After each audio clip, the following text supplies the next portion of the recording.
Chapter 1. The Mohammedan revival. By the 18th century the Muslim world had sunk to the lowest depth of its decrepitude. Nowhere were there any signs of healthy vigor, everywhere were stagnation and decay. Manners and morals were alike execrable. The last vestiges of Saracenic culture had vanished in a barbarous luxury of the few and an equally barbarous degradation of the multitude. Learning was virtually dead, the few universities which survived fallen into dreary decay and languishing in poverty and neglect. Government had become despotism tempered by anarchy and assassination. Here and there a major despot like the Sultan of Turkey or the Indian Great Mogul maintained some semblance of state authority, albeit provincial pashas were forever striving to erect independent governments based, like their masters, on tyranny and extortion.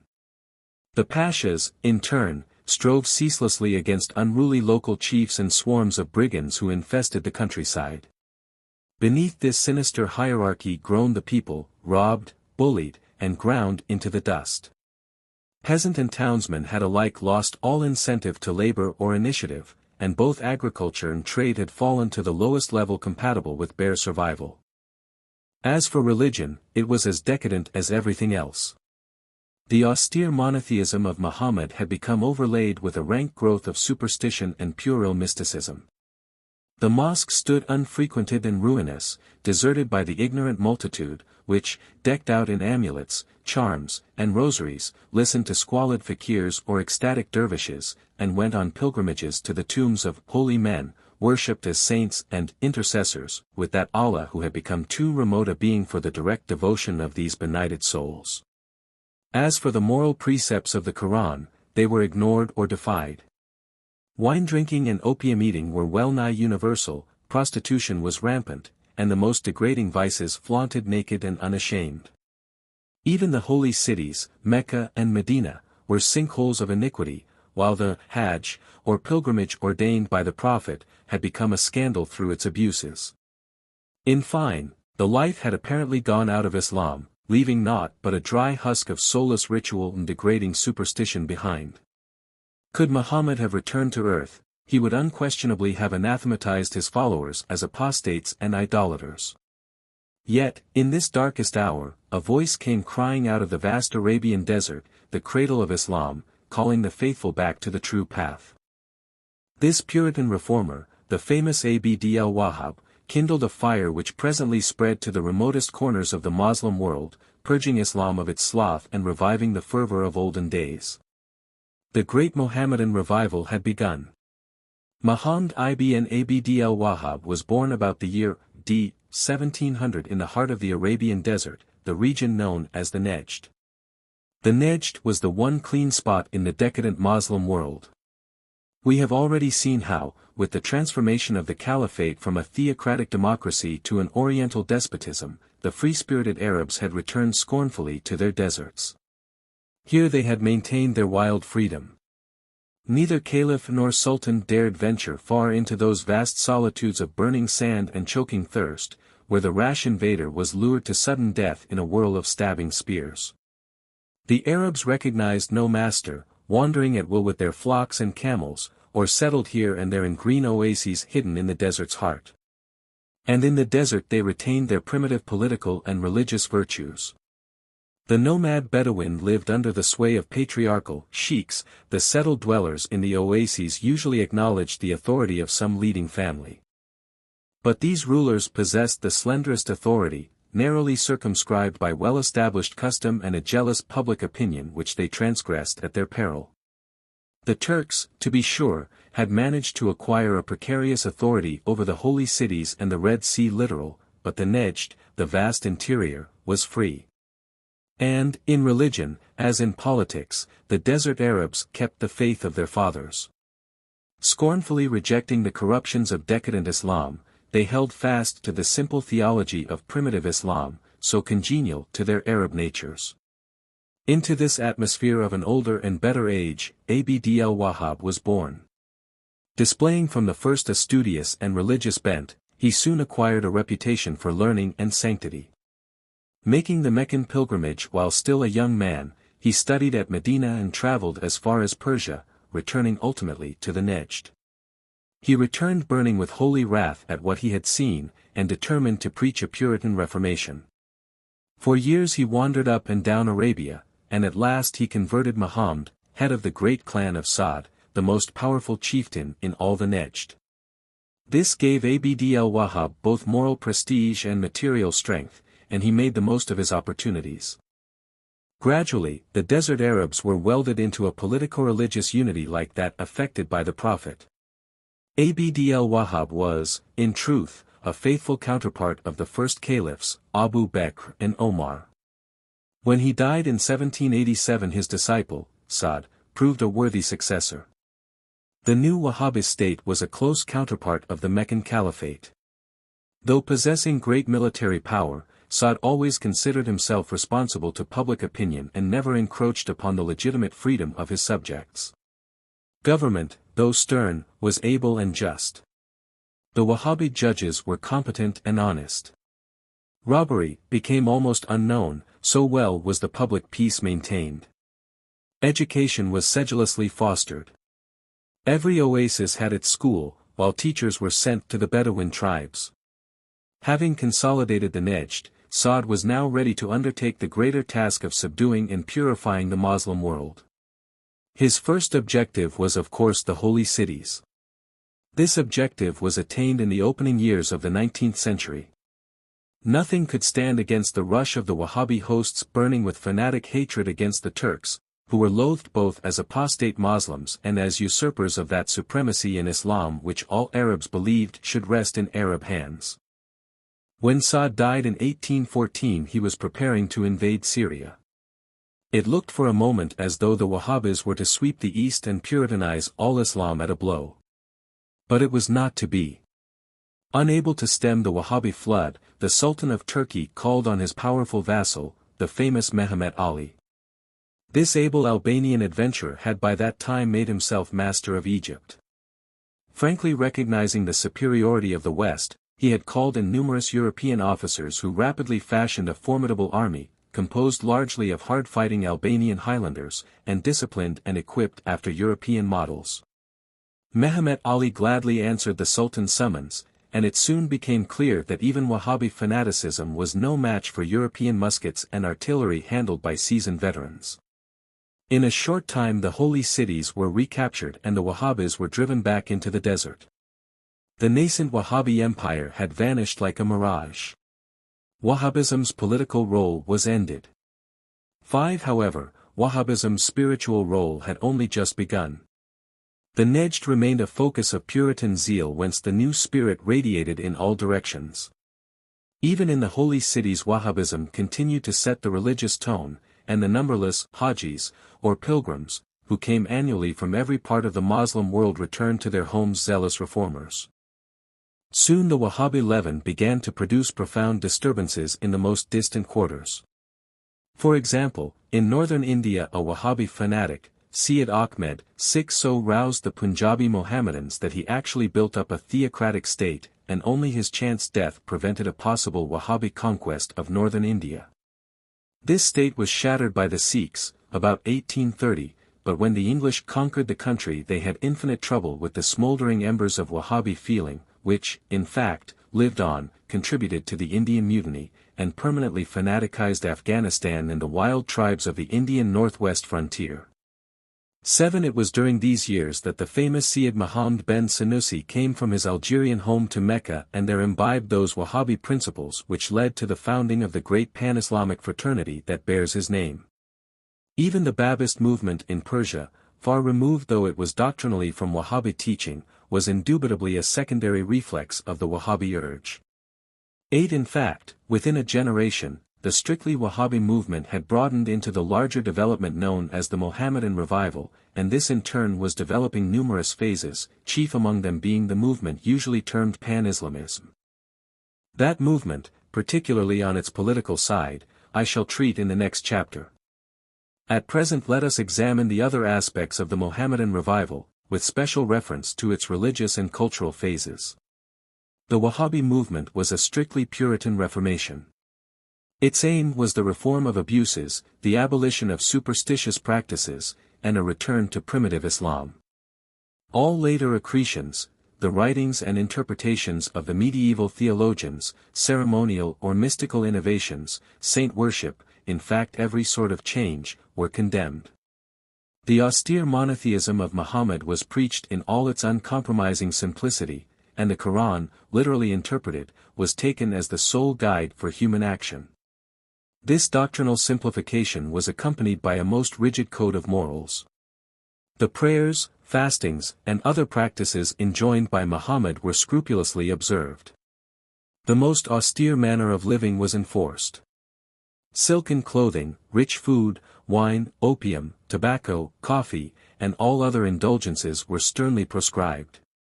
Even religious architecture was practically tabooed, the Wahhabis pulling down the Prophet's tomb at Medina and demolishing the minarets of mosques as godless innovations.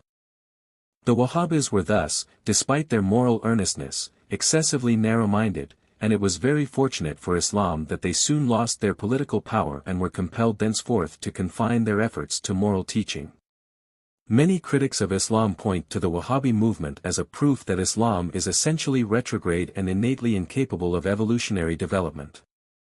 These criticisms, however, appear to be unwarranted. The initial stage of every religious reformation is an uncritical return to the primitive cult. To the religious reformer the only way of salvation is a denial of all subsequent innovations, regardless of their character. Our own Protestant Reformation began in just this way, and humanists like Erasmus, repelled and disgusted by Protestantism's puritanical narrowness, could see no good in the movement, declaring that it menaced all true culture and merely replaced an infallible pope by an infallible Bible. As a matter of fact, the Puritan beginnings of the Mohammedan revival presently broadened along more constructive lines, some of these becoming tinged with undoubted liberalism. The Muslim reformers of the early 19th century had not dug very deeply into their religious past before they discovered Mu'tazilism. We have already reviewed the great struggle which had raged between reason and dogma in Islam's early days, in which dogma had triumphed so completely that the very memory of Mu'tazilism had faded away. Now, however, those memories were revived, and the liberal-minded reformers were delighted to find such striking confirmation of their ideas, both in the writings of the Mu'tazilite doctors and in the sacred texts themselves. The principle that reason and not blind prescription was to be the test opened the door to the possibility of all those reforms which they had most at heart. For example, the reformers found that in the traditional writings Muhammad was reported to have said, "I am no more than a man, when I order you anything respecting religion, receive it, when I order you about the affairs of the world, then I am nothing more than man." And, again, as though foreseeing the day when sweeping changes would be necessary. "Ye are in an age in which, if ye abandon 1/10 of that which is ordered, ye will be ruined. After this, a time will come when he who shall observe 1/10 of what is now ordered will be redeemed." 9. Before discussing the ideas and efforts of the modern Muslim reformers, it might be well to examine the assertions made by numerous Western critics, that Islam is by its very nature incapable of reform and progressive adaptation to the expansion of human knowledge. Such is the contention not only of Christian polemicists, 10, but also of rationalists like Renan and European administrators of Muslim populations like Lord Cromer. Lord Cromer, in fact, pithily summarizes this critical attitude in his statement, "Islam cannot be reformed, that is to say, reformed Islam is Islam no longer, it is something else." 11. Now these criticisms, coming as they do from close students of Islam often possessing intimate personal acquaintance with Muslims, deserve respectful consideration. And yet an historical survey of religions, and especially a survey of the thoughts and accomplishments of Muslim reformers during the past century, seem to refute these pessimistic charges. In the first place, it should be remembered that Islam today stands just about where Christendom stood in the 15th century, at the beginning of the Reformation. There is the same supremacy of dogma over reason, the same blind adherence to prescription and authority, the same suspicion and hostility to freedom of thought or scientific knowledge. There is no doubt that a study of the Mohammedan sacred texts, particularly of the Shariat or canon law, together with a glance over Muslim history for the last 1,000 years, reveal an attitude on the whole quite incompatible with modern progress and civilization. But was not precisely the same thing true of Christendom at the beginning of the 15th century? Compare the Shariat with the Christian canon law. The spirit is the same. Take, for example, the Shariat's prohibition on the lending of money at interest, a prohibition which, if obeyed, renders impossible anything like business or industry in the modern sense. This is the example oftenest cited to prove Islam's innate incompatibility with modern civilization. But the Christian canon law equally forbade interest, and enforced that prohibition so strictly, that for centuries the Jews had a monopoly of business in Europe, while the first Christians who dared to lend money, the Lombards, were regarded almost as heretics, were universally hated, and were frequently persecuted. Again, take the matter of Muslim hostility to freedom of thought and scientific investigation. Can Islam show anything more revolting than that seen in Christian history when, less than 300 years ago, the great Galileo was haled before the Papal Inquisition and forced, under threat of torture, to recant the damnable heresy that the earth went round the sun? As a matter of fact, Muhammad reverenced knowledge. His own words are eloquent testimony to that. Here are some of his sayings: seek knowledge, even, if need be, on the borders of China. Seek knowledge from the cradle to the grave. One word of knowledge is of more value than the reciting of 100 prayers. The ink of sages is more precious than the blood of martyrs. One word of wisdom, learned and communicated to a Moslem brother, outweighs the prayers of a whole year. Wise men are the successors of the Prophet. God has created nothing better than reason. In truth, a man may have prayed, fasted, given alms, made pilgrimage, and all other good works, nevertheless, he shall be rewarded only in the measure that he has used his common sense. These citations, and there are others of the same tenor, prove that the modern Muslim reformers have good scriptural backing for their liberal attitude. Of course, I do not imply that the reform movement in Islam, just because it is liberal and progressive, is thereby ipso facto assured of success. History reveals too many melancholy instances to the contrary. Indeed, we have already seen how, in Islam itself, the promising liberal movement of its early days passed utterly away. What history does show, however, is that when the times favor progress, religions are adapted to that progress by being reformed and liberalized. No human society once fairly on the march was ever turned back by a creed. Halted it may be, but if the progressive urge persists, the doctrinal barrier is either surmounted, undermined, flanked, or swept aside. Now there is no possibility that the Muslim world will henceforth lack progressive influences. It is in close contact with Western civilization, and is being increasingly permeated with Western ideas. Islam cannot break away and isolate itself if it would. Everything therefore portends its profound modification. Of course, critics like Lord Cromer contend that this modified Islam will be Islam no longer. But why not? If the people continue to call themselves Mohammedans and continue to draw spiritual sustenance from the message of Muhammad, why should they be denied the name? Modern Christianity is certainly vastly different from medieval Christianity, while among the various Christian churches there exist the widest doctrinal variations.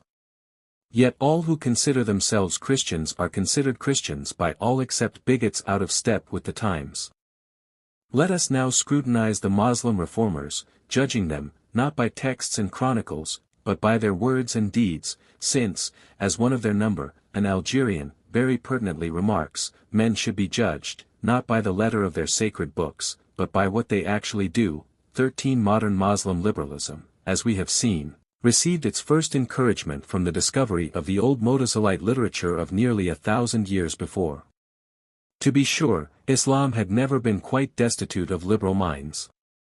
Even in its darkest days a few voices had been raised against the prevailing obscurantism.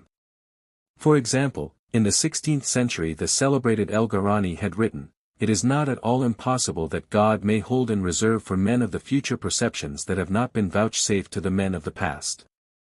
Divine munificence never ceases to pour benefits and enlightenment into the hearts of wise men of every age. 14 These isolated voices from Islam's dark time helped to encourage the modern reformers, and by the middle of the 19th century every Muslim land had its group of forward-looking men. At first their numbers were, of course, insignificant, and of course they drew down upon themselves the anathemas of the fanatic mullahs 15 and the hatred of the ignorant multitude.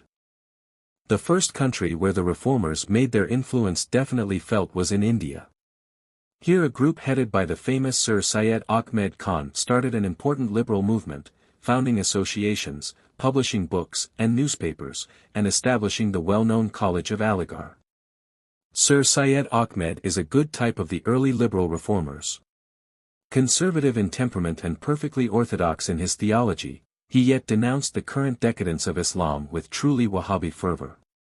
He also was frankly appreciative of Western ideas and eager to assimilate the many good things which the West had to offer. As he wrote in 1867, "We must study European scientific works, even though they are not written by Muslims and though we may find in them things contrary to the teachings of the Quran. We should imitate the Arabs of olden days, who did not fear to shake their faith by studying Pythagoras." 16 This nucleus of Indian Muslim liberals rapidly grew in strength, producing able leaders like Maulvi Charak Ali and Syed Amir Ali, whose scholarly works in faultless English are known throughout the world. 17 These men called themselves Neo-Mutazilites and boldly advocated reforms such as a thorough overhauling of the Shariat and a general modernization of Islam. Their viewpoint is well set forth by another of their leading figures, Quda Buksh. Nothing was more distant from the Prophet's thought, he writes, than to fetter the mind or to lay down fixed, immutable, unchanging laws for his followers. The Quran is a book of guidance to the faithful, and not an obstacle in the path of their social, moral, legal, and intellectual progress. He laments Islam's present backwardness, for he continues, modern Islam, with its hierarchy of priesthood, gross fanaticism, appalling ignorance, and superstitious practices is, indeed, a discredit to the Islam of the Prophet Muhammad. He concludes with the following liberal confession of faith: Is Islam hostile to progress? I will emphatically answer this question in the negative. Islam, stripped of its theology, is a perfectly simple religion. Its cardinal principle is belief in one God and belief in Muhammad as his apostle. The rest is mere accretion, superfluity. 18 Meanwhile, the liberals were making themselves felt in other parts of the Muslim world. In Turkey, liberals actually headed the government during much of the generation between the Crimean War and the despotism of Abdul Hamid 19, and Turkish liberal ministers like Rashid Pasha and Midhat Pasha made earnest though unavailing efforts to liberalize and modernize the Ottoman Empire. Even the dreadful Hamidian tyranny could not kill Turkish liberalism. It went underground or into exile, and in 1908 put through the revolution which deposed the tyrant and brought the Young Turks to power. In Egypt, liberalism took firm root, represented by men like Sheikh Muhammad Abdu, rector of El-Azhar University and respected friend of Lord Cromer. Even outlying fragments of Islam like the Russian Tartars awoke to the new spirit and produced liberal-minded, forward-looking men. 20 The liberal reformers, whom I have been describing, of course form the part of evolutionary progress in Islam. They are in the best sense of the word conservatives, receptive to healthy change, yet maintaining their hereditary poise. Sincerely religious men, they have faith in Islam as a living, moral force, and from it they continue to draw their spiritual sustenance. There are, however, other groups in the Muslim world who have so far succumbed to Western influences that they have more or less lost touch with both their spiritual and cultural pasts. In all the more civilized portions of the Muslim world, especially in countries long under European control like India, Egypt, and Algeria, there are many Muslims, Western educated and Western culture veneered, who have drifted into an attitude varying from easygoing religious indifference to avowed agnosticism. From their minds the old Muslim zeal has entirely departed. The Algerian Ismail Hamit well describes the attitude of this class of his fellow countrymen when he writes, European skepticism is not without influence upon the Algerian Muslims, who, if they have kept some attachment for the external forms of their religion, usually ignore the unhealthy excesses of the religious sentiment. They do not give up their religion, but they no longer dream of converting all those who do not practice it. They want to hand it on to their children, but they do not worry about other men's salvation. This is not belief, it is not even free thought, but it is lukewarmness, 21. Beyond these tepid latitudinarians are still other groups of a very different character. Here we find combined the most contradictory sentiments, young men whose brains are seething with radical Western ideas, atheism, socialism, Bolshevism, and what not. Yet, curiously enough, these fanatic radicals tend to join hands with the fanatic reactionaries of Islam in a common hatred of the West. Considering themselves the born leaders, and exploiters, of the ignorant masses, the radicals hunger for political power and rage against that Western domination which vetoes their ambitious pretensions. Hence, they are mostly extreme nationalists, while they are also deep in pan-Islamic reactionary schemes. Indeed, we often witness the strange spectacle of atheists posing as Muslim fanatics and affecting a truly dervish zeal. Mr. Booksh well describes this type when he writes, "I know a gentleman, Mohammedan by profession, who owes his success in life to his faith. Though, outwardly, he conforms to all the precepts of Islam and occasionally stands up in public as the champion and spokesman of his co-religionists, yet, to my utter horror, I found that he held opinions about his religion and its founder which even Voltaire would have rejected with indignation and Gibbon with commiserating contempt." 22. Later on we shall examine more fully the activities of these gentry in the chapters devoted to pan-Islamism and nationalism. What I desire to emphasize here is their pernicious influence on the prospects of a genuine Mohammedan reformation as visualized by the true reformers whom I have described. Their malevolent desire to stir up the fanatic passions of the ignorant masses and their equally malevolent hatred of everything Western except military improvements are revealed by outbursts like the following from the pen of a prominent young Turk. Yes, the Mohammedan religion is in open hostility to all your world of progress. Learn, ye European observers, that a Christian, whatever his position, by the mere fact that he is a Christian, is in our eyes a being devoid of all human dignity. Our reasoning is simple and definitive. We say, the man whose judgment is so perverted as to deny the evidence of the one God and to fabricate gods of different kinds, cannot be other than the most ignoble expression of human stupidity. To speak to him would be a humiliation to our reason and an offense to the grandeur of the Master of the universe.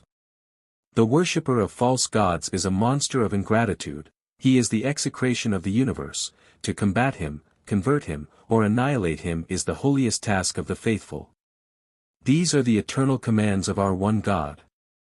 For us there are in this world only believers and misbelievers, love, charity, fraternity to believers, disgust, hatred, and war to misbelievers. Among misbelievers, the most odious and criminal are those who, while recognizing God, create him of earthly parents, give him a son, a mother. So monstrous an aberration surpasses, in our eyes, all bounds of iniquity. The presence of such miscreants among us is the bane of our existence, their doctrine is a direct insult to the purity of our faith, their contact a pollution for our bodies, any relation with them a torture for our souls. While detesting you, we have been studying your political institutions and your military organizations. Besides the new arms which Providence procures for us by your own means, you yourselves have rekindled the inextinguishable faith of our heroic martyrs. Our young Turks, our Wahabbist, our new fraternities, all our sects in their varied forms, are inspired by the same thought, the same purpose. Toward what end? Christian civilization. Never, 23 such harangues unfortunately find ready hearers among the Moslem masses. Although the liberal reformers are a growing power in Islam, it must not be forgotten that they are as yet only a minority, an elite, below whom lie the ignorant masses, still suffering from the blight of age-long obscurantism, wrapped in admiration of their own world, which they regard as the highest ideal of human existence, and fanatically hating everything outside as wicked, despicable, and deceptive. Even when compelled to admit the superior power of the West, they hate it none the less. They rebel blindly against the spirit of change which is forcing them out of their old ruts, and their anger is still further heightened by that ubiquitous Western domination which is pressing upon them from all sides.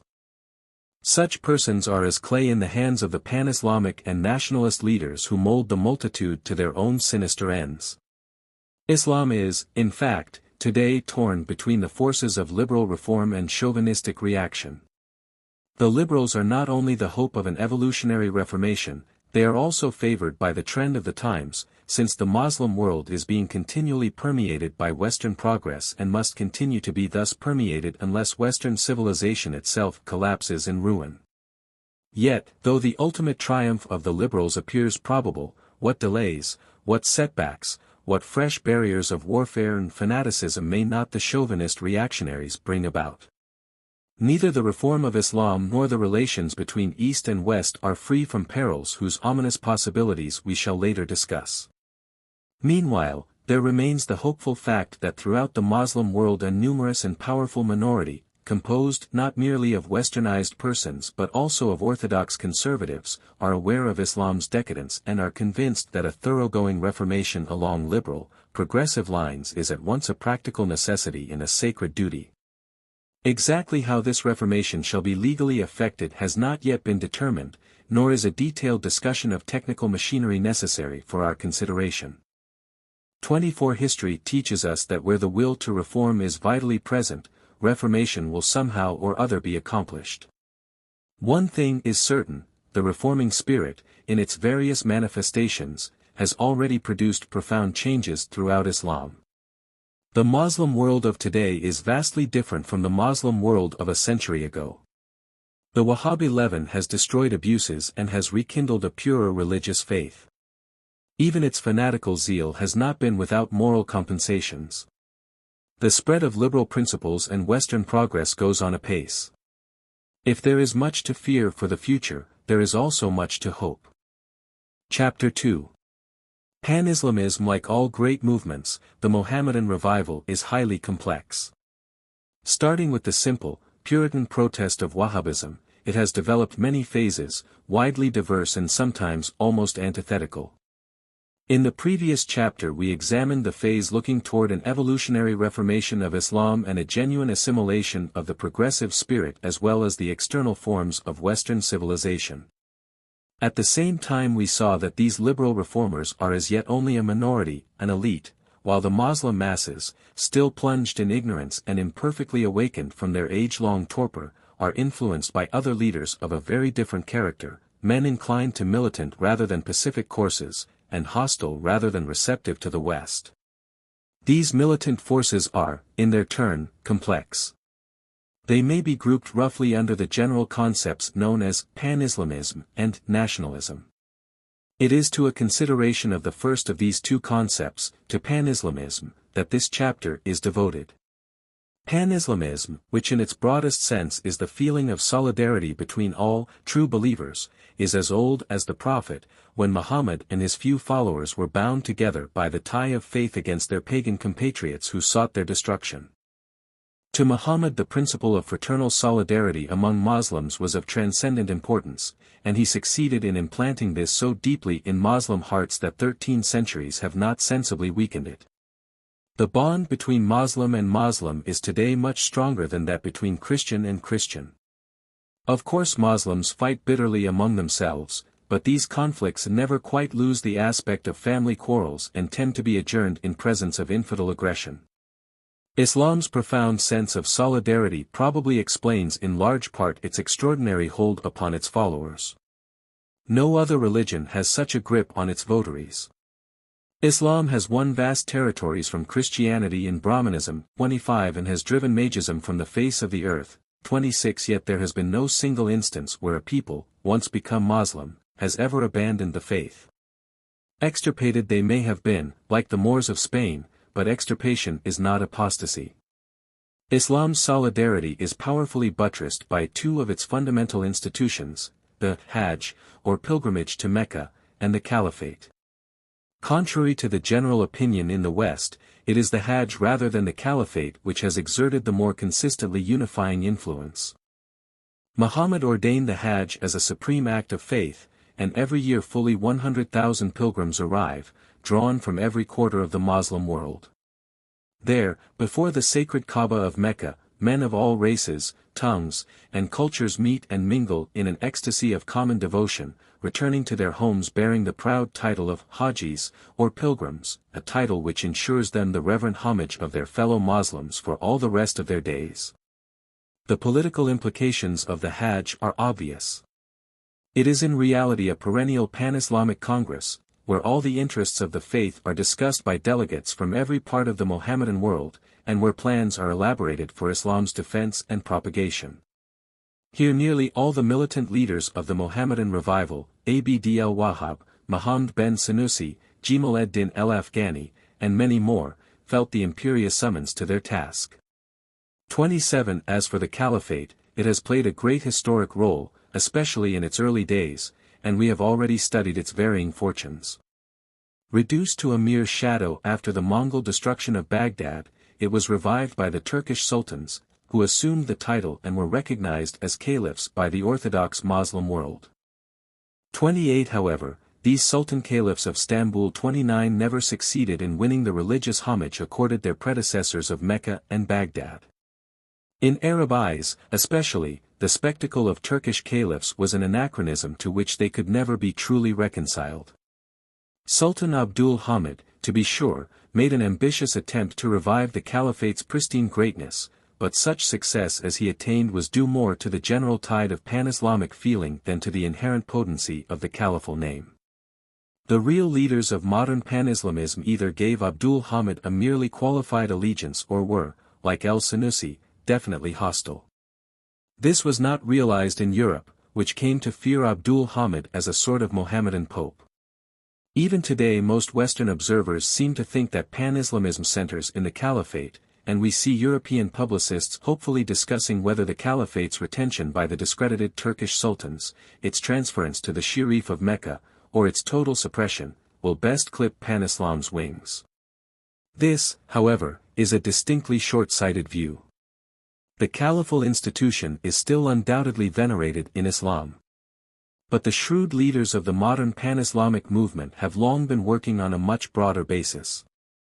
They realized that pan-Islamism's real driving power today lies not in the caliphate but in institutions like the Hajj and the great pan-Islamic fraternities such as the Senusiyya, of which I shall presently speak. 30 Let us now trace the fortunes of modern pan-Islamism. Its first stage was of course the Wahhabi movement. The Wahhabi state founded by Abd al-Wahhab in the Najd was modeled on the theocratic democracy of the Meccan caliphs, and when Abd al-Wahhab's princely disciple, Sa'd, loosed his fanatic hosts upon the holy cities, he dreamed that this was but the first step in a Puritan conquest and consolidation of the whole Muslim world. Foiled in this grandiose design, Wahhabism, nevertheless, soon produced profound political disturbances in distant regions like northern India and Afghanistan, as I have already narrated.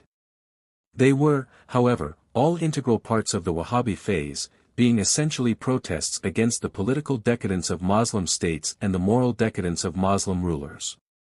These outbreaks were not inspired by any special fear or hatred of the West, since Europe was not yet seriously assailing Islam except in outlying regions like European Turkey or the Indies, and the impending peril was consequently not appreciated. By the middle of the 19th century, however, the situation had radically altered. The French conquest of Algeria, the Russian acquisition of Transcaucasia, and the English mastery of virtually all India, convinced thoughtful Muslims everywhere that Islam was in deadly peril of falling under Western domination. It was at this time that pan-Islamism assumed that essentially anti-Western character which it has ever since retained. At first resistance to Western encroachment was sporadic and uncoordinated. Here and there heroic figures like Abd al-Qadir in Algeria and Shamil in the Caucasus fought brilliantly against the European invaders. But though these paladins of the faith were accorded widespread sympathy from Muslims, they received no tangible assistance and, unaided, fell. Fear and hatred of the West, however, steadily grew in intensity, and the 70s saw the Muslim world swept from end to end by a wave of militant fanaticism. In Algeria there was the Kabyle insurrection of 1871, while all over North Africa arose fanatical, holy men, preaching holy wars, the greatest of these being the Mahdiist insurrection in the Egyptian Sudan, which maintained itself against England's best efforts down to Kitchener's capture of Khartoum at the very end of the century. In Afghanistan there was an intense exacerbation of fanaticism awakening sympathetic echoes among the Indian Muslims, both of which gave the British much trouble. In Central Asia there was a similar access of fanaticism, centering in the powerful Naqshbandiya fraternity, spreading eastward into Chinese territory and culminating in the great revolts of the Chinese Mohammedans both in Chinese Turkestan and Yunnan. In the Dutch East Indies there was a whole series of revolts, the most serious of these being the Achin War, which dragged on interminably, not being quite stamped out even today. The salient characteristic of this period of militant unrest is its lack of coordination. These risings were all spontaneous outbursts of local populations, animated, to be sure, by the same spirit of fear and hatred, and inflamed by the same fanatical hopes, but with no evidence of a central authority laying settled plans and moving in accordance with a definite program. The risings were inspired largely by the mystical doctrine known as Mahdism. Mahdism was unknown to primitive Islam, no trace of it occurring in the Quran. But in the traditions, or reputed sayings of Muhammad, there occurs the statement that the Prophet predicted the coming of one bearing the title of El-Mahdi, 31, who would fill the earth with equity and justice. From this arose the widespread mystical hope in the appearance of a divinely inspired personage who would effect the universal triumph of Islam, purge the world of infidels, and assure the lasting happiness of all Muslims. This doctrine has profoundly influenced Muslim history. At various times fanatic leaders have arisen claiming to be El-Mahdi, the master of the hour, and have won the frenzied devotion of the Muslim masses, just as certain messiahs have similarly excited the Jews. It was thus natural that, in their growing apprehension and impotent rage at Western aggression, the Muslim masses should turn to the messianic hope of Mahdism. Yet Mahdism, by its very nature, could effect nothing constructive or permanent. It was a mere straw fire, flaring up fiercely here and there, then dying down, leaving the disillusioned masses more discouraged and apathetic than before. Now all this was recognized by the wiser supporters of the pan-Islamic idea. The impotence of the wildest outbursts of local fanaticism against the methodical might of Europe convinced thinking Muslims that long preparation and complete coordination of effort were necessary if Islam was to have any chance of throwing off the European yoke. Such men also realized that they must study Western methods and adopt much of the Western technique of power. Above all, they felt that the political liberation of Islam from Western domination must be preceded by a profound spiritual regeneration, thereby engendering the moral forces necessary both for the war of liberation and for the fruitful reconstruction which should follow thereafter. At this point the ideals of pan-Islamists and liberals approach each other. Both recognize Islam's present decadence, both desire its spiritual regeneration. It is on the nature of that regeneration that the two parties are opposed. The liberals believe that Islam should really assimilate Western ideas. The pan-Islamists, on the other hand, believe that primitive Islam contains all that is necessary for regeneration, and contend that only Western methods and material achievements should be adopted by the Muslim world. The beginnings of self-conscious, systematic pan-Islamism date from about the middle of the 19th century. The movement crystallizes about two foci, the new-type religious fraternities like the Senecia, and the propaganda of the group of thinkers headed by Jemal ed-Din. Let us first consider the fraternities. Religious fraternities have existed in Islam for centuries. They all possess the same general type of organization, being divided into lodges, zawiyas, headed by masters known as Muqaddam, who exercise a more or less extensive authority over the Kuhan, or brethren. Until the foundation of the new type organizations like the Sanusi, however, the fraternities exerted little practical influence upon mundane affairs. Their interests were almost wholly religious, of a mystical, devotional nature, often characterized by great austerities or by fanatical excesses like those practiced by the whirling and howling dervishes. Such political influence as they did exert was casual and local. Anything like joint action was impossible, owing to their mutual rivalries and jealousies. These old-type fraternities still exist in great numbers, but they are without political importance except as they have been leavened by the new-type fraternities.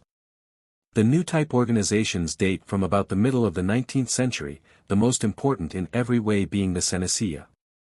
Its founder, Syed Muhammad ben Sanusi, was born near Mostaganem, Algeria, about the year 1800. As his title, Syed, indicates, he was a descendant of the Prophet, and was thus born to a position of honor and importance. 32 He early displayed a strong bent for learning and piety, studying theology at the Moorish University of Fez and afterwards traveling widely over North Africa preaching a reform of the prevailing religious abuses. He then made the pilgrimage to Mecca, and there his reformist zeal was still further quickened by the Wahhabi teachers. It was at that time that he appears to have definitely formulated his plan of a great Puritan order, and in 1843 he returned to North Africa, settling in Tripoli, where he built his first zawiya, known as the Zawiya Baida, or White Monastery, in the mountains near Derna. So impressive was his personality and so great his organizing ability that converts flocked to him from all over North Africa. Indeed, his power soon alarmed the Turkish authorities in Tripoli, and relations became so strained that Syed Muhammad presently moved his headquarters to the oasis of Jerubab, far to the south in the Libyan desert. When he died in 1859, his organization had spread over the greater part of North Africa. Syed Muhammad's work was carried on uninterruptedly by his son, usually known as Sanusi el-Mahdi. The manner in which this son gained his succession typifies the Sanusi spirit. Syed Muhammad had two sons, el-Mahdi being the younger. While they were still mere lads, their father determined to put them to a test, to discover which of them had the stronger faith. In presence of the entire Zawiya he bade both sons climb a tall palm tree, and then adjured them by Allah and his Prophet to leap to the ground. The younger lad leaped at once and reached the ground unharmed, the elder boy refused to spring.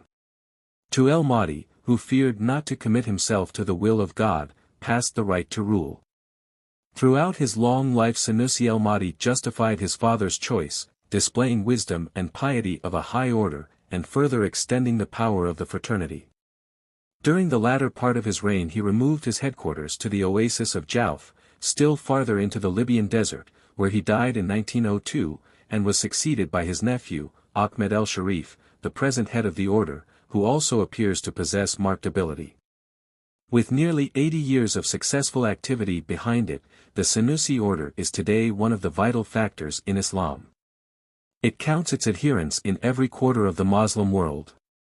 In Arabia its followers are very numerous, and it profoundly influences the spiritual life of the holy cities, Mecca and Medina. North Africa, however, still remains the focus of Sunnism. The whole of northern Africa, from Morocco to Somaliland, is dotted with its zawiyas, or lodges, all absolutely dependent upon the Grand Lodge, headed by the master, el-Sanusi. The Sanusi stronghold of Jauf lies in the very heart of the Libyan Sahara. Only one European I-33 has ever seen this mysterious spot. Surrounded by absolute desert, with wells many leagues apart, and the routes of approach known only to experienced Sanusi guides, every one of whom would suffer 1,000 deaths rather than betray him, el-Sanusi, the master, sits serenely apart, sending his orders throughout North Africa. The influence exerted by the Senusiyya is profound. The local zawiyas are more than mere lodges. Besides the Muqaddam, or master, there is also a wekil, or civil governor, and these officers have discretionary authority not merely over the zawiya members but also over the community at large. At least, so great is the awe inspired by the Senusiyya throughout North Africa, that a word from wekil or Muqaddam is always listened to and obeyed. Thus, besides the various European colonial authorities, British, French, or Italian, as the case may be, there exists an occult government with which the colonial authorities are careful not to come into conflict. On their part, the Sanusi are equally careful to avoid a downright breach with the European powers. Their long-headed, cautious policy is truly astonishing. For more than half a century the order has been a great force, yet it has never risked the supreme adventure. In many of the fanatic risings which have occurred in various parts of Africa, local Sanusi have undoubtedly taken part, and the same was true during the Italian campaign in Tripoli and in the late war, but the order itself has never officially entered the lists. In fact, this attitude of mingled cautious reserve and haughty aloofness is maintained not only towards Christians but also towards the other powers that be in Islam. The Senusiyya has always kept its absolute freedom of action. Its relations with the Turks have never been cordial. Even the wily Abdul Hamid, at the height of his prestige as the champion of pan-Islamism, could never get from el-Senussi more than coldly platonic expressions of approval, and one of Senussi el-Mahdi's favorite remarks was said to have been, "Turks and Christians, I will break both of them with one and the same stroke." Equally characteristic was his attitude toward Muhammad Ahmed, the leader of the Mahdiist uprising in the Egyptian Sudan. Flushed with victory, Muhammad Ahmed sent emissaries to el-Senussi, asking his aid. El-Senussi refused, remarking haughtily, "What have I to do with this fakir from Dongola? Am I not myself Mahdi if I choose?" These Fabian tactics do not mean that the Senussi are idle. Far from it. On the contrary, they are ceaselessly at work with the spiritual arms of teaching, discipline, and conversion. The Senussi program is the welding, first, of Muslim Africa and, later, of the whole Muslim world into the revived imamate of Islam's early days, into a great theocracy, embracing all true believers, in other words, pan-Islamism. But they believe that the political liberation of Islam from Christian domination must be preceded by a profound spiritual regeneration. Toward this end they strive ceaselessly to improve the manners and morals of the populations under their influence, while they also strive to improve material conditions by encouraging the better cultivation of oases, digging new wells, building rest houses along the caravan routes, and promoting trade. The slaughter and rapine practiced by the Sudanese Mahdaists disgusted the Senussi and drew from their chief words of scathing condemnation. All this explains the order's unprecedented self-restraint. This is the reason why, year after year and decade after decade, the Senussi advance slowly, calmly, coldly, gathering great latent power, but avoiding the temptation to expend it one instant before the proper time. Meanwhile they are covering North Africa with their lodges and schools, disciplining the people to the voice of their mokaddams and weekels, and, to the southward, converting millions of pagan Negroes to the faith of Islam. 34 Nothing better shows modern Islam's quickened vitality than the revival of missionary fervor during the past 100 years. Of course Islam has always displayed strong proselytizing power. Its missionary successes in its early days were extraordinary, and even in its period of decline it never wholly lost its propagating vigor. Throughout the Middle Ages Islam continued to gain ground in India and China, the Turks planted it firmly in the Balkans, while between the 14th and 16th centuries Moslem missionaries won notable triumphs in such distant regions as West Africa, the Dutch Indies, and the Philippines. Nevertheless, taking the Moslem world as a whole, religious zeal undoubtedly declined, reaching low-water mark during the 18th century. The first breath of the Mohammedan revival, however, blew the smoldering embers of proselytism into a new flame, and everywhere except in Europe Islam began once more advancing portentously along all its far-flung frontiers. Every Moslem is, to some extent, a born missionary and instinctively propagates his faith among his non-Muslim neighbors, so the work was carried on not only by priestly specialists but also by multitudes of travelers, traders, and humble migratory workers. 35 Of course numerous zealots consecrated their lives to the task. This was particularly true of the religious fraternities. The Senussi have especially distinguished themselves by their apostolic fervor, and from those natural monasteries, the oases of the Sahara, thousands of marabouts have gone forth with flashing eyes and swelling breasts to preach the marvels of Islam, devoured with a zeal like that of the Christian mendicant friars of the Middle Ages. Islam's missionary triumphs among the Negroes of West and Central Africa during the past century have been extraordinary. Every candid European observer tells the same story. As an Englishman very justly remarked some 20 years ago, Mohammedanism is making marvelous progress in the interior of Africa. It is crushing paganism out. Against it the Christian propaganda is a myth. 36 And a French Protestant missionary remarks in similar vein, we see Islam on its march, sometimes slowed down but never stopped, towards the heart of Africa. Despite all obstacles encountered, it tirelessly pursues its way. It fears nothing. Even Christianity, its most serious rival, Islam regards without hate, so sure is it of victory. While Christians dream of the conquest of Africa, the Mohammedans do it, 37. The way in which Islam is marching southward is dramatically shown by a recent incident. A few years ago the British authorities suddenly discovered that Mohammedanism was pervading Nyasaland. An investigation brought out the fact that it was the work of Zanzibar Arabs. They began their propaganda about 1900. 10 years later almost every village in southern Nyasaland had its Muslim teacher and its mosque hut. Although the movement was frankly anti-European, the British authorities did not dare to check it for fear of repercussions elsewhere.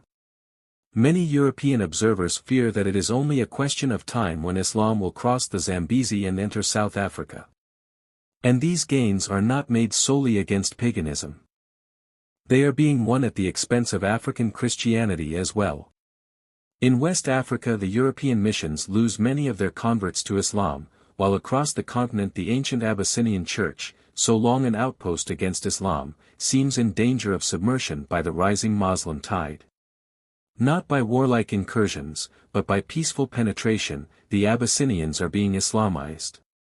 Tribes which, 50 or 60 years ago, counted hardly a Mohammedan among them, today live partly or wholly according to the precepts of Islam. 38 Islam's triumphs in Africa are perhaps its most noteworthy missionary victories, but they by no means tell the whole story, as a few instances drawn from other quarters of the Muslim world will show.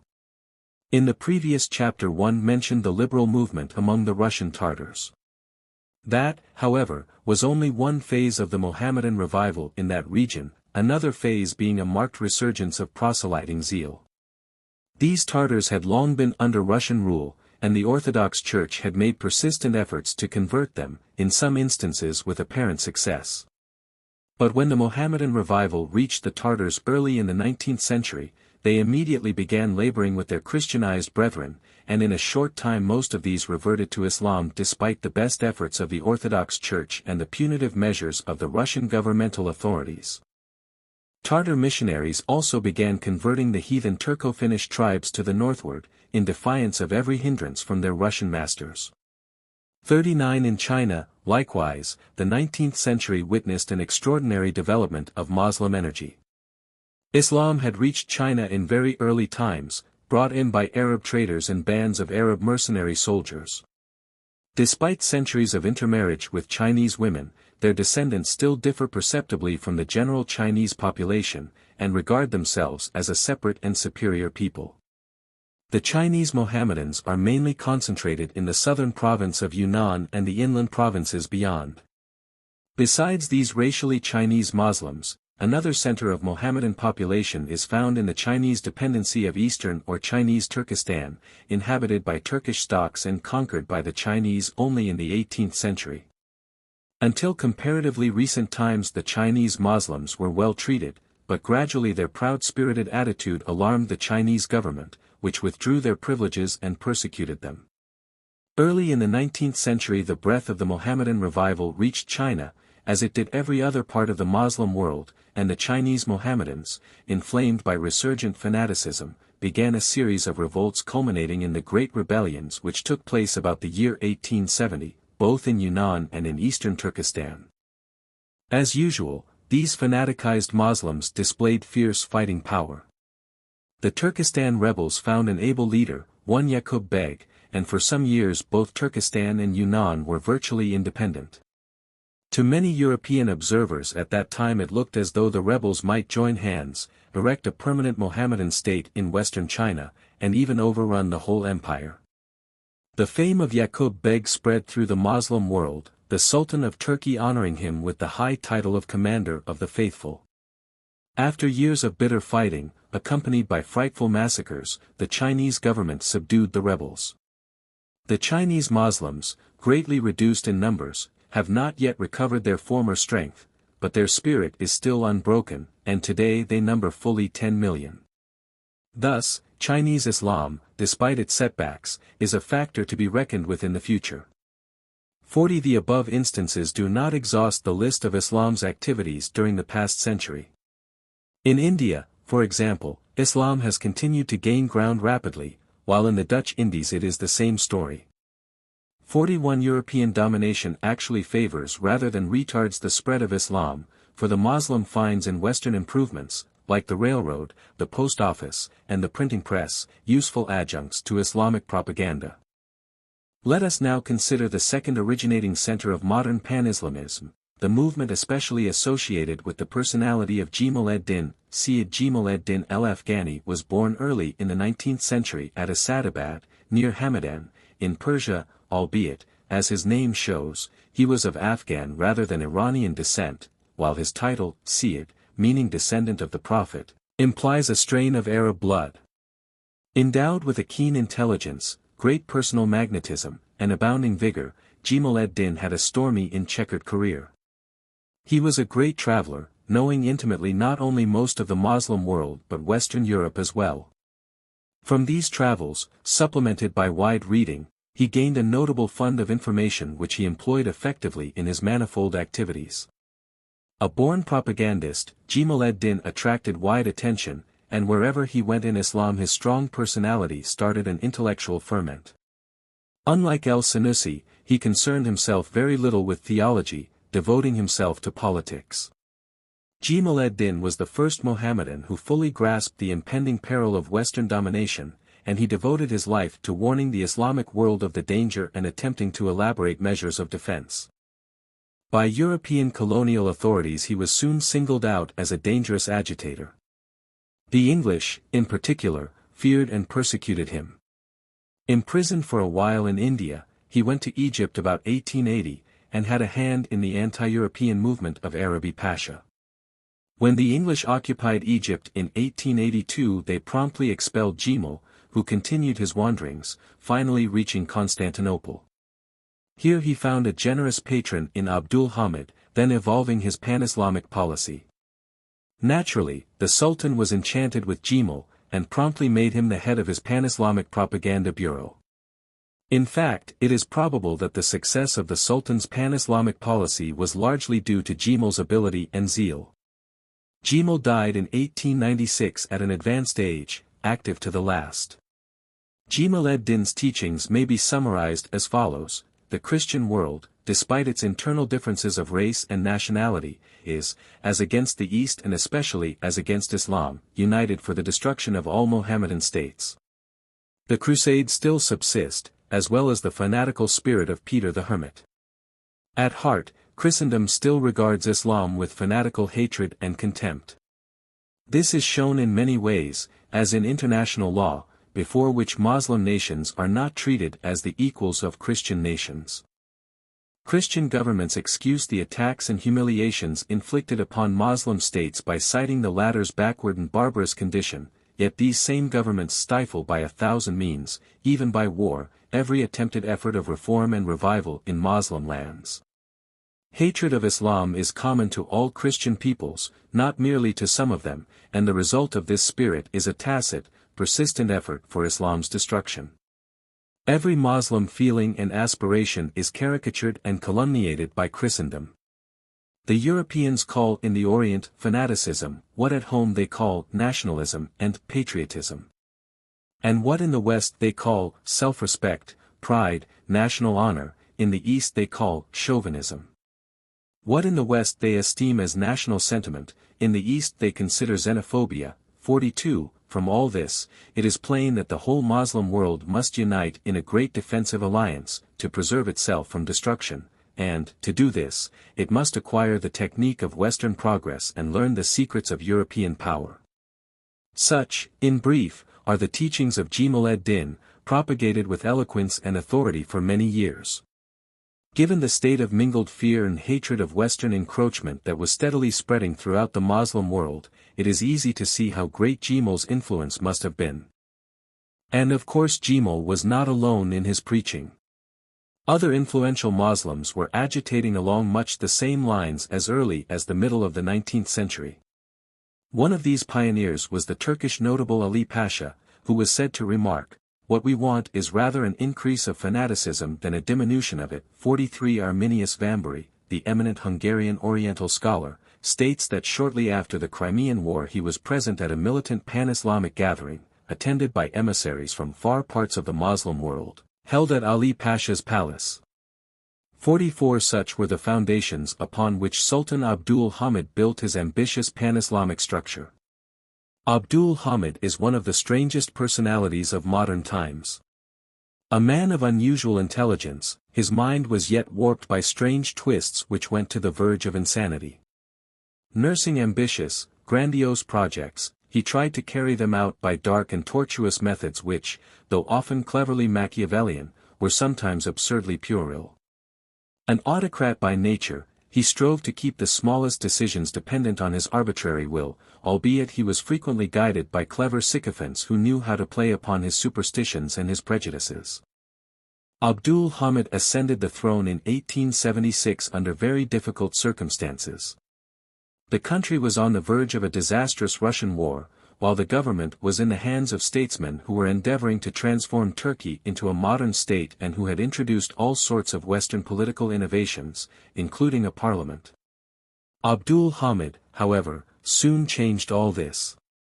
Taking advantage of the confusion which marked the close of the Russian war, he abolished parliament and made himself as absolute a despot as any of his ancestors had ever been.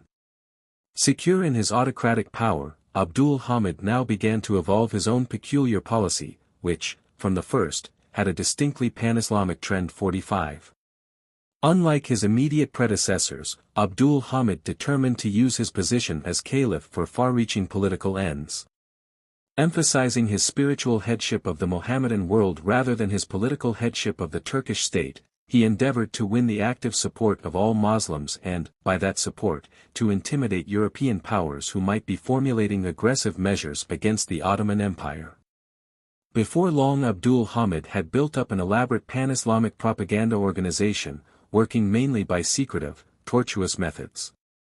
Constantinople became the Mecca of all the fanatics and anti-Western agitators like Jemal ad-Din. And from Constantinople there went forth swarms of picked emissaries, bearing to the most distant parts of Islam the caliph's message of hope and impending deliverance from the menace of infidel rule. Abdul Hamid's pan-Islamic propaganda went on uninterruptedly for nearly 30 years. Precisely what this propaganda accomplished is very difficult to estimate. In the first place, it was cut short, and to some extent reversed, by the Young Turk Resolution of 1908 which drove Abdul Hamid from the throne. It certainly was never put to the test of a war between Turkey and a first-class European power. This is what renders any theoretical appraisal so inconclusive. Abdul Hamid did succeed in gaining the respectful acknowledgement of his spiritual authority by most Muslim princes and notables, and he certainly won the pious veneration of the Muslim masses. In the most distant regions men came to regard the mighty caliph in Istanbul as, in very truth, the defender of the faith, and to consider his empire as the bulwark of Islam. On the other hand, it is a far cry from pious enthusiasm to practical performance. Furthermore, Abdul Hamid did not succeed in winning over powerful pan-Islamic leaders like el-Senussi, who suspected his motives and questioned his judgment, while Muslim liberals everywhere disliked him for his despotic, reactionary, inefficient rule. It is thus a very debatable question whether, if Abdul Hamid had ever called upon the Muslim world for armed assistance in a holy war, he would have been generally supported. Yet Abdul Hamid undoubtedly furthered the general spread of pan-Islamic sentiment throughout the Muslim world. In this larger sense he succeeded, albeit not so much from his position as caliph as because he incarnated the growing fear and hatred of the West. Thus we may conclude that Abdul Hamid's pan-Islamic propaganda did produce profound and lasting effects which will have to be seriously reckoned with. The Young Turk Revolution of 1908 greatly complicated the situation. It was soon followed by the Persian Revolution and by kindred symptoms in other parts of the East.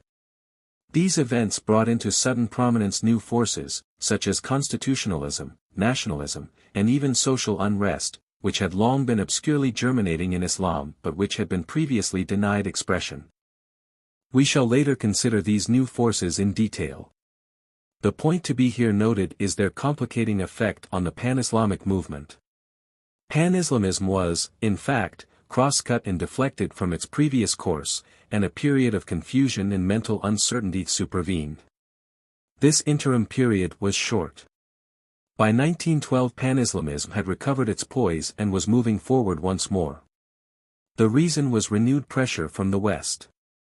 In 1911 came Italy's barefaced raid on Turkey's African dependency of Tripoli, while in 1912 the Allied Christian Balkan states attacked Turkey in the Balkan War, which sheared away Turkey's European provinces to the very walls of Constantinople and left her crippled and discredited. Moreover, in those same fateful years Russia and England strangled the Persian Revolution, while France, as a result of the Agadir crisis, closed her grip on Morocco. Thus, in a scant 2 years, the Muslim world had suffered at European hands assaults not only unprecedented in gravity but, in Muslim eyes, quite without provocation. The effect upon Islam was tremendous. A flood of mingled despair and rage swept the Muslim world from end to end. And, of course, the pan-Islamic implication was obvious. This was precisely what pan-Islam's agitators had been preaching for 50 years, the crusade of the West for Islam's destruction. What could be better confirmation of the warnings of Jamal ad-Din? The results were soon seen. In Tripoli, where Turks and Arabs had been on the worst of terms, both races clasped hands in a sudden access of pan-Islamic fervor, and the Italian invaders were met with a fanatical fury that roused Islam to wild applause and inspired Western observers with grave disquietude. Why has Italy found defenseless Tripoli such a hornet's nest? Queried Gabriel Anato, a former French minister of foreign affairs. It is because she has to do, not merely with Turkey, but with Islam as well. Italy has set the ball rolling, so much the worse for her, and for us all. 46 The Anglo-Russian manhandling of Persia likewise roused much wrathful comment throughout Islam. 47 While the impending extinction of Moroccan independence at French hands was discussed with mournful indignation. But with the coming of the Balkan War the wrath of Islam knew no bounds. From China to the Congo, pious Muslims watched with bated breath the swaying battle lines in the far-off Balkans, and when the news of Turkish disaster came, Islam's cry of wrathful anguish rose hoarse and high. Said a Mohammedan newspaper of Chinese Turkestan, advocating a fraternal union of all Chinese against Western aggression, Europe has grown too presumptuous. It will deprive us of our liberty, it will destroy us altogether if we do not bestir ourselves promptly and prepare for a powerful resistance. 53 During the troublous first stages of the Chinese Revolution, the Mohammedans, emerging from their sulky aloofness, cooperated so loyally with their Buddhist and Confucian fellow patriots that Dr. Sun Yat-sen, the Republican leader, announced gratefully, "The Chinese will never forget the assistance which their Muslim fellow countrymen have rendered."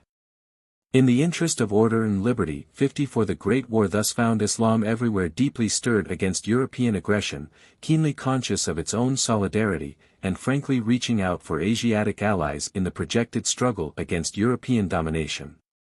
Under these circumstances it may at first sight appear strange that no general Islamic explosion occurred when Turkey entered the lists at the close of 1914 and the Sultan Caliph issued a formal summons to the Holy War. Of course this summons was not the flat failure which Allied reports led the West to believe at the time. As a matter of fact, there was trouble in practically every Mohammedan land under Allied control. To name only a few of many instances, Egypt broke into a tumult smothered only by overwhelming British reinforcements, Tripoli burst into a flame of insurrection that drove the Italians headlong to the coast, Persia was prevented from joining Turkey only by prompt Russo-British intervention, while the Indian northwest frontier was the scene of fighting that required the presence of 250,000 Anglo-Indian troops. The British government has officially admitted that during 1915 the Allies' Asiatic and African possessions stood within a hand's breadth of a cataclysmic insurrection. That insurrection would certainly have taken place if Islam's leaders had everywhere spoken the fateful word. But the word was not spoken. Instead, influential Muslims outside of Turkey generally condemned the latter's action and did all in their power to calm the passions of the fanatic multitude. The attitude of these leaders does credit to their discernment. They recognized that this was neither the time nor the occasion for a decisive struggle with the West. They were not yet materially prepared, and they had not perfected their understandings either among themselves or with their prospective non-Muslim allies. Above all, the moral urge was lacking. They knew that athwart the Khalifa's writ was stenciled, "Made in Germany." They knew that the Young Turk clique which had engineered the coup was made up of Europeanized renegades, many of them not even nominal Muslims, but atheistic Jews. Far-sighted Muslims had no intention of pulling Germany's chestnuts out of the fire, nor did they wish to further Prussian schemes of world dominion which for themselves would have meant a mere change of masters. Far better to let the West fight out its desperate feud, weaken itself, and reveal fully its future intentions. Meanwhile Islam could bide its time, grow in strength, and await the morrow. The Versailles Peace Conference was just such a revelation of European intentions as the pan-Islamic leaders had been waiting for in order to perfect their programs and enlist the moral solidarity of their followers. At Versailles the European powers showed unequivocally that they had no intention of relaxing their hold upon the Near and Middle East. By a number of secret treaties negotiated during the war, the Ottoman Empire had been virtually partitioned between the victorious Allies, and these secret treaties formed the basis of the Versailles settlement. Furthermore, Egypt had been declared a British protectorate at the very beginning of the war, while the Versailles Conference had scarcely adjourned before England announced an agreement with Persia which made that country another British protectorate in fact if not in name. The upshot was, as already stated, that the Near and Middle East were subjected to European political domination as never before. But there was another side to the shield. During the war years the Allied statesmen had officially proclaimed times without number that the war was being fought to establish a new world order based on such principles as the rights of small nations and the liberty of all peoples. These pronouncements had been treasured and memorized throughout the East. When, therefore, the East saw a peace settlement based, not upon these high professions, but upon the imperialistic secret treaties, it was fired with a moral indignation and sense of outraged justice never known before. A tide of impassioned determination began rising which has set already the entire East in tumultuous ferment, and which seems merely the premonitory groundswell of a greater storm. So ominous were the portents that even before the Versailles Conference had adjourned many European students of Eastern affairs expressed grave alarm. Here, for example, is the judgment of Leone Caetani, Duke of Sermoneta, an Italian authority on Mohammedan questions. Speaking in the spring of 1919 on the war's effect on the East, he said, "The convulsion has shaken Islamic and Oriental civilization to its foundations. The entire Oriental world, from China to the Mediterranean, is in ferment. Everywhere the hidden fire of anti-European hatred is burning. Riots in Morocco, risings in Algiers, discontent in Tripoli, so-called nationalist attempts in Egypt, Arabia, and Libya are all different manifestations of the same deep sentiment, and have as their object the rebellion of the Oriental world against European civilization." 55 Those words are a prophetic forecast of what has since occurred in the Muslim world. Because recent events are perhaps even more involved with the nationalistic aspirations of the Muslim peoples than they are with the strictly pan-Islamic movement, I propose to defer their detailed discussion till the chapter on nationalism.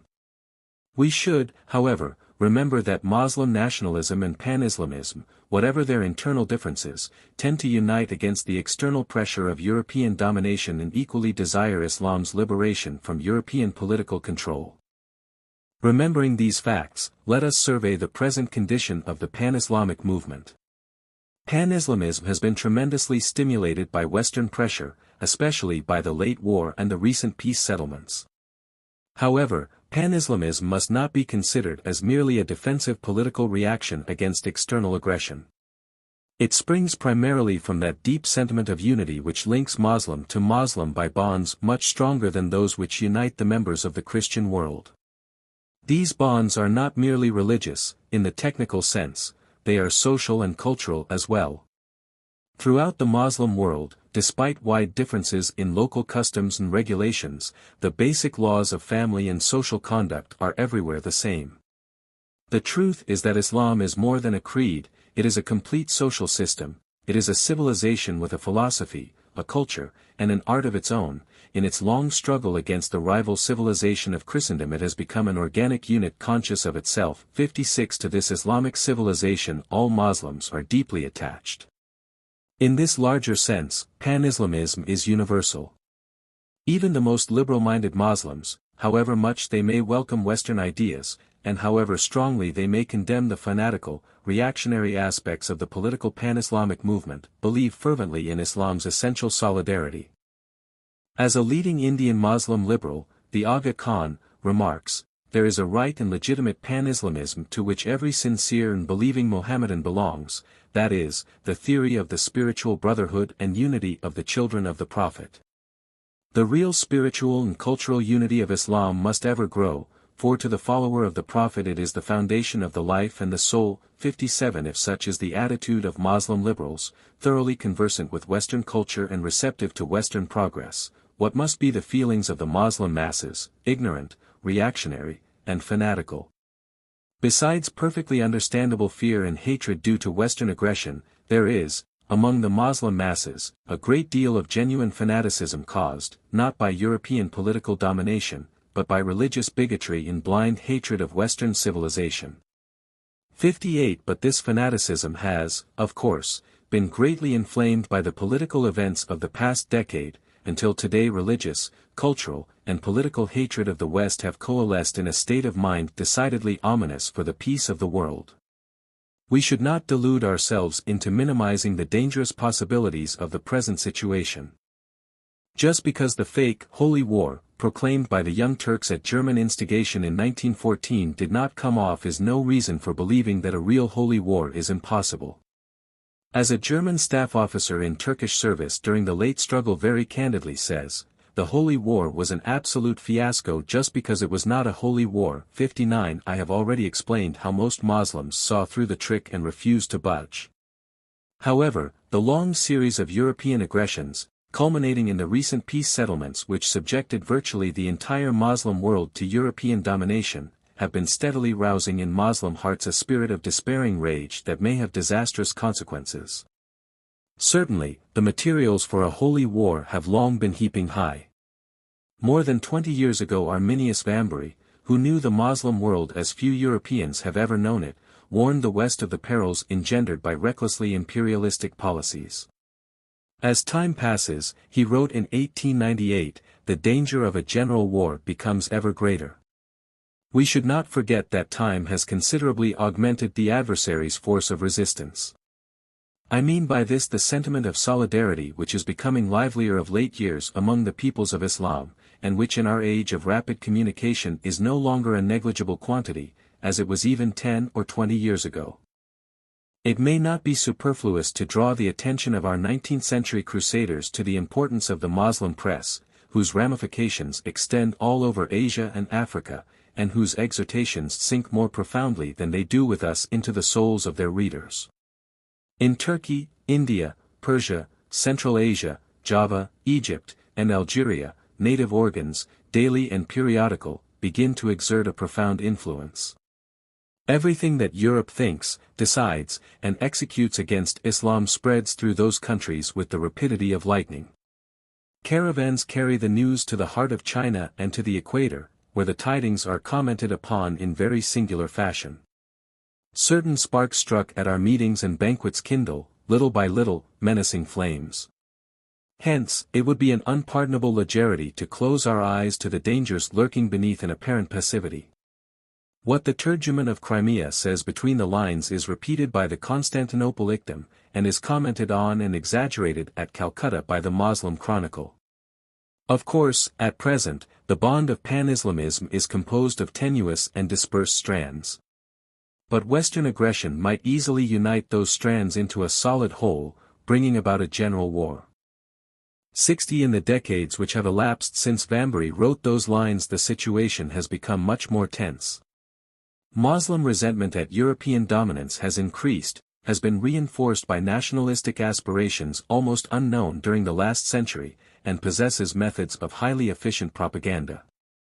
For example, the pan-Islamic press, to which Vambery refers, has developed in truly extraordinary fashion. In 1900 there were in the whole Islamic world not more than 200 propagandist journals. By 1906 there were 500, while in 1914 there were well over 1,000. 61 Muslims fully appreciate the post office, the railroad, and other modern methods of rapidly interchanging ideas. Every Muslim country is in communication with every other Muslim country, directly, by means of special emissaries, pilgrims, travelers, traders, and postal exchanges, indirectly, by means of Mohammedan newspapers, books, pamphlets, leaflets, and periodicals. I have met with Cairo newspapers in Baghdad, Tehran, and Peshawar, Constantinople newspapers in Basra and Bombay, Calcutta newspapers in Mohammed, Kerbala, and Port Said 62. As for the professional pan-Islamic propagandists, more particularly those of the religious fraternities, they swarm everywhere, rousing the fanaticism of the people, traveling under 1,000 disguises, as merchants, preachers, students, doctors, workmen, beggars, fakirs, mountebanks, pretended fools or rhapsodists. These emissaries are everywhere well received by the faithful and are efficaciously protected against the suspicious investigations of the European colonial authorities. 63. Furthermore, there is today in the Muslim world a widespread conviction, held by liberals and chauvinists alike, albeit for very different reasons, that Islam is entering on a period of renaissance and renewed glory. Says Sir Theodore Morrison, no Mohammedan believes that Islamic civilization is dead or incapable of further development.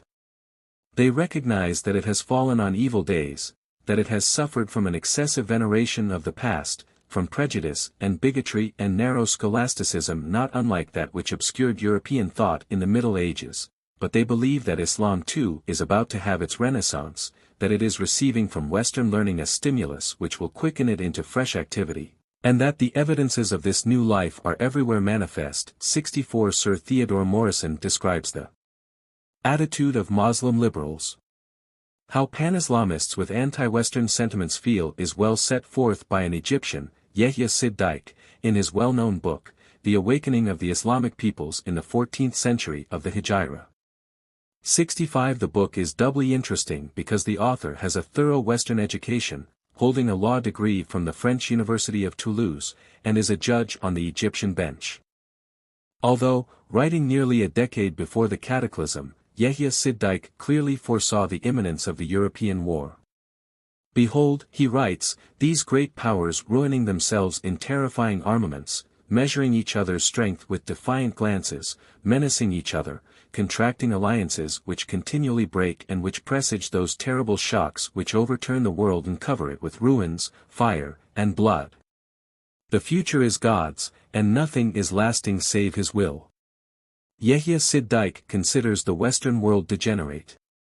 Does this mean, he asks, that Europe, our enlightened guide, has already reached the summit of its evolution? Has it already exhausted its vital force by 2 or 3 centuries of hyperexertion? In other words, is it already stricken with senility, and will it see itself soon obliged to yield its civilizing role to other peoples less degenerate, less neurasthenic, that is to say, younger, more robust, more healthy, than itself? In my opinion, the present marks Europe's apogee, and its immoderate colonial expansion means, not strength, but weakness. Despite the aureole of so much grandeur, power, and glory, Europe is today more divided and more fragile than ever, and ill conceals its malaise, its sufferings, and its anguish. Its destiny is inexorably working out. The contact of Europe on the East has caused us both much good and much evil, good, in the material and intellectual sense, evil, from the moral and political point of view. Exhausted by long struggles, enervated by a brilliant civilization, the Moslem peoples inevitably fell into a malaise, but they are not stricken, they are not dead. These peoples, conquered by the force of cannon, have not in the least lost their unity, even under the oppressive regimes to which the Europeans have long subjected them. I have said that the European contact has been salutary to us from both the material and intellectual point of view. What reforming Moslem princes wish to impose by force on their Moslem subjects is today realized 100-fold. So great has been our progress in the last 25 years in science, letters, and art that we may well hope to be in all these things the equals of Europe in less than half a century. A new era opens for us with the 14th century of the Hijra, and this happy century will mark our renaissance and our great future. A new breath animates the Mohammedan peoples of all races. All Moslems are penetrated with the necessity of work and instruction. We all wish to travel, do business, tempt fortune, brave dangers. There is in the East, among the Mohammedans, a surprising activity, an animation, unknown 25 years ago. There is today a real public opinion throughout the East. The author concludes, "Let us hold firm, each for all, and let us hope, hope, hope. We are fairly launched on the path of progress, let us profit by it. It is Europe's very tyranny which has wrought our transformation. It is our continued contact with Europe that favors our evolution and inevitably hastens our revival. It is simply history repeating itself, the will of God fulfilling itself despite all opposition and all resistance. Europe's tutelage over Asiatics is becoming more and more nominal, the gates of Asia are closing against the European. Surely we glimpse before us a revolution without parallel in the world's annals. A new age is at hand. If this was the way Pan-Islamists were thinking in the opening years of the century, it is clear that their views must have been confirmed and intensified by the Great War. 66 The material power of the West was thereby greatly reduced, while its prestige was equally sapped by the character of the peace settlement and by the attendant disputes which broke out among the victors. The mutual rivalries and jealousies of England, France, Italy, and their satellites in the East have given Muslims much food for hopeful thought, and have caused corresponding disquietude in European minds. A French publicist recently admonished his fellow Europeans that Islam does not recognize our colonial frontiers, and added warningly, the great movement of Islamic union inaugurated by Jamal ad-Din el-Afghani is going on. 67 The menacing temper of Islam is shown by the furious agitation which has been going on for the last 3 years among India's 70 million Muslims against the dismemberment of the Ottoman Empire. This agitation is not confined to India. It is general throughout Islam, and Sir Theodore Morrison does not overstate the case when he says, "It is time the British public realized the gravity of what is happening in the East." The Mohammedan world is ablaze with anger from end to end at the partition of Turkey.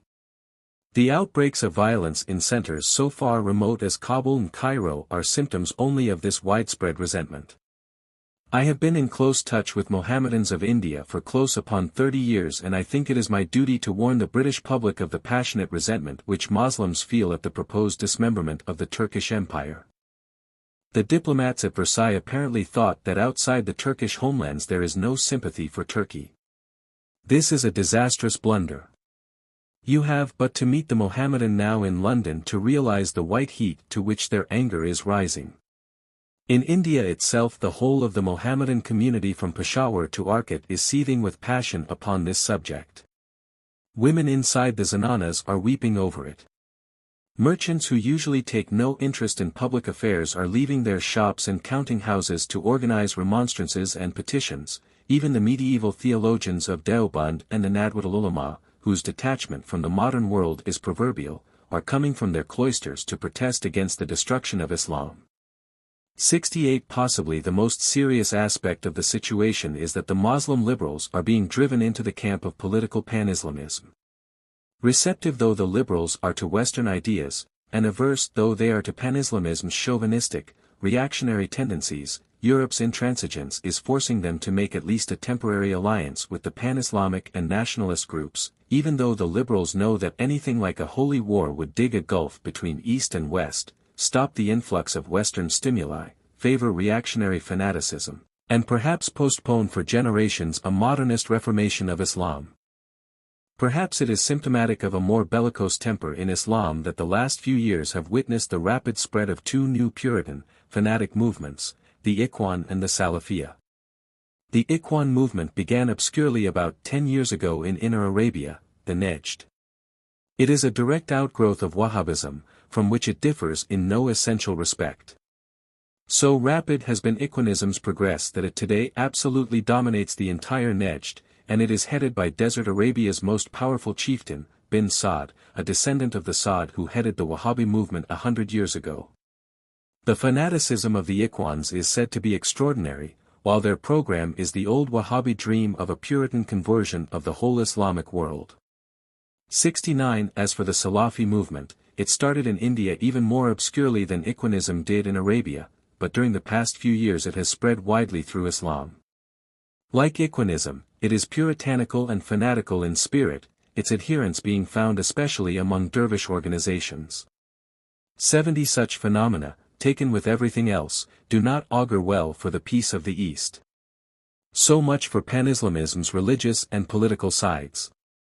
Now let us glance at its commercial and industrial aspects, at what may be called economic Pan-Islamism. Economic Pan-Islamism is the direct result of the permeation of Western ideas. Half a century ago the Muslim world was economically still in the Middle Ages. The provisions of the Shariat, or Muslim canon law, such as the prohibition of interest rendered economic life in the modern sense impossible. What little trade and industry did exist was largely in the hands of native Christians or Jews. Furthermore, the whole economic life of the East was being disorganized by the aggressive competition of the West. Europe's political conquest of the Muslim world was, in fact, paralleled by an economic conquest even more complete. Everywhere percolated the flood of cheap, abundant European machine-made goods, while close behind came European capital, temptingly offering itself in return for loans and concessions which, once granted, paved the way for European political domination. Yet in economics as in politics the very completeness of Europe's triumph provoked resistance. Angered and alarmed by Western exploitation, Islam frankly recognized its economic inferiority and sought to escape from its subjection.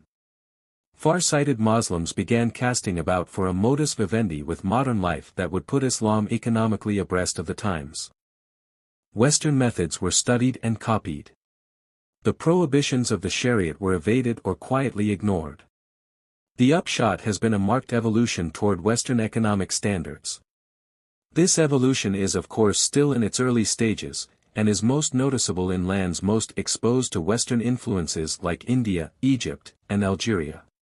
Yet everywhere in the Muslim world the trend is the same. The details of this economic transformation will be discussed in the chapter devoted to economic change.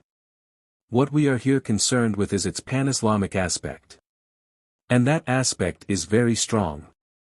Nowhere does Islam's innate solidarity come out better than in the economic field.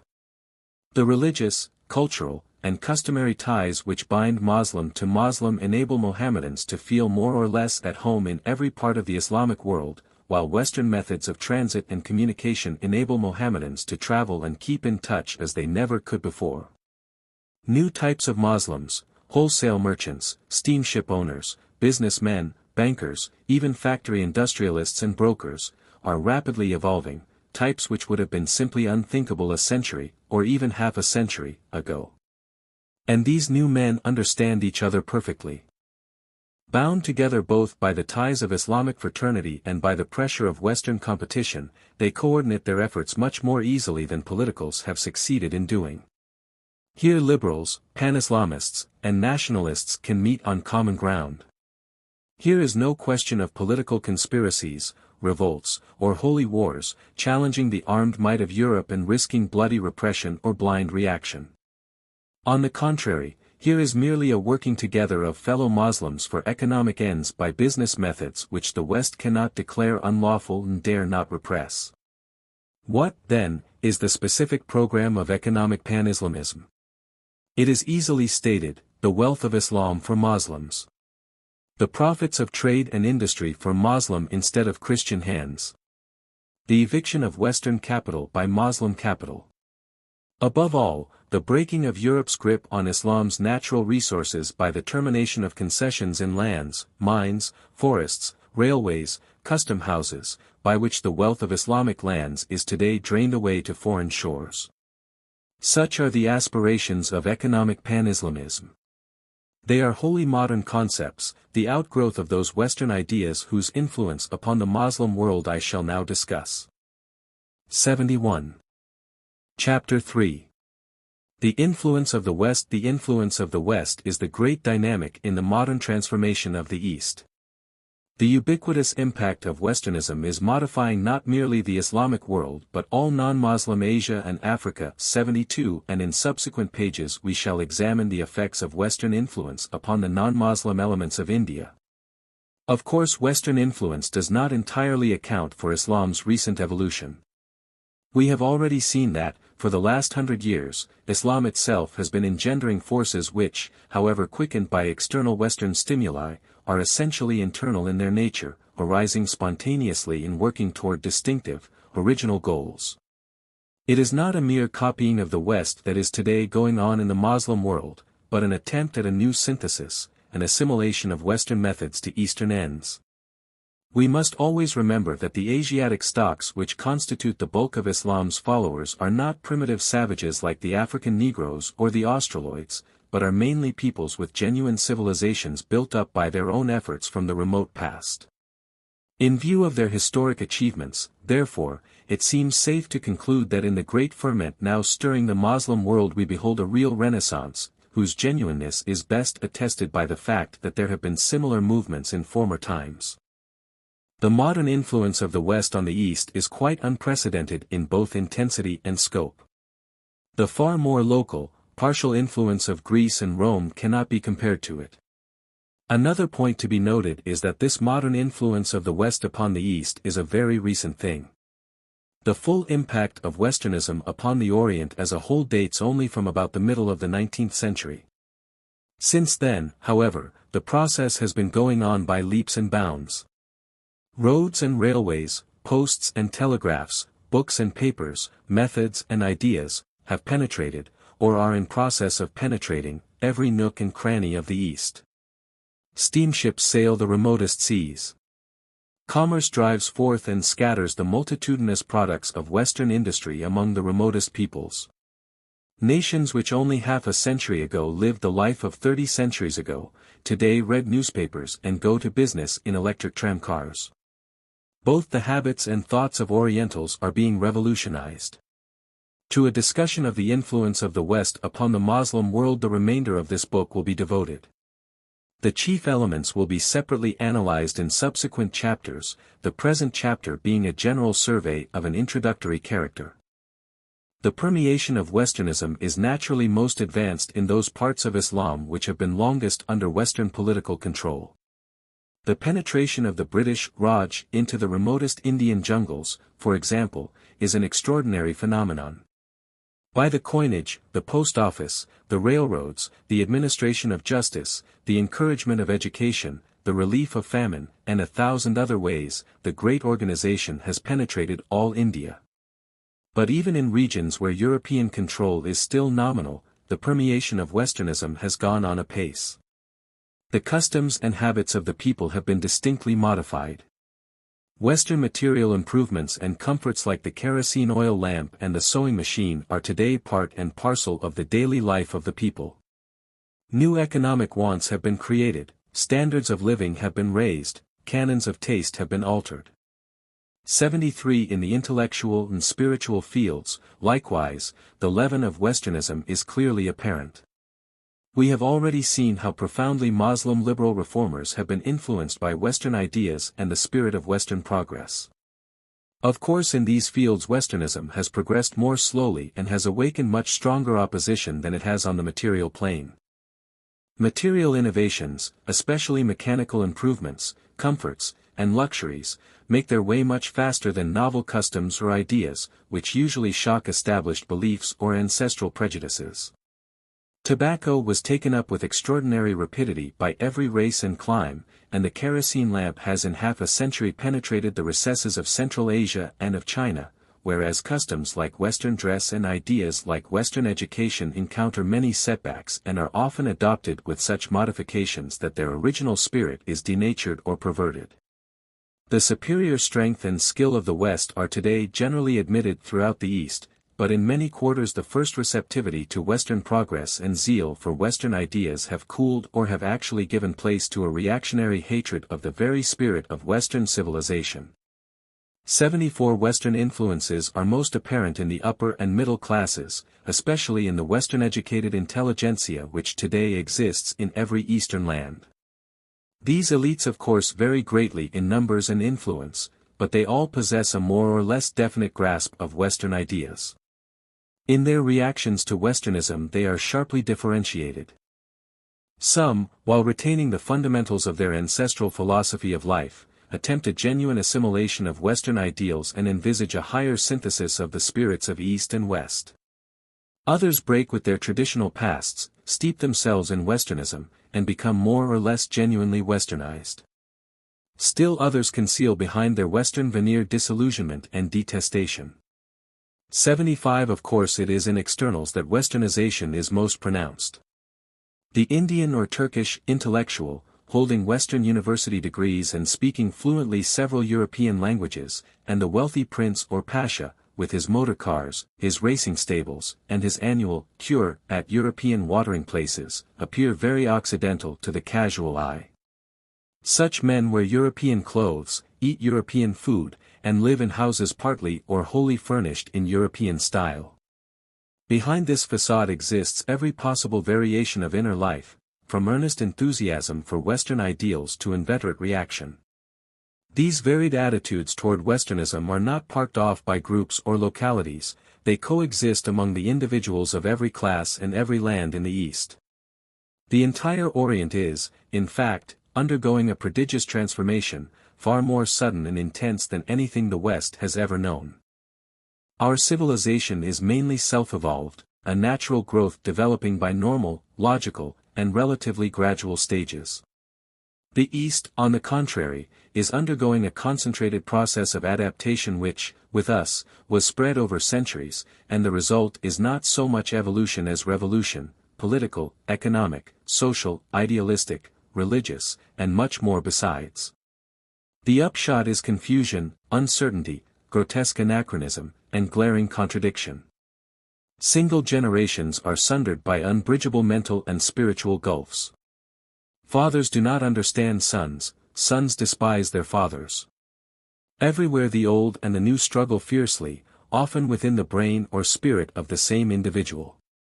The infinite complexity of this struggle as it appears in India is well summarized by Sir Valentine Kyrall when he speaks of the many currents and cross-currents of the confused movement which is stirring the stagnant waters of Indian life, the steady impact of alien ideas on an ancient and obsolescent civilization, the more or less imperfect assimilation of those ideas by the few, the dread and resentment of them by those whose traditional ascendancy they threaten, the disintegration of old beliefs, and then again their aggressive revival, the careless diffusion of an artificial system of education, based none too firmly on mere intellectualism, and bereft of all moral or religious sanction, the application of Western theories of administration and of jurisprudence to a social formation stratified on lines of singular rigidity, the play of modern economic forces upon primitive conditions of industry and trade, the constant and unconscious but inevitable friction between subject races and their alien rulers, the reverberation of distant wars and distant racial conflicts,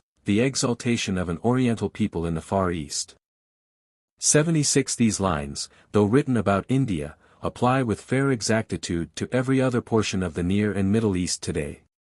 As a French writer remarks with special reference to the Levant, the truth is that the Orient is in transformation, and the Mohammedan mentality as well, though not perhaps exactly as we might wish. It is undergoing a period of crisis, wherein the past struggles everywhere against the present, where ancient customs, impaired by modern innovations, present a hybrid and disconcerting spectacle. 77 To this is largely due the unlovely traits displayed by most of the so-called Westernized Orientals, the stucco civilization, 78 of the Indian Babu, and the boulevardier culture, of the Turkish Effendi, civilized rather than civilized. Any profound transformation must engender many worthless byproducts, and the contemporary westernization of the Orient has its dark as well as its bright side. The very process of reform, however necessary and inevitable, lends fresh virulence to old ills and imports new evils previously unknown. As Lord Cromer says, it is doubtful whether the price which is being paid for introducing European civilization into these backward Eastern societies is always recognized as fully as it should be. The material benefits derived from European civilization are unquestionably great, but as regards the ultimate effect on public and private morality the future is altogether uncertain. 79 The good and the evil of westernization are alike mostly clearly evident among the ranks of the educated elites. Some of these men show the happiest effects of the Western spirit, but an even larger number fall into the gulf between old and new, and there miserably perish. Lord Cromer characterized many of the Europeanized Egyptians as, at the same time de-Muslimized Muslims and invertebrate Europeans, 80, while another British writer thus pessimistically describes the superficial Europeanism prevalent in India, beautiful Mughal palaces furnished with cracked furniture from Tottenham Court Road. That is what we have done to the Indian mind. We have not only made it despise its own culture and throw it out, we have asked it to fill up the vacant spaces with furniture which will not stand the climate. The mental Eurasianism of India is appalling. Such minds are nomad. They belong to no civilization, no country, and no history. They create a craving that cannot be satisfied, and ideals that are unreal. They falsify life. They deprive men of the nourishment of their cultural past, and the substitutes they supply are unsubstantial. We sought to give the Eastern mind a Western content and environment. We have succeeded too well in establishing intellectual and moral anarchy in both. 81 These patent evils of Westernization are a prime cause of that implacable hatred of everything Western which animates so many Orientals, including some well acquainted with the West. Such persons are precious auxiliaries to the ignorant reactionaries and to the rebels against Western political domination. The political predominance of the West over the East is, indeed, the outstanding factor in the whole question of Western influence upon the Orient. We have already surveyed Europe's conquest of the Near and Middle East during the past century, and we have seen how helpless the backward, decrepit Moslem world was in face of the twofold tide of political and economic subjugation. In fact, the economic phase was perhaps the more important factor in the rapidity and completeness of Europe's success. To be sure, some eastern lands were subjugated at a stroke by naked military force, as in the French expedition to Algiers, the Russian conquest of Central Asia, and the Italian descent upon Tripoli. Much oftener, however, subjection began by the essentially economic process known as Pacific penetration, the acquirement of a financial grip upon a hitherto independent Oriental country by Western capital in the form of loans and concessions, until the assumption of Western political control became little more than a formal registration of what already existed in fact. Such is the story of the subjection of Egypt, Morocco, and Persia, while England's Indian Empire started in a purely trading venture, the East India Company. The tremendous potency of Pacific penetration is often not fully appreciated. Take the significance of one item alone, railway concessions. Says that keen student of Weltpolitik, Dr. Dillon, railways are the iron tentacles of latter-day expanding powers. They are stretched out caressingly at first. But once the iron has, so to say, entered the soul of the weaker nation, the tentacles swell to the dimensions of brawny arms, and the embrace tightens to a crushing grip. 82 On the question of the abstract rightness or wrongness of this subjection of the East by the West, I do not propose to enter. It has been exhaustively discussed, pro and con, and every reader of these pages is undoubtedly familiar with the stock arguments on both sides. The one thing certain is that this process of subjugation was, broadly speaking, inevitable. Given two worlds at such different levels as East and West at the beginning of the 19th century, the West overflowing with vitality and striding at the forefront of human progress, the East sunk in lethargy and decrepitude, and it was a foregone conclusion that the former would encroach upon the latter. What does concern us in our present discussion is the effect of European political control upon the general process of Westernization in Eastern lands. And there can be no doubt that such Westernization was thereby greatly furthered. Once in control of an Oriental country, the European rulers were bound to favor its Westernization for a variety of reasons. Mere self-interest impelled them to make the country peaceful and prosperous, in order to extract profit for themselves and reconcile the inhabitants to their rule. This meant the replacement of inefficient and sanguinary native despotisms inhibiting progress and engendering anarchy by stable colonial governments, maintaining order, encouraging industry, and introducing improvements like the railway, the post, sanitation, and much more besides. In addition to these material innovations, practically all the Western governments endeavored to better the social, intellectual, and spiritual condition of the peoples that had come under their control. The European powers who built up colonial empires during the 19th century were actuated by a spirit far more enlightened than that of former times, when the early colonial empires of Spain, Portugal, Holland, and the English East India Company had been run on the brutal and short-sighted doctrine of sheer exploitation. In the 19th century all Western rule in the Orient was more or less impregnated with the ideal of the white man's burden. The great empire builders of the 19th century, actuated as they were not merely by self-interest and patriotic ambition but also by a profound sense of obligation to improve the populations which they had brought under their country's sway, felt themselves bearers of Western enlightenment and labored to diffuse all the benefits of Western civilization. They honestly believed that the extension of Western political control was the best and quickest, perhaps the only, means of modernizing the backward portions of the world. That standpoint is ably presented by a British, liberal imperialist, Professor Ramsay Muir, who writes, "It is an undeniable fact that the imperialism of the European peoples has been the means whereby European civilization has been in some degree extended to the whole world, so that today the whole world has become a single economic unit, and all its members are parts of a single political system. And this achievement brings us in sight of the creation of a world order such as the wildest dreamers of the past could never have anticipated. Without the imperialism of the European peoples, North and South America, Australia, South Africa, must have remained wildernesses, peopled by scattered bands of savages. Without it India and other lands of ancient civilization must have remained, for all we can see, externally subject to that endless succession of wars and arbitrary despotisms which have formed the substance of their history through untold centuries, and under which neither rational and equal law nor political liberty, as we conceive them, were practicable conceptions. Without it the backward peoples of the earth must have continued to stagnate under the dominance of an unchanging primitive customary regime, which has been their state throughout recorded time. If today the most fruitful political ideas of the West, the ideas of nationality and self-government, which are purely products of Western civilization, are beginning to produce a healthy fermentation in many parts of the non-European world, that result is due to European imperialism. 83 The ethics of modern imperialism have nowhere been better formulated than in an essay by Lord Cromer. An imperial policy, he writes, must, of course, be carried out with reasonable prudence, and the principles of government which guide our relations with whatsoever races are brought under our control must be politically and economically sound and morally defensible. This is, in fact, the keystone of the imperial arch. The main justification of imperialism is to be found in the use which is made of imperial power. If we make good use of our power, we may face the future without fear that we shall be overtaken by the nemesis which attended Roman misrule. If the reverse is the case, the British Empire will deserve to fall, and of a surety it will ultimately fall. 84 Such are the basic sanctions of Western imperialism as evolved during the 19th century.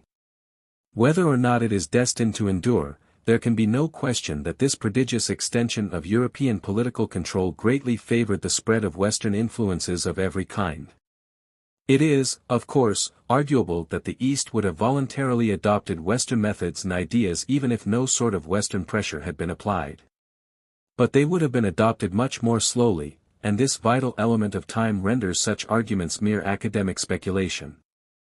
For the vital, expanding 19th-century West to have deliberately restrained itself while the backward East blunderingly experimented with Westernism, accepting and rejecting, buying goods and refusing to pay for them, negotiating loans and then squandering and repudiating them, inviting in Europeans and then expelling or massacring them, would have been against all history and human nature.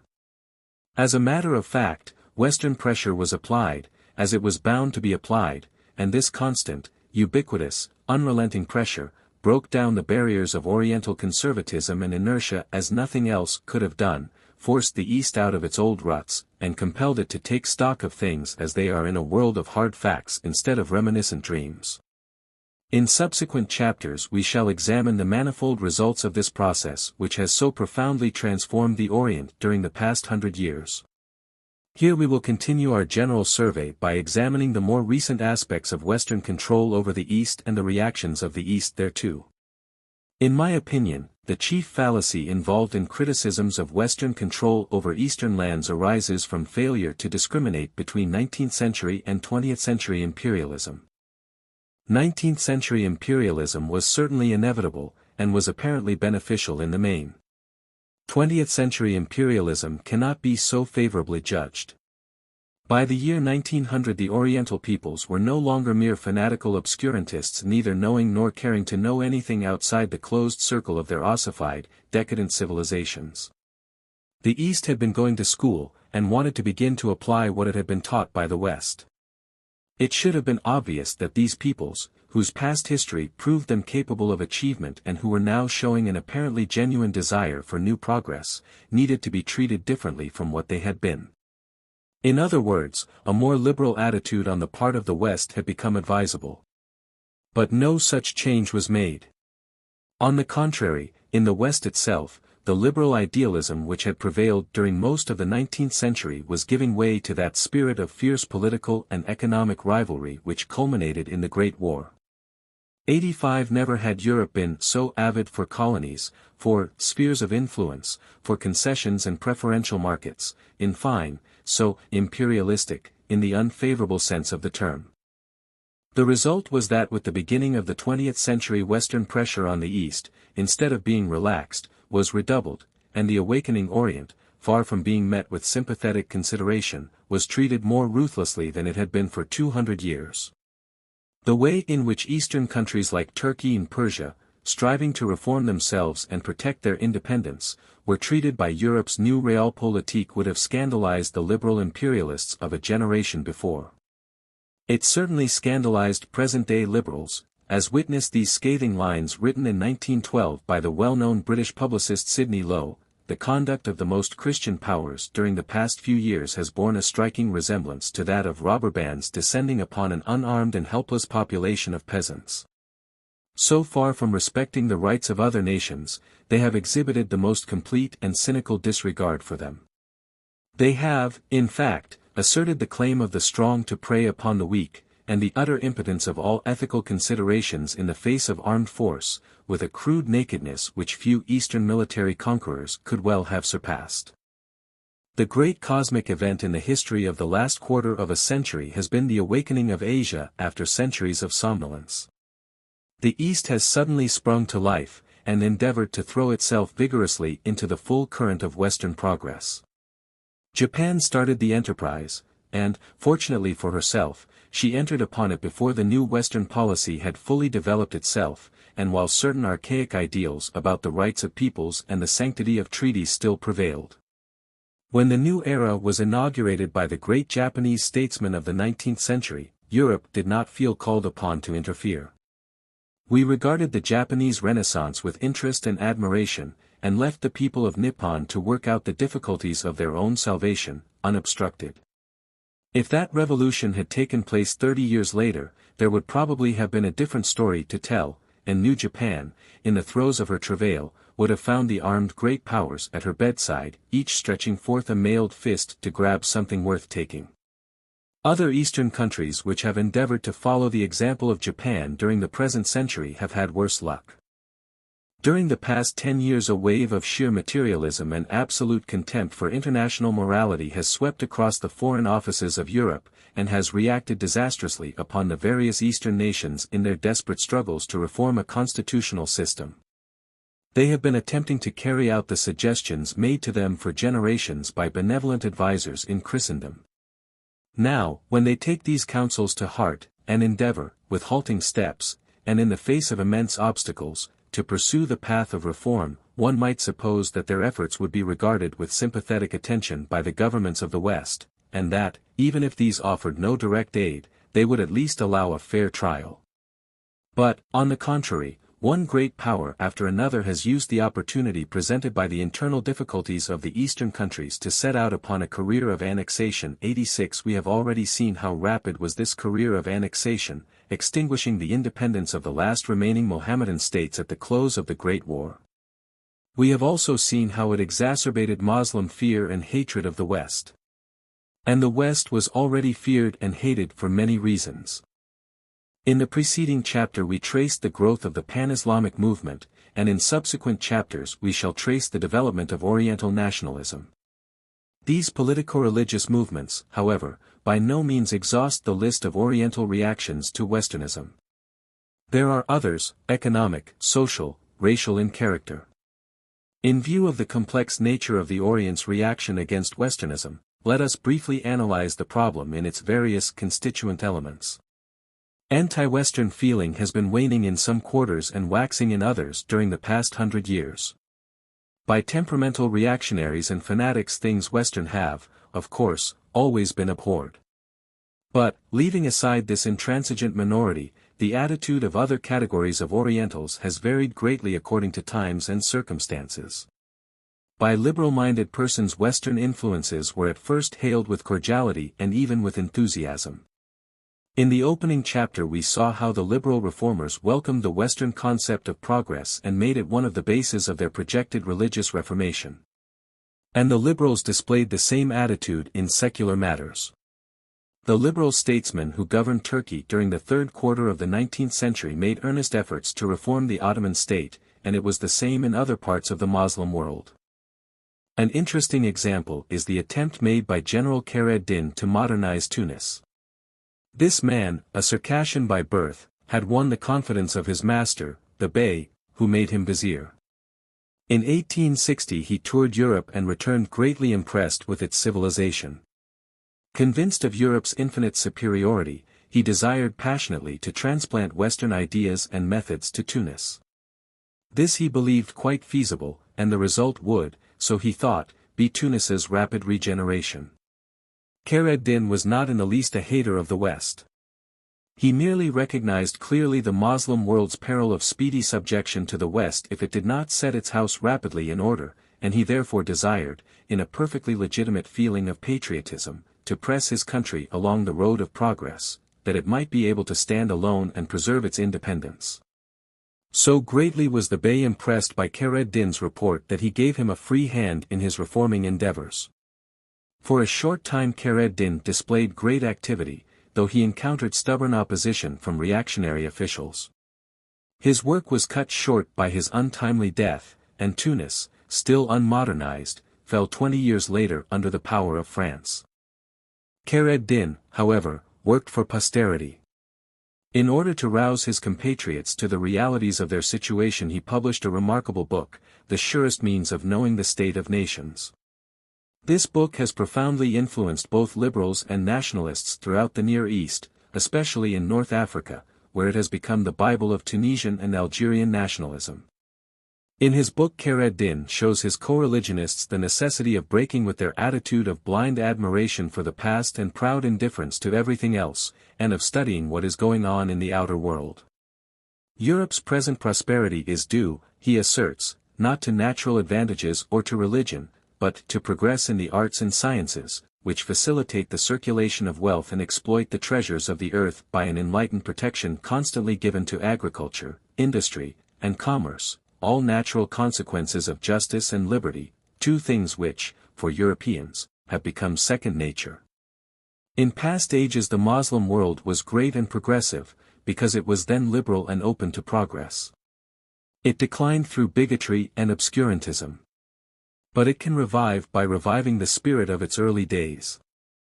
I have stressed the example of the Tunisian Kheyr ed-Din rather than the better-known Turkish instances because it illustrates the general receptivity of mid-19th century Muslim liberals to Western ideas and their freedom from anti-Western feeling.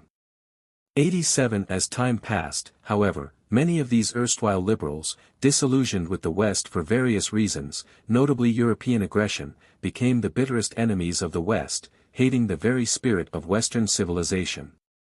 88 This anti-Western feeling has, of course, been greatly exacerbated since the beginning of the present century. As an influential Mohammedan wrote just before the Great War, the events of these last 10 years and the disasters which have stricken the Mohammedan world have awakened in its bosom a sentiment of mutual cordiality and devotion hitherto unknown, and a unanimous hatred against all its oppressors has been the ferment which today stirs the hearts of all Moslems. 89 The bitter rancor seething in many Moslem hearts shows in outbursts like the following, from the pen of a popular Turkish writer.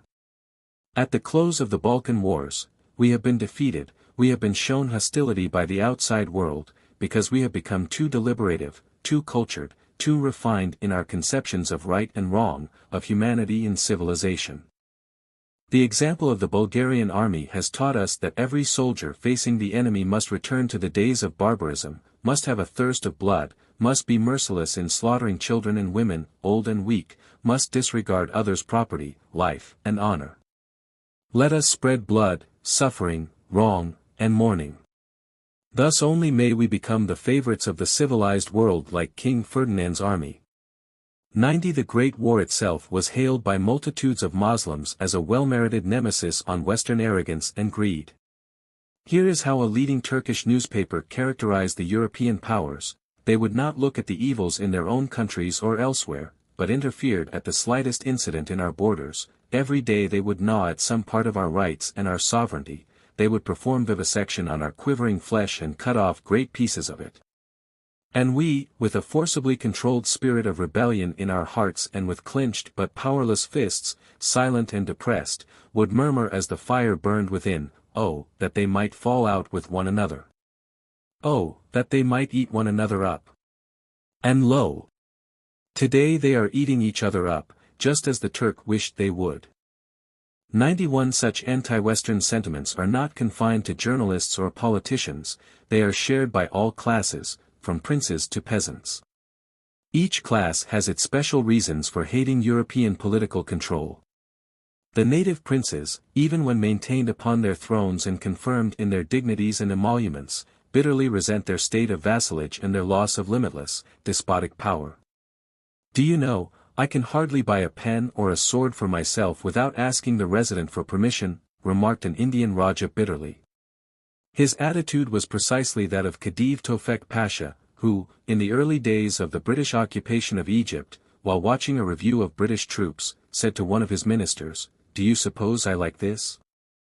I tell you, I never see an English sentinel in my streets without longing to jump out of my carriage and strangle him with my own hands." 92 The upper classes feel much the same as their sovereigns.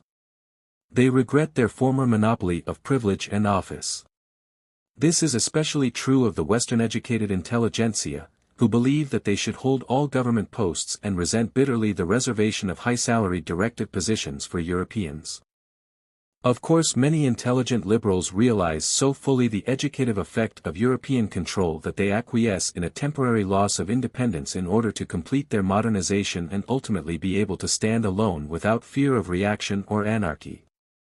However, these liberals are only a small minority, hated by their upper-class fellows as time-servers and renegades, and sundered by an immense gulf from the ignorant masses. At first sight we might think that the masses would, on the whole, be favorably disposed toward European political control. Despite certain economic disadvantages that Westernization has imposed, the masses have unquestionably gained most by European rule. Formerly exploited ruthlessly by both princes and upper classes, the peasants and town workers are today assured peace, order, justice, and security for their landholdings and the fruits of their toil.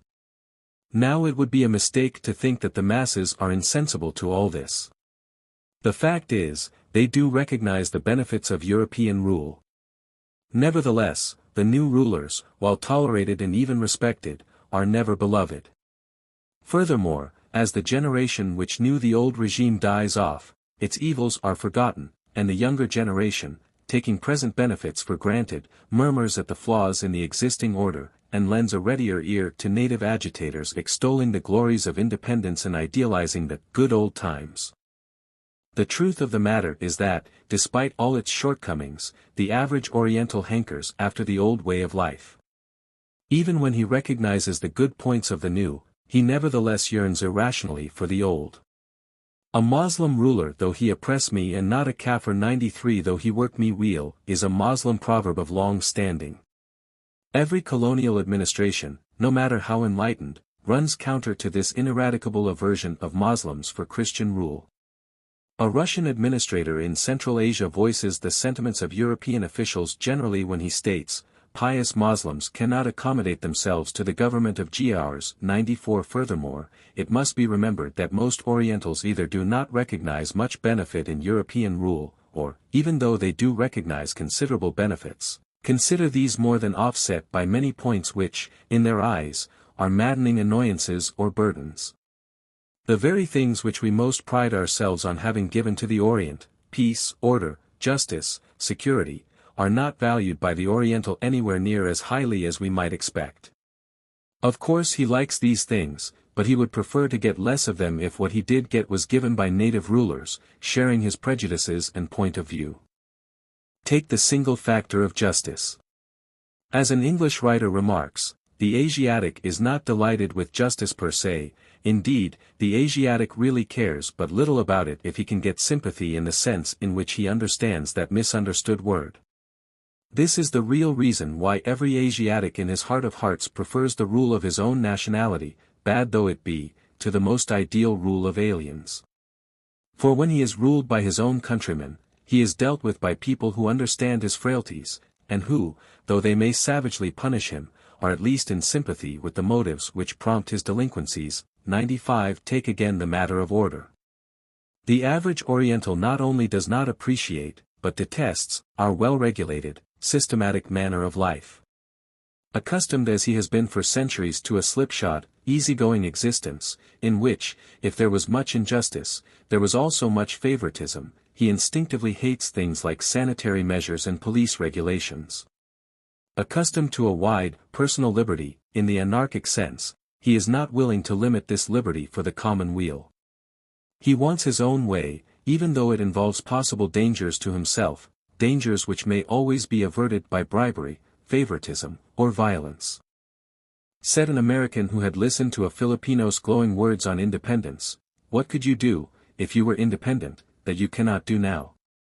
I could build my house there in the middle of the street, if I wanted to. But suppose your neighbor objected and interfered? I would get him. But suppose he got you?" A shrug of the shoulders was the only answer. 96 The fact is that the majority of Orientals, despite the considerable penetration of Western ideas and methods that has been going on for the last century, still love their old ruts and hate to be budged out of them. They realize that Western rule furthers more than anything else the westernization of their social system, their traditional manner of life, and they therefore tend to react fanatically against it. Every innovation imposed by the colonial authorities is apt to rouse the most purblind resistance. For example, compulsory vaccination was bitterly opposed for years by the natives of Algeria. The French officials pointed out that smallpox, hitherto rampant, was being rapidly extirpated. The natives replied that, in their opinion, it was merely a crafty scheme for sterilizing them sexually and thus make room for French colonists. The officials thereupon pointed to the census figures, which showed that the natives were increasing at an unprecedented rate. The natives merely shrugged their shoulders and continued to inveigh against the innovation. This whole matter has been well summarized by a French writer with a wide knowledge of Mohammedan lands. Says Louis Bertrand, "In reality, all these peoples, indisposed as they are by their traditions, customs, and climates to live according to our social ideal, hate to endure the constraint of our police, of our administration, in a word, of any sort of regulated government, no matter how just and honest. Delivered from the most anarchic and vexatious of tyrannies, they remain in spirit more or less like our vagabonds, always hoping to escape from the gendarmes. In vain do we point out to the Arabs of North Africa that, thanks to the protection of France, they are no longer pillaged by Turkish despots nor massacred and tortured by rival tribes. They see only one thing, the necessity of paying taxes for matters that they do not understand. We shall never realize the rage, the fury, aroused in our Algerian towns by the simple health department ordinance requiring the emptying of a garbage can at a fixed hour. At Cairo and elsewhere I have observed the same rebellious feelings among the donkey boys and cab drivers subjected to the regulations of the English policeman.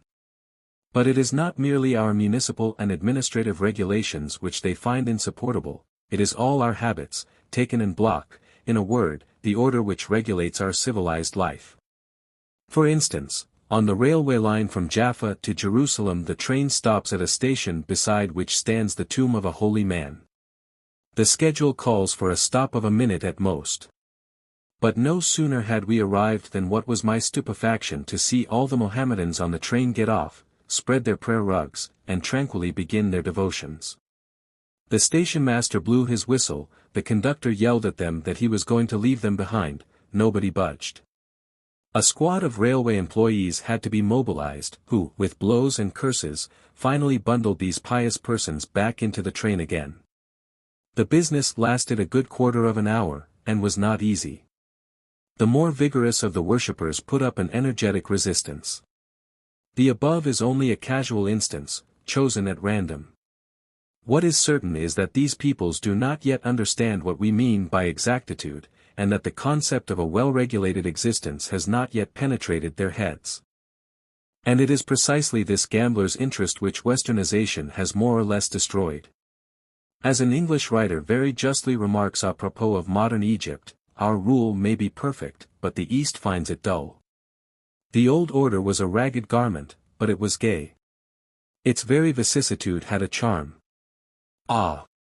Yes, said an Egyptian to a champion of English rule, but in the old days a beggar might sit at the gate, and if he were found pleasing in the eyes of a great lady, he might be a great man on the morrow.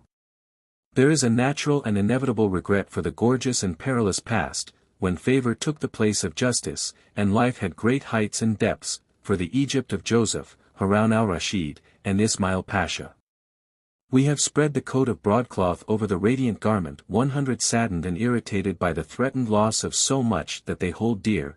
It is not strange that many Eastern conservatives glorify the past as a sort of golden age, infinitely superior to anything the West can produce, and in this they are joined by many quondam liberals, disillusioned with Westernism and flying into the arms of reaction.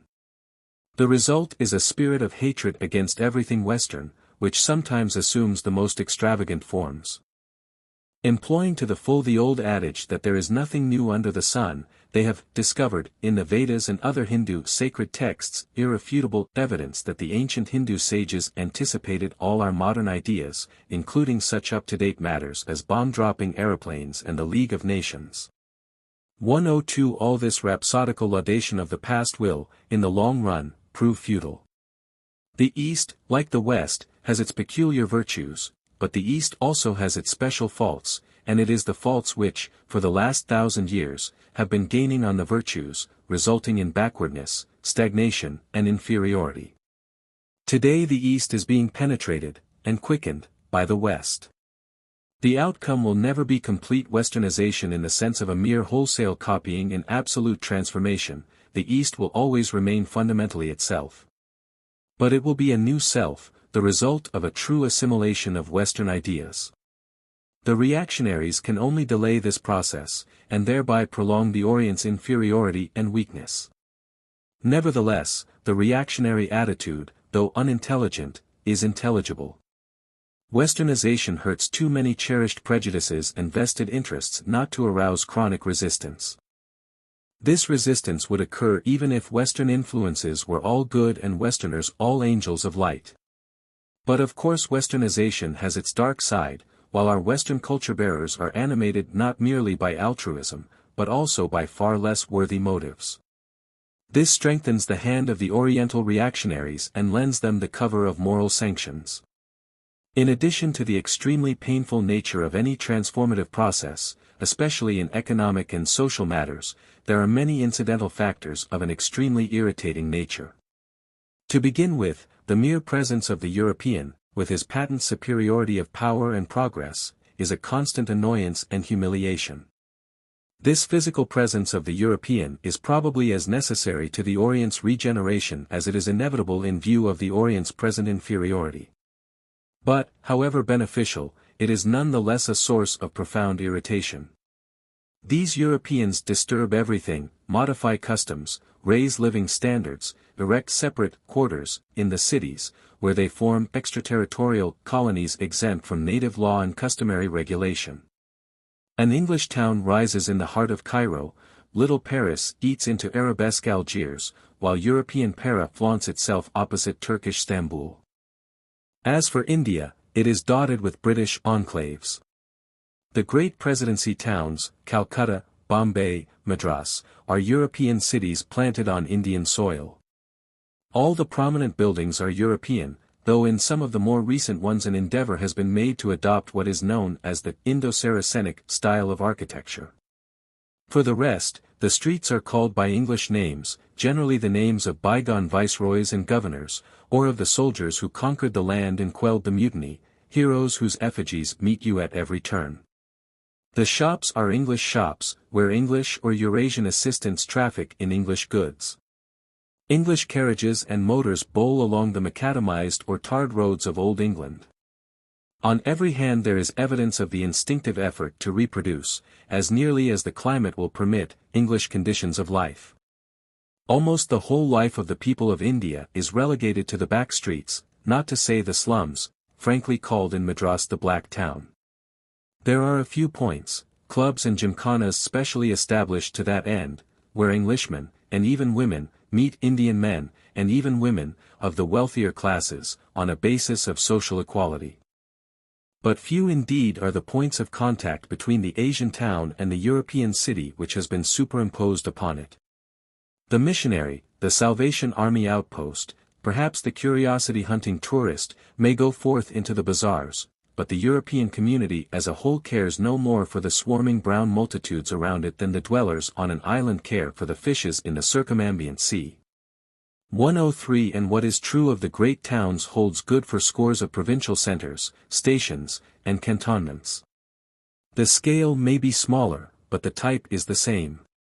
The European in the Orient is thus everywhere profoundly an alien, living apart from the native life. And the European is not merely an aloof alien, he is a ruling alien as well. Always his attitude is that of the superior, the master. This attitude is not due to brutality or snobbery, it is inherent in the very essence of the situation. Of course many Europeans have bad manners, but that does not change the basic reality of the case.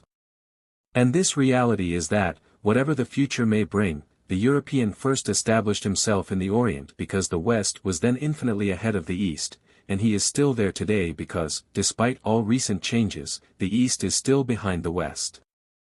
Therefore the European in the Orient is still the ruler, and so long as he stays there must continue to rule, justly, temperately, with politic regard for Eastern progress and liberal devolution of power as the East becomes ripe for its liberal exercise, but, nevertheless, rule. Wherever the Occidental has established his political control, there are but two alternatives, govern or go. Furthermore, in his governing, the Occidental must rule according to his own lights, despite all concessions to local feeling, he must, in the last analysis, act as a Western, not as an Eastern, ruler. Lord Cromer voices the heart of all true colonial government when he says, in governing Oriental races the first thought must be what is good for them, but not necessarily what they think is good for them. 104 Now all this is inevitable, and should be self-evident. Nevertheless, the fact remains that even the most enlightened Oriental can hardly regard it as other than a bitter though salutary medicine, while most Orientals feel it to be humiliating or intolerable. The very virtues of the European are prime causes of his unpopularity. For, as Meredith Townsend Wells says, the European is, in Asia, the man who will insist on his neighbor doing business just after dinner, and being exact when he is half asleep, and being prompt just when he wants to enjoy, and he rules in Asia and is loved in Asia accordingly. 105 Furthermore, the European in the Orient is disliked not merely as a ruler and a disturber, but also as a man of widely different race. This matter of race is very complicated. 106 But it cuts deep and is of fundamental importance. Most of the peoples of the Near and Middle East with which our present discussion is concerned belong to what is known as the brown category of the human species. Of course, in strict anthropology, the term is inexact. Anthropologically, we cannot set off a sharply differentiated group of brown types as a brown race, as we can set off the white types of Europe as a white race or the yellow Mongoloid types of the Far East as a yellow race.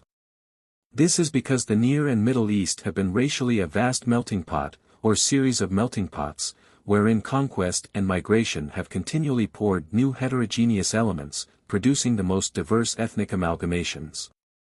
Thus today some of the Near and Middle Eastern peoples are largely white, like the Persians and Ottoman Turks, others, like the southern Indians and Yemenite Arabs, are largely black, while still others, like the Himalayan and Central Asian peoples, have much yellow blood. Again, as there is no brown racial type norm, as there are white and yellow type norms, so there is no generalized brown culture like those possessed by yellows and whites. The great brown spiritual bond is Islam, yet in India, the chief seat of brown population, Islam is professed by only 1/5 of the inhabitants. Lastly, while the spiritual frontiers of the Muslim world coincide mainly with the ethnic frontiers of the brown world, Islam overlaps at several points, including some pure whites in Eastern Europe, many true yellows in the Far East, and multitudes of Negroes in Africa. Nevertheless, despite these partial modifications, the terms brown race and brown world do connote genuine realities which science and politics alike recognize to be essentially true. There certainly is a fundamental comedy between the brown peoples. This comedy is subtle and intangible in character, yet it exists, and under certain circumstances it is capable of momentous manifestations. Its salient feature is the instinctive recognition by all Near and Middle Eastern peoples that they are fellow Asiatics, however bitter may be their internecine feuds. This instinctive Asiatic feeling has been noted by historians for more than 2,000 years, and it is true today as in the past. The great racial divisions of mankind are the most fundamental, the most permanent, the most ineradicable things in human experience. They are not mere diverse colorations of skin. Matters like complexion, stature, and hair formation are merely the outward, visible symbols of correlative mental and spiritual differences which reveal themselves in sharply contrasted temperaments and viewpoints, and which translate themselves into the infinite phenomena of divergent group life. Now it is one of these basic racial lines of cleavage which runs between East and West. Broadly speaking, the Near and Middle East is the brown world, and this differentiates it from the white world of the West in a way which never can be really obliterated. Indeed, to attempt to obliterate the difference by racial fusion would be the maddest of follies. East and West can mutually quicken each other by a mutual exchange of ideas and ideals. They can only harm each other by transfusions of blood.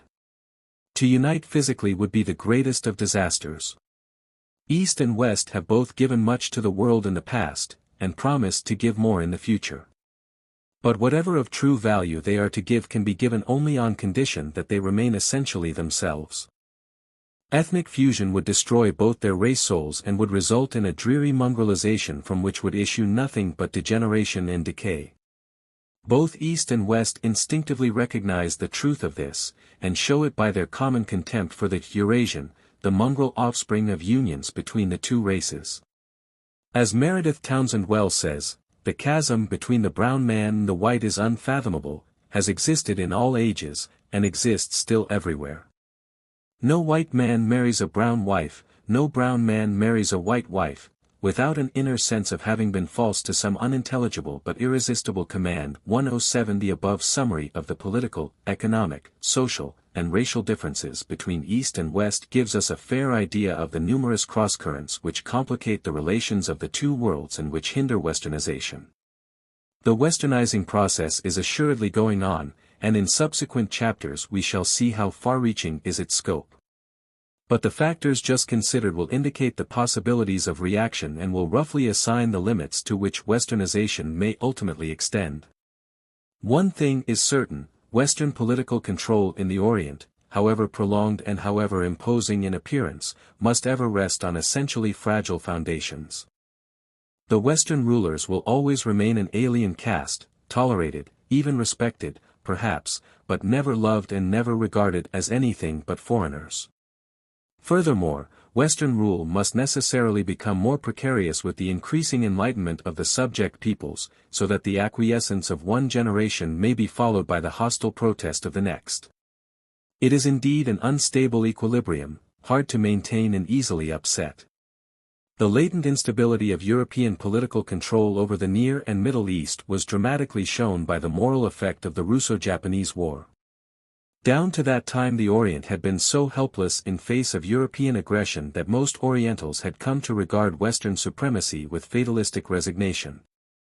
But the defeat of a first-class European power by an Asiatic people instantly broke the spell, and all Asia and Africa thrilled with a wild intoxication which we can scarcely conceive. A Scotch missionary thus describes the effect of the Japanese victories on northern India, where he was stationed at the time: a stir of excitement passed over the north of India. Even the remote villagers talked over the victories of Japan as they sat in their circles and passed round the hookah at night. One of the older men said to me, "There has been nothing like it since the mutiny." A Turkish consul of long experience in Western Asia told me that in the interior you could see everywhere the most ignorant peasants, tingling with the news. Asia was moved from end to end, and the sleep of the centuries was finally broken. It was a time when it was good to be alive, for a new chapter was being written in the book of the world's history. 108 Of course the Russo-Japanese War did not create this new spirit, whose roots lay in the previous epoch of subtle changes that had been going on. The Russo-Japanese War was thus rather the occasion than the cause of the wave of exultant self-confidence which swept over Asia and Africa in the year 1904. But it did dramatize and clarify ideas that had been germinating half unconsciously in millions of Oriental minds, and was thus the sign manual of the whole nexus of forces making for a revivified Orient. Furthermore, this new temper profoundly influenced the Orient's attitude toward the series of fresh European aggressions which then began. It is a curious fact that just when the Far East had successfully resisted European encroachment, the Near and Middle East should have been subjected to European aggressions of unparalleled severity. We have already noted the furious protests and the unwanted moral solidarity of the Muslim world at these manifestations of Western realpolitik. It would be interesting to know exactly how much of this defiant temper was due to the heartening example of Japan. Certainly our ultra-imperialists of the West were playing a dangerous game during the decade between 1904 and 1914. As Arminius Vambery remarked after the Italian raid on Tripoli, the more the power and authority of the West gains ground in the Old World, the stronger becomes the bond of unity and mutual interest between the separate factions of Asiatics, and the deeper burns the fanatical hatred of Europe. Is it wise or expedient by useless provocation and unnecessary attacks to increase the feeling of animosity, to hurry on the struggle between the two worlds, and to nip in the bud the work of modern culture which is now going on in Asia? 109 The Great War of course immensely aggravated an already critical situation. The Orient suddenly saw the European peoples, who, in racial matters, had hitherto maintained something like solidarity, locked in an internecine death grapple of unparalleled ferocity. It saw those same peoples put one another furiously to the ban as irreconcilable foes. It saw white race unity cleft by moral and political gulfs which white men themselves continuously iterated would never be filled. The one redeeming feature of the struggle, in Oriental eyes, was the liberal program which the Allied statesmen inscribed upon their banners. But when the war was over and the Allies had won, it promptly leaked out that at the very time when the Allied leaders were making their liberal speeches they had been negotiating a series of secret treaties partitioning the Near East between them in a spirit of the most cynical imperialism, and in the peace conferences that closed the war it was these secret treaties, not the liberal speeches, which determined the Oriental settlement, resulting, on paper at least, in the total subjugation of the Near and Middle East to European political control. The wave of wrath which thereupon rolled over the East was not confined to furious remonstrance like the protests of pre-war days. There was a note of immediate resistance and rebellion not audible before. This rebellious temper has translated itself into warlike action which has already forced the European powers to abate some of their extreme pretensions and which will undoubtedly make them abate others in the near future. The details of this post-war unrest will be discussed in later chapters. Suffice it to say here that the Great War has shattered European prestige in the East and has opened the eyes of Orientals to the weaknesses of the West. To the Orient the war was a gigantic course of education. For one thing, millions of Orientals and Negroes were taken from the remotest jungles of Asia and Africa to serve as soldiers and laborers in the white man's war. Though the bulk of these auxiliaries were used in colonial operations, more than 1 million of them were brought to Europe itself. Here they killed white men, raped white women, tasted white luxuries, learned white weaknesses, and went home to tell their people the whole story. 110 Asia and Africa today know Europe as they never knew it before, and we may be sure that they will make use of their knowledge. The most serious factor in the situation is that the Orient realizes that the famous Versailles peace, which purports to have pacified Europe, is no peace, but rather an unconstructive, unstatesmanlike futility that left old sores unhealed and even dealt fresh wounds. Europe today lies debilitated and uncured, while Asia and Africa see in this a standing incitement to rash dreams and violent action. Such is the situation today, an East, torn by the conflict between new and old, facing a West riven with dissension and sick from its mad follies. Probably never before have the relations between the two worlds contained so many incalculable, even cataclysmic, possibilities. The point to be here noted is that this strange new East which now faces us is mainly the result of Western influences permeating it in unprecedented fashion for the past 100 years. To the chief elements in that permeation let us now turn. Chapter 4. Political change. The Orient's chief handicap has been its vicious political tradition. From earliest times the typical form of government in the East has been despotism, the arbitrary rule of an absolute monarch, whose subjects are slaves, holding their goods, their honors, their very lives, at his will and pleasure. The sole consistent check upon Oriental despotism has been religion. Some critics may add, custom, but it amounts to the same thing, for in the East custom always acquires a religious sanction. The mantle of religion of course covers its ministers, the priests forming a privileged caste. But, with these exceptions, Oriental despotism has usually known no bounds, and the despot, so long as he respected religion and the priesthood, has been able to act pretty much as he chose. In the very dawn of history we see Pharaoh exhausting all Egypt to gratify his whim for a colossal pyramid tomb, and throughout history Oriental life has been cursed by this fatal political simplicity. Now manifold human experience has conclusively proved that despotism is a bad form of government in the long run. Of course there is the legendary, benevolent despot, the father of his people, surrounded by wise counselors and abolishing evils by a nod or a stroke of the pen. That is all very well in a fairy tale. But in real life the benevolent despot rarely happens and still more rarely succeeds himself. The father of his people usually has a pompous son and a vicious grandson, who bring the people to ruin. The melancholy trinity, David, Solomon, Rehoboam, has reappeared with depressing regularity throughout history. Furthermore, even the benevolent despot has his limitations. The trouble with all despots, good or bad, is that their rule is entirely personal. Everything, in the last analysis, depends on the despot's personal will. Nothing is fixed or certain. The benevolent despot himself may discard his benevolence overnight, and the fate of an empire may be jeopardized by the monarch's infatuation for a woman or by an upset in his digestion. We Occidentals have, in fact, never known despotism, in its Simon pure, Oriental sense, not even under the Roman Empire. Indeed, we can hardly conceive what it means. When we speak of a benevolent despot we usually think of the enlightened autocrats of 18th century Europe, such as Frederick the Great. But these monarchs were not despots as Orientals understand it. Take Frederick, for example. He was regarded as absolute. But his subjects were not slaves.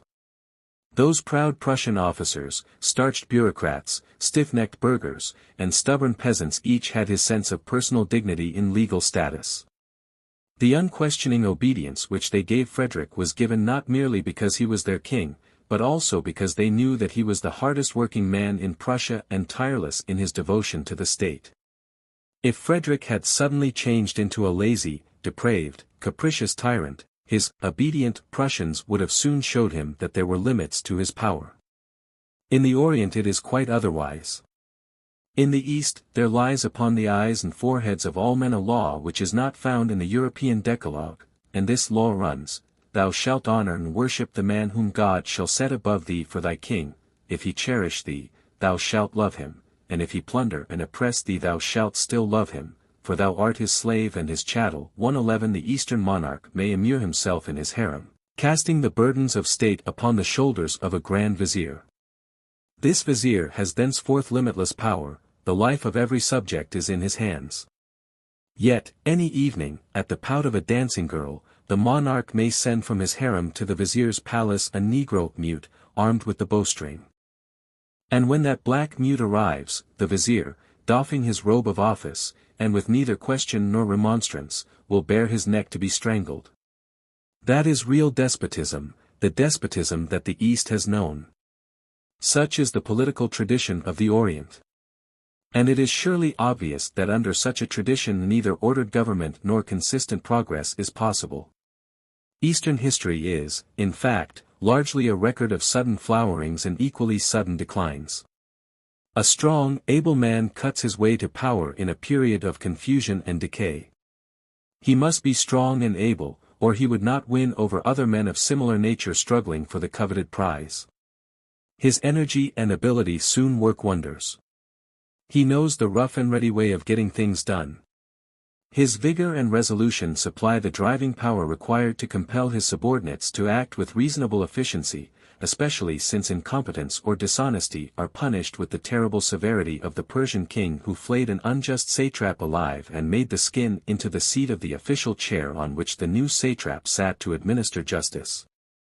While the master lives, things may go well. But the master dies, and is succeeded by his son. This son, even assuming that he has inherited much of his father's ability, has had the worst possible upbringing. Raised in a harem, surrounded by obsequious slaves and designing women, neither his pride or his passions have been effectively restrained, and he grows up a pompous tyrant and probably precociously depraved. Such a man will not be apt to look after things as his father did. And as soon as the master's eye shifts, things begin to go to pieces. How can it be otherwise?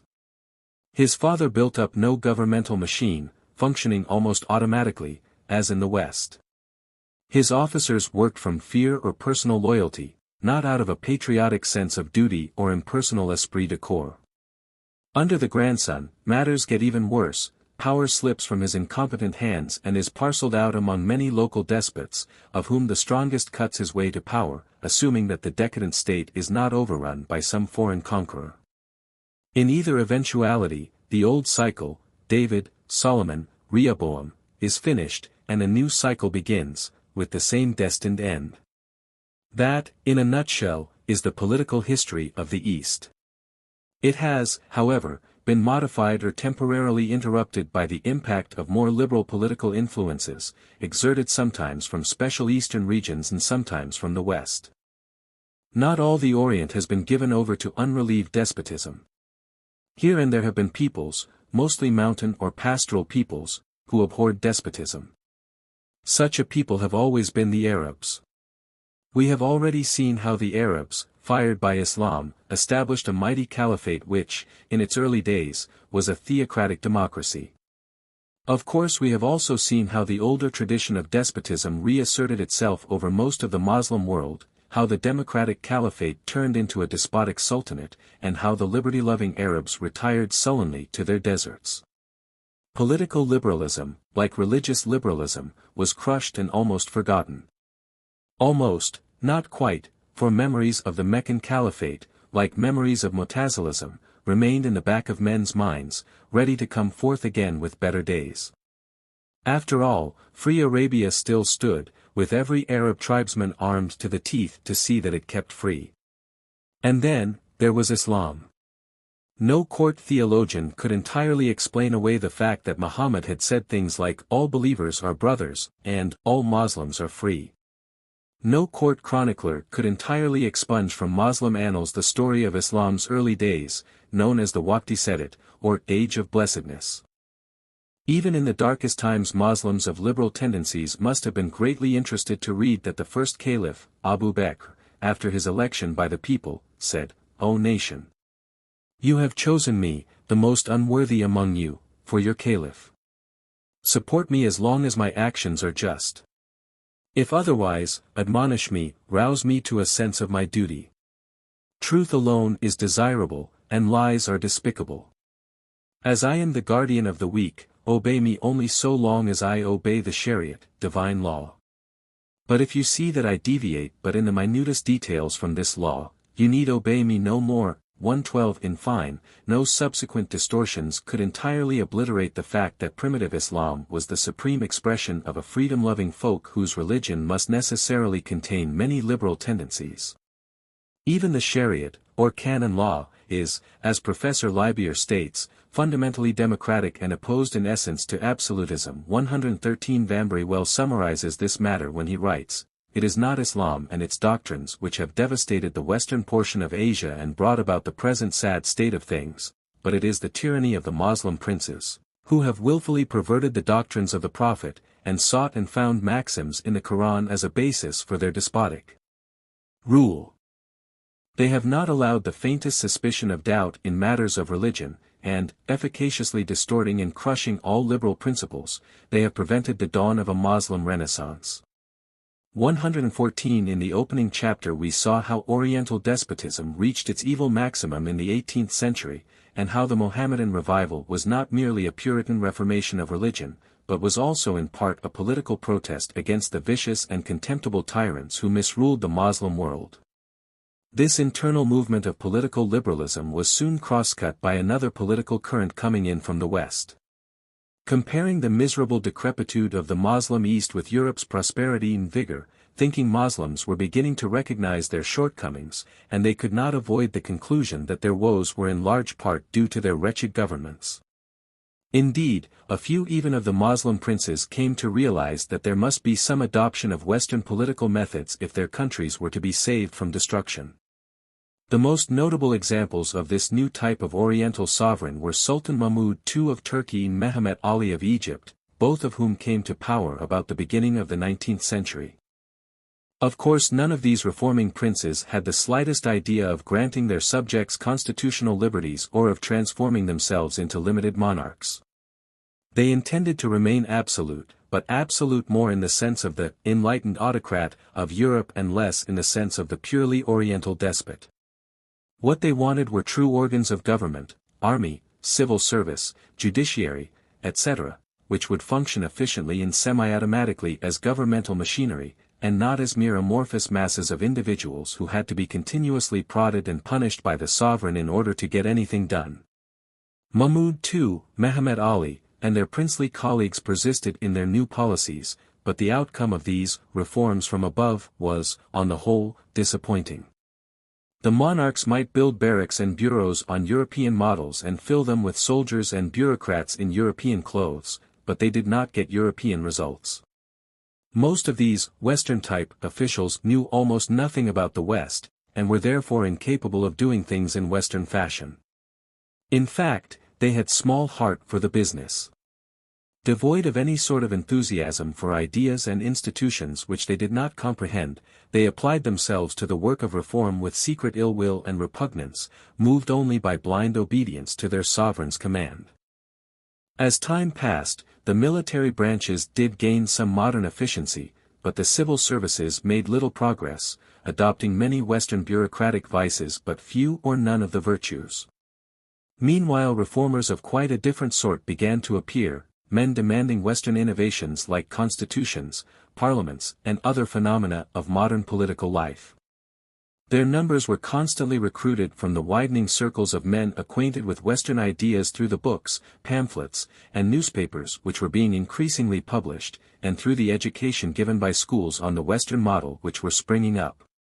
The third quarter of the 19th century saw the formation of genuine political parties in Turkey, and in 1876 the liberal groups actually wrung from a weak sultan the grant of a parliament. These early successes of Moslem political liberalism were, however, followed by a period of reaction. The Moslem princes had become increasingly alarmed at the growth of liberal agitation among their subjects and were determined to maintain their despotic authority. The new Sultan of Turkey, Abdul Hamid, promptly suppressed his parliament, savagely persecuted the liberals, and restored the most uncompromising despotism.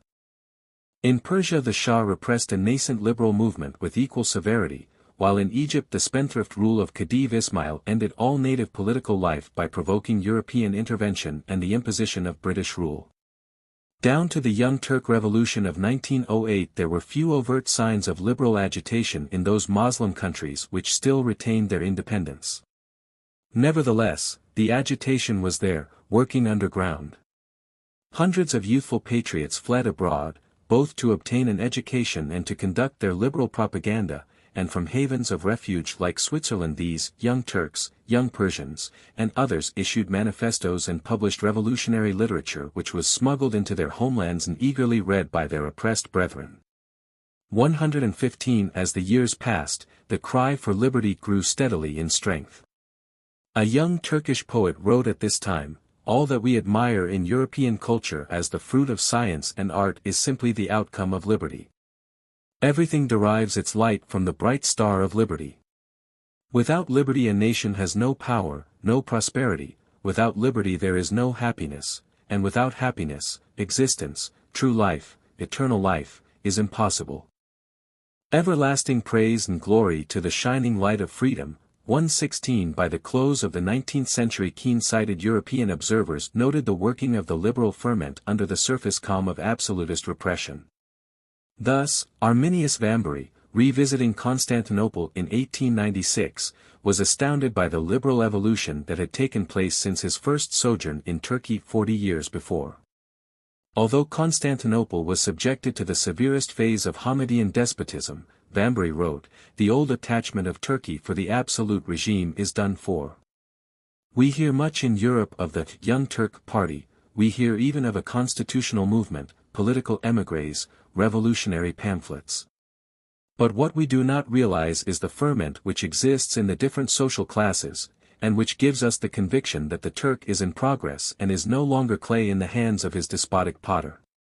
In Turkey, therefore, it is not a question of a Young Turk party, because every civilized Ottoman belongs to this party." 117 In this connection we should note the stirrings of unrest that were now rapidly developing in the eastern lands subject to European political control. By the close of the 19th century only 4 considerable Muslim states, Turkey, Persia, Morocco, and Afghanistan, retained anything like independence from European domination. Since Afghanistan and Morocco were so backward that they could hardly be reckoned as civilized countries, it was only in Turkey and Persia that genuine liberal movements against native despotism could arise. But in European-ruled countries like India, Egypt, and Algeria, the cultural level of the inhabitants was high enough to engender liberal political aspirations as well as that mere dislike of foreign rule which may be felt by savages as well as by civilized peoples. These liberal aspirations were of course stimulated by the movements against native despotism in Turkey and Persia. Nevertheless, the two sets of phenomena must be sharply distinguished from each other. The Turkish and Persian agitations were essentially movements of liberal reform. The Indian, Egyptian, Algerian, and kindred agitations were essentially movements for independence, with no settled program as to how that independence should be used after it had been attained. These latter movements are, in fact, nationalist, rather than liberal in character, and it is in the chapters devoted to nationalism that they will be discussed. The point to be noted here is that they are really coalitions, against the foreign ruler, of men holding very diverse political ideas, embracing as these nationalist coalitions do not merely genuine liberals but also self-seeking demagogues and even stark reactionaries who would like to fasten upon their liberated countries the yoke of the blackest despotism. Of course all the nationalist groups use the familiar slogans, freedom, and liberty. Nevertheless, what many of them mean is merely freedom and liberty from foreign tutelage, in other words, independence. We must always remember that patriotism has no essential connection with liberalism. The Spanish peasants who shouted "liberty" as they rose against Napoleon's armies, greeted their contemptible tyrant king with delirious enthusiasm and welcomed his glorification of absolutism with cries of "long live chains." The period of despotic reaction which had afflicted Turkey and Persia since the beginning of the last quarter of the 19th century came dramatically to an end in the year 1908.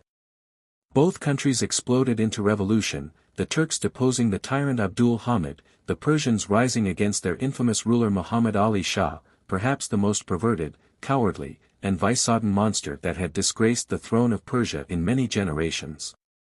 118 These revolutions released the pent-up liberal forces which had been slowly gathering strength under the repression of the previous generation, and the upshot was that Turkey and Persia alike blossomed out with constitutions, parliaments, and all the other political machinery of the West. How the new regimes would have worked in normal times it is profitless to speculate, because, as a matter of fact, the times were abnormal to the highest degree. Unfortunately for the Turks and Persians, they had made their revolutions just when the world was entering that profound malaise which culminated in the Great War. Neither Turkey nor Persia were allowed time to attempt the difficult process of political transformation. Lynx-eyed Western chancelleries noted every blunder and, in the inevitable weakness of transition, pounced upon them to their undoing. The Great War merely completed a process of Western aggression and intervention which had begun some years before. This virtual absence of specific fact data renders largely academic any discussion of the much-debated question whether or not the peoples of the Near and Middle East are capable of self-government, that is, of establishing and maintaining ordered, constitutional political life. Opinions on this point are at absolute variance. Personally, I have not been able to make up my mind on the matter, so I shall content myself with stating the various arguments without attempting to draw any general conclusion. Before stating these contrasted viewpoints, however, I would draw attention to the distinction which should be made between the Mohammedan peoples and the non-Mohammedan Hindus of India. Muslims everywhere possess the democratic political example of Arabia as well as a religion which, as regards its own followers at least, contains many liberal tendencies. The Hindus have nothing like this. Their political tradition has been practically that of unrelieved Oriental despotism, the only exceptions being a few primitive self-governing communities in very early times, which never exerted any widespread influence and quickly faded away.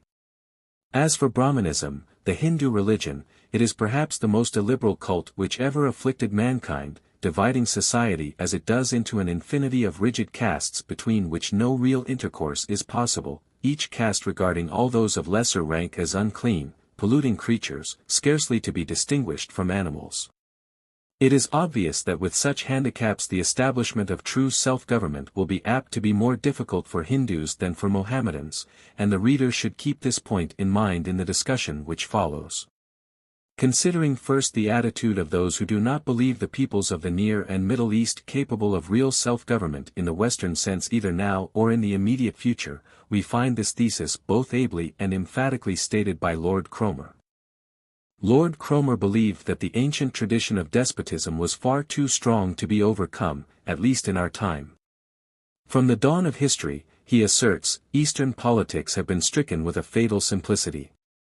Do not let us for one moment imagine that the fatally simple idea of despotic rule will readily give way to the far more complex conception of ordered liberty. The transformation, if it ever takes place at all, will probably be the work, not of generations, but of centuries. Our primary duty, therefore, is, not to introduce a system which, under the specious cloak of free institutions, will enable a small minority of natives to misgovern their countrymen, but to establish one which will enable the mass of the population to be governed according to the code of Christian morality.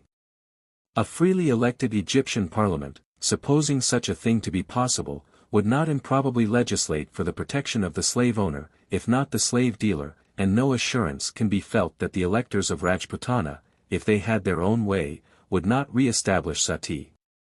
Good government has the merit of presenting a more or less attainable ideal. Before Orientals can attain anything approaching to the British ideal of self-government, they will have to undergo very numerous transmigrations of political thought. And Lord Cromer concludes pessimistically, it will probably never be possible to make a Western silk purse out of an Eastern sow's ear. 119. In similar vein, the veteran English publicist Dr. Dillon, writing after the Turkish and Persian revolutions, had little hope in their success, and ridiculed the current faith in the sacramental virtue of constitutional government. For, he continues, no parchment yet manufactured, and no constitution drafted by the sons of men, can do away with the foundations of national character. Flashy phrases and elegant declamations may persuade people that they have been transmuted, but they alter no facts, and in Persia's case the facts point to utter incapacity for self-government. Referring to the Persian Revolution, Dr. Dillon continues, at bottom, only names of persons and things have been altered, men may come and men may go, but anarchy goes on forever. Financial support of the new government is impossible. For foreign capitalists will not give money to be squandered by filibusters and irresponsible agitators who, like bubbles in boiling water, appear on the surface and disappear at once. 120 A high French colonial official thus characterizes the Algerians and other Muslim populations of French North Africa: our natives need to be governed. They are big children, incapable of going alone. We should guide them firmly, stand no nonsense from them, and crush intriguers and agents of sedition. At the same time, we should protect them, direct them paternally, and especially obtain influence over them by the constant example of our moral superiority. Above all, no vain humanitarian illusions, both in the interest of France and of the natives themselves. 121 Many observers, particularly colonial officials, have been disappointed with the way Orientals have used experimental first steps in self-government like advisory councils granted by the European rulers, have used them, that is, to play politics and grasp for more power, instead of devoting themselves to the duties assigned. As Lord Kitchener said in his 1913 report on the state of Egypt, representative bodies can only be safely developed when it is shown that they are capable of performing adequately their present functions, and that there is good hope that they could undertake still more important and arduous responsibilities. If representative government, in its simplest form, is found to be unworkable, there is little prospect of its becoming more useful when its scope is extended. No government would be insane enough to consider that, because an advisory council had proved itself unable to carry out its functions in a reasonable and satisfactory manner, it should therefore be given a larger measure of power and control. 122 These nationalist agitations arise primarily among the native upper classes and Western-educated elites, however successful they may be in inflaming the ignorant masses, who are often quite contented with the material benefits of enlightened European rule. This point is well brought out by a leading American missionary in India, with a lifetime of experience in that country, who wrote some years ago, "The common people of India are, now, on the whole, more contented with their government than they ever were before." It is the classes, rather, who reveal the real spirit of discontent. If the common people were let alone by the agitators, there would not be a more loyal people on earth than the people of India. But the educated classes are certainly possessed of a new ambition, politically, and will no longer remain satisfied with inferior places of responsibility in lower posts of emolument. These people have little or no sympathy with the kind of government which is gradually being extended to them. Ultimately they do not ask for representative institutions, which will give them a share in the government of their own land. What they really seek is absolute control. The Brahmin, only 5% of the community, believes that he has been divinely appointed to rule the country and would withhold the franchise from all others. The Sudra, the bourgeois of India, would no more think of giving the ballot to the 50 million pariahs of the land than he would give it to his dog. It is the British power that has introduced, and now maintains, the equality of rights and privileges for all the people of the land. 123 The apprehension that India, if liberated from British control, might be exploited by a tyrannical Brahmin oligarchy is shared not only by Western observers but also by multitudes of low-caste Hindus, known collectively as the depressed classes. These people oppose the Indian nationalist agitation for fear of losing their present protection under the British Raj. They believe that India still needs generations of education and social reform before it is fit for home rule, much less independence, and they have organized into a powerful association, the Namasudra, which is loyalist and anti-nationalist in character. The Namasudra viewpoint is well expressed by its leader, Dr. Nair. Democracy as a catchword, he says, has already reached India and is widely used. But the spirit of democracy still pauses east of Suez, and will find it hard to secure a footing in a country where caste is strongly entrenched. I do not want to lay the charge of oppressing the lower castes at the door of any particular caste. All the higher castes take a hand in the game. The Brahmin oppresses all the non-Brahmin castes. The high caste non-Brahmin oppresses all the castes below him. We want a real democracy and not an oligarchy, however camouflaged by many high-sounding words. Moreover, if an oligarchy is established now, it will be a perpetual oligarchy. We further say that we should prefer a delayed democracy to an immediate oligarchy, having more trust in a sympathetic British bureaucracy than in an unsympathetic oligarchy of the so-called high castes who have been oppressing us in the past and will do so again but for the British government. Our attitude is based, not on faith alone, but on the instinct of self-preservation. 124 Many Mohammedans as well as Hindus feel that India is not ripe for self-government, and that the relaxing of British authority now, or in the immediate future, would be a grave disaster for India itself. The Muslim loyalists reprobate the nationalist agitation for the reasons expressed by one of their representative men, S. Kuta Buksh, who remarks, "Rightly or wrongly, I have always kept aloof from modern Indian politics, and I have always held that we should devote more attention to social problems and intellectual advancement and less to politics, which, in our present condition, is an unmixed evil. I am firmly persuaded that we would consult our interest better by leaving politics severely alone. It is not a handful of men armed with the learning and culture of the West, but it is the masses that must feel, understand, and take an intelligent interest in their own affairs. The infinitesimal educated minority do not constitute the population of India. It is the masses, therefore, that must be trained, educated, brought to the level of unassailable uprightness and devotion to their country. This goal is yet far beyond measurable reach, but until we attain it our hopes will be a chimera, and our efforts futile and illusory. Even the educated minority have scarcely cast off the swaddling clothes of political infancy, or have risen above the illusions of power and the ambitions of fortune. We have yet to learn austerity of principle and rectitude of conduct. Nor can we hope to raise the standard of private and public morality so long as we continue to subordinate the interest of our community and country to our own. 125 such pronouncements as these from considerable portions of the native population give pause even to those liberal English students of Indian affairs who are convinced of the theoretical desirability of Indian Home Rule. As one of these, Edwin Bevan, says, when Indian nationalists ask for freedom, they mean autonomy, they want to get rid of the foreigner. Our answer as given in the reforms is, 126, yes, autonomy you shall have, but on one condition, that you have democracy as well. We will give up the control as soon as there is an Indian people which can control its native rulers, we will not give up the control to an Indian oligarchy.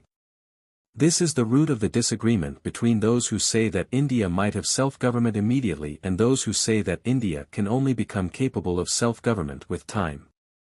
For the former, by self-government, mean autonomy, and it is perfectly true that India might be made autonomous immediately.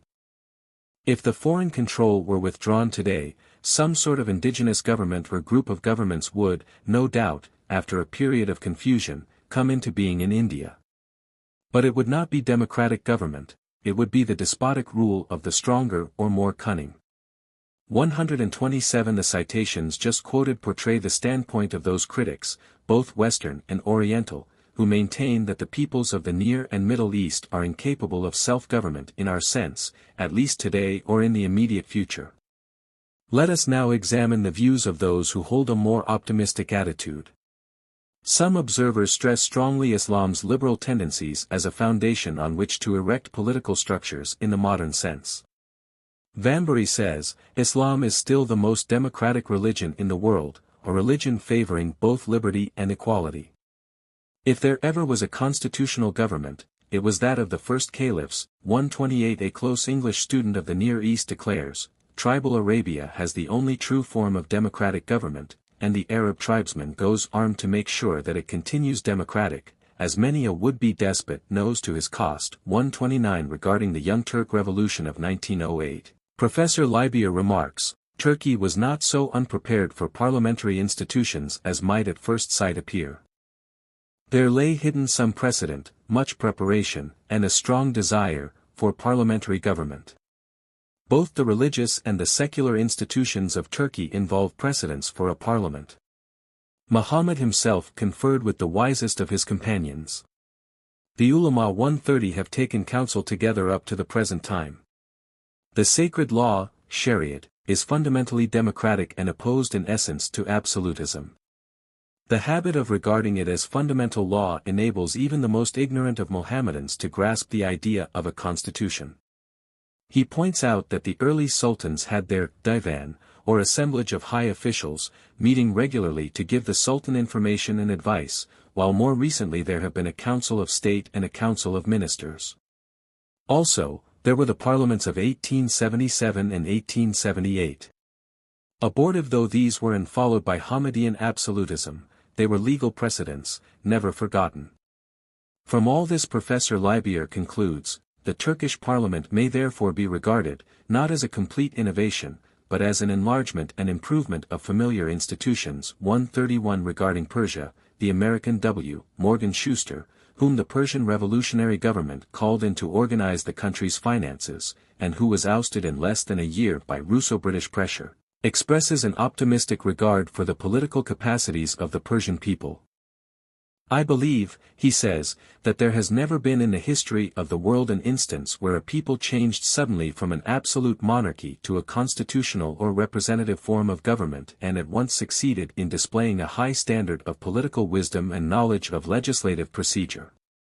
Such a thing is inconceivable and not to be expected by any reasonable person. The members of the first Mejlis 132 were compelled to fight for their very existence from the day that the parliament was constituted. They had no time for serious legislative work, and but little hope that any measures which they might enact would be put into effect. The second and last Mejlis, practically all of whose members I knew personally, was doubtless incompetent if it were to be judged by the standards of the British Parliament or the American Congress. It would be strange indeed if an absolutely new and untried government in a land filled with the decay of ages should, from the outset, be able to conduct its business as well as governments with generations and even centuries of experience behind them. We should make allowances for lack of technical knowledge, for the important question, of course, is that the Mejlis in the main represented the new and just ideals and aspirations of the Persian people. Its members were men of more than average education.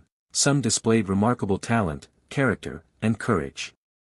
They responded enthusiastically to any patriotic suggestion which was put before them.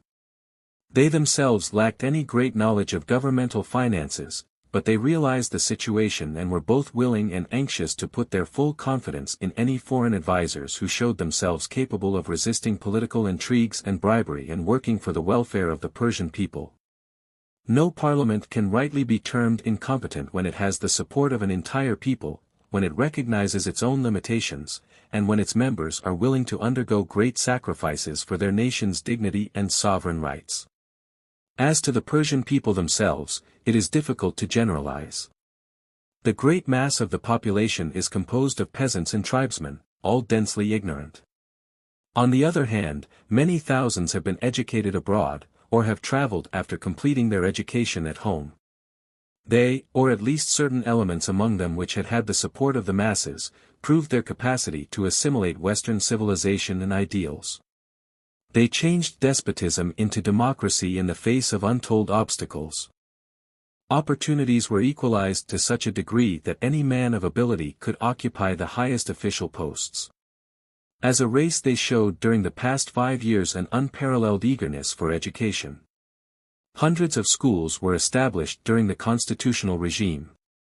A remarkable free press sprang up overnight, and fearless writers came forward to denounce injustice and tyranny whether from within their country or without. The Persians were anxious to adopt wholesale the political, ethical, and business codes of the most modern and progressive nations. They burned with that same spirit of Asiatic unrest which pervades India, which produced the Young Turk movement, and which has more recently manifested itself in the establishment of the Chinese Republic. 133 Mr. Schuster concludes, Kipling has intimated that you cannot hustle the East. This includes a warning and a reflection.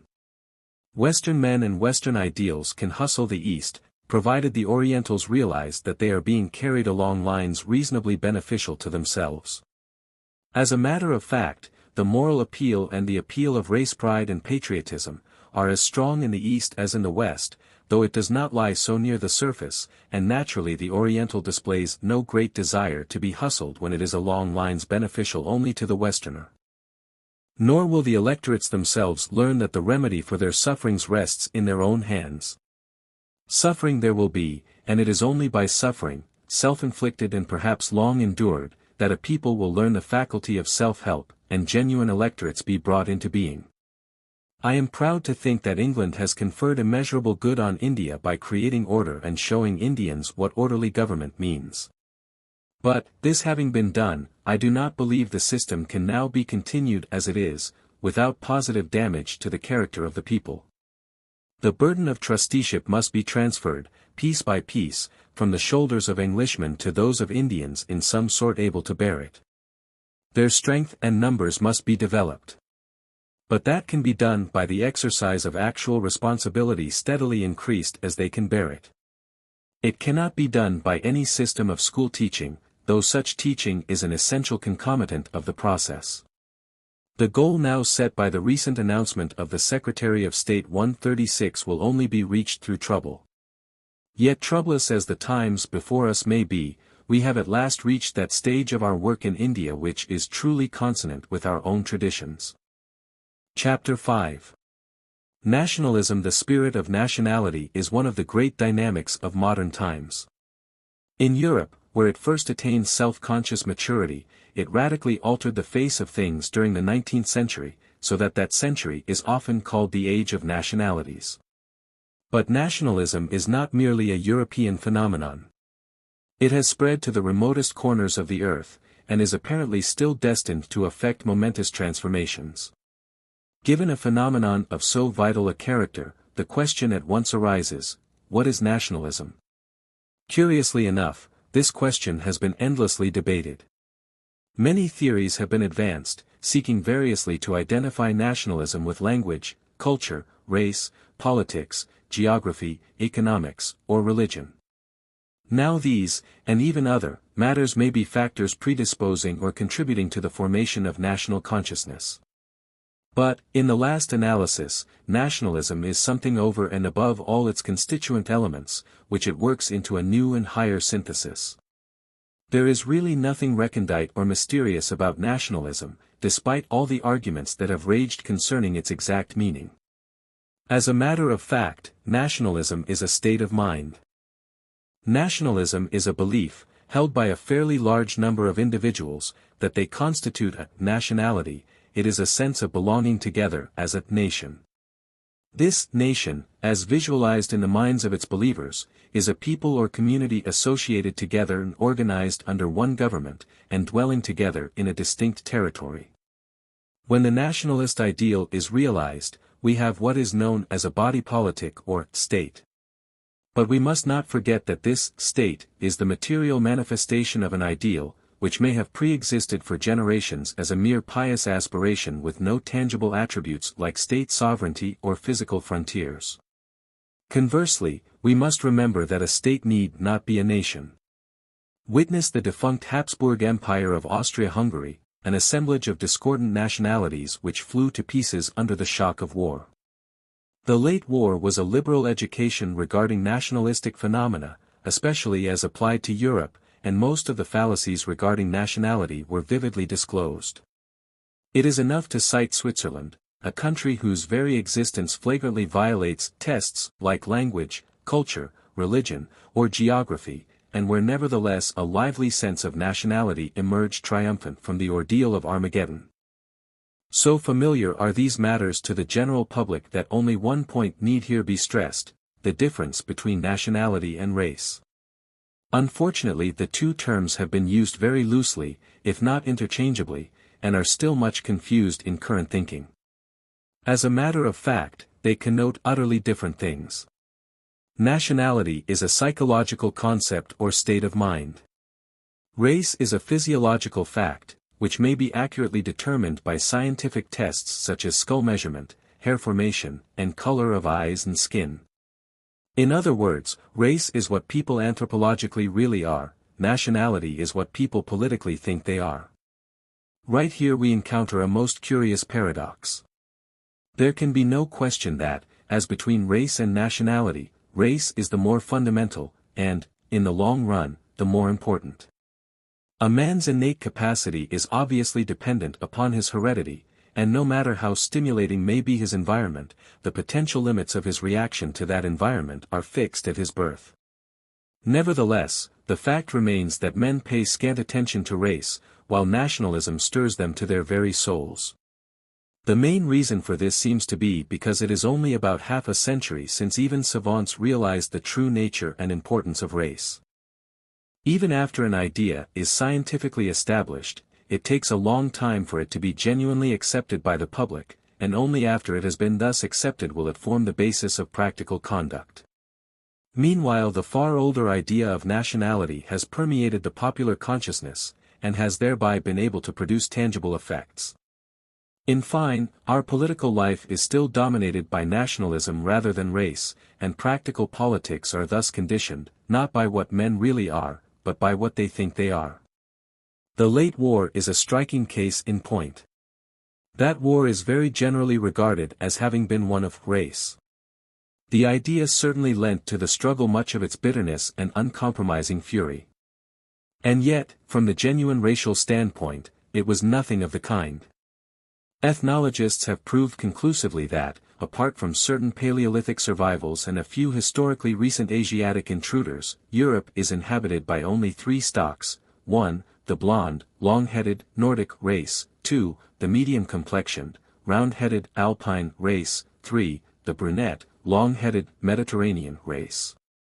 These races are so dispersed and intermingled that every European nation is built of at least two of these stocks, while most are compounded of all three.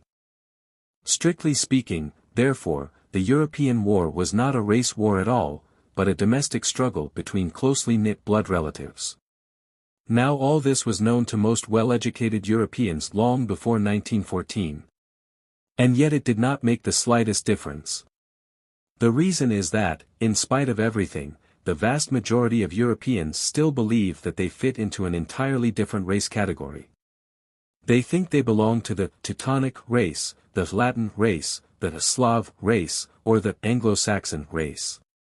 The fact that these so-called races simply do not exist but are really historical differentiations, based on language and culture, which cut sublimely across genuine race lines, all that is quite beside the point. Your European may apprehend this intellectually, but so long as it remains an intellectual novelty it will have no appreciable effect upon his conduct. In his heart of hearts he will still believe himself a Latin, a Teuton, an Anglo-Saxon, or a Slav. For his blood race he will not stir, for his thought race he will die. For the glory of the dolichocephalic Nordic or the brachycephalic Alpine, he will not prick his finger or wager a groat, for the triumph of the Teuton or the Slav, he will give his last farthing and shed his heart's blood. In other words, not what men really are, but what they think they are. At first it may seem strange that in contemporary Europe thought race should be all-powerful while blood race is impotent. Yet there are very good reasons. Not only has modern Europe's great dynamic been nationalism, but also nationalism has seized upon the nascent racial concept and has perverted it to its own ends. Until quite recent times, nationality was a distinctly intensive concept, connoting approximate identity of culture, language, and historic past. It was the logical product of a relatively narrow European outlook. Indeed, it grew out of a still narrower outlook which had contented itself with the regional, feudal, and dialectic loyalties of the Middle Ages. But the first half of the 19th century saw a still further widening of the European outlook to a continental or even to a world horizon. At once the early concept of nationality ceased to satisfy. Nationalism became extensive. It tended to embrace all those of kindred speech, culture, and historic tradition, however distant such persons might be. Obviously a new terminology was required. The key word was presently discovered: race. Hence we get that whole series of pseudo-race phrases: pan-Germanism, pan-Slavism, pan-Anglism, pan-Latinaism, and the rest. Of course these are not racial at all. They merely signify nationalism brought up to date. But the European peoples, with all the fervor of the nationalist faith that is in them, believe and proclaim them to be racial. Hence, so far as practical politics are concerned, they are racial and will so continue while the nationalist dynamic endures. This new development of nationalism, the racial stage, as we may call it, was at first confined to the older centers of European civilization, but with the spread of Western ideas it presently appeared in the most unexpected quarters. Its advent in the Balkans, for example, quickly engendered those fanatical propagandas, pan-Hellenism, pan-Serbism, etc., which turned that unhappy region first into a bear garden and latterly into a witches' Sabbath. Meanwhile, by the closing decades of the 19th century, the first phase of nationalism had patently passed into Asia. The Young Turk and Young Egyptian movements, and the nationalist stirrings in regions so far remote from each other as Algeria, Persia, and India, were unmistakable signs that Asia was gripped by the initial throes of nationalist self-consciousness. Furthermore, with the opening years of the 20th century, numerous symptoms proclaimed the fact that in Asia, as in the Balkans, the second or racial stage of nationalism had begun. These years saw the definite emergence of far-flung pan-movements, pan-Turanism, pan-Arabism, and, most amazing of apparent paradoxes, pan-Islamic nationalism.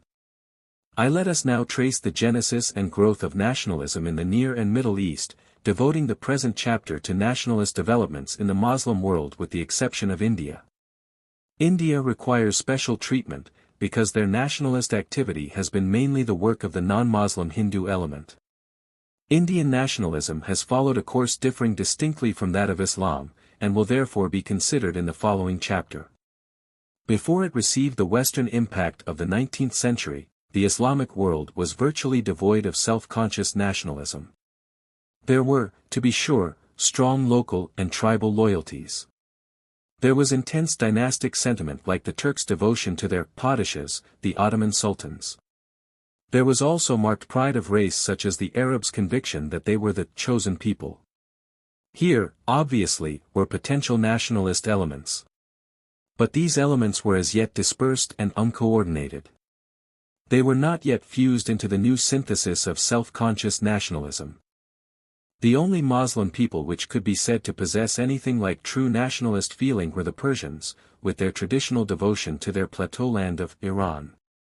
The various peoples of the Muslim world had thus, at most, a rudimentary, inchoate nationalist consciousness, a dull, inert unitary spirit, capable of development, perhaps, but as yet scarcely perceptible even to outsiders and certainly unperceived by themselves. Furthermore, Islam itself was in many respects hostile to nationalism. Islam's insistence upon the brotherhood of all true believers, and the Islamic political ideal of the imamate, or universal theocratic democracy, naturally tended to inhibit the formation of sovereign, mutually exclusive national units, just as the nascent nationalities of Renaissance Europe conflicted with the medieval ideals of universal papacy and Holy Roman Empire. Given such an unfavorable environment, it is not strange to see Muslim nationalist tendencies germinating obscurely and confusedly throughout the first half of the 19th century. Not until the second half of the century is there any clear conception of nationalism in the Western sense. There are distinct nationalist tendencies in the teachings of Jemal ad-Din el-Afghani, who is philosophically the connecting link between pan-Islamism and Muslim nationalism, while the Turkish reformers of the mid-19th century were patently influenced by nationalism as they were by other Western ideas. It was, in fact, in Turkey that a true nationalist consciousness first appeared. Working upon the Turks' traditional devotion to their dynasty and pride in themselves as a ruling race lording it over many subject peoples both Christian and Muslim, the Turkish nationalist movement made rapid progress. Precisely as in Europe, the nationalist movement in Turkey began with a revival of historic memories and a purification of the language. Half a century ago the Ottoman Turks knew almost nothing about their origins or their history. The martial deeds of their ancestors and the stirring annals of their empire were remembered only in a vague, legendary fashion, the study of the national history being completely neglected. Religious discussions and details of the life of Muhammad or the early days of Islam interested men more than the spread of Ottoman power in 3 continents. The nationalist pioneers taught their fellow countrymen their historic glories and awakened both pride of past and confidence in the future. Similarly with the Turkish language, the early nationalists found it virtually cleft in twain. On the one hand was official Turkish, a clumsy hodgepodge, overloaded with flowers of rhetoric and cryptic expressions borrowed from Arabic and Persian. This extraordinary jargon, couched in a bombastic style, was virtually unintelligible to the masses. The masses, on the other hand, spoke popular Turkish, a primitive, limited idiom, divided into many dialects and despised as uncouth and boorish by educated persons. The nationalists changed all this. Appreciating the simple, direct strength of the Turkish tongue, nationalist enthusiasts trained in European principles of grammar and philology proceeded to build up a real Turkish language in the Western sense.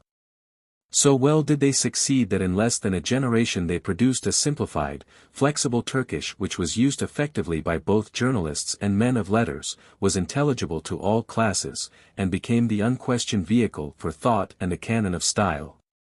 138 Of course the chief stimulus to Turkish nationalism was Western political pressure. The more men came to love their country and aspire to its future, the more European assaults on Turkish territorial integrity spurred them to defend their threatened independence. The nationalist ideal was Ottomanism, the welding of a real nation, in which all citizens, whatever their origin or creed, should be Ottomans, speaking the Turkish language and inspired by Ottoman patriotism.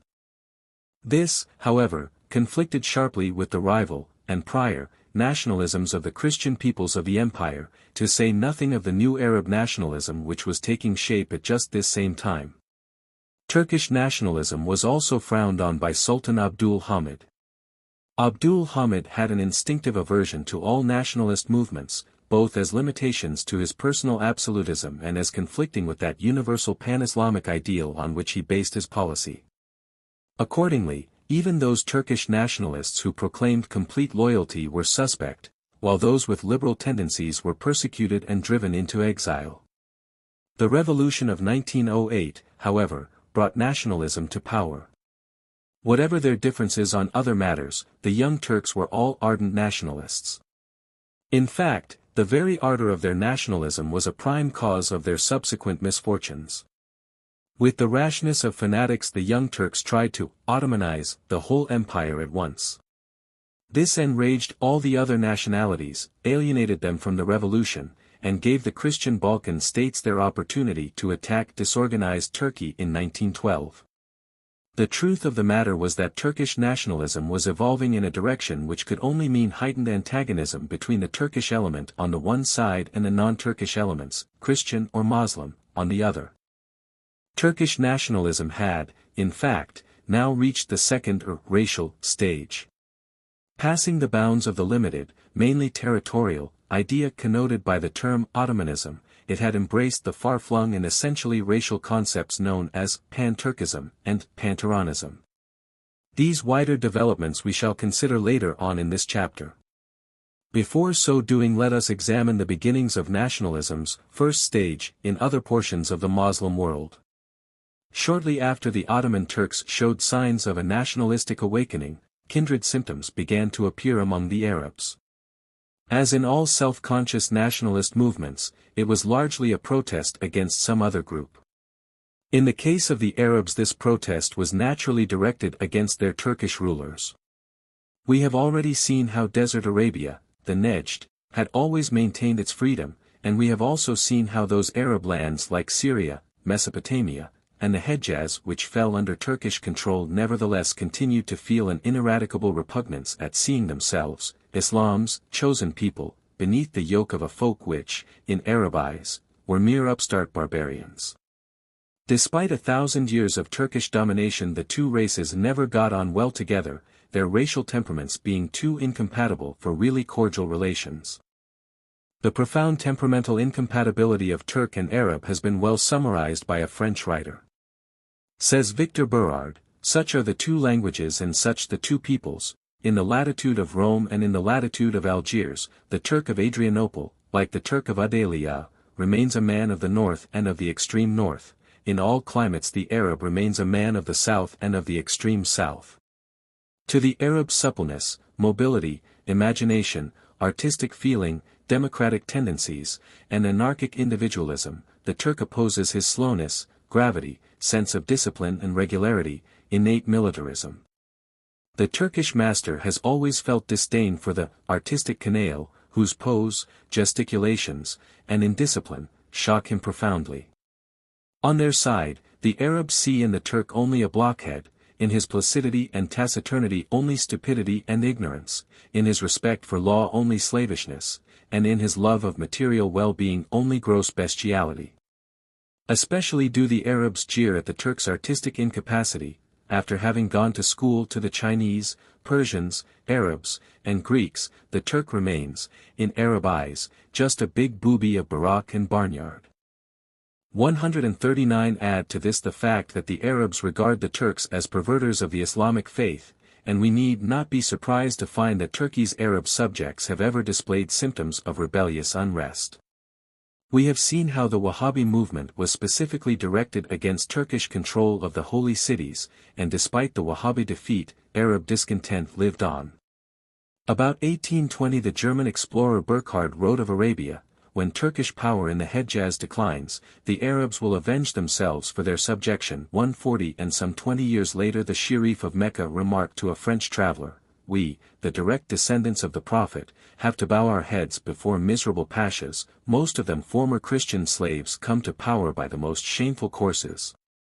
141 Throughout the 19th century every Turkish defeat in Europe was followed by a seditious outburst in its Arab provinces.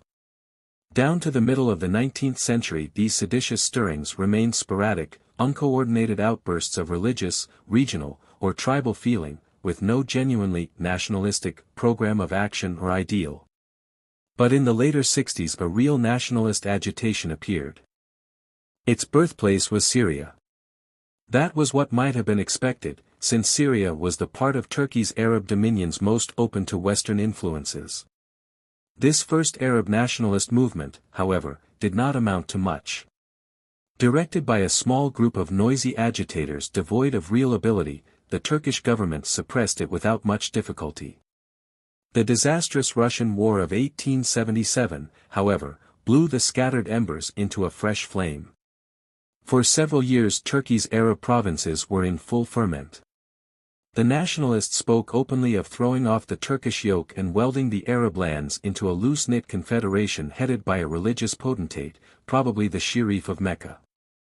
This was obviously an adaptation of Western nationalism to the traditional Arab ideal of a theocratic democracy already realized in the Meccan Caliphate and the Wahhabi government of the Nejd.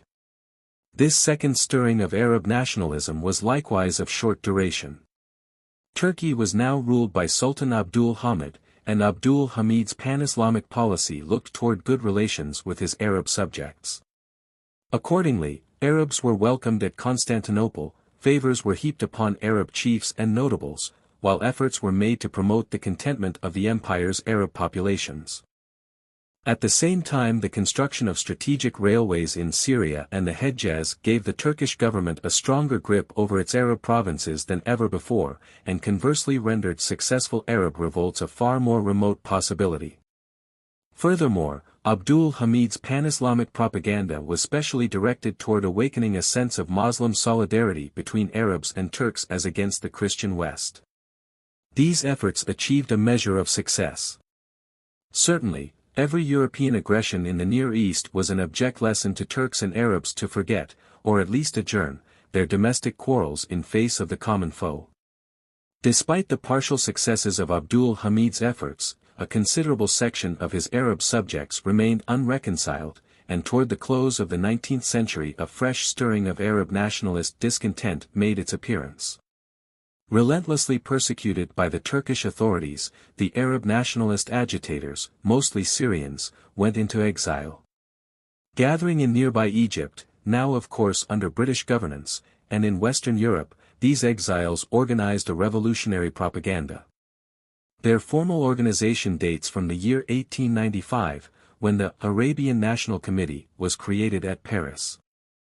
For a decade their propaganda went on obscurely, but evidently with effect, for in 1905 the Arab provinces of Hejaz and Yemen burst into armed insurrection.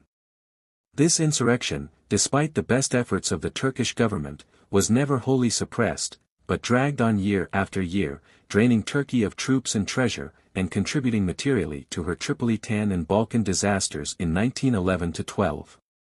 The Arab Revolt of 1905 focused the world's attention upon the Arab question, and the nationalist exiles made the most of their opportunity by redoubling their propaganda, not only at home but in the West as well. Europe was fully informed of young Arabia's wrongs and aspirations, notably by an extremely clever book by one of the nationalist leaders, entitled The Awakening of the Arab Nation 142, which made a distinct sensation. The aims of the Arab nationalists are clearly set forth in the manifesto of the Arabian National Committee, addressed to the great powers and published early in 1906. Says this manifesto, a great pacific change is on the eve of occurring in Turkey. The Arabs, whom the Turks tyrannized over only by keeping them divided on insignificant questions of ritual and religion, have become conscious of their national, historic, and racial homogeneity, and wish to detach themselves from the worm-eaten Ottoman trunk in order to form themselves into an independent state. This new Arab empire will extend to its natural frontiers, from the valleys of the Tigris and Euphrates to the Isthmus of Suez, and from the Mediterranean to the Sea of Oman. It will be governed by the constitutional and liberal monarchy of an Arabian sultan. The present vilayet of the Hejaz, together with the territory of Medina, will form an independent empire whose sovereign will be at the same time the religious caliph of all the Mohammedans. Thus, one great difficulty, the separation of the civil and the religious powers in Islam, will have been solved for the greater good of all. To their fellow Arabs the committee issued the following proclamation: Dear compatriots, all of us know how vile and despicable the glorious and illustrious title of Arabian citizen has become in the mouths of all foreigners, especially Turks. All of us see to what depths of misery and ignorance we have fallen under the tyranny of these barbarians sprung from Central Asia. Our land, the richest and finest on earth, is today an arid waste. When we were free, we conquered the world in 100 years, we spread everywhere sciences, arts, and letters, for centuries we led world civilization. But, since the spawn of Ertugrul 143 usurped the caliphate of Islam, they have brutalized us so as to exploit us to such a degree that we have become the poorest people on earth. The proclamation then goes on to declare Arabia's independence. 144 Of course, young Arabia did not then attain its independence. The revolt was kept localized and Turkey maintained its hold over most of its Arab dominions. Nevertheless, there was constant unrest. During the remainder of Abdul Hamid's reign his Arab provinces were in a sort of unstable equilibrium, torn between the forces of nationalist sedition on the one hand and pan-Islamic, anti-European feeling on the other. The Young Turk Revolution of 1908 caused a new shift in the situation. The Arab provinces, like the other parts of the empire, rejoiced in the downfall of despotism and hoped great things for the future. In the Turkish parliament the Arab provinces were well represented, and their deputies asked for a measure of federal autonomy. This the Young Turks, bent upon Ottomanization, curtly refused. The result was profound disillusionment in the Arab provinces and a revival of separatist agitation. It is interesting to note that the new independence agitation had a much more ambitious program than that of a few years before. The Arab nationalists of Turkey were by this time definitely linking up with the nationalists of Egypt and French North Africa, Arabic-speaking lands where the populations were at least partly Arab in blood. Arab nationalism was beginning to speak aloud what it had previously whispered, the program of a great, pan-Arab empire stretching right across North Africa and Southern Asia from the Atlantic to the Indian Oceans. Thus, Arab nationalism, like Turkish nationalism, was evolving into the second, or racial, stage. Deferring discussion of this broader development, let us follow a trifle further the course of the more restricted Arab nationalism within the Turkish Empire. Despite the pan-Islamic sentiment evoked by the European aggressions of 1911–12, nationalist feeling was continually aroused by the Ottomanizing measures of the Young Turk government, and the independence agitation was presently in full swing once more. In 1913 an Arabian Nationalist Congress convened in Paris and revolutionary propaganda was inaugurated on an increased scale. When the Great War broke out next year, Turkey's Arab provinces were seething with seditious unrest. 145 The Turkish authorities took stern measures against possible trouble, imprisoning and executing all prominent nationalists upon whom they could lay their hands, while the proclamation of the Holy War rallied a certain portion of Arab public opinion to the Turkish side, especially since the conquest of Egypt was a possibility. But as the war dragged on, the forces of discontent once more raised their heads. In 1916 the revolt of the Sharif of Mecca gave the signal for the downfall of Turkish rule. This revolt, liberally backed by England, gained the active or passive support of the Arab elements throughout the Turkish Empire. Inspired by Allied promises of national independence of a most alluring character, the Arabs fought strenuously against the Turks and were a prime factor in the debacle of Ottoman military power in the autumn of 1918. 146 Before discussing the momentous events which have occurred in the Arab provinces of the former Ottoman Empire since 1918, let us consider nationalist developments in the Arabiized regions of North Africa lying to the westward. Of these developments the most important is that of Egypt. The mass of the Egyptian people is today, as in Pharaoh's time, of the old Nilotic stock. A slow, self-contained peasant folk, the Egyptian fellahin, have submitted passively to a long series of conquerors, albeit this passivity has been occasionally broken by outbursts of volcanic fury presently dying away into passivity once more. Above the Nilotic masses stands a relatively small upper class descended chiefly from Egypt's more recent Asiatic conquerors, Arabs, Kurds, Circassians, Albanians, and Turks. In addition to this upper class, which until the English occupation monopolized all political power, there are large European colonies, with extraterritorial rights, while a further complication is added by the persistence of a considerable native Christian element, the Copts, who refused to turn Mohammedan at the Arab conquest and who today number fully 1/10 of the total population. With such a medley of races, creeds, and cultures, and with so prolonged a tradition of foreign domination, Egypt might seem a most unlikely milieu for the growth of nationalism. On the other hand, Egypt has been more exposed to Western influences than any other part of the Near East. Bonaparte's invasion at the close of the 18th century profoundly affected Egyptian life, and though the French were soon expelled, European influences continued to permeate the valley of the Nile. Mehemet Ali, the able Albanian adventurer who made himself master of Egypt after the downfall of French rule, realized the superiority of European methods and fostered a process of Europeanization which, however superficial, resulted in a wide dissemination of Western ideas. Mehemet Ali's policy was continued by his successors. That magnificent spendthrift Khedive Ismail, whose reckless contraction of European loans was the primary cause of European intervention, prided himself on his Europeanism and surrounded himself with Europeans.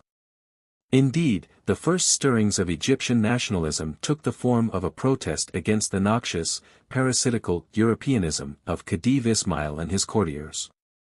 Sober-minded Egyptians became increasingly alarmed at the way Ismail was mortgaging Egypt's independence by huge European loans and sucking its lifeblood by merciless taxation.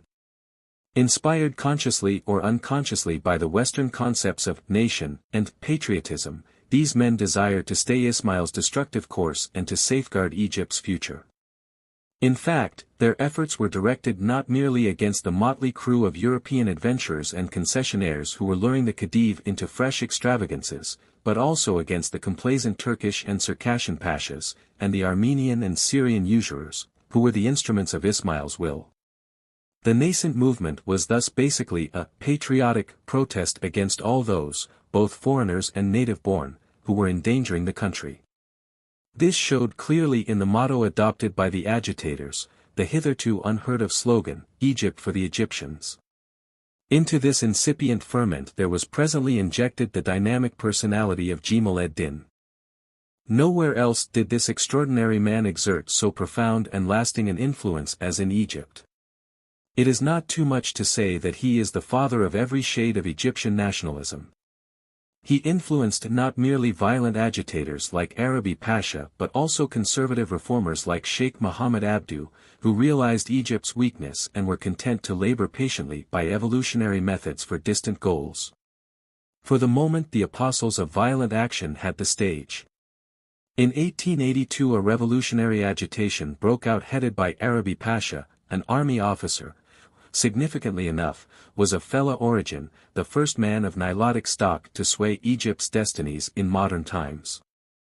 Raising their slogan, Egypt for the Egyptians, the revolutionists sought to drive all foreigners, both Europeans and Asiatics, from the country. Their attempt was of course foredoomed to failure.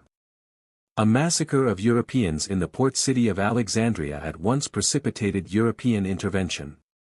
An English army crushed the revolutionists at the Battle of Tel el-Kebir, and after this one battle, disorganized, bankrupt Egypt submitted to British rule, personified by Evelyn Baring, Lord Cromer. The Khedivial dynasty was, to be sure, retained, and the native forms of government respected, but all real power centered in the hands of the British financial advisor, the representative of Britain's imperial will. For 25 years Lord Cromer ruled Egypt, and the record of this able proconsul will place him forever in the front rank of the world's great administrators. His strong hand drew Egypt from hopeless bankruptcy into abounding prosperity. Material well-being, however, did not kill Egyptian nationalism. Scattered to the winds before the British bayonet charges, the seeds of unrest slowly germinated beneath the fertile Nilotic soil. Almost imperceptible at first under the numbing shock of Tel el-Kebir, nationalist sentiment grew steadily as the years wore on, and by the closing decade of the 19th century it had become distinctly perceptible to keen-sighted European observers. Passing through Egypt in 1895, the well-known African explorer Schweinfurth was struck with the psychological change which had occurred since his earlier visits to the valley of the Nile. A true national self-consciousness is slowly beginning to awaken, he wrote. The Egyptians are still very far from being a true nationality, but the beginning has been made. 147 With the opening years of the 20th century what had previously been visible only to discerning eyes burst into sudden and startling bloom. This resurgent Egyptian nationalism had, to be sure, its moderate wing, represented by conservative-minded men like Muhammad Abdu, rector of El Azhar University and respected friend of Lord Cromer, who sought to teach his fellow countrymen that the surest road to freedom was along the path of enlightenment and progress. In the main, however, the movement was an impatient and violent protest against British rule and an intransigent demand for immediate independence. Perhaps the most significant point was that virtually all Egyptians were nationalists at heart, conservatives as well as radicals declining to consider Egypt as a permanent part of the British Empire. The nationalists had a sound legal basis for this attitude, owing to the fact that British rule rested upon insecure diplomatic foundations. England had intervened in Egypt as a self-constituted mandatory of European financial interests. Its action had roused much opposition in Europe, particularly in France, and to allay this opposition the British government had repeatedly announced that its occupation of Egypt was of a temporary nature. In fact, Egyptian discontent was deliberately fanned by France right down to the conclusion of the Entente Cordiale in 1904. In the second place, the Young Turk Revolution of 1908 gave an enormous impetus to the Egyptian cry for constitutional self-government. Lastly, France's growing intimacy with England dashed the nationalists' cherished hope that Britain would be forced by outside pressure to redeem her diplomatic pledges and evacuate the Nile Valley, thus driving the nationalists to rely more on their own exertions. Given this nationalist temper, conciliatory attempt was foredoomed to failure. For, however conciliatory Sir Eldon Gorst might be in details, he could not promise the one thing which the nationalists supremely desired, independence. This demand England refused even to consider. Practically all Englishmen had become convinced that Egypt with the Suez Canal was a vital link between the eastern and western halves of the British Empire, and that permanent control of Egypt was thus an absolute necessity. There was thus a fundamental deadlock between British imperial and Egyptian national convictions. Accordingly, the British liberal policy of conciliation proved a fiasco. Even Sir Eldon Gorst admitted in his official reports that concessions were simply regarded as signs of weakness. Before long seditious agitation and attendant violence grew to such proportions that the British government became convinced that only strong measures would save the situation. Therefore, in 1911, Sir Eldon Gorst was replaced by Lord Kitchener, a patent warning to the nationalists that sedition would be given short shrift by the iron hand which had crushed the Khalifa and his dervish hordes at Omdurman. Kitchener arrived in Egypt with the express mandate to restore order, and this he did with thoroughness and exactitude. The Egyptians were told plainly that England neither intended to evacuate the Nile Valley nor considered its inhabitants fit for self-government within any discernible future. They were admonished to turn their thoughts from politics, at which they were so bad, to agriculture, at which they were so good. As for seditious propaganda, new legislation enabled Lord Kitchener to deal with it in summary fashion. Practically all the nationalist papers were suppressed, while the nationalist leaders were imprisoned, interned, or exiled. In fact, the British government did its best to distract attention everywhere from Egypt, the British press cooperating loyally by labeling the subject taboo. The upshot was that Egypt became quieter than it had been for a generation. However, it was only a surface calm. Driven underground, Egyptian unrest even attained new virulence which alarmed close observers.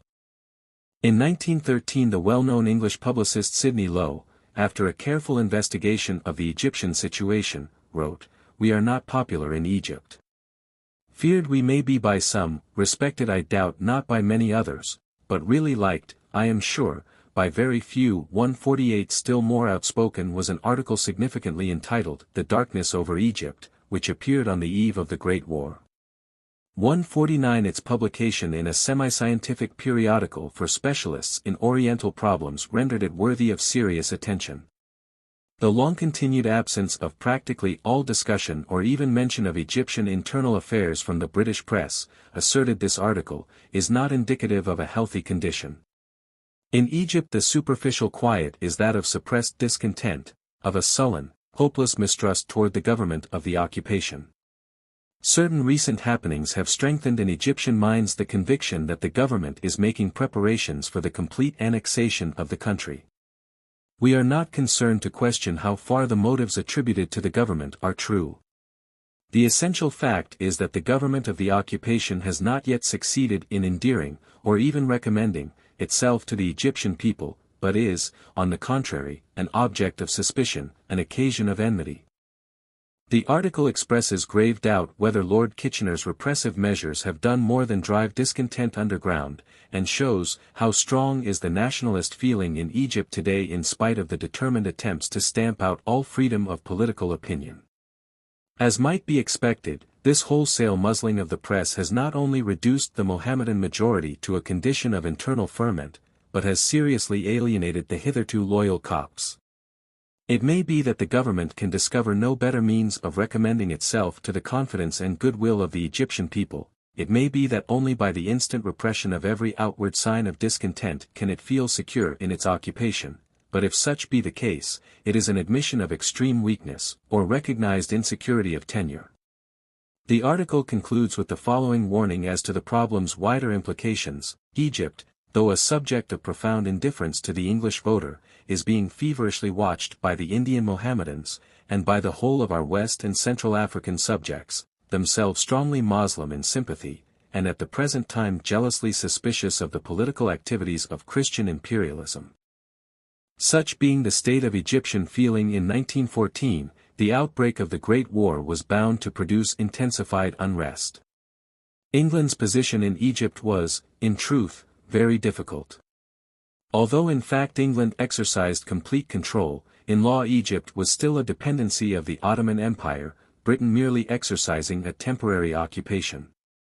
Now it soon became evident that Turkey was going to join England's enemies, the Teutonic empires, while it was equally evident that the Egyptians sympathized with the Turks, even the Khedive Abbas Hilmi making no secret of his pro-Turkish views. During the first months of the European War, while Turkey was still nominally neutral, the Egyptian native press, despite the British censorship, was full of veiled seditious statements, while the unruly attitude of the Egyptian populace and the stirrings among the Egyptian native regiments left no doubt as to how the wind was blowing. England was seriously alarmed. Accordingly, when Turkey entered the war in November 1914, England took the decisive plunge, deposed Abbas Hilmi, nominated his cousin Hussein Kamel Sultan, and declared Egypt a protectorate of the British Empire. This stung the nationalists to fury. Anything like formal rebellion was rendered impossible by the heavy masses of British and colonial troops which had been poured into the country. Nevertheless, there was a good deal of sporadic violence, suppressed only by a stern application of the state of siege. A French observer thus vividly describes these critical days: "The jihad is rousing the anti-Christian fanaticism which always stirs in the soul of every good Moslem." Since the end of October one could read in the eyes of the low-class Mohammedan natives their hope, the massacre of the Christians. In the streets of Cairo they stared insolently at the European passers-by. Some even danced for joy on learning that the Sultan had declared the holy war. Denounced to the police for this, they were incontinently bastinadoed at the nearest police station. The same state of mind reigned at El Azza, and I am told that Europeans who visit the celebrated Mohammedan university have their ears filled with the strongest epithets of the Arab repertory, that best furnished language in the world. 150 The nationalist exiles vehemently expressed abroad what their fellows could not say at home. Their leader, Muhammad Farid Bey, issued from Geneva an official protest against the new illegal regime proclaimed by England the 18th of last December. England, which pretends to make war on Germany to defend Belgium, ought not to trample underfoot the rights of Egypt, nor consider the treaties relative thereto as scraps of paper. 151 These exiles threw themselves vehemently into the arms of Germany, as may be gauged from the following remarks of Abd el-Malek Hamza, secretary of the Nationalist Party, in a German periodical: "There is hardly an Egyptian who does not pray that England may be beaten and her empire fall in ruins." During the early days of the war, while I was still in Egypt, I was a witness of this popular feeling. In cities and villages, from sage to simple peasant, all are convinced in the Kaiser's love for Islam and friendship for its caliph, and they are hoping and praying for Germany's victory. 152 Of course, in face of the overwhelming British garrison in Egypt, such pronouncements were as idle as the wind. The hoped-for Turkish attacks were beaten back from the Suez Canal, the state of siege functioned with stern efficiency, and Egypt, flooded with British troops, lapsed into sullen silence, not to be broken until the end of the war. Turning back at this point to consider nationalist developments in the rest of North Africa, we do not, as in Egypt, find a well-marked territorial patriotism. Anti-European hatred there is in plenty, but such patriotic sentiments as exist belong rather to those more diffuse types of nationalist feeling known as pan-Arabism and pan-Islamic nationalism, which we shall presently discuss. The basic reason for this North African lack of national feeling, in its restricted sense, is that nowhere outside of Egypt is there a land which ever has been, or which shows distinct signs of becoming, a true nation. The mass of the populations inhabiting the vast band of territory between the Mediterranean Sea and the Sahara Desert are Berbers, an ancient stock, racially European rather than Asiatic or Negroid, and closely akin to the Latin peoples across the Mediterranean. The Berbers remind one of the Balkan Albanians. They are extremely tenacious of their language and customs, and they have an instinctive racial feeling, but they are inveterate particularists, having always been split up into many tribes, sometimes combining into partial confederations but never developing true national patriotism. 153 Alongside the Berbers we find everywhere a varying proportion of Arabs. The Arabs have colonized North Africa ever since the Moslem conquest 12 centuries ago. They converted the Berbers to Islam and Arab culture, but they never made North Africa part of the Arab world as they did Syria and Mesopotamia, and in somewhat lesser degree Egypt. The two races have never really fused. Despite more than 1,000 years of Arab tutelage, the Berbers' manner of life remains distinct. They have largely kept their language, and there has been comparatively little intermarriage. Pure-blooded Arabs abound, often in large tribal groups, but they are still, in a way, foreigners. 154 With such elements of discord, North Africa's political life has always been troubled. The most stable region has been Morocco, though even there the Sultan's authority has never really extended to the mountain tribes. As for the so-called Barbary states, Algiers, Tunis, and Tripoli, they were little more than port cities along the coast, the hinterland enjoying practically complete tribal independence. Over this confused turmoil spread the tide of French conquest, beginning with Algiers in 1830 and ending with Morocco today. 155 France brought peace, order, and material prosperity, but here, as in other Eastern lands, these very benefits of European tutelage created a new sort of unity among the natives in their common dislike of the European conqueror and their common aspiration toward independence. Accordingly, the past generation has witnessed the appearance of young Algerian and young Tunisian political groups, led by French-educated men who have imbibed Western ideas of self-government and liberty. 156. However, as we have already remarked, their goal is not so much the erection of distinct Algerian and Tunisian nations, as it is creation of a larger North African, perhaps pan-Islamic, unity. It must not be forgotten that they are in close touch with the Senussi and kindred influences which we have already examined in the chapter on pan-Islamism. So much for first stage nationalist developments in the Arab or Arabiized lands. There is, however, one more important center of nationalist sentiment in the Muslim world to be considered: Persia. Persia is, in fact, the land where a genuine nationalist movement would have been most logically expected, because the Persians have for ages possessed a stronger feeling of country than any other Near Eastern people. In the 19th century Persia had sunk into such deep decrepitude that its patent weakness excited the imperialistic appetites of Tsarist Russia and, in somewhat lesser degree, of England. Persia's decadence and external perils were, however, appreciated by thinking Persians, and a series of reformist agitations took place, beginning with the religious movement of the Bab early in the 19th century and culminating with the revolution of 1908. 157. That revolution was largely precipitated by the Anglo-Russian Agreement of 1907, by which England and Russia virtually partitioned Persia, the country being divided into a Russian sphere of influence in the north and a British sphere of influence in the south, with a neutral zone between. The revolution was thus in great part a desperate attempt of the Persian patriots to set their house in order and avert, at the 11th hour, the shadow of European domination which was creeping over the land. But the revolution was not merely a protest against European aggression. It was also aimed at the alien Qajar dynasty which had so long misruled Persia. These Qajar sovereigns were of Turkoman origin. They had never become really Persianized, as shown by the fact that the intimate court language was Turki, not Persian. They occupied a position somewhat analogous to that of the Manchus before the Chinese Revolution. The Persian Revolution was thus basically an Iranian patriotic outburst against all alien influences, whether from east or west. We have already seen how this patriotic movement was crushed by the forcible intervention of European imperialism.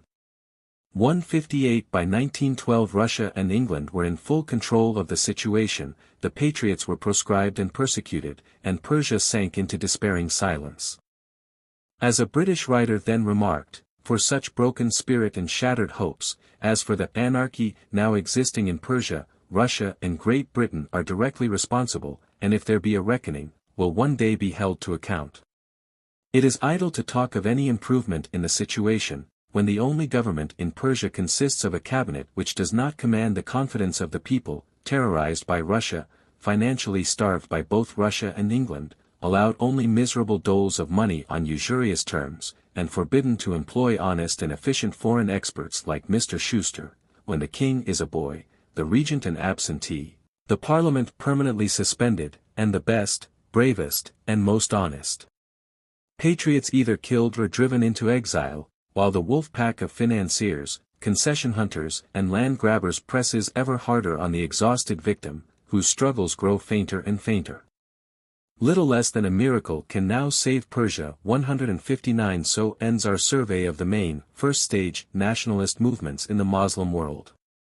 We should of course remember that a nationalist movement was developing concurrently in India, albeit following an eccentric orbit of its own. We should also remember that, in addition to the main movements just discussed, there were minor nationalist stirrings among other Muslim peoples such as the Russian Tartars, the Chinese Mohammedans, and even the Javanese of the Dutch Indies. Lastly, we should remember that these nationalist movements were more or less interwoven with the non-national movement of pan-Islamism, and with those, second stage, racial, nationalist movements which we shall now consider. Too earlier in this chapter we have already remarked that the opening years of the 20th century witnessed the appearance in Asia of nationalism's second or racial stage, especially among the Turkish and Arab peoples. This wider stage of nationalism has attained its highest development among the Turks, where, indeed, it has gone through two distinct phases, describable respectively by the terms pan-Turkism and pan-Turanism. We have described the primary phase of Turkish nationalism in its restricted, Ottoman, sense down to the close of the Balkan Wars of 1912–13. It is at that time that the secondary or racial aspects of Turkish nationalism first come prominently to the fore. By this time the Ottoman Turks had begun to realize that they did not stand alone in the world, that they were, in fact, the westernmost branch of a vast band of peoples extending right across Eastern Europe and Asia, from the Baltic to the Pacific and from the Mediterranean to the Arctic Ocean, to whom ethnologists have assigned the name of Uralo-Altaic race, but who are more generally termed Turanians. This group embraces the most widely scattered folk, the Ottoman Turks of Constantinople and Anatolia, the Turkomans of Persia and Central Asia, the Tatars of South Russia and Transcaucasia, the Magyars of Hungary, the Finns of Finland and the Baltic provinces, the aboriginal tribes of Siberia, and even the distant Mongols and Manchus. Diverse though they are in culture, tradition, and even personal appearance, these people nevertheless possess certain well-marked traits in common. Their languages are all similar, while their physical and mental makeup displays undoubted affinities. They are all noted for great physical vitality combined with unusual toughness of nerve fiber. Though somewhat deficient in imagination and creative artistic sense, they are richly endowed with patience, tenacity, and dogged energy. Above all, they have usually displayed extraordinary military capacity, together with a no less remarkable aptitude for the masterful handling of subject peoples. The Turanians have certainly been the greatest conquerors that the world has ever seen. Attila and his Huns, Arpad and his Magyars, Isparich and his Bulgars, Alp Arslan and his Seljuks, Ertugrul and his Ottomans, Genghis Khan and Tamerlane with their inflexible Mongol hordes, Babur in India, even Kublai Khan and Nurhaci in far-off Cathay, the type is ever the same. The hoofprint of the Turanian man on horseback is stamped deep all over the palimpsest of history. Glorious or sinister according to the point of view, Turan's is certainly a stirring past. Of course one may query whether these diverse peoples actually do form one genuine race. But, as we have already seen, so far as practical politics go, that makes no difference. Possessed of kindred tongues and temperaments, and dowered with such a wealth of soul-stirring tradition, it would suffice for them to think themselves racially one to form a nationalist dynamic of truly appalling potency. Until about a generation ago, to be sure, no signs of such a movement were visible. Not only were distant stocks like Finns and Manchus quite unaware of any common Turanian bond, but even obvious kindred like Ottoman Turks and Central Asian Turkomans regarded one another with indifference or contempt. Certainly the Ottoman Turks were almost as devoid of racial as they were of national feeling.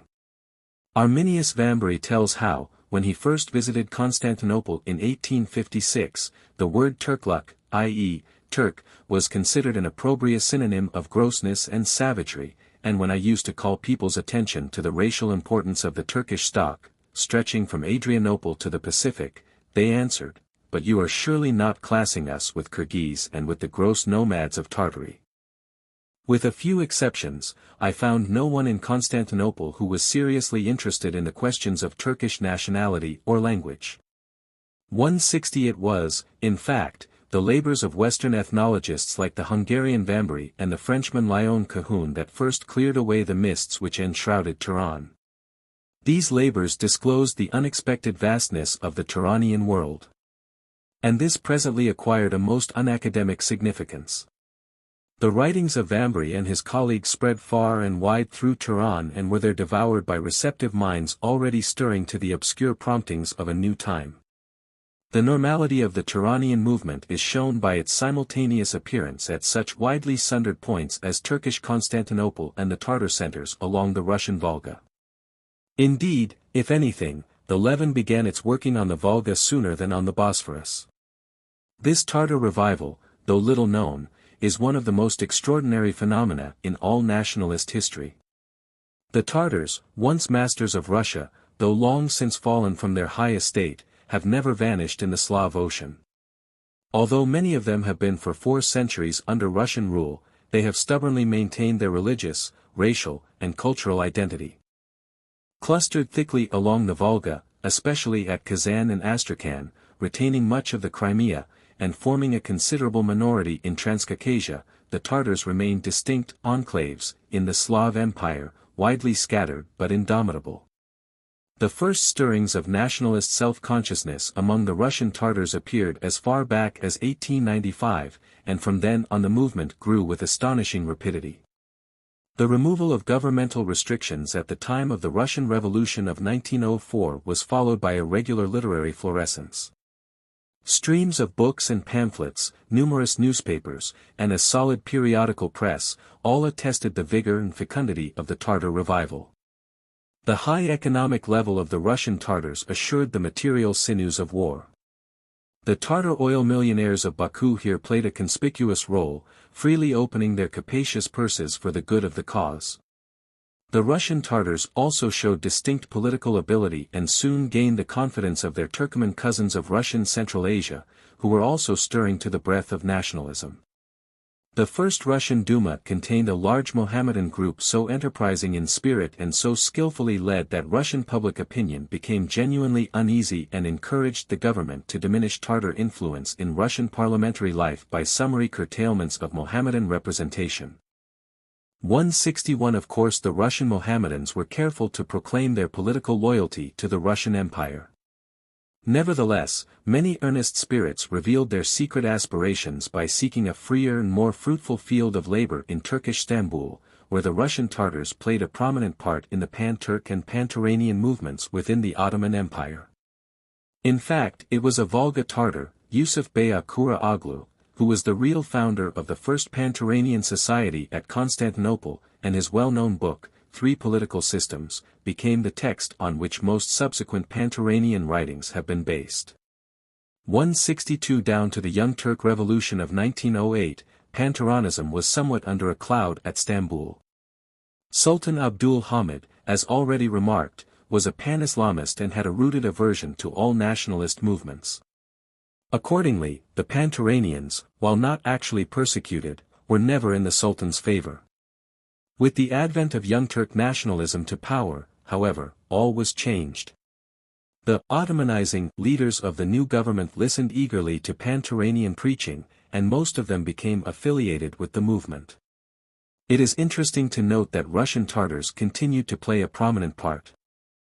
The chief Pan-Turanian propagandist was the able publicist Ahmed Bey Agayev, a Volga Tartar. His well-edited organ, Turk Yurdu, Turkish Home, penetrated to every corner of the Turco-Tartar world and exercised great influence on the development of its public opinion. Although leaders like Ahmed Bey Agayev clearly visualized the entire Turanian world from Finland to Manchuria as a potential whole, and were thus full-fledged Pan-Turanians, their practical efforts were at first confined to the closely related Turco-Tartar segment, that is, to the Ottomans of Turkey, the Tartars of Russia, and the Turkomans of Central Asia and Persia.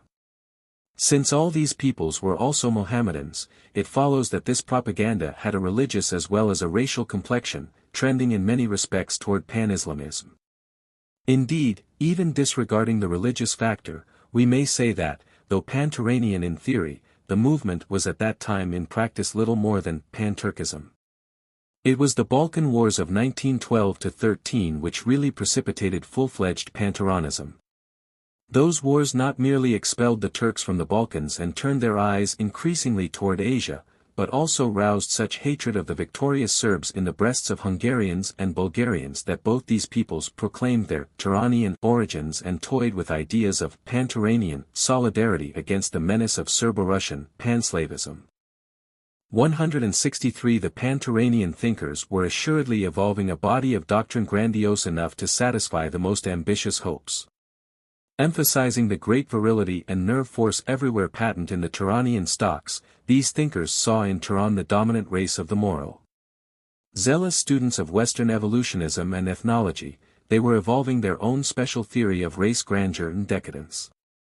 According to Pan-Turanian teaching, the historic peoples of southern Asia, Arabs, Persians, and Hindus, are hopelessly degenerate. As for the Europeans, they have recently passed their apogee, and, exhausted by the consuming fires of modern industrialism, are already entering upon their decline.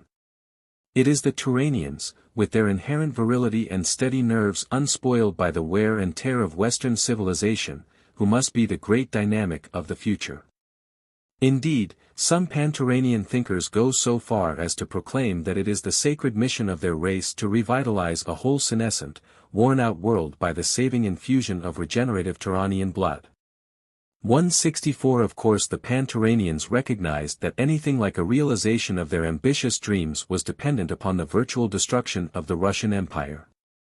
In fact, Russia, with its Tatars, Turkomans, Kyrgyz, Finns, and numerous kindred tribes, was in Pan-Turanian eyes merely a Slav alluvium laid with varying thickness over a Turanian subsoil. This turning of Russia into a vast Turania irredenta was certainly an ambitious order. Nevertheless, the Pan-Turanians counted on powerful Western backing. They realized that Germany and Austria-Hungary were fast drifting toward war with Russia, and they felt that such a cataclysm, however perilous, would also offer most glorious possibilities. These Pan-Turanian aspirations undoubtedly had a great deal to do with driving Turkey into the Great War on the side of the Central Empires. Certainly, Enver Pasha and most of the other leaders of the governing group had long been more or less affiliated with the Pan-Turanian movement. Of course the Turkish government had more than one string to its bow.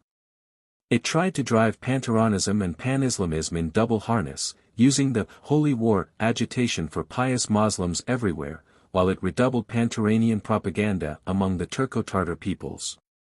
A good statement of Pan-Turanian ambitions in the early years of the war is that of the publicist Tekin Alp in his book, The Turkish and Pan-Turkish Ideal, published in 1915.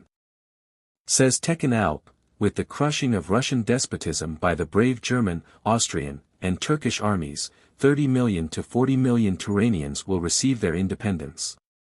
With the 10 million Ottoman Turks, this will form a nation of 50 million, advancing toward a great civilization which may perhaps be compared with that of Germany, in that it will have the strength and energy to rise even higher. In some ways it will be superior to the degenerate French and English civilizations. With the collapse of Russia after the Bolshevik Revolution at the end of 1917, Pan-Turanian hopes knew no bounds. So certain were they of triumph that they began to flout even their German allies, thus revealing that hatred of all Europeans which had always lurked at the back of their minds. A German staff officer thus describes the table talk of Halil Pasha, the Turkish commander of the Mesopotamian front and uncle of Enver. First of all, every tribe with a Turkish mother tongue must be forged into a single nation. The national principle was supreme, so it was the design to conquer Turkestan, the cradle of Turkish power and glory. That was the first task. From that base connections must be established with the Yakuts of Siberia, who were considered, on account of their linguistic kinship, the remotest outposts of the Turkish blood to the eastward. The closely related Tartar tribes of the Caucasus must naturally join this union. Armenians and Georgians, who form minority nationalities in that territory, must either submit voluntarily or be subjugated. Such a great compact Turkish empire, exercising hegemony over all the Islamic world, would exert a powerful attraction upon Afghanistan and Persia. In December 1917, when the Turkish front in Mesopotamia threatened to yield, Halil Pasha said to me, half vexed, half jokingly, "Supposing we let the English have this cursed desert hole and go to Turkestan, where I will erect a new empire for my little boy." He had named his youngest son after the great conqueror and destroyer, Genghis Khan. 165 As a matter of fact, the summer of 1918 saw Transcaucasia and northern Persia overrun by Turkish armies headed for Central Asia. Then came the German collapse in the west and the end of the war, apparently dooming Turkey to destruction. For the moment the Pan-Turanians were stunned. Nevertheless, their hopes were soon destined to revive, as we shall presently see. Before describing the course of events in the Near East since 1918, which need to be treated as a unit, let us go back to consider the earlier developments of the other, second-stage, nationalist movements in the Muslim world. We have already seen how, concurrently with Turkish nationalism, Arab nationalism was likewise evolving into the racial stage, the ideal being a great pan-Arab empire, embracing not merely the ethnically Arab peninsula homeland, Syria, and Mesopotamia, but also the Arabiized regions of Egypt, Tripoli, French North Africa, and the Sudan. Pan-Arabism has not been as intellectually developed as Pan-Turanism, though its general trend is so similar that its doctrines need not be discussed in detail. One important difference between the two movements is that Pan-Arabism is much more religious and Pan-Islamic in character, the Arabs regarding themselves as the chosen people, divinely predestined to dominate the whole Islamic world. Pan-Arabism also lacks Pan-Turanism's unity of direction. There have been two distinct intellectual centers, Syria and Egypt. In fact, it is in Egypt that Pan-Arab schemes have been most concretely elaborated, the Egyptian program looking toward a reunion of the Arab-speaking lands under the Khedive, perhaps at first subject to British tutelage, though ultimately throwing off British control by concerted Pan-Arab action.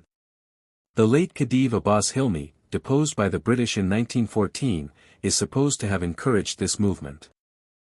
166 The Great War undoubtedly stimulated Pan-Arabism, especially by its creation of an independent Arab kingdom in the Hejaz with claims on Syria and Mesopotamia.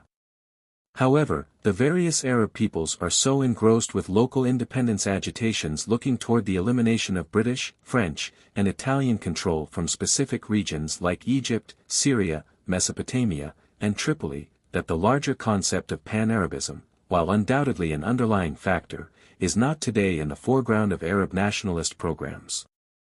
Furthermore, as I have already said, Pan-Arabism is interwoven with the non-racial concepts of Pan-Islamism and Pan-Islamic nationalism. This latter concept may seem a rather grotesque contradiction of terms. So it may be to us Westerners. But it is not necessarily so to Eastern minds. However eagerly the East may have seized upon our ideas of nationality and patriotism, those ideas have entered minds already full of concepts like Islamic solidarity and the brotherhood of all true believers.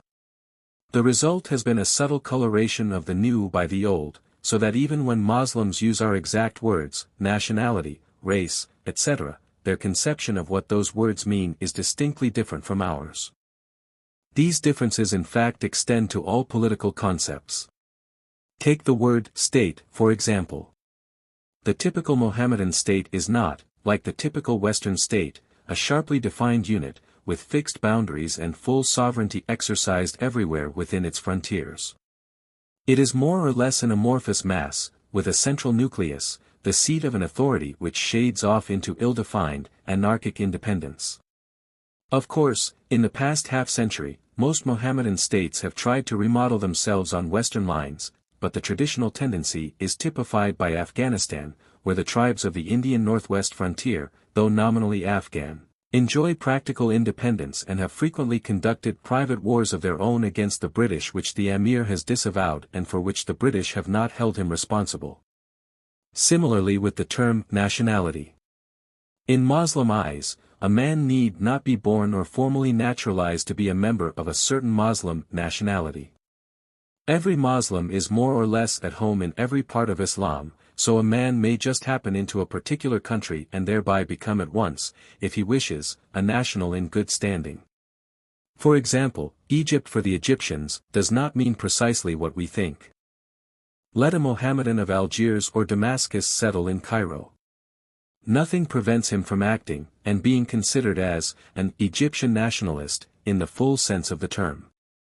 This is because Islam has always had a distinct idea of territorial as well as spiritual unity. All predominantly Mohammedan lands are believed by Muslims to constitute Dar al-Islam, 167, which is in a sense the joint possession of all Muslims and which all Muslims are jointly obligated to defend. That is the reason why alien encroachments on any Muslim land are instantly resented by Muslims at the opposite end of the Muslim world, who could have no possible material interest in the matter. We are now better able to understand how many Muslim thinkers, combining the Western concept of nationality with the traditional idea of Dar al-Islam, have evolved a new synthesis of the two, expressed by the term pan-Islamic nationalism. This trend of thought is well set forth by an Indian Muslim, who writes, "In the West, the whole science of government rests on the axiom that the essential divisions of humanity are determined by considerations of race and geography, but for Orientals these ideas are very far from being axioms. For them, humanity divides according to religious beliefs. The unity is no longer the nation or the state, but the famila." 168 Europeans see in this a counterpart to their Middle Ages, a stage which Islam should pass through on its way to modernity in the Western sense. How badly they understand how religion looks to a Mohammedan. They forget that Islam is not only a religion, but also a social organization, a form of culture, and a nationality. The principle of Islamic fraternity, of pan-Islamism, if you prefer the word, is analogous to patriotism, but with this difference: this Islamic fraternity, though resulting in identity of laws and customs, has not, like Western nationality, been brought about by community of race, country, or history, but has been received, as we believe, directly from God. 169 Pan-Islamic nationalism is a relatively recent phenomenon and has not been doctrinally worked out. Nevertheless, it is visible throughout the Muslim world and is gaining in strength, particularly in regions like North Africa and India, where strong territorial patriotism has, for one reason or another, not developed. As a French writer remarks, Mohammedan nationalism is not an isolated or sporadic agitation. It is a broad tide, which is flowing over the whole Islamic world of Asia, India, and Africa. Nationalism is a new form of the Mohammedan faith, which, far from being undermined by contact with European civilization, seems to have discovered a surplus of religious fervor, and which, in its desire for expansion and proselytism, tends to realize its unity by rousing the fanaticism of the masses, by directing the political tendencies of the elites, and by sowing everywhere the seeds of a dangerous agitation. 170 Pan-Islamic nationalism may thus, in the future, become a major factor which will have to be seriously reckoned with. 171-3 So ends our survey of nationalist movements in the Muslim world. Given such a tangled complex of aspirations, enormously stimulated by Armageddon, it was only natural that the close of the Great War should have left the Orient a veritable welter of unrest. Obviously, anything like a constructive settlement could have been effected only by the exercise of true statesmanship of the highest order. Unfortunately, the Versailles Peace Conference was devoid of true statesmanship, and the resulting settlement not only failed to give peace to Europe but disclosed an attitude toward the East inspired by the pre-war spirit of predatory imperialism and cynical realpolitik. Apparently oblivious of the mighty psychological changes which the war had wrought, and of the consequent changes of attitude and policy required, the victorious Allies proceeded to treat the Orient as though Armageddon were a skirmish and Asia the sleeping giant of a century ago. In fact, disregarding both the general pronouncements of liberal principles and the specific promises of self-determination for Near Eastern peoples which they had made during the war, the Allies now paraded a series of secret treaties, negotiated between themselves during those same war years when they had been so unctuously orating, and these secret treaties clearly divided up the Ottoman Empire among the victors, in absolute disregard of the wishes of the inhabitants. The purposes of the Allies were further revealed by the way in which the Versailles Conference refused to receive the representatives of Persia, theoretically still independent, but kept them cooling their heels in Paris while British pressure at Tehran forced the Shah's government to enter into an agreement that made Persia a virtual protectorate of the British Empire. As for the Egyptians, who had always protested against the protectorate proclaimed by England solely on its own initiative in 1914, the conference refused to pay any attention to their delegates, and they were given to understand that the conference regarded the British protectorate over Egypt as a fait accompli. The upshot was that, as a result of the war, European domination over the Near and Middle East was riveted rather than relaxed. But the strangest feature of this strange business remains to be told. One might imagine that the Allied leaders would have realized that they were playing a dangerous game, which could succeed only by close teamwork and quick action. As a matter of fact, the very reverse was the case. After showing their hand, and thereby filling the East with disillusionment, despair, and fury, the Allies proceeded to quarrel over the spoils. Nearly 2 years passed before England, France, and Italy were able to come to an even superficial agreement as to the partition of the Ottoman Empire, and meanwhile they had been bickering and intriguing against each other all over the Near East. This was sheer madness. The destined victims were thereby informed that European domination rested not only on disregard of the moral imponderables, but on diplomatic bankruptcy as well. The obvious reflection was that a domination resting on such rotten foundations might well be overthrown. That, at any rate, is the way multitudes of Orientals read the situation, and their rebellious feelings were stimulated not merely by consciousness of their own strength and Western disunion, but also by the active encouragement of a new ally, Bolshevik Russia. Russian Bolshevism had thrown down the gauntlet to Western civilization, and in the desperate struggle which was now on, the Bolshevik leaders saw with terrible glee the golden opportunities vouchsafed them in the East. The details of Bolshevik activity in the Orient will be considered in the chapter on social unrest. Suffice it to remember here that Bolshevik propaganda is an important element in that profound ferment which extends over the whole Near and Middle East, a ferment which has reduced some regions to the verge of chaos and which threatens to increase rather than diminish in the immediate future. To relate all the details of contemporary Eastern unrest would fill a book in itself. Let us here content ourselves with considering the chief centers of this unrest, remembering always that it exists throughout the Muslim world from French North Africa to Central Asia and the Dutch Indies. The centers to be here surveyed will be Egypt, Persia, and the Turkish and Arab regions of the former Ottoman Empire. A fifth main center of unrest, India, will be discussed in the next chapter. The gathering storm first broke in Egypt. During the war Egypt, flooded with British troops and subjected to the most stringent martial law, had remained quiet, but it was the quiet of repression, not of passivity. We have seen how, with the opening years of the 20th century, virtually all educated Egyptians had become more or less impregnated with nationalist ideas, albeit a large proportion of them believed in evolutionary rather than revolutionary methods. The chief hope of the moderates had been the provisional character of English rule. So long as England declared herself merely in temporary occupation of Egypt, anything was possible. But the proclamation of the Protectorate in 1914, which declared Egypt part of the British Empire, entirely changed the situation. Even the most moderate nationalists felt that the future was definitely prejudged against them and that the door had been irrevocably closed upon their ultimate aspirations. The result was that the moderates were driven over to the extremists and were ready to join the latter in violent action as soon as opportunity might offer. The extreme nationalists had of course protested bitterly against the Protectorate from the first, and the close of the war saw a delegation composed of both nationalist wings proceed to Paris to lay their claims before the Versailles Conference. Rebuffed by the conference, which recognized the British Protectorate over Egypt as part of the peace settlement, the Egyptian delegation issued a formal protest warning of trouble. This protest read, "We have knocked at door after door, but have received no answer." In spite of the definite pledges given by the statesmen at the head of the nations which won the war, to the effect that their victory would mean the triumph of right over might and the establishment of the principle of self-determination for small nations, the British Protectorate over Egypt was written into the treaties of Versailles and Saint-Germain without the people of Egypt being consulted as to their political status.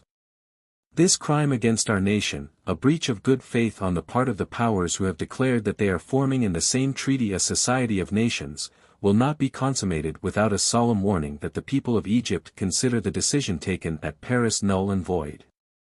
If our voice is not heard, it will be only because the blood already shed has not been enough to overthrow the old world order and give birth to a new world order.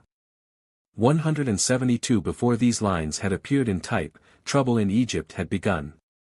Simultaneously with the arrival of the Egyptian delegation at Paris, the nationalists in Egypt laid their demands before the British authorities.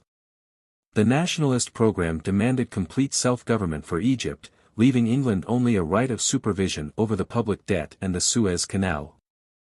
The nationalist strength was shown by the fact that these proposals were endorsed by the Egyptian cabinet recently appointed by the Khedive at British suggestion. In fact, the Egyptian premier, Rushdie Pasha, asked to be allowed to go to London with some of his colleagues for a hearing. This placed the British authorities in Egypt in a distinctly trying position. However, they determined to stand firm, and accordingly answered that England could not abandon its responsibility for the continuance of order and good government in Egypt, now a British protectorate and an integral part of the empire, and that no useful purpose would be served by allowing the Egyptian leaders to go to London and there advance immoderate demands which could not possibly be entertained. The English attitude was firm. The Egyptian attitude was no less firm. The cabinet at once resigned, no new cabinet could be formed, and the British High Commissioner, General Allenby, was forced to assume unveiled control. Meanwhile, the nationalists announced that they were going to hold a plebiscite to determine the attitude of the Egyptian people. Forbidden by the British authorities, the plebiscite was nevertheless illegally held, and resulted, according to the nationalists, in an overwhelming popular endorsement of their demands. This defiant attitude determined the British on strong action. Accordingly, in the spring of 1919, most of the nationalist leaders were seized and deported to Malta. Egypt's answer was an explosion. From one end of the country to the other, Egypt flamed into rebellion. Everywhere it was the same story. Railways and telegraph lines were systematically cut. Trains were stalled and looted. Isolated British officers and soldiers were murdered. In Cairo alone, thousands of houses were sacked by the mob. Soon the danger was rendered more acute by the eruption out of the desert of swarms of Bedouin Arabs bent on plunder. For a few days Egypt trembled on the verge of anarchy, and the British government admitted in Parliament that all Egypt was in a state of insurrection.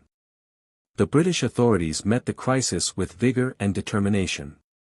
The number of British troops in Egypt was large, trusty black regiments were hurried up from the Sudan, and the well-disciplined Egyptian native police generally obeyed orders. After several weeks of sharp fighting and heavy loss of life, Egypt was again gotten under control. Order was restored, but the outlook was ominous in the extreme. Only the presence of massed British and Sudanese troops enabled order to be maintained. Even the application of stern martial law could not prevent continuous nationalist demonstrations, sometimes ending in riots, fighting, and heavy loss of life.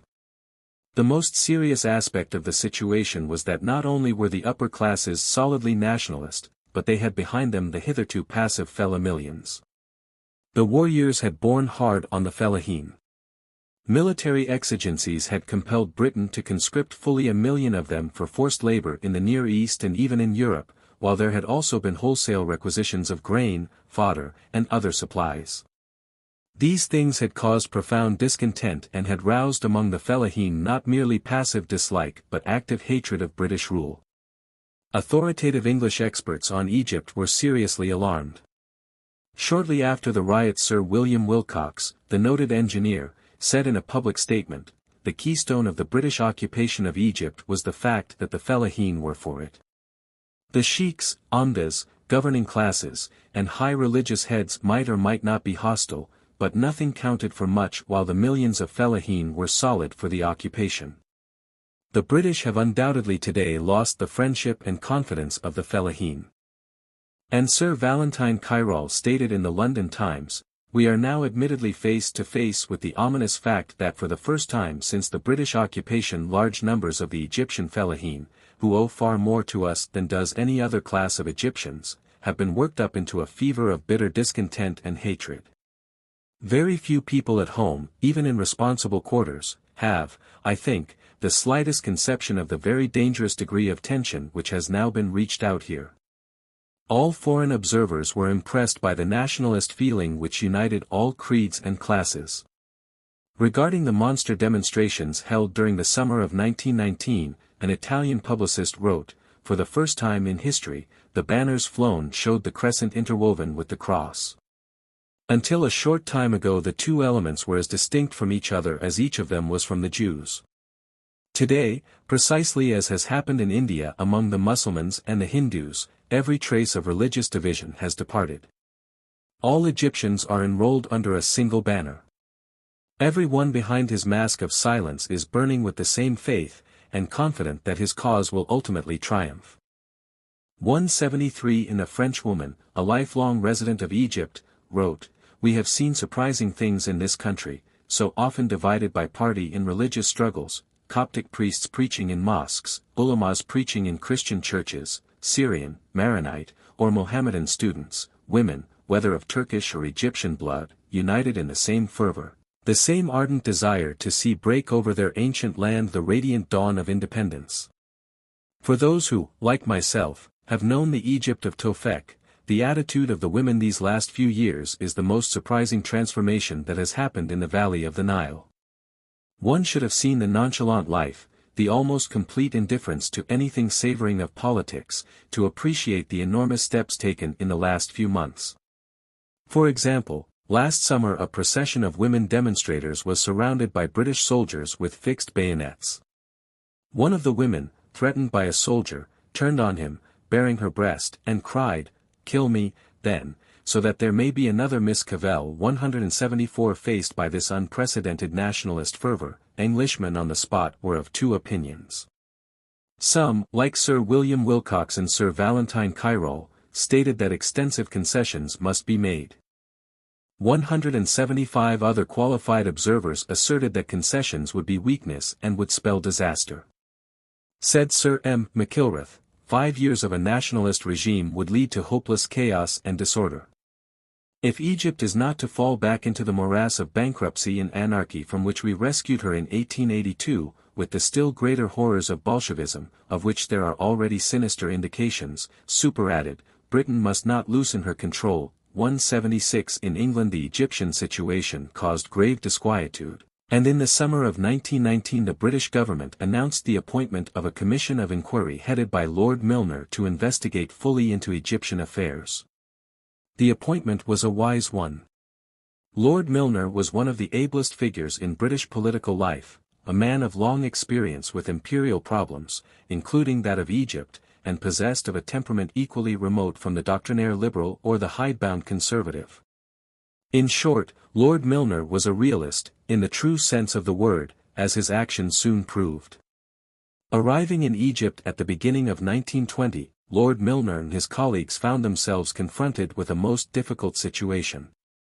In Egypt the word had gone forth to boycott the commission, and not merely nationalist politicians but also religious leaders like the Grand Mufti refused even to discuss matters unless the commissioners would first agree to Egyptian independence. This looked like a deadlock. Nevertheless, by infinite tact and patience, Lord Milner finally got into free and frank discussion with Zaghloul Pasha and the other responsible nationalist leaders.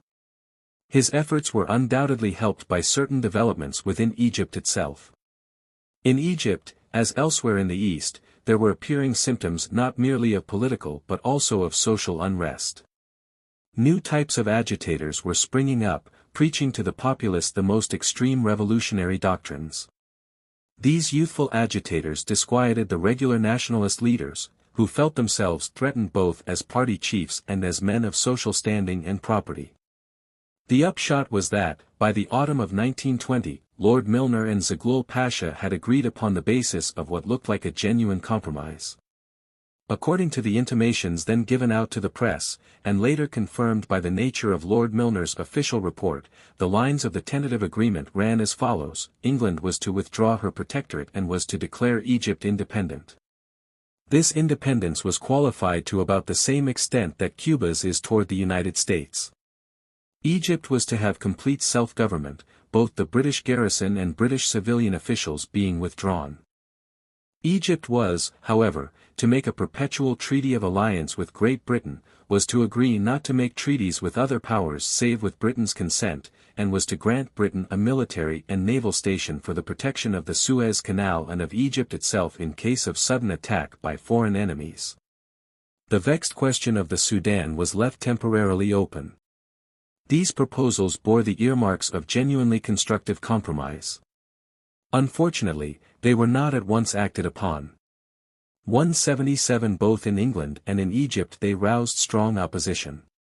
In England adverse official influences held up the Commission's report till February, 1921. In Egypt the extreme nationalists denounced Zaghloul Pasha as a traitor, though moderate opinion seemed substantially satisfied. The Commission's report, as finally published, declared that the grant of self-government to Egypt could not be safely postponed, that the nationalist spirit could not be extinguished, that an attempt to govern Egypt in the teeth of a hostile people would be a difficult and disgraceful task, and that it would be a great misfortune if the present opportunity for a settlement were lost. However, the report was not endorsed by the British government in its entirety, and Lord Milner forthwith resigned. As for Zaghloul Pasha, he still maintains his position as nationalist leader, but his authority has been gravely shaken. Such is the situation of Egypt at this present writing, a situation frankly not so encouraging as it was last year. Meanwhile, the storm which had begun in Egypt had long since spread to other parts of the Near East. In fact, by the opening months of 1920, the storm center had shifted to the Ottoman Empire.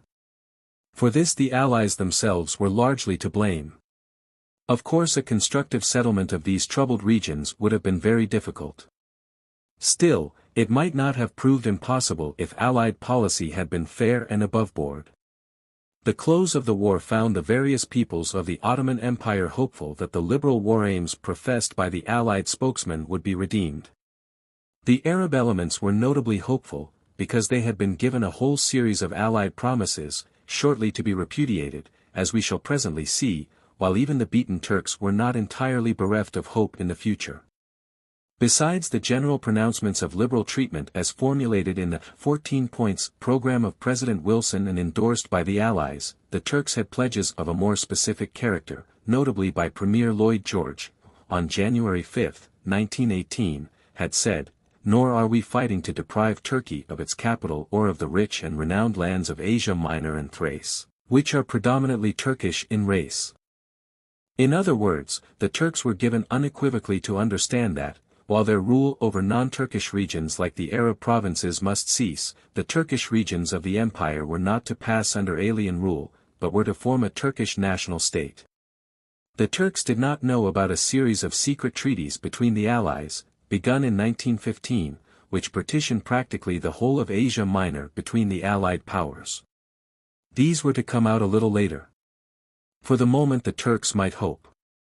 In the case of the Arabs there were far brighter grounds for nationalist hopes, and far darker depths of Allied duplicity. We have already mentioned the Arab Revolt of 1916, which, beginning in the Hejaz under the leadership of the Sharif of Mecca, presently spread through all the Arab provinces of the Ottoman Empire and contributed so largely to the collapse of Turkish resistance. This revolt was, however, not a sudden, unpremeditated thing. It had been carefully planned, and was due largely to Allied backing, and Allied promises. From the very beginning of the war Arab nationalist malcontents had been in touch with the British authorities in Egypt. They were warmly welcomed and encouraged in their separatist schemes, because an Arab rebellion would obviously be of invaluable assistance to the British in safeguarding Egypt and the Suez Canal, to say nothing of an advance into Turkish territory. The Arabs, however, asked not merely material aid but also definite promises that their rebellion should be rewarded by the formation of an Arab state embracing the Arab provinces of the Ottoman Empire. Unfortunately for Arab nationalist aspirations, the British and French governments had their own ideas as to the future of Turkey's Arab provinces. Both England and France had long possessed spheres of influence in those regions. The English sphere was in southern Mesopotamia at the head of the Persian Gulf. The French sphere was the Lebanon, a mountainous district in northern Syria just inland from the Mediterranean coast, where the population, known as Maronites, were Roman Catholics, over whom France had long extended her diplomatic protection. Of course both these districts were legally Turkish territory. Also, both were small in area. But, spheres of influence are elastic things. Under favorable circumstances they are capable of sudden expansion to an extraordinary degree. Such a circumstance was the Great War. Accordingly the British and French Foreign Offices put their heads together and on March 5, 1915, the two governments signed a secret treaty by the terms of which France was given a predominant position in Syria and Britain a predominant position in Mesopotamia. No definite boundaries were then assigned, but the intent was to stake out claims which would partition Turkey's Arab provinces between England and France. Naturally, the existence of this secret treaty was an embarrassment to the British officials in Egypt in their negotiations with the Arabs. However, an Arab rebellion was too valuable an asset to be lost, and the British negotiators finally evolved a formula which satisfied the Arab leaders. On October 25, 1915, the Sharif of Mecca's representative at Cairo was given a document by the Governor-General of Egypt, Sir Henry McMahon, in which Great Britain undertook, conditional upon an Arab revolt, to recognize the independence of the Arabs of the Ottoman Empire except in southern Mesopotamia, where British interests required special measures of administrative control, and also accept areas where Great Britain was not free to act without detriment to the interests of France. This last clause was of course a joker. However, it achieved its purpose. The Arabs, knowing nothing about the secret treaty, supposed it referred merely to the restricted district of the Lebanon. They went home jubilant, to prepare the revolt which broke out next year. The revolt began in November, 1916. It might not have begun at all had the Arabs known what had happened the preceding May. In that month England and France signed another secret treaty, the celebrated Sykes-Picot Agreement. This agreement definitely partitioned Turkey's Arab provinces along the lines suggested in the initial secret treaty of the year before.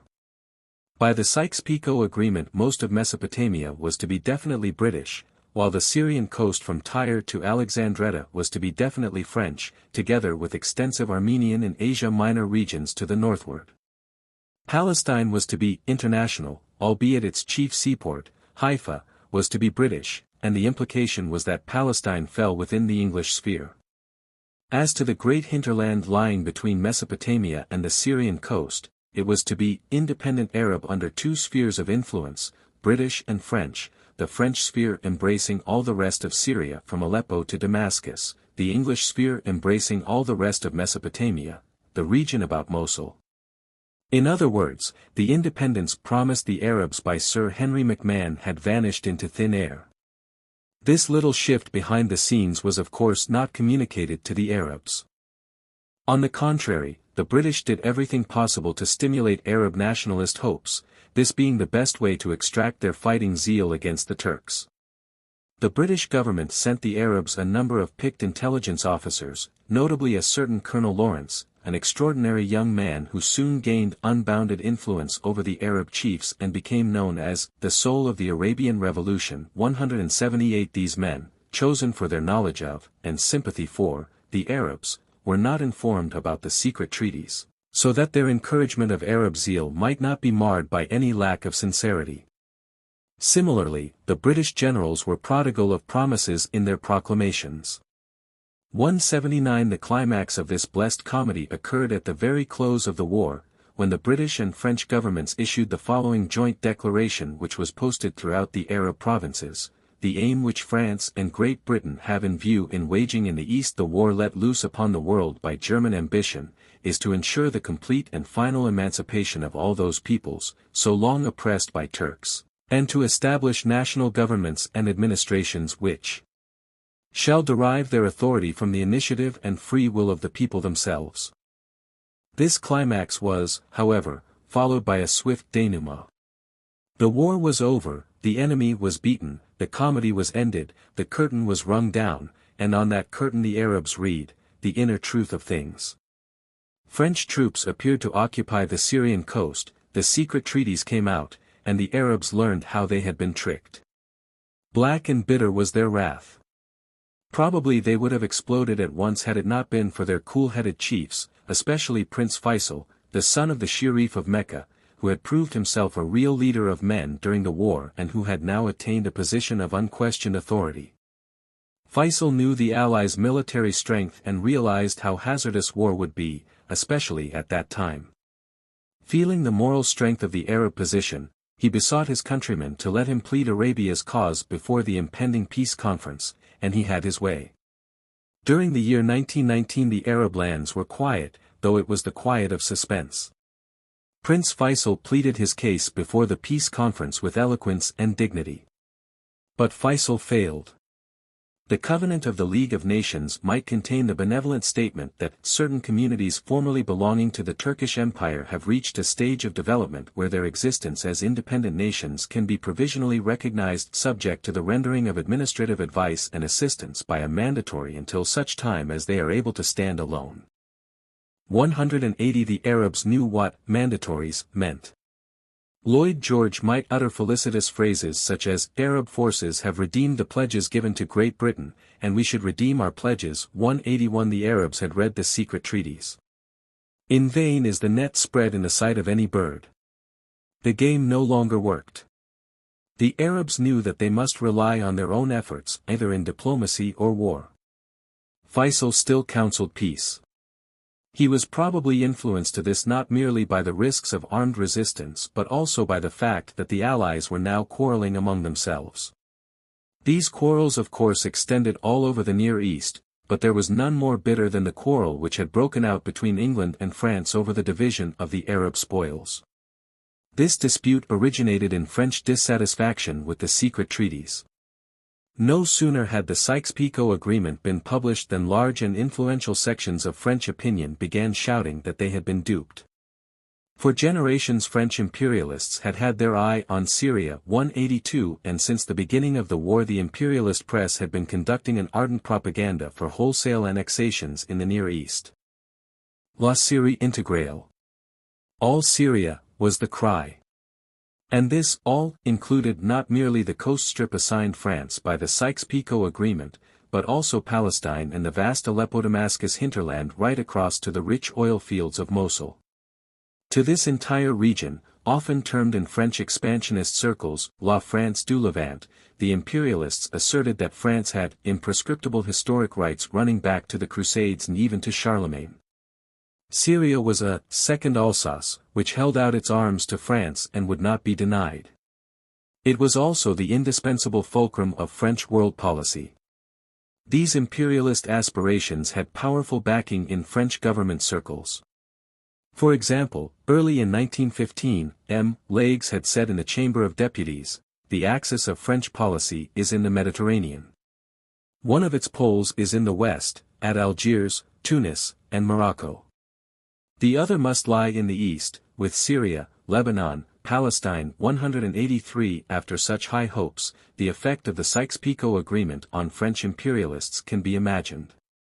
Their anger turned naturally upon the English, who were roundly denounced and blamed for everything that was happening in the East, Arab nationalist aspirations being stigmatized as nothing but British propaganda. Cried one French writer, "Some psychiatrist ought to write a study of these British colonial officials, implacable imperialists, megalomaniacs, who, night and day, work for their country without even asking counsel from London, and whose constant care is to annihilate in Syria, as they once annihilated in Egypt, the supremacy of France." 184 In answer to such fulminations, English writers scored French greed and folly, which was compromising England's prestige and threatening to set the whole East on fire. 185 In fine, there was a very pretty row on between people who, less than a year before, had been pledging their sacred union for all eternity. The Arabs were certainly much edified, and the other Eastern peoples as well. Largely owing to these bickerings, Allied action in the Near East was delayed through 1919. But by the spring of 1920 the Allies came to a measure of agreement. The meeting of the Allied premiers at San Remo elaborated the terms of the treaty to be imposed on Turkey, dividing Asia Minor into spheres of influence and exploitation, while the Arab provinces were assigned England and France according to the terms of the Sykes-Picot Agreement, properly camouflaged, of course, as mandates of the League of Nations. England, France, and their satellite, Greece, prepared for action. British reinforcements were sent to Mesopotamia and Palestine, French reinforcements were sent to Syria, an Anglo-Franco-Greek force prepared to occupy Constantinople, and Premier Venizelos promised a Greek army for Asia Minor contingencies. The one rift in the lute was Italy. Italy saw big trouble brewing and determined not to be directly involved.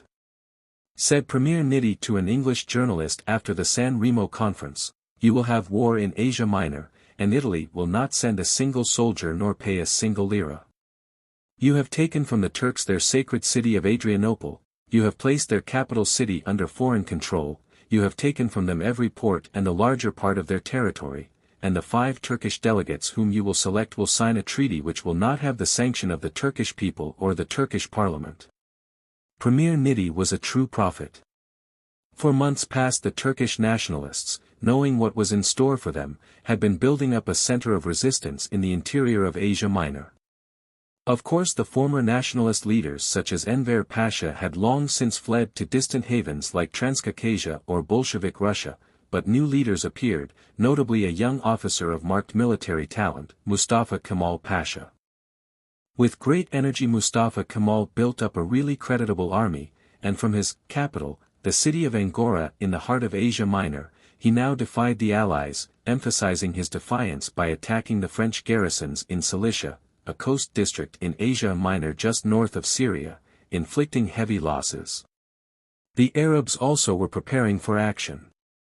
In March a Pan-Syrian Congress, met at Damascus, unanimously declared the independence of Syria, and elected Faisal king.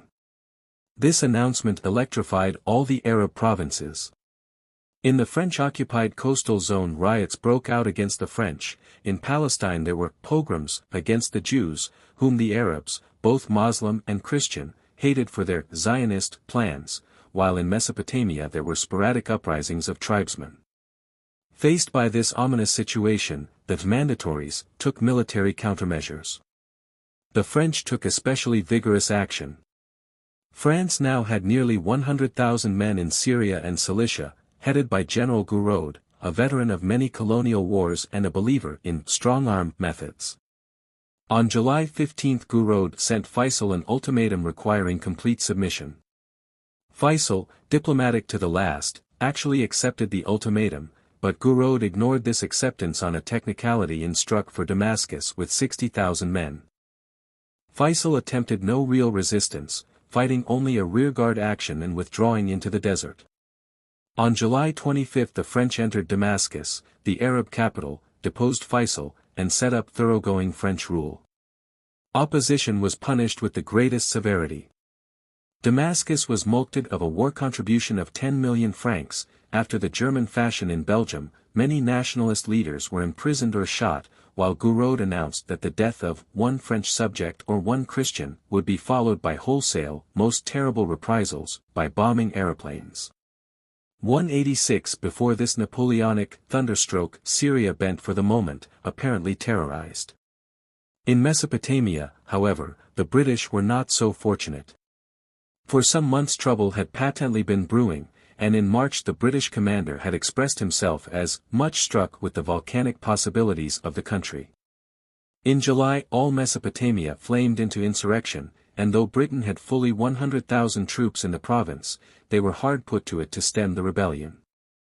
Meanwhile, the Allies had occupied Constantinople, to force acceptance of the draft Treaty of Peace. Naturally, there was no resistance, Constantinople being entirely at the mercy of the Allied fleet. But the silence of the vast throngs gathered to watch the incoming troops filled some Allied observers with disquietude. A French journalist wrote, "The silence of the multitude was more impressive than boisterous protests. Their eyes glowed with sullen hatred." Scattered through this throng of mute, prostrated, hopeless people circulated watchful and sinuous emissaries, who were to carry word of this misfortune to the remotest confines of Islam. In a few hours they would be in Anatolia. A couple of days later the news would have spread to Konya, Angora, and Chivas. In a brief space of time it would be heralded throughout the regions of Bolshevist influence, extending to the Caucasus and beyond.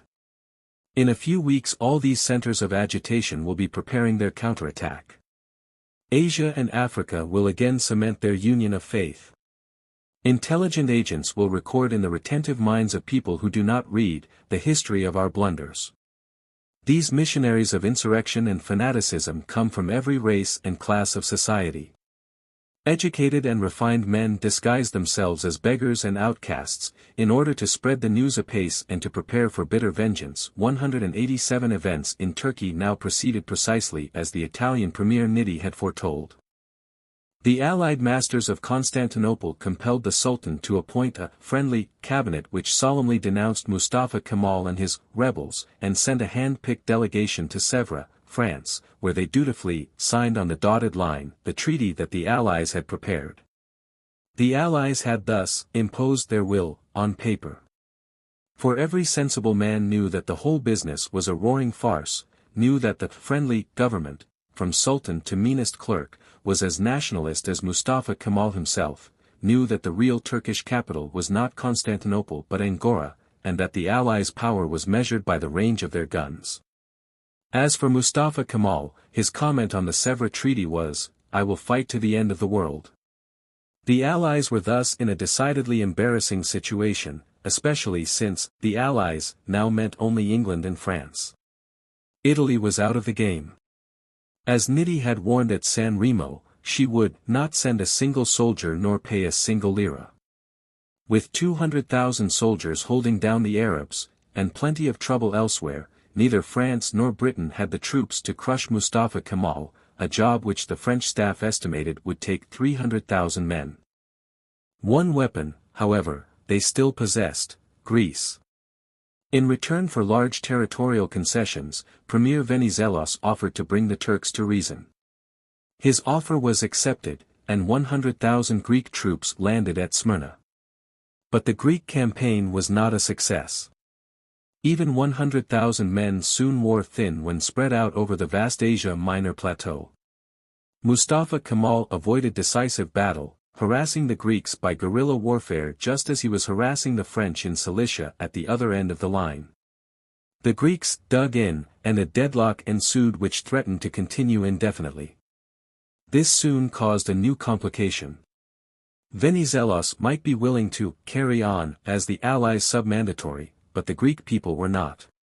Kept virtually on a war footing since 1912, the Greeks kicked over the traces.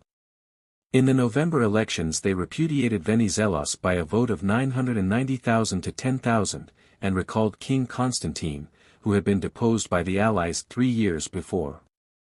This meant that Greece, like Italy, was out of the game. To be sure, King Constantine presently started hostilities with the Turks on his own account.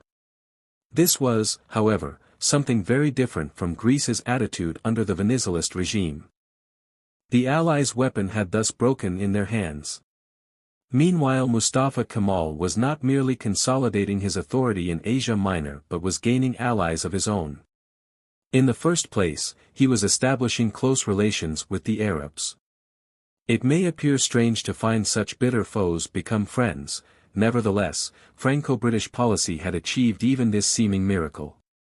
The reason was clearly explained by no less a person than Lawrence, the soul of the Arab Revolution, who had returned to civil life and was thus free to speak his mind on the Eastern situation, which he did in no uncertain fashion. In one of several statements given to the British press, Lawrence said, "The Arabs rebelled against the Turks during the war, not because the Turkish government was notably bad, but because they wanted independence. They did not risk their lives in battle to change masters, to become British subjects or French citizens, but to win a state of their own." The matter was put even more pointedly by an Arab nationalist leader in the columns of a French radical paper opposed to the Syrian adventure. Said this leader, "Both the French and the English should know once for all that the Arabs are joined by a common religion with the Turks, and have been politically identified with them for centuries, and therefore do not wish to separate themselves from their fellow believers and brothers in arms merely to submit to the domination of a European nation, no matter what form the latter's suzerainty may assume. It is no use for M. Miller to say, we have never thought of trespassing in any respect upon the independence of these people. No one is deceived by such statements as that." The armistice was signed in accordance with the conditions proclaimed by Mr. Wilson, but as soon as Germany and its allies were helpless, the promises of the armistice were trodden underfoot, as well as the 14 points. Such a violation of the promises of complete independence, so prodigally made to the Arabs on so many occasions, has resulted in reuniting closer than ever the Arabs and the Turks. It has taken but a few months to restore that intimacy. It is probable that France, by maintaining an army of 150,000 men in Syria, and by spending billions of francs, will be able to subdue the Syrian Arabs. But that will not finish the task.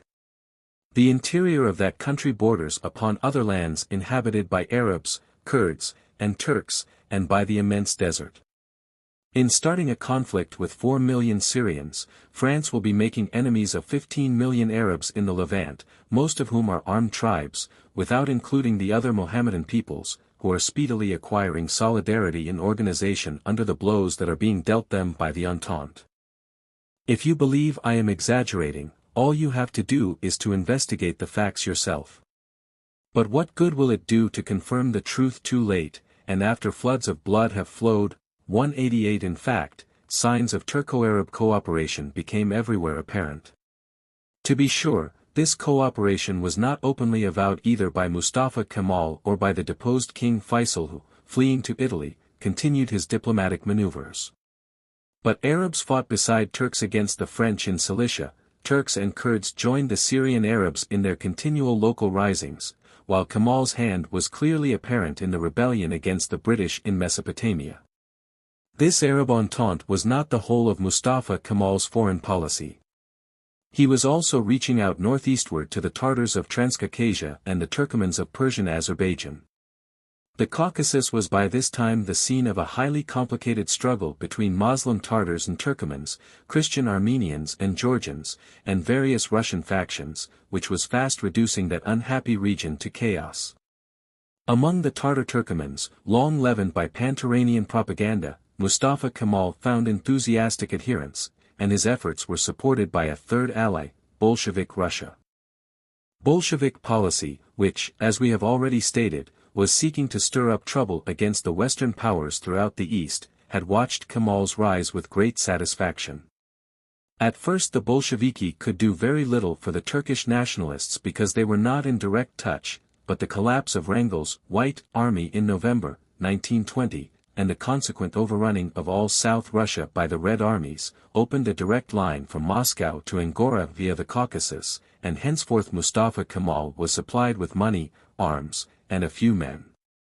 Furthermore, Kemal and the Bolsheviki were starting trouble in Persia. That country was in a most deplorable condition.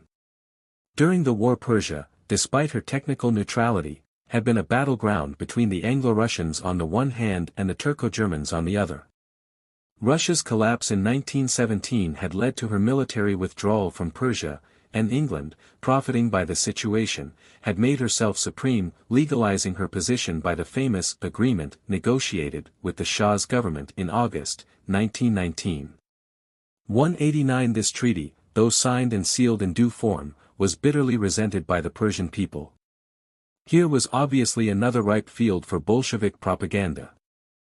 Accordingly, the Bolshevik government renounced all rights in Persia acquired by the Tsarist regime and proclaimed themselves the friends of the Persian people against Western imperialism.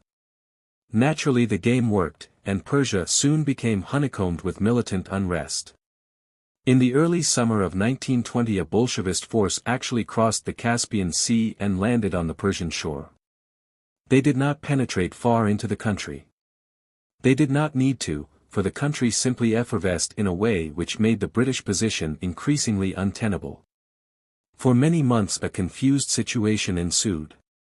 In fact, at this writing the situation is still obscure. But there can be no doubt that Britain's hold on Persia is gravely shaken, and she may soon be compelled to evacuate the country, with the possible exception of the extreme south. Turning back to the autumn of 1920, the position of England and France in the Near East had become far from bright. Deserted by Italy and Greece, defied by the Turks, harried by the Arabs, worried by the Egyptians and Persians, and everywhere menaced by the subtle workings of Bolshevism, the situation was not a happy one. The burden of empire was proving heavy. In Mesopotamia alone the bill was already 100 million sterling, with no relief in sight. Under these circumstances, it is not surprising that in both England and France Near Eastern policies were subjected to a growing flood of criticism. In England especially the tide ran very strong. The Mesopotamian imbroglio was denounced as both a crime and a blunder. For example, Colonel Lawrence stated, "We are today not far from disaster. Our government is worse than the old Turkish system. They kept 14,000 local conscripts in the ranks and killed yearly an average of 200 Arabs in maintaining peace. We keep 90,000 men, with aeroplanes, armored cars, gunboats, and armored trains. We have killed about 10,000 Arabs in the rising this summer, 190. Influenced by such criticisms and by the general trend of events, the British government modified its attitude, sending out Sir Percy Cox to negotiate with the Arabs. Sir Percy Cox was a man of the Milner type, with a firm grip on realities and an intimate experience with Eastern affairs. Authorized to discuss large concessions, he met the nationalist leaders frankly and made a good impression upon them. At this writing matters have not been definitely settled, but it looks as though England was planning to limit her direct control to the extreme south of Mesopotamia at the head of the Persian Gulf, practically her old sphere of influence before 1914. Meanwhile, in Syria, France has thus far succeeded in maintaining relative order by strong-arm methods. But the situation is highly unstable. All classes of the population have been alienated. Even the Catholic Maronites, traditionally pro-French, have begun agitating. General Gouraud promptly squelched the agitation by deporting the leaders to Corsica. Nevertheless, the fact remains that France's only real friends in Syria are dissatisfied. Up to the present these things have not changed France's attitude. A short time ago ex-Premier Legs remarked of Syria, France will occupy all of it, and always, while still more recently General Gouraud stated, France must remain in Syria, both for political and economic reasons. The political consequences of our abandonment of the country would be disastrous. Our prestige and influence in the Levant and the Mediterranean would be doomed. The economic interests of France also compel us to remain there. When fully developed, Syria and Cilicia will have an economic value fully equal to that of Egypt. However, despite the French government's firmness, there is an increasing public criticism of the Syrian adventure, not merely from radical anti-imperialist quarters, but from unimpeachably conservative circles as well. The editor of one of the most conservative French political periodicals has stated, jealous of its autonomy, the Arab people, liberated from the Ottoman yoke, do not desire a new foreign domination. To say that Syria demands our protection is a lie. Syria wishes to be entirely independent. 191 And recently Senator Victor Berard, one of France's recognized authorities on Eastern affairs, made a speech in the French Senate strongly criticizing the government's Syrian policy from the very start and declaring that a free Syria was a question of both interest and honor. Certainly, the French government, still so unyielding toward the Arabs, has reversed its attitude toward the Turks. Sidestepping the Sèvres Treaty, it has lately agreed on provisional peace terms with the Turkish nationalists, actually agreeing to evacuate Cilicia. In fact, both France and England know that the Sèvres Treaty is unworkable, and that Turkish possession of virtually the whole of Asia Minor will have to be recognized. In negotiating with Mustafa Kemal, France undoubtedly hopes to get him to throw over the Arabs. But this is scarcely thinkable. The whole trend of events betokens an increasing solidarity of the Near Eastern peoples against Western political control. A most remarkable portent in this direction is the Pan-Islamic Conference held at Shivas early in 1921. This conference, called to draw up a definite scheme for effective Muslim cooperation the world over, was attended not merely by the high Orthodox Muslim dignitaries and political leaders, but also by heterodox chiefs like the Shia Emir of Kerbala, the Imam Yahya, and the Zaydite Emir of Yemen, leaders of heretical sects between whom and the Orthodox Sunnis cooperation had previously been impossible. Most notable of all, the press reports state that the conference was presided over by no less a personage than El Senussi. This may well be so, for we have already seen how the Senussi have always worked for a close union of all Islam against Western domination. Such is the situation in the Near East, a situation very grave and full of trouble. The most hopeful portent is the apparent awakening of the British government to the growing perils of the hour, and its consequent modifications of attitude. The labors of men like Lord Milner and Sir Percy Cox, however hampered by purblind influences, can scarcely be wholly barren of results. Such men are the diplomatic descendants of Chatham and of Durham, the upholders of that great political tradition which has steered the British Empire safely through crises that appeared hopeless. On the other hand, the darkest portent in the Near East is the continued intransigence of France. Steeped in its old traditions, French policy apparently refuses to face realities.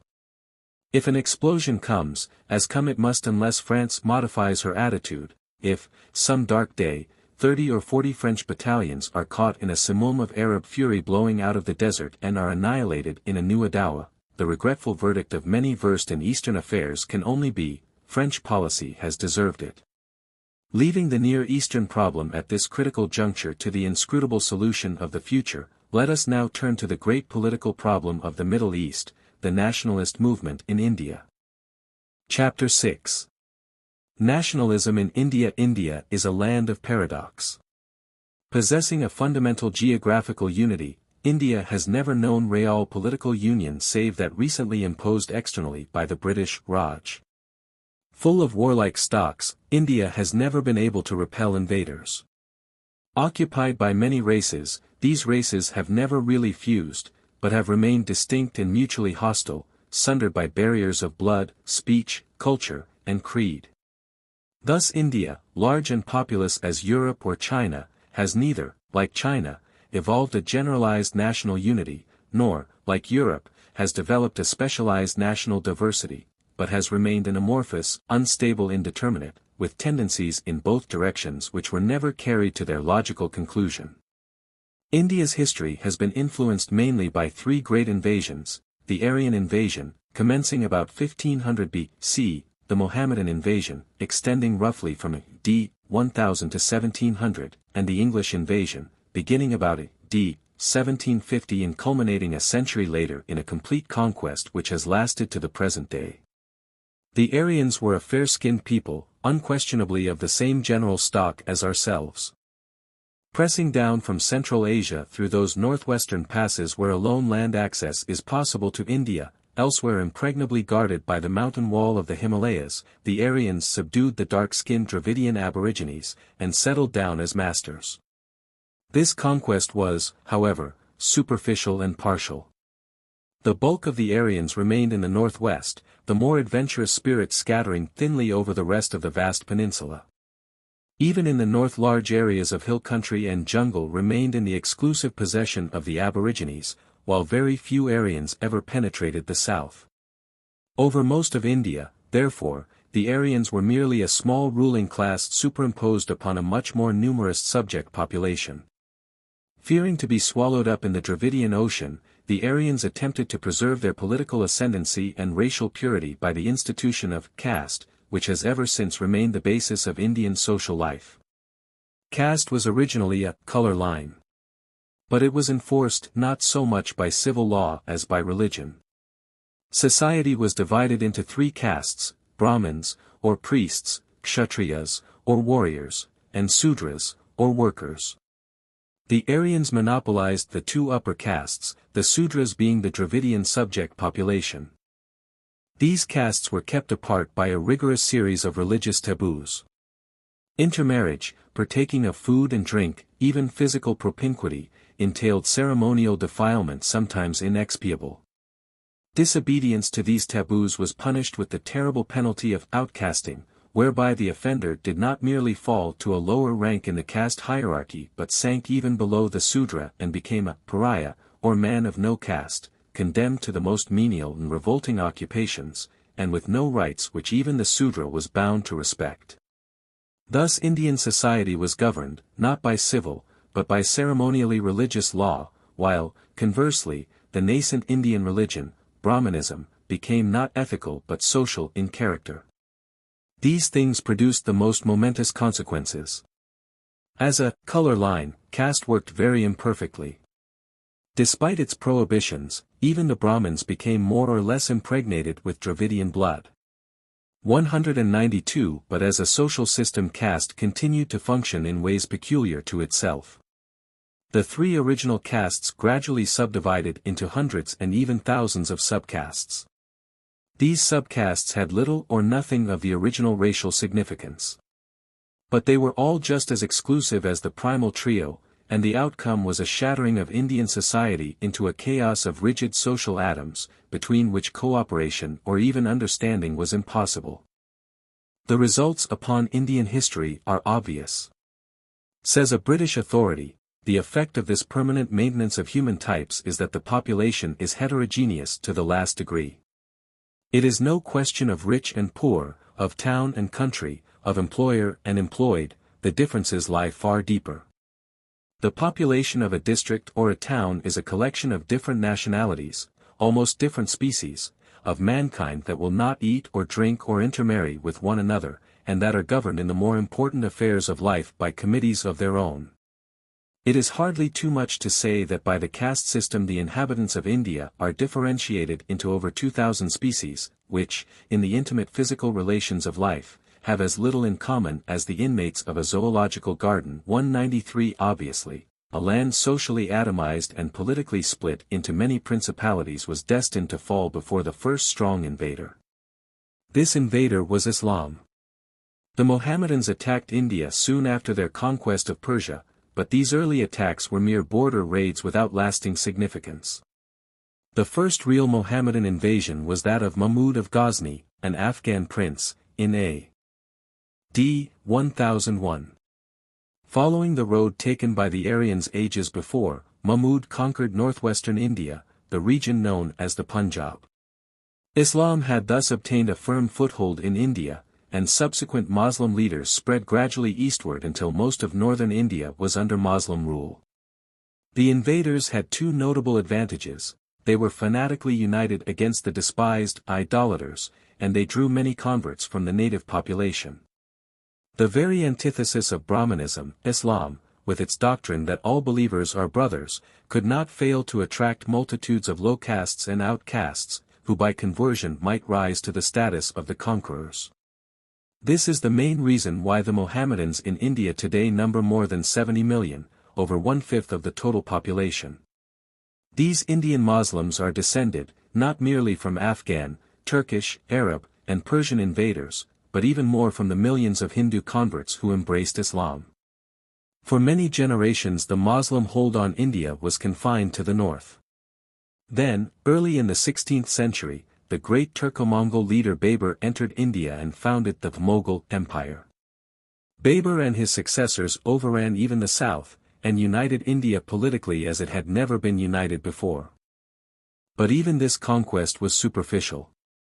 The Brahmins, threatened with destruction, preached a Hindu revival, the Mughal dynasty petered out, and at the beginning of the 18th century the Mughal Empire collapsed, leaving India a welter of warring principalities, Mohammedan and Hindu, fighting each other for religion, for politics, or for sheer lust of plunder. Out of this anarchy the British rose to power. The British were at first merely one of several other European elements, Portuguese, Dutch, and French, who established small settlements along the Indian coasts. The Europeans never dreamed of conquering India while the Mughal power endured. In fact, the British connection with India began as a purely trading venture, the East India Company. But when India collapsed into anarchy the Europeans were first obliged to acquire local authority to protect their factories, and later were lured into more ambitious schemes by the impotence of petty rulers. Gradually the British ousted their European rivals and established a solid political foothold in India. The one stable element in a seething chaos, the British inevitably extended their authority. At first they did so reluctantly. The East India Company long remained primarily a trading venture, aiming at dividends rather than dominion. However, it later evolved into a real government with an ambitious policy of annexation. This in turn awakened the fears of many Indians and brought on the Mutiny of 1857. The mutiny was quelled, the East India Company abolished, and India came directly under the British Crown, Queen Victoria being later proclaimed Empress of India. These events in turn resulted not only in a strengthening of British political authority but also in an increased penetration of Western influences of every description. Roads, railways, and canals opened up and unified India as never before. The piercing of the Isthmus of Suez facilitated communication with Europe, while education on European lines spread Western ideas. Over this rapidly changing India stood the British Raj, a system of government unique in the world's history. It was the government of a few hundred highly skilled administrative experts backed by a small professional army, ruling a vast agglomeration of subject peoples. It was frankly an absolute paternalism, governing as it saw fit, with no more responsibility to the governed than the native despots whom it had displaced. But it governed well. In efficiency, honesty, and sense of duty, the government of India is probably the best example of benevolent absolutism that the world has ever seen. It gave India profound peace. It played no favorites, holding the scales even between rival races, creeds, and castes. Lastly, it made India a real political entity, something which India had never been before. For the first time in its history, India was firmly united under one rule, the rule of the Pax Britannica. Yet the very virtues of British rule sowed the seeds of future trouble. Generations grew up, peacefully united in unprecedented acquaintanceship, forgetful of past ills, seeing only European shortcomings, and, above all, familiar with Western ideas of self-government, liberty, and nationality. In India, as elsewhere in the East, there was bound to arise a growing movement of discontent against Western rule, a discontent varying from moderate demands for increasing autonomy to radical demands for immediate independence. Down to the last quarter of the 19th century, organized political agitation against the British Raj was virtually unknown. Here and there isolated individuals uttered half-audible protests, but these voices found no popular echo. The Indian masses, preoccupied with the ever-present problem of getting a living, accepted passively a government no more absolute, and infinitely more efficient, than its predecessors. Saturated with English history and political philosophy as they were, the Indian intellectuals felt more and more keenly their total lack of self-government, and aspired to endow India with those blessings of liberty so highly prized by their English rulers.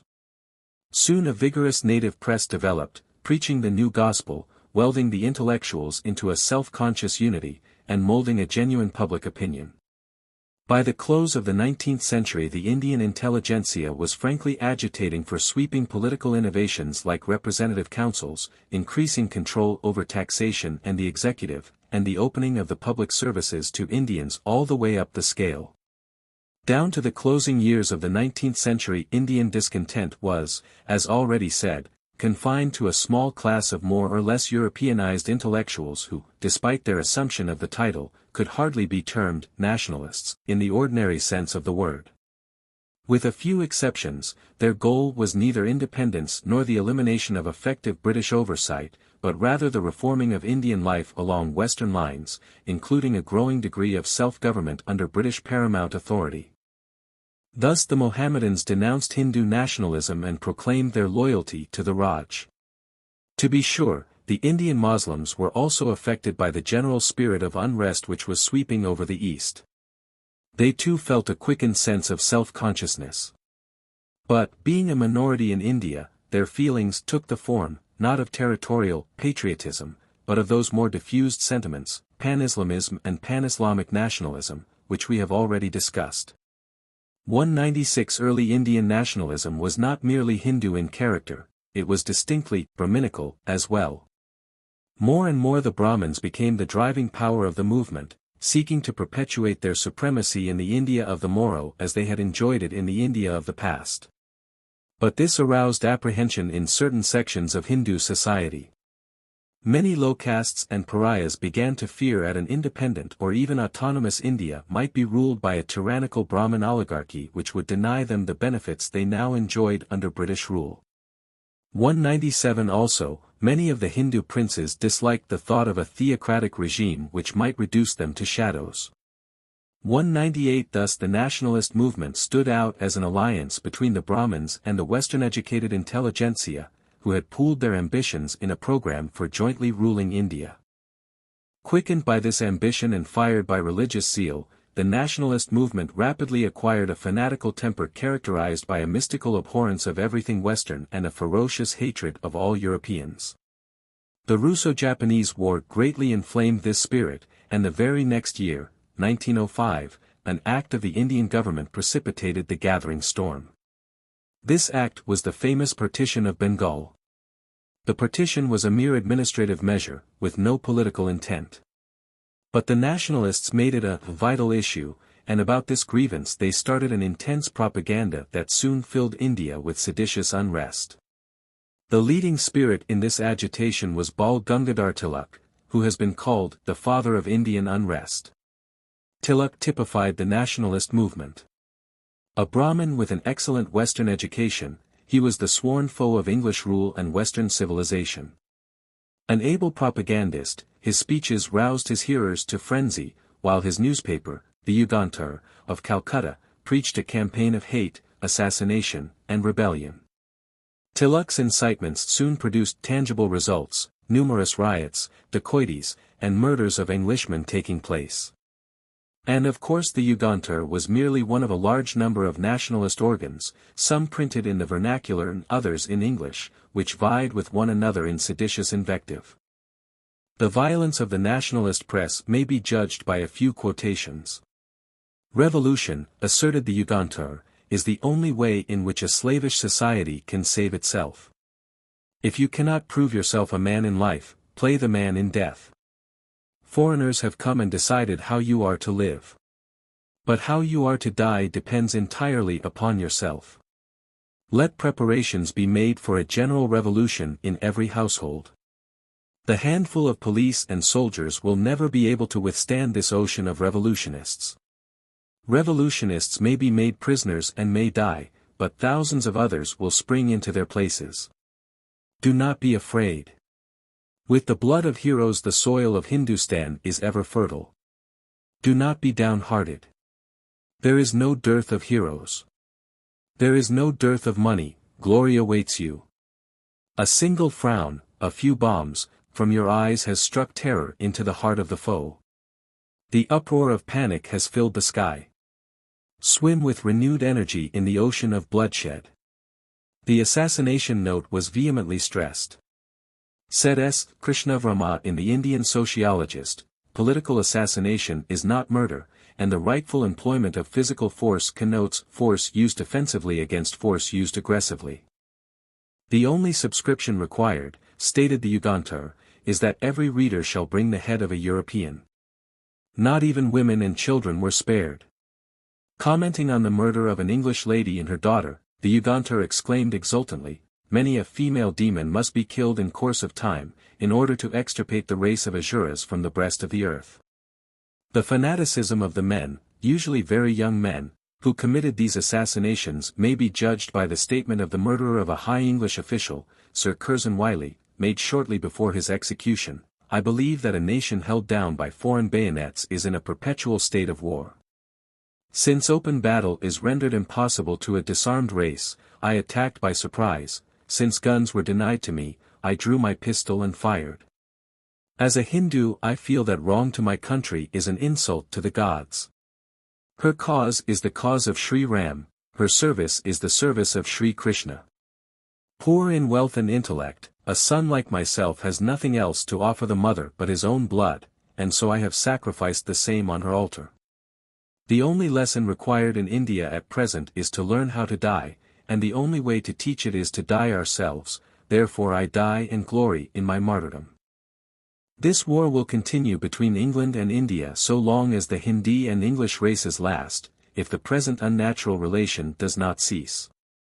199 The government's answer to this campaign of sedition and assassination was of course stern repression. The native press was muzzled, the agitators imprisoned or executed, and the hands of the authorities were strengthened by punitive legislation.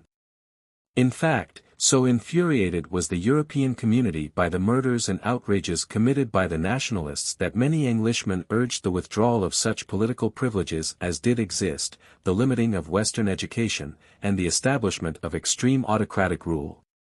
These angry councils were at once caught up by the nationalists, resulted in fresh outrages, and were answered by more punishment and fresh menaces. Thus the extremists on both sides lashed each other to hotter fury and worsened the situation. For several years India seethed with an unrest which jailings, hangings, and deportations did little to allay. Presently, however, things took at least a temporary turn for the better. The extremists were, after all, a small minority, and cool heads, both British and Indian, were seeking a way out of the impasse. Conservative Indian leaders like Mr. Gokhale condemned terrorism, and besought their countrymen to seek the realization of their aspirations by peaceful means. On the other hand, liberal-minded Englishmen, while refusing to be stampeded, sought a program of conciliation. Indian affairs were then in the hands of the eminent liberal statesman John Morley, and the fruit of his labors was the Indian Councils Act of 1909. The act was a distinct departure from the hitherto almost unlimited absolutism of British rule in India. It gave the Indian opposition greatly increased opportunities for advice, criticism, and debate, and it initiated a restricted scheme of elections to the legislative bodies which it established. The salutary effect of these concessions was soon apparent. The moderate nationalist elements, while not wholly satisfied, accepted the act as an earnest of subsequent concessions and as a proof of British goodwill. The terrorism and seditious plottings of the extremists, while not stamped out, were held in check and driven underground.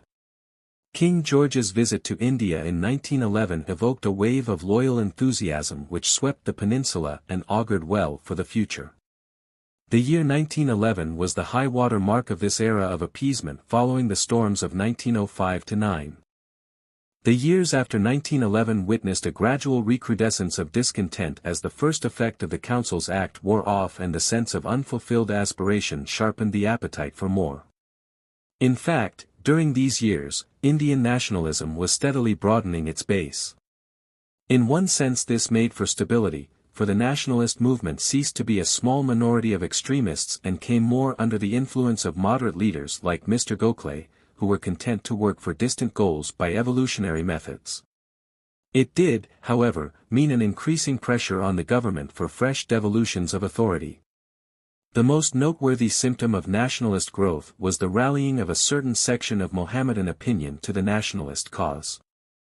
The Mohammedans had by this time formed their own organization, the All India Muslim League. The League was the reverse of nationalist in complexion, having been formed primarily to protect Muslim interests against possible Hindu ascendancy. Nevertheless, as time passed, some Mohammedans, reassured by the friendly attitude and promises of the Hindu moderates, abandoned the League's anti-Hindu attitude and joined the moderate nationalists, though refraining from seditious agitation.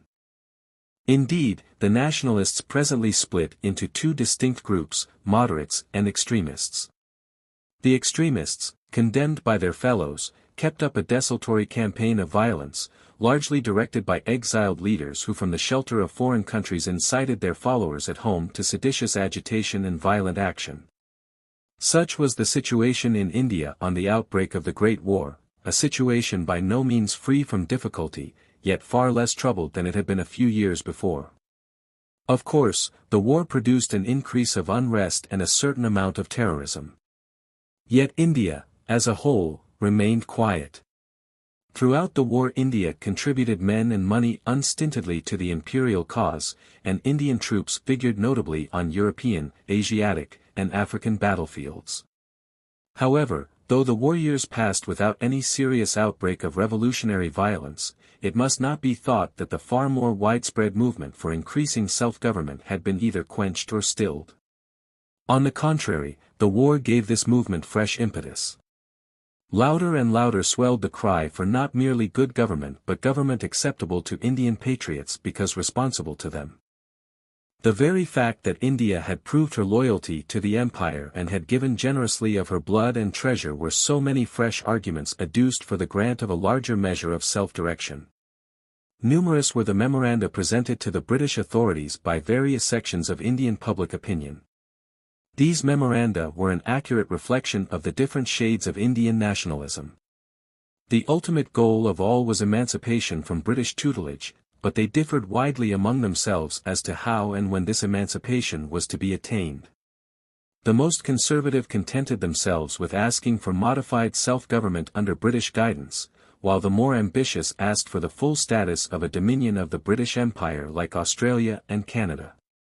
The revolutionary element naturally held aloof, recognizing that only violence could serve their aim, immediate and unqualified independence. Of course, even the more moderate nationalist demands implied great changes in the existing governmental system and a diminution of British control such as the government of India was not prepared at present to concede. Nevertheless, the government met these demands by a conciliatory attitude foreshadowing fresh concessions in the near future.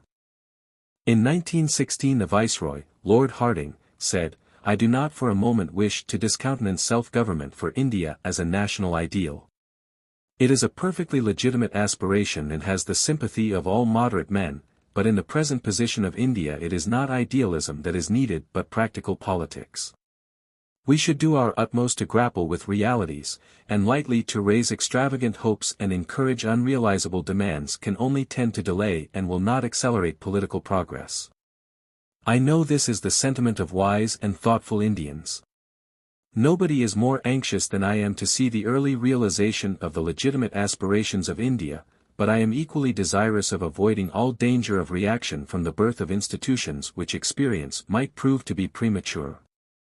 As a matter of fact, toward the close of 1917, Mr. Montagu, Secretary of State for India, came out from England with the object of thoroughly canvassing Indian public opinion on the question of constitutional reform.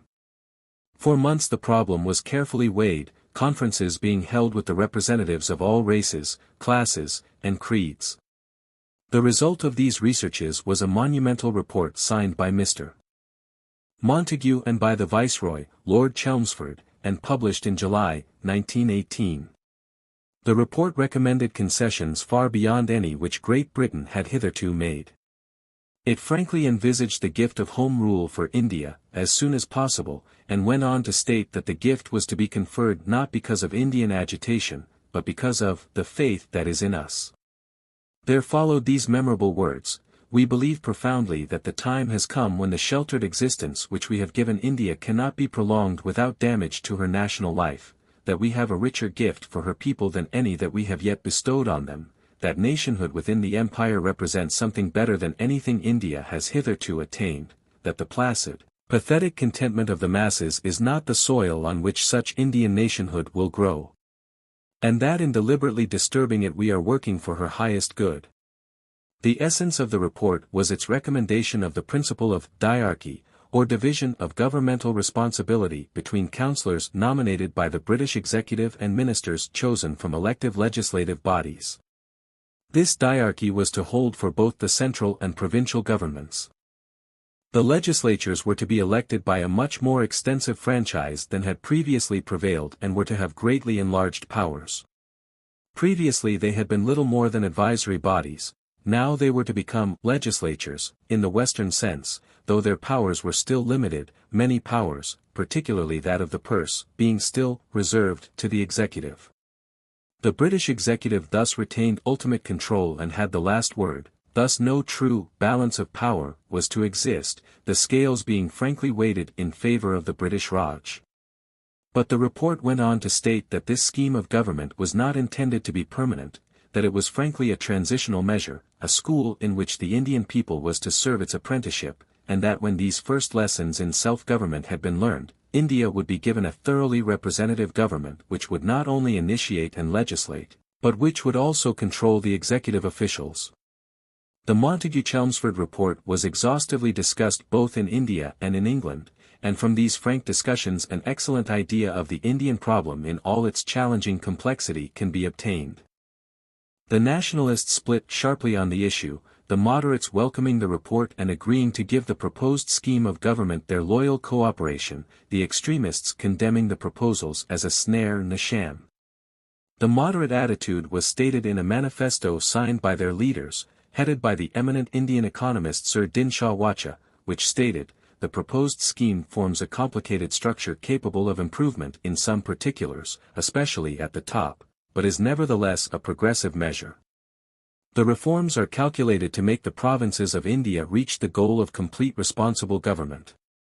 On the whole, the proposals are evolved with great foresight and conceived in a spirit of genuine sympathy with Indian political aspirations, for which the distinguished authors are entitled to the country's gratitude."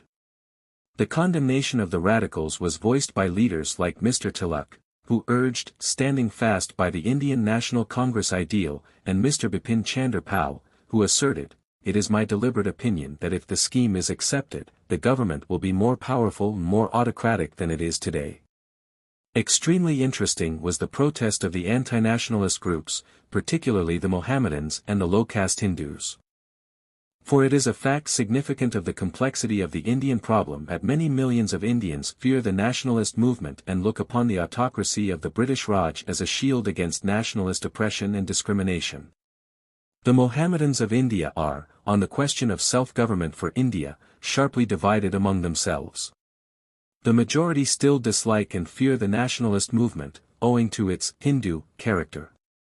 A minority, however, as already stated, have rallied to the nationalist cause. This minority grew greatly in numbers during the war years, their increased friendliness being due not merely to desire for self-government but also to anger at the Allies' policy of dismemberment of the Ottoman Empire and kindred policies in the Near and Middle East. 200 The Hindu nationalists were quick to sympathize with the Mohammedans on these external matters, and the result was a cordiality between the two elements never known before.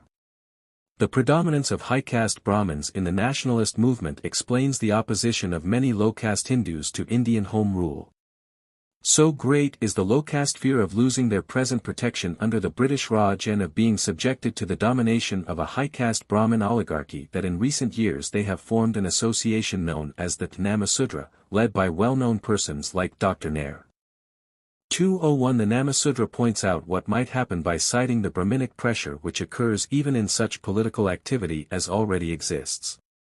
For example, in many elections the Brahmins have terrorized low-caste voters by threatening to outcast all who should not vote the Brahmin ticket, thus making them pariahs, untouchables, with no rights in Hindu society. Such protests against home rule from large sections of the Indian population gave pause even to many English students of the problem who had become convinced of home rule's theoretical desirability. And of course they greatly strengthened the arguments of those numerous Englishmen, particularly Anglo-Indians, who asserted that India was as yet unfit for self-government. Said one of these objectors in the Round Table, "The masses care not one whit for politics, home rule they do not understand. They prefer the English district magistrate. They only ask to remain in eternal and bovine quiescence. They feel confidence in the Englishman because he has always shown himself the protector of the poor, and because he is neither Hindu nor Mussulman, and has a reputation for honesty." And Lord Sydenham, in a detailed criticism of the Montagu-Chelmsford proposals, stated, "There are many defects in our system of government in India. Reforms are needed, but they must be based solely upon considerations of the welfare of the masses of India as a whole. If the policy of deliberately disturbing their contentment which the Viceroy and the Secretary of State have announced is carried out, if, through the whispering galleries of the East, the word is passed that the only authority that can maintain law and order and secure the gradual building up of an Indian nation is weakening, if, as is proposed, the great public services are emasculated, then the fierce old animosities will break out afresh, and, assisted by a recrudescence of the reactionary forces of Brahmanism, they will within a few years bring to naught the noblest work which the British race has ever accomplished." 202 Yet other English authorities on Indian affairs asserted that the Montagu-Chelmsford proposals were sound and must be enacted into law if the gravest perils were to be averted. Such were the opinions of men like Lionel Curtis 203 and Sir Valentine Kyrole, who stated, "It is of the utmost importance that there should be no unnecessary delay. We have had object lessons enough as to the danger of procrastination, and in India as elsewhere time is on the side of the troublemakers. We cannot hope to reconcile Indian extremism. What we can hope to do is to free from its insidious influence all that is best in Indian public life by opening up a larger field of useful activity." 204 As a matter of fact, the Montagu-Chelmsford report was accepted as the basis of discussion by the British Parliament, and at the close of the year 1919 its recommendations were formally embodied in law. Unfortunately, during the 18 months which elapsed between the publication of the report and its legal enactment, the situation in India had darkened. Militant unrest had again raised its head, and India was more disturbed than it had been since 1909. For this there were several reasons. In the first place, all those nationalist elements who were dissatisfied with the report began coquetting with the revolutionary irreconcilables and encouraging them to fresh terrorism, perhaps in the hope of stampeding the British Parliament into wider concessions than the report had contemplated. But there were other causes of a more general nature. The year 1918 was a black one for India. The worldwide influenza epidemic hit India particularly hard, millions of persons being carried off by the grim plague. Furthermore, India was cursed with drought, the crops failed, and the spectre of famine stalked through the land. The year 1919 saw an even worse drought, involving an almost record famine. By the late summer it was estimated that millions of persons had died of hunger, with millions more on the verge of starvation. And on top of all came an Afghan war, throwing the northwest border into tumult and further unsettling the already restless Mohammedan element. The upshot was a wave of unrest revealing itself in an epidemic of riots, terrorism, and seditious activity which gave the British authorities serious concern. So critical appeared the situation that a special commission was appointed to investigate conditions, and the report handed in by its chairman, Justice Rowlatt, painted a depressing picture of the strength of revolutionary unrest. The report stated that not only had a considerable number of young men of the educated upper classes become involved in the promotion of anarchical movements, but that the ranks were filled with men belonging to other social orders, including the military, and that there was clear evidence of successful tampering with the loyalty of the native troops. To combat this growing disaffection, the Rowlatt Committee recommended fresh repressive legislation. Impressed with the gravity of the committee's report, the Government of India formulated a project of law officially known as the Anarchical and Revolutionary Crimes Act, though generally known as the Rowlatt Bill. By its provisions the authorities were endowed with greatly increased powers, such as the right to search premises and arrest persons on mere suspicion of seditious activity, without definite evidence of the same. The Rowlatt Bill at once aroused bitter nationalist opposition. Not merely extremists, but many moderates, condemned it as a backward step and as a provoker of fresh trouble. When the bill came up for debate in the Indian legislative body, the Imperial Legislative Council, all the native members save one opposed it, and the bill was finally passed on strictly racial lines by the votes of the appointed English majority. However, the government considered the bill an absolute prerequisite to the successful maintenance of order, and it was passed into law in the spring of 1919. This brought matters to a head. The nationalists, stigmatizing the Rowlatt Law as the Black Cobra Act, were unmeasured in their condemnation. The extremists engineered a campaign of militant protest and decreed the date of the bill's enactment, April 6, 1919, as a national humiliation day. On that day monster mass meetings were held, at which nationalist orators made seditious speeches and inflamed the passions of the multitude. Humiliation Day was in fact the beginning of the worst wave of unrest since the Mutiny. For the next 3 months a veritable epidemic of rioting and terrorism swept India, particularly the northern provinces. Officials were assassinated, English civilians were murdered, and there was wholesale destruction of property.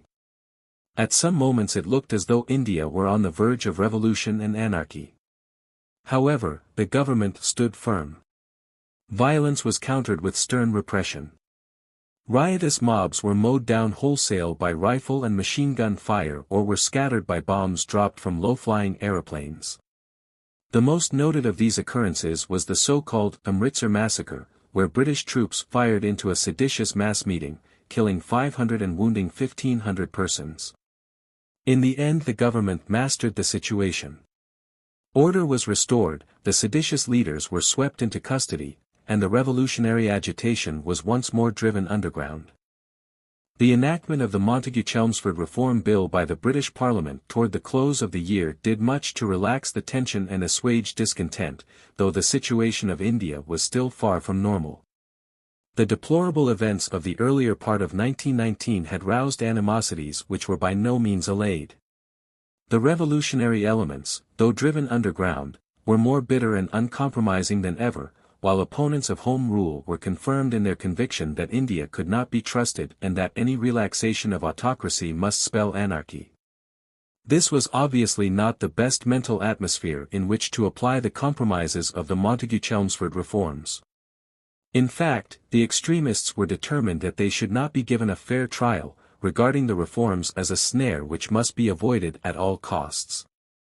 Recognizing that armed rebellion was still impossible, at least for the present, the extremists evolved the idea known as non-cooperation.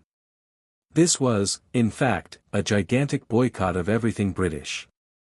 Not merely were the new voters urged to stay away from the polls and thus elect no members to the proposed legislative bodies, but lawyers and litigants were to avoid the courts, taxpayers refused to pay imposts, workmen to go on strike, shopkeepers to refuse to buy or sell British-made goods, and even pupils to leave the schools and colleges.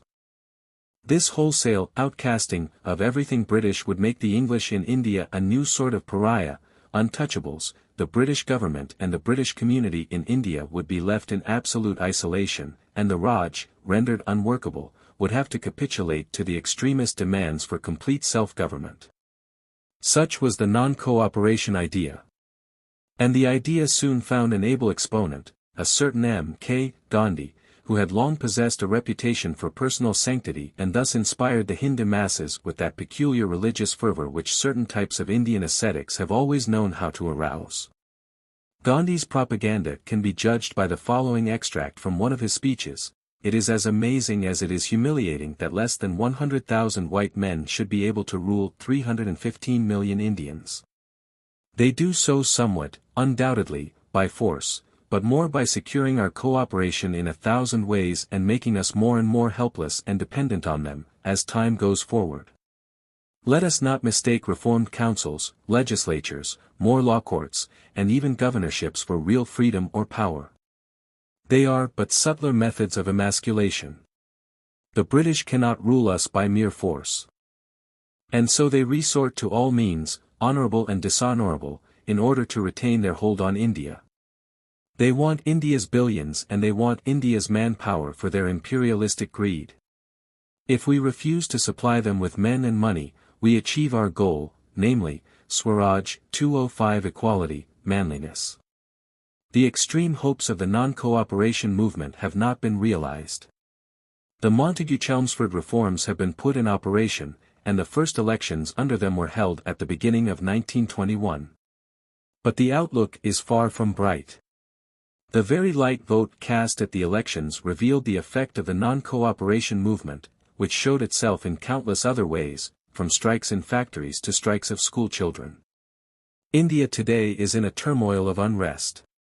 And this unrest is not merely political, it is social as well. The vast economic changes which have been going on in India for the past half-century have profoundly disorganized Indian society.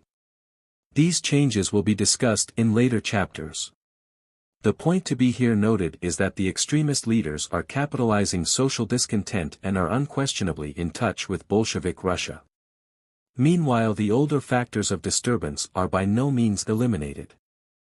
The recent atrocious massacre of dissident Sikh pilgrims by Orthodox Sikh fanatics, and the three-cornered riots between Hindus, Mohammedans, and native Christians which broke out about the same time in southern India, reveal the hidden fires of religious and racial fanaticism that smolder beneath the surface of Indian life. The truth of the matter is that India is today a battleground between the forces of evolutionary and revolutionary change. It is an anxious and a troubled time. The old order is obviously passing, and the new order is not yet fairly in sight. The hour is big with possibilities of both good and evil, and no one can confidently predict the outcome. Chapter 7. Economic change. One of the most interesting phenomena of modern world history is the twofold conquest of the East by the West. The word conquest is usually employed in a political sense, and calls up visions of embattled armies subduing foreign lands and lording it over distant peoples. Such political conquests in the Orient did of course occur, and we have already seen how, during the past century, the decrepit states of the Near and Middle East fell an easy prey to the armed might of the European powers. But what is not so generally realized is the fact that this political conquest was paralleled by an economic conquest perhaps even more complete and probably destined to produce changes of an even more profound and enduring character. The root cause of this economic conquest was the Industrial Revolution. Just as the voyages of Columbus and da Gama gave Europe the strategic mastery of the ocean and thereby the political mastery of the world, so the technical inventions of the later 18th century which inaugurated the Industrial Revolution gave Europe the economic mastery of the world. These inventions in fact heralded a new age of discovery, this time into the realms of science. The few bolder, more enterprising spirits who might have ventured to break the iron bands of custom and tradition were stopped by lack of capital. Fluid, investment, capital, easily mobilized and ready to pour into an enterprise of demonstrable utility and profit, simply did not exist. To the Oriental, whether prince or peasant, money was regarded, not as a source of profit or a medium of exchange, but as a store of value, to be hoarded intact against a rainy day. The East has been known for ages as a sink of the precious metals. In India alone, the value of the gold, silver, and jewels hidden in strong boxes, buried in the earth, or hanging about the necks of women must run into billions. Says a recent writer on India, I had the privilege of being taken through the treasure vaults of one of the wealthiest Maharajas. I could have plunged my arm to the shoulder in great silver caskets filled with diamonds, pearls, emeralds, rubies. The walls were studded with hooks and on each pair of hooks rested gold bars 3 to 4 feet long and 2 inches across. I stood by a great cask of diamonds, and picking up a handful let them drop slowly from between my fingers, sparkling and glistening like drops of water in sunlight. There are some 700 native states, and the rulers of every one has his treasure vaults on a more or less elaborate scale. Besides these, every zamindar and every Indian of high or low degree who can save anything, wants to have it by him in actual metal. He distrusts this newfangled paper currency that they try to pass off on him. Sometimes he beats his coins into bangles for his wives, and sometimes he hides money behind a loose brick or under a flat stone in the bottom of the oven, or he goes out and digs a little hole and buries it. 206 Remember that this description is of present-day India, after more than a century of British rule notwithstanding a permeation of Western ideas which, as we shall presently see, has produced momentous modifications in the native point of view. Remember also that this hoarding propensity is not peculiar to India but is shared by the entire Orient. We can then realize the utter lack of capital for investment purposes in the East of 100 years ago, especially when we remember that political insecurity and religious prohibitions of the lending of money at interest stood in the way of such far-sighted individuals as might have been inclined to employ their hoarded wealth for productive purposes. There was, indeed, one outlet for financial activity, usury, and therein virtually all the scant fluid capital of the old Orient was employed. But such capital, lent not for productive enterprise, but for luxury, profligacy, or incompetence, was a destructive rather than a creative force and merely intensified the prejudice against capital of any kind.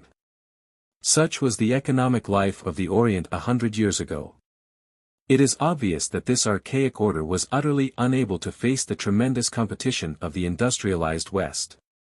Everywhere the flood of cheap Western machine-made, mass-produced goods began invading Eastern lands, driving the native wares before them. The way in which an ancient Oriental handicraft like the Indian textiles was literally annihilated by the destructive competition of Lancashire cottons is only one of many similar instances. To be sure, some Oriental writers contend that this triumph of Western manufactures was due to political rather than economic reasons, and Indian nationalists cite British governmental activity in favor of the Lancashire cottons above mentioned as the sole cause for the destruction of the Indian textile handicrafts. But such arguments appear to be fallacious. British official action may have hastened the triumph of British industry in India, but that triumph was inevitable in the long run. The best proof is the way in which the textile crafts of independent Oriental countries like Turkey and Persia were similarly ruined by Western competition. A further proof is the undoubted fact that Oriental peoples, taken as a whole, have bought Western manufactured products in preference to their own handmade wares. To many Westerners this has been a mystery.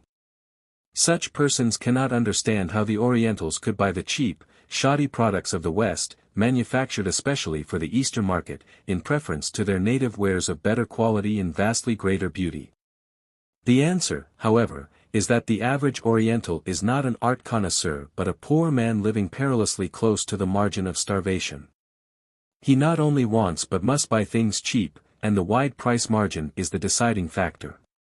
Of course, there is also the element of novelty. Besides goods which merely replace articles he has always used, the West has introduced many new articles whose utility or charm are irresistible. I have already mentioned the way in which the sewing machine and the kerosene lamp have swept the Orient from end to end, and there are many other instances of a similar nature. The permeation of Western industry has, in fact, profoundly modified every phase of Oriental economic life. New economic wants have been created, standards of living have been raised, canons of taste have been altered. Says a lifelong American student of the Orient, the knowledge of modern inventions and of other foods and articles has created new wants. The Chinese peasant is no longer content to burn bean oil, he wants kerosene. The desire of the Asiatic to possess foreign lamps is equaled only by his passion for foreign clocks. The ambitious Syrian scorns the mud roof of his ancestors, and will be satisfied only with the bright red tiles imported from France. Everywhere articles of foreign manufacture are in demand. Knowledge increases wants, and the Oriental is acquiring knowledge. He demands 100 things today that his grandfather never heard of. 207 Everywhere it is the same story. An Indian economic writer, though a bitter enemy of Western industrialism, bemoans the fact that the artisans are losing their occupations and are turning to agriculture. The cheap kerosene oil from Baku or New York threatens the oilmen's 208 existence. Brass and copper which have been used for vessels from time immemorial are threatened by cheap enameled ironware imported from Europe. There is also, pari passu, a transformation of the tastes of the consumers. They abandon gur for crystal sugar. Home-woven cloths are now replaced by manufactured cloths for being too coarse. All local industries are attacked and many have been destroyed. Villages that for centuries followed customary practices are brought into contact with the world's markets all on a sudden. For steamships and railways which have established the connection have been built in so short an interval as hardly to allow breathing time to the village which slumbered so long under the dominion of custom. Thus the sudden introduction of competition into an economic unit which had from time immemorial followed custom has wrought a mighty change. 209 This mighty change was due not merely to the influx of Western goods but also to an equally momentous influx of Western capital. The opportunities for profitable investment were so numerous that Western capital soon poured in streams into Eastern lands. Virtually devoid of fluid capital of its own, the Orient was bound to have recourse to Western capital for the initiation of all economic activity in the modern sense. Railways, mines, large-scale agriculture of the plantation type, and many other undertakings thus came into being. Most notable of all was the founding of numerous manufacturing establishments from North Africa to China and the consequent growth of genuine factory towns, where the whir of machinery and the smoke of tall chimneys proclaimed that the East was adopting the industrial life of the West. The momentous social consequences of this industrialization of the Orient will be treated in subsequent chapters. In the present chapter we will confine ourselves to a consideration of its economic side. Furthermore, this book, limited as it is to the Near and Middle East, cannot deal with industrial developments in China and Japan. The reader should, however, always bear in mind Far Eastern developments, which, in the main, run parallel to those which we shall here discuss. These industrial innovations were at first pure Western transplantings set in Eastern soil. Initiated by Western capital, they were wholly controlled and managed by Western brains. Western capital could not venture to entrust itself to Orientals, with their lack of the modern industrial spirit, their habits of squeeze and nepotism, their lust for quick returns, and their incapacity for sustained business team play. As time passed, however, the success of Western undertakings so impressed Orientals that the more forward-looking among them were ready to risk their money and to acquire the technique necessary for success. At the close of Chapter 2, I described the development of modern business types in the Muslim world, and the same is true of the non-Muslim populations of India. In India there were several elements such as the Parsis and the Hindu banyas, or moneylenders, whose previous activities in commerce or usury predisposed them to financial and industrial activity in the modern sense. From their ranks have chiefly sprung the present-day native business communities of India, exemplified by the jute and textile factories of Calcutta and Bombay, and the great Tata ironworks of Bengal, undertakings financed by native capital and wholly under native control. Of course, beside these successes there have been many lamentable failures. Nevertheless, there seems to be no doubt that Western industrialism is ceasing to be an exotic and is rooting itself firmly in Eastern soil. 210 The combined result of Western and Eastern enterprise has been, as already stated, the rise of important industrial centers at various points in the Orient. In Egypt, a French writer remarks, both banks of the Nile are lined with factories, sugar refineries and cotton mills, whose belching chimneys tower above the mud huts of the fellahs. 211 And Sir Theodore Morrison says of India, in the city of Bombay the Industrial Revolution has already been accomplished. Bombay is a modern manufacturing city, where both the dark and the bright side of modern industrialism strike the eye. Bombay has insanitary slums where overcrowding is as great an evil as in any European city. She has a proletariat which works long hours amid the din and whir of machinery. She also has her millionaires, whose princely charities have adorned her streets with beautiful buildings. Signs of lavish wealth and, let me add, culture and taste in Bombay astonish the visitor from the inland districts. The brown villages and never-ending fields with which he has hitherto been familiar are the India which is passing away. Bombay is the presage of the future. 212 The juxtaposition of vast natural resources and a limitless supply of cheap labor has encouraged the most ambitious hopes in Oriental minds. Some Orientals look to a combination of Western money and Eastern manpower, expressed by an Indian economic writer in the formula, English money and Indian labor are the two cheapest things in the world. 213 Others more ambitiously dream of industrializing the East entirely by native effort, to the exclusion and even to the detriment of the West. This view was well set forth some years ago by a Hindu, who wrote in a leading Indian periodical. 214 In one sense the Orient is really menacing the West, and so earnest and open-minded is Asia that no pretense or apology whatever is made about it. The Easterner has thrown down the industrial gauntlet, and from now on Asia is destined to witness a progressively intense trade warfare, the Occidental scrambling to retain his hold on the markets of the East, and the Oriental endeavoring to beat him in a battle in which heretofore he has been an easy victor.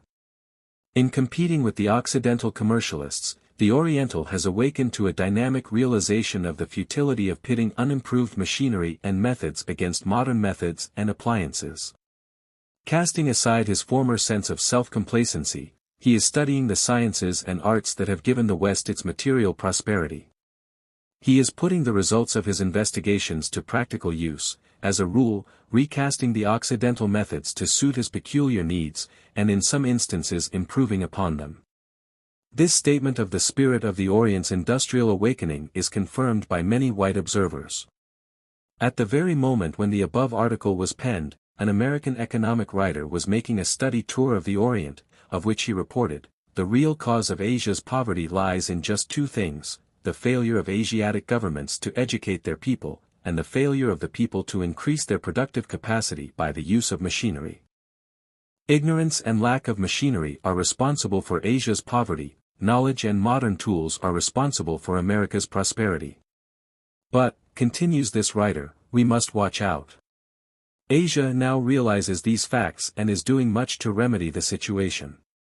Hence, we must face in ever-increasing degree the rivalry of awakening peoples who are strong with the strength that comes from struggle with poverty and hardship, and who have set themselves to master and apply all our secrets in the coming world struggle for industrial supremacy and for racial readjustment. 215 Another American observer of Asiatic economic conditions reports, all Asia is being permeated with modern industry and present-day mechanical progress. 216 And Sir Theodore Morrison concludes regarding India's economic future, India's industrial transformation is near at hand, the obstacles which have hitherto prevented the adoption of modern methods of manufacture have been removed, means of transport have been spread over the face of the whole country, capital for the purchase of machinery and erection of factories may now be borrowed on easy terms. Mechanics, engineers, and business managers may be hired from Europe to train the future captains of Indian industry. In English, a common language has been found in which to transact business with all the provinces of India and with a great part of the Western world.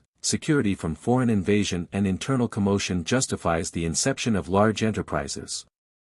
All the conditions are favorable for a great reorganization of industry which, when successfully accomplished, will bring about an increase hitherto undreamed of in India's annual output of wealth.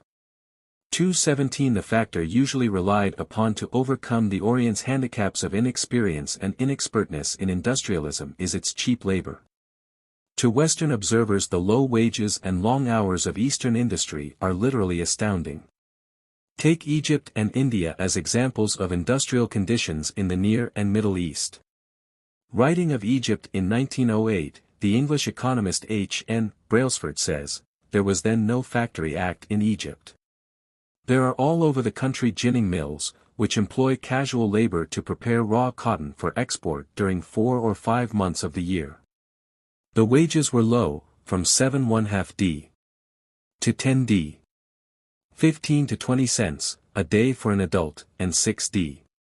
12 cents for a child. Children and adults alike work sometimes for 12, usually for 15, and on occasion even for 16 or 18 hours a day. In the height of the season even the children were put on night shifts of 12 hours, 218 in India. Conditions are about the same. The first thorough investigation of Indian industry was made in 1907 by a Factory Labor Commission, and the following are some of the data published in its report. In the cotton mills of Bombay the hours regularly worked ran from 13 to 14 hours. In the jute mills of Calcutta the operatives usually worked 15 hours. Cotton ginning factories required their employees to work 17 and 18 hours a day, rice and flour mills 20 to 22 hours, and an extreme case was found in a printing works where the men had to work 22 hours a day for 7 consecutive days. As to wages, an adult male operative, working from 13 to 15 hours a day, received from 15 to 20 rupees a month, $5 to $6.35.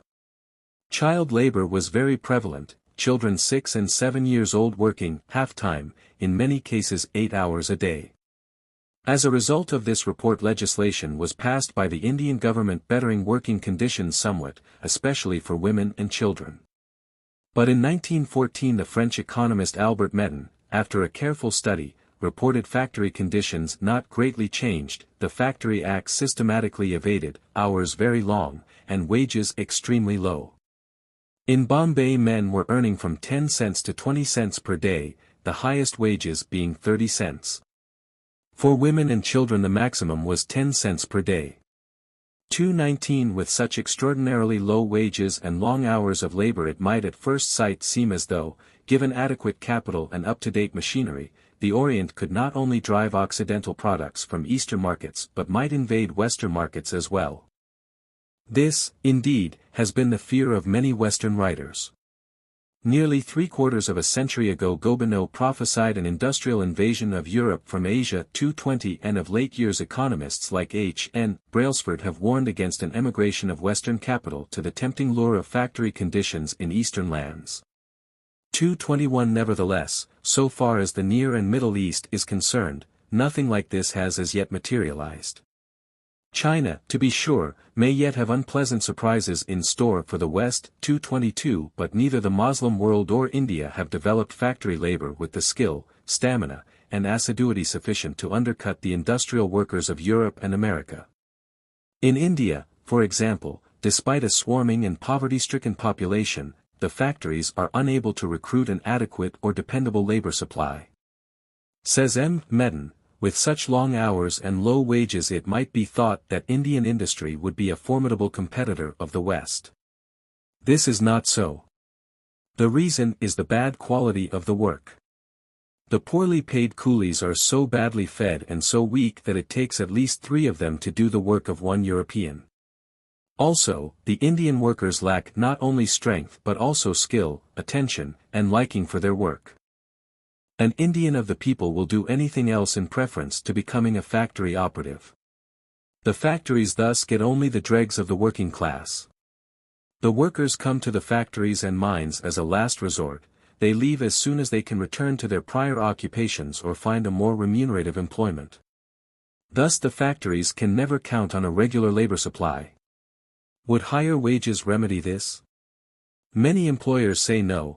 As soon as the workers got a little ahead they would quit, either temporarily till their money was spent, or permanently for some more congenial calling. 223 These statements are fully confirmed by an Indian economic writer, who says, one of the greatest drawbacks to the establishment of large industries in India is the scarcity and inefficiency of labor. Cheap labor, where there is no physical stamina, mental discipline, and skill behind it, tends to be costly in the end. The Indian laborer is mostly uneducated. He is not in touch with his employers or with his work. The laboring population of the towns is a flitting, dilettante population, 224 Thus Indian industry, despite its very considerable growth, has not come up to early expectations. As the official yearbook very frankly states, India, in short, is a country rich in raw materials and in industrial possibilities, but poor in manufacturing accomplishments. 225 In fact, to some observers, India's industrial future seems far from bright. As a competent English student of Indian conditions recently wrote, some years ago it seemed possible that India might, by a rapid assimilation of Western knowledge and technical skill, adapt for her own conditions the methods of modern industry, and so reach an approximate economic level. Some even now threaten the Western world with a vision of the vast populations of China and India rising up with skilled organization, vast resources, and comparatively cheap labor to impoverish the West. To the present writer this is a mere bogey. The peril is of a very different kind. Instead of a growing approximation, he sees a growing disparity. For every step India takes toward mechanical efficiency, the West takes two. When India is beginning to use bicycles and motor cars, not to make them, the West is perfecting the aeroplane. That is merely symbolic. The war, as we know, has speeded up mechanical invention and produced a population of mechanics, but India has stood comparatively still. It is, up to now, overwhelmingly medieval, a country of domestic industry in handicrafts. Mechanical power, even of the simplest, has not yet been applied to its chief industry, agriculture. Yet the period of age-long isolation is over, and India can never go back to it. Nevertheless, the gap between East and West is widening. What is to be the outcome for her 300 millions? We are in danger in the East of seeing the worst evils of commercialism developed on an enormous scale, with the vast population of India the victims, of seeing the East become a world slum. 226 Whether or not this pessimistic outlook is justified, certain it is that not merely India but the entire Orient is in a stage of profound transition, and transition periods are always painful times. We have been considering the new industrial proletariat of the towns. But the older social classes are affected in very similar fashion. The old-type handicraftsman and small merchant are obviously menaced by modern industrial and business methods, and the peasant masses are in little better shape. It is not merely a change in technique but a fundamental difference in outlook on life that is involved. The life of the Old Orient, while there was much want and hardship, was an easygoing life, with virtually no thought of such matters as time, efficiency, output, and turnover. The merchant sat cross-legged in his little booth amid his small stock of wares, passively waiting for trade, chaffering interminably with his customers, annoyed rather than pleased if brisk business came his way. The artisan usually worked by and for himself, keeping his own hours and knocking off whenever he chose. The peasant arose with the dawn, but around noon he and his animals lay down for a long nap and slept until, in the cool of afternoon, they awoke, stretched themselves, and, comfortably and casually, went to work again. To such people the speed, system, and discipline of our economic life are painfully repugnant, and adaptation can at best be effected only very slowly and under the compulsion of the direst necessity. Meanwhile they suffer from the competition of those better equipped in the economic battle. Sir William Ramsay paints a striking picture of the way in which the Turkish population of Asia Minor, from landlords and merchants to simple peasants, have been going downhill for the last half-century under the economic pressure not merely of Westerners but of the native Christian elements, Armenians and Greeks, who had partially assimilated Western business ideas and methods. Under the old state of things, he says, there was in Asia Minor no economic progress and no mercantile development. Things went on in the old fashion, year after year. Such simple business as was carried on was inconsistent with the highly developed Western business system and Western civilization, but it was not oppressive to the people. There were no large fortunes, there was no opportunity for making a great fortune. It was impossible for one man to force into his service the minds and the work of a large number of people, and so to create a great organization out of which he might make big profits. There was a very large number of small men doing business on a small scale. 227 Sir William Ramsay then goes on to describe the shattering of this archaic economic life by modern business methods, to the consequent impoverishment of all classes of the unadaptable Turkish population.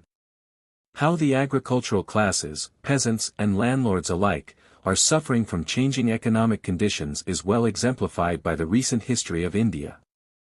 Says the French writer Chailly, an authoritative student of Indian problems, for the last half-century large fractions of the agricultural classes are being entirely despoiled of their lands or reduced to onerous tenancies. On the other hand, new classes are rising and taking their place. Both riots and zamindars 228 are involved. The old-type nobility has not advanced with the times. It remains idle and prodigal, while the peasant proprietors, burdened by the traditions of many centuries, are likewise improvident and ignorant. On the other hand, the economic conditions of British India are producing capitalists who seek employment for their wealth. A conflict between them and the old landholders was predestined, and the result was inevitable. Wealth goes to the cleverest, and the land must pass into the hands of new masters, to the great indignation of the agricultural classes, a portion of whom will be reduced to the position of farm laborers. 229 The Hindu economist Mukherjee thus depicts the disintegration and decay of the Indian village. New economic ideas have now begun to influence the minds of the villagers. Some are compelled to leave their occupations on account of foreign competition, but more are leaving their hereditary occupations of their own accord. The Brahmins go to the cities to seek government posts or professional careers. The middle classes also leave their villages and get scattered all over the country to earn a living. The peasants also leave their ancestral acres and form a class of landless agricultural laborers. The villages, drained of their best blood, stagnate and decay. The movement from the village to the city is in fact not only working a complete revolution in the habits and ideals of our people, but its economic consequences are far more serious than are ordinarily supposed. It has made our middle classes helplessly subservient to employment and service, and has also killed the independence of our peasant proprietors. It has jeopardized our food supply, and is fraught with the gravest peril not only to our handicrafts but also to our national industry, agriculture. 230 Happily there are signs that, in Indian agriculture at least, the transition period is working itself out and that conditions may soon be on the mend. Both the British government and the native princes have vied with one another in spreading Western agricultural ideas and methods, and since the Indian peasant has proved much more receptive than has the Indian artisan, a more intelligent type of farmer is developing, better able to keep step with the times. A good instance is the growth of rural cooperative credit societies. First introduced by the British government in 1904, there were in 1915 more than 17,000 such associations, with a total of 825,000 members and a working capital of nearly $30 million. These agricultural societies make loans for the purchase of stock, fodder, seed, manure, sinking of wells, purchase of Western agricultural machinery, and, in emergencies, personal maintenance.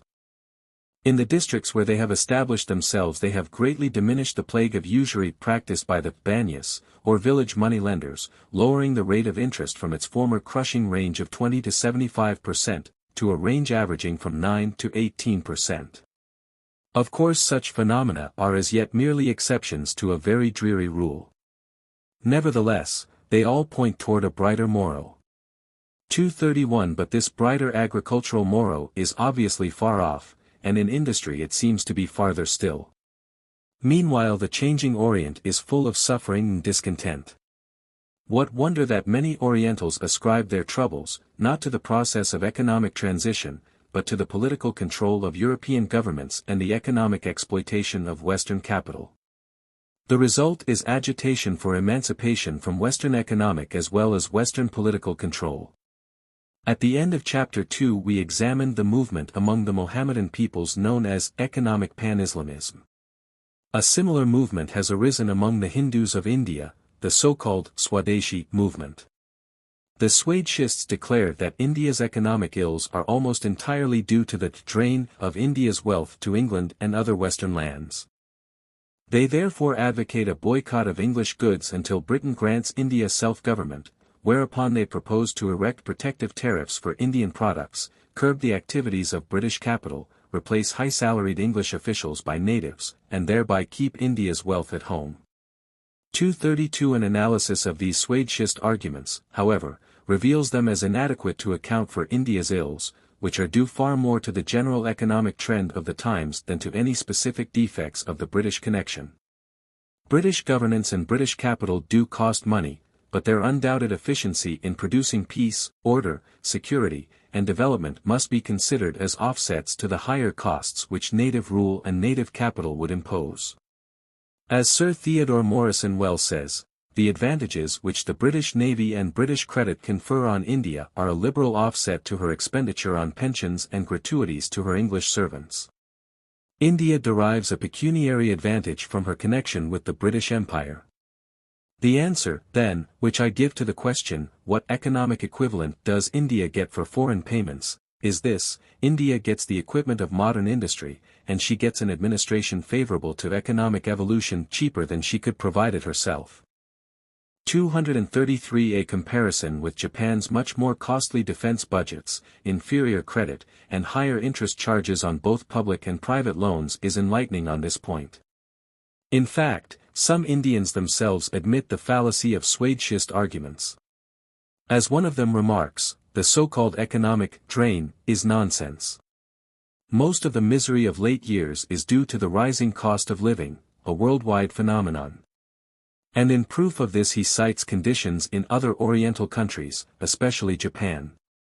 234 As warm a friend of the Indian people as the British Labour leader, Ramsay MacDonald, states, one thing is quite evident, a tariff will not re-establish the old hand industry of India nor help to revive village handicrafts. Factory and machine production, native to India itself, will throttle them as effectively as that of Lancashire and Birmingham has done in the past. 235 Even more trenchant are the criticisms formulated by the Hindu writer Pramtha Nath Bose. 236 That drain, says Mr. Bose, is ruining India. But would the Home Rule program, as envisaged by most Swadeshists, cure India's economic ills? Under Home Rule these people would do the following things: 1. Substitute Englishmen for Indians in the administration. 2. Levy protective duties on Indian products. 3. Grant state encouragement to Indian industries. 4. Disseminate technical education. Now, how would these matters work out? The substitution of Indian for British officials would not lessen the drain as much as most Home Rulers think. The high-placed Indian officials who already exist have acquired European standards of living, so the new official corps would cost almost as much as the old. Also, the influence of the example set by the well-to-do Indian officials would permeate Indian society more largely than at present, and the demand for Western articles would rise in proportion. So commercial exploitation by foreigners would not only continue almost as if they were Europeans, but might even increase. As to a protective tariff, it would attract European capital to India which would exploit labor and skim the profits. India has shown relatively little capacity for indigenous industrial development. Of course, even at low wages, many Indians might benefit, yet such persons would form only a tithe of the millions now starving, besides the fact that this industrialization would bring in many new social evils.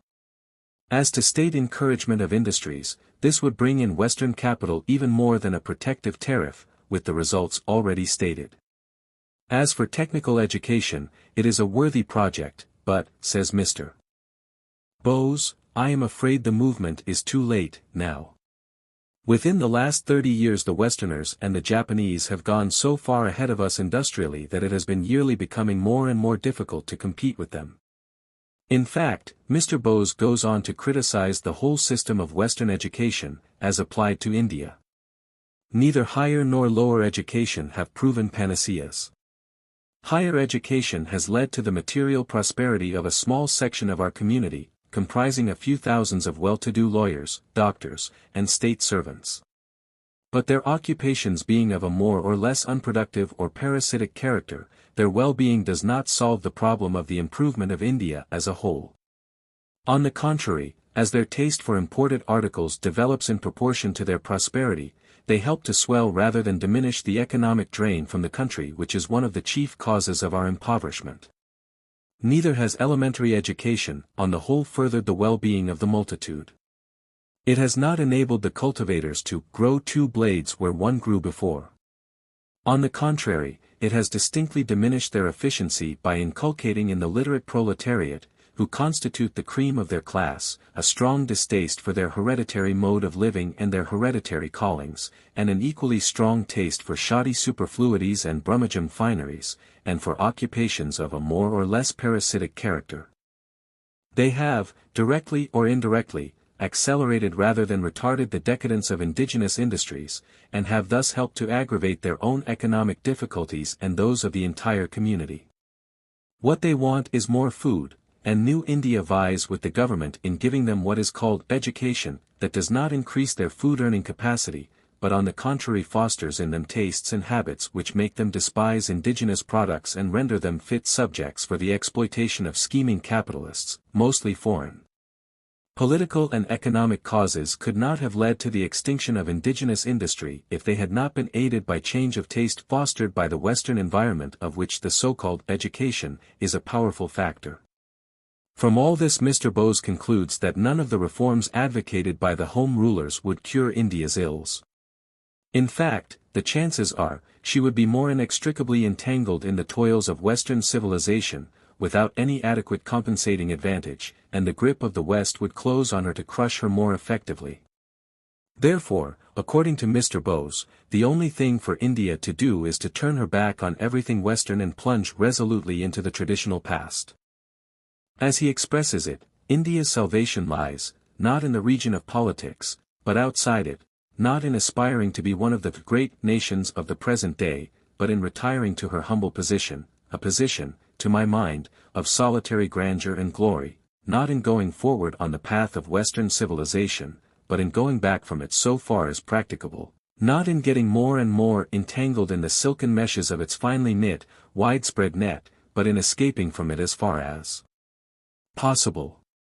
Such are the drastic conclusions of Mr. Bose, conclusions shared to a certain extent by other Indian idealists like Rabindranath Tagore. But surely such projects, however idealistic, are the vainest fantasies. Whole peoples cannot arbitrarily cut themselves off from the rest of the world, like isolated individuals forswearing society and setting up as anchorites in the jungle. The time for hermit nations has passed, especially for a vast country like India, set at the crossroads of the East, open to the sea, and already profoundly penetrated by Western ideas.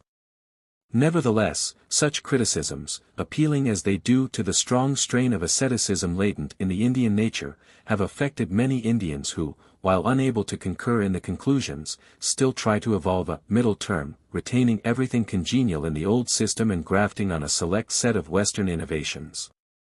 Accordingly, these persons have elaborated programs for a new order built on a blend of Hindu mysticism, caste, Western industry, and socialism. 237 Now these schemes are highly ingenious. But they are not convincing. Their authors should remember the old adage that you cannot eat your cake and have it too. When we realize the abysmal antithesis between the economic systems of the Old East and the modern West, any attempt to combine the most congenial points of both while eschewing their defects seems an attempt to reconcile irreconcilables and about as profitable as trying to square the circle. As Lowes Dickinson wisely observes, civilization is a whole. Its art, its religion, its way of life, all hang together with its economic and technical development. I doubt whether a nation can pick and choose, whether, for instance, the East can say, we will take from the West its battleships, its factories, its medical science, we will not take its social confusion, its hurry and fatigue, its ugliness, its overemphasis on activity. So I expect the East to follow us, whether it like it or no, into all these excesses, and to go right through, not round, all that we have been through on its way to a higher phase of civilization. 238 This seems to be substantially true. Judged by the overwhelming body of evidence, the East, in its contemporary process of transformation, will follow the West, avoiding some of our more patent mistakes, perhaps, but, in the main, proceeding along similar lines. And, as already stated, this transformation is modifying every phase of Eastern life. We have already examined the process at work in the religious, political, and economic phases. To the social phase let us now turn. Chapter 8. Social change. The momentous nature of the contemporary transformation of the Orient is nowhere better attested than by the changes effected in the lives of its peoples. That dynamic influence of the West which is modifying governmental forms, political concepts, religious beliefs, and economic processes is proving equally potent in the range of social phenomena. In the third chapter of this volume we attempted a general survey of Western influence along all the above lines. In the present chapter we shall attempt a detailed consideration of the social changes which are today taking place. These social changes are very great, albeit many of them may not be so apparent as the changes in other fields. So firm is the hold of custom and tradition on individual, family, and group life in the Orient that superficial observers of the East are prone to assert that these matters are still substantially unaltered, however pronounced may have been the changes on the external, material side. Yet such is not the opinion of the closest students of the Orient, and it is most emphatically not the opinion of Orientals themselves. These generally stress the profound social changes which are going on. And it is their judgments which seem to be the more correct. To say that the East is advancing materially, but standing still socially, is to ignore the elemental truth that social systems are altered quite as much by material things as by abstract ideas. Who that looks below the surface can deny the social, moral, and civilizing power of railroads, post offices, and telegraph lines? Does it mean nothing socially as well as materially that the East is adopting from the West a myriad innovations, weighty and trivial, important and frivolous, useful and baneful? Does it mean nothing socially as well as materially that the Prophet's tomb at Medina is lit by electricity and that picture postcards are sold outside the Holy Kaaba at Mecca? It may seem mere grotesque piquancy that the muezzin should ride to the mosque in a tramcar, or that the Moslem businessman should emerge from his harem, read his morning paper, motor to an office equipped with a prayer rug, and turn from his devotions to dictaphone and telephone. Yet why assume that his life is molded by mosque, harem, and prayer rug, and yet deny the things of the West a commensurate share in the shaping of his social existence? Now add to these tangible innovations intangible novelties like scientific education, Occidental amusements, and the partial emancipation of women, and we begin to get some idea of the depth and scope of the social transformation which is going on. In those parts of the Orient most open to Western influences this social transformation has attained notable proportions for more than a generation. When the Hungarian Orientalist Vambry returned to Constantinople in 1896 after 40 years' absence, he stood amazed at the changes which had taken place, albeit Constantinople was then subjected to the worst repression of the Hamidiyyan regime. I had, he writes, continually to ask myself this question: is it possible that these are my Turks of 1856, and how can all these transformations have taken place? I was astonished at the aspect of the city, at the stone buildings which had replaced the old wooden ones, at the animation of the streets, in which carriages and tramcars abounded, whereas 40 years before only saddle animals were used, and when the strident shriek of the locomotive mingled with the melancholy calls from the minarets, all that I saw and heard seemed to me a living protest against the old adage, La bidat fil Islam, there is nothing to reform in Islam. My astonishment became still greater when I entered the houses and was able to appreciate the people, not only by their exteriors but still more by their manner of thought. The Effendi class 239 of Constantinople seemed to me completely transformed in its conduct, outlook, and attitude toward foreigners.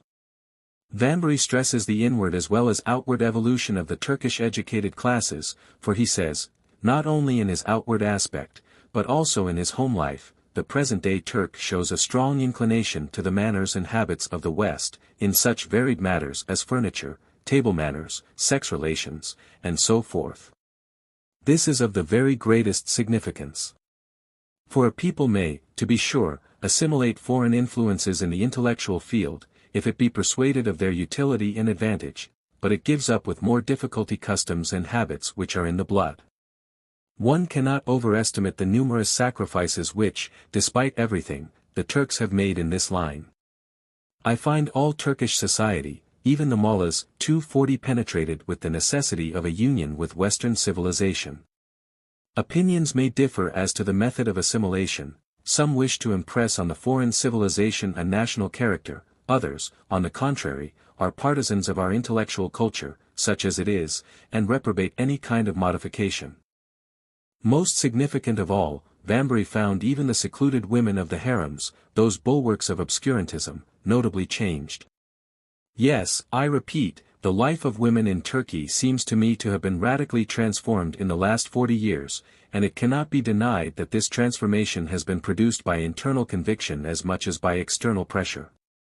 Noting the spread of female education, and the increasing share of women in reform movements, Vanbury remarks, this is of vital importance, for when women shall begin to act in the family as a factor of modern progress, real reforms, in society as well as in the state, cannot fail to appear. In India a similar permeation of social life by Westernism is depicted by the Muslim liberal, S. Khuda Buksh, albeit Mr. Buksh, being an insider, lays greater emphasis upon the painful aspects of the inevitable transition process from old to new. He is not unduly pessimistic, for he recognizes that the age of transition is necessarily to a certain extent an age of laxity of morals, indifference to religion, superficial culture, and gossiping levity. These are passing ills which time itself will cure. Nevertheless, he does not minimize the critical aspects of the present situation, which implies nothing less than the breakdown of the old social system. The clearest result of this breakdown of our old system of domestic life and social customs under the assault of European ideas, he says, is to be found in two directions, in our religious beliefs and in our social life. The old system, with all its faults, had many redeeming virtues. Today this old system, narrow-minded but God-fearing, has been replaced by a strange independence of thought and action. Reverence for age, respect for our elders, deference to the opinions of others, are fast disappearing. Under the older system the head of the family was the sole guide and friend of its members. His word had the force of law. He was, so to speak, the custodian of the honor and prestige of the family. From this exalted position he is now dislodged, and the most junior member now claims equality with him. Mr. Buksh deplores the current wave of extravagance, due to the wholesale adoption of European customs and modes of living. What, he asks, has happened here in India? We have adopted European costume, European ways of living, even the European vices of drinking and gambling, but none of their virtues. This must be remedied. We must learn at the feet of Europe, but not at the sacrifice of our Eastern individuality. But this is precisely what we have not done. We have dabbled a little in English and European history, and we have commenced to despise our religion, our literature, our history, our traditions. We have unlearned the lessons of our history and our civilization, and in their place we have secured nothing solid and substantial to hold society fast in the midst of endless changes. In fine, destruction has done its work, but the work of construction has not yet begun. Like Vanbury, Buksh lays strong emphasis on the increasing emancipation of women. No longer regarded as mere childbearing machines, the Mohammedan women of India are getting educated day by day, and now assert their rights. Though the Purdah system 241 still prevails, it is no longer that severe, stringent, and unreasonable seclusion of women which existed 50 years ago.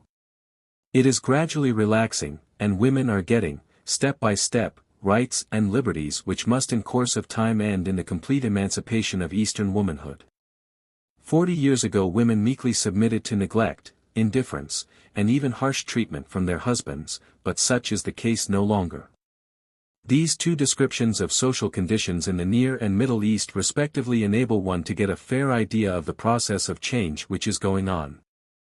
Of course it must not be forgotten that both writers deal primarily with the educated upper classes of the large towns. Nevertheless, the leaven is working steadily downward, and with every decade is affecting wider strata of the native populations. The spread of Western education in the East during the past few decades has been truly astonishing, because it is the exact antithesis of the Oriental educational system. The traditional education of the entire Orient, from Morocco to China, was a mere memorizing of sacred texts combined with exercises of religious devotion. The Mohammedan or Hindu student spent long years reciting to his master, a holy man, interminable passages from books which, being written in classic Arabic or Sanskrit, were unintelligible to him, so that he usually did not understand a word of what he was saying. No more deadening system for the intellect could possibly have been devised. Every part of the brain except the memory atrophied, and the wonder is that any intellectual initiative or original thinking ever appeared. Even today the old system persists, and millions of young Orientals are still wasting their time at this mind-petrifying nonsense. But alongside the old there has arisen a new system, running the whole educational gamut from kindergartens to universities, where Oriental youth is being educated along Western lines. These new type educational establishments are of every kind. Besides schools and universities giving a liberal education fitting students for government service or the professions, there are numerous technical schools turning out skilled agriculturists or engineers, while good normal schools assure a supply of teachers qualified to instruct coming student generations. Both public and private effort furthers Western education in the East. All the European governments have favored Western education in the lands under their control, particularly the British in India and Egypt, while various Christian missionary bodies have covered the East with a network of schools and colleges. Also many Oriental governments like Turkey and the native states of India have made sincere efforts to spread Western education among their peoples. Of course, as in any new development, the results so far obtained are far from ideal. The vicious traditions of the past handicap or partially pervert the efforts of the present.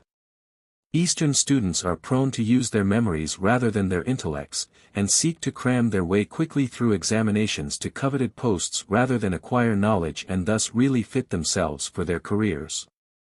The result is that many fail, and these unfortunates, half-educated and spoiled for any sort of useful occupation, vegetate miserably, come to hate that Westernism which they do not understand, and give themselves up to anarchistic revolutionary agitation.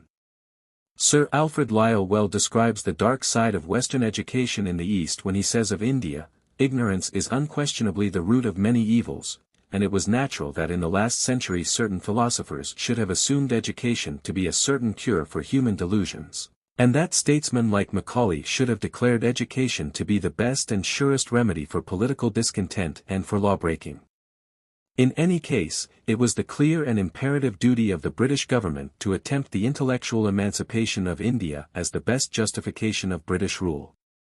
We have since discovered by experience, that, although education is a sovereign remedy for many ills, is indeed indispensable to healthy progress, yet an indiscriminate or superficial administration of this potent medicine may engender other disorders. It acts upon the frame of an antique society as a powerful dissolvent, heating weak brains, stimulating rash ambitions, raising inordinate expectations of which the disappointment is bitterly resented. Indeed, some Western observers of the Orient, particularly colonial officials, have been so much impressed by the political and social dangers arising from the existence of this literate proletariat of semi-educated failures that they are tempted to condemn the whole venture of Western education in the East as a mistake.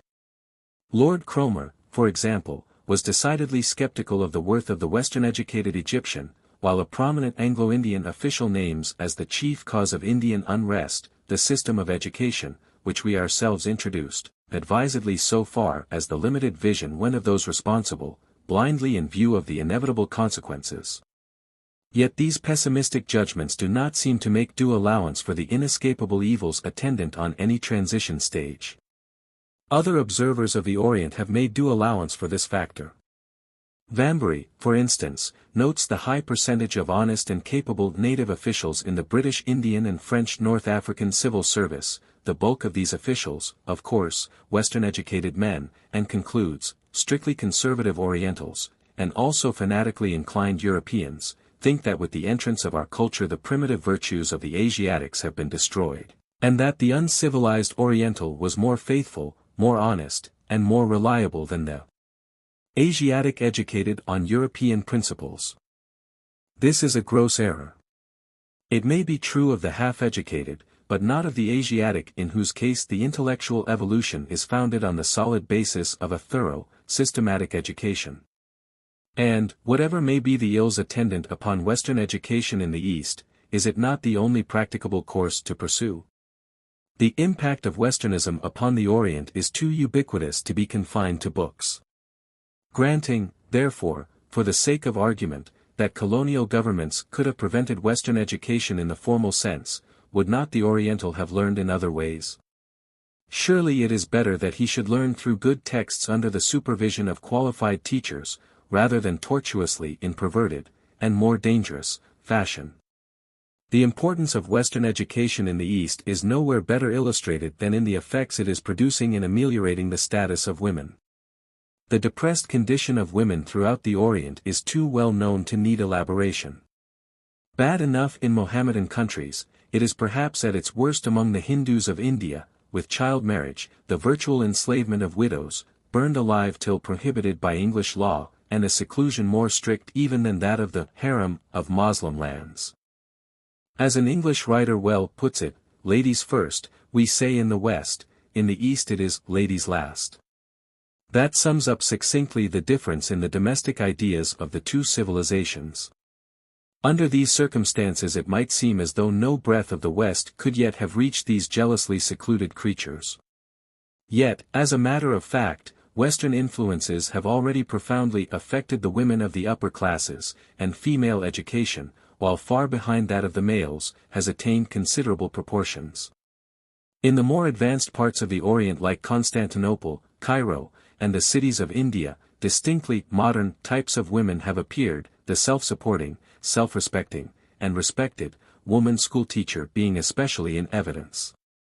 The social consequences of this rising status of women, not only to women themselves but also to the community at large, are very important. In the East the harem is, as Vanbury well says, the bulwark of obscurantism. Ignorant and fanatical herself, the harem woman implants her ignorance and fanaticism in her sons as well as in her daughters. What could be a worse handicap for the Eastern intellectual than his boyhood years spent behind the veil? No wonder that enlightened Oriental fathers have been in the habit of sending their boys to school at the earliest possible age in order to get them as soon as possible out of the stultifying atmosphere of harem life. Yet even this has proved merely a palliative. Childhood impressions are ever the most lasting, and so long as one half of the Orient remained untouched by progressive influences, Oriental progress had to be begun again de novo with every succeeding generation. The increasing number of enlightened Oriental women is remedying this fatal defect. As a Western writer well says, give the mother's education and the whole situation is transformed. Girls who are learning other things than the unintelligible phrases of the Quran are certain to impart such knowledge, as daughters, sisters, and mothers, to their respective households. Women who learn housewifery, methods of modern cooking, sewing, and sanitation in the domestic economy schools, are bound to cast about the home upon their return the atmosphere of a civilized community.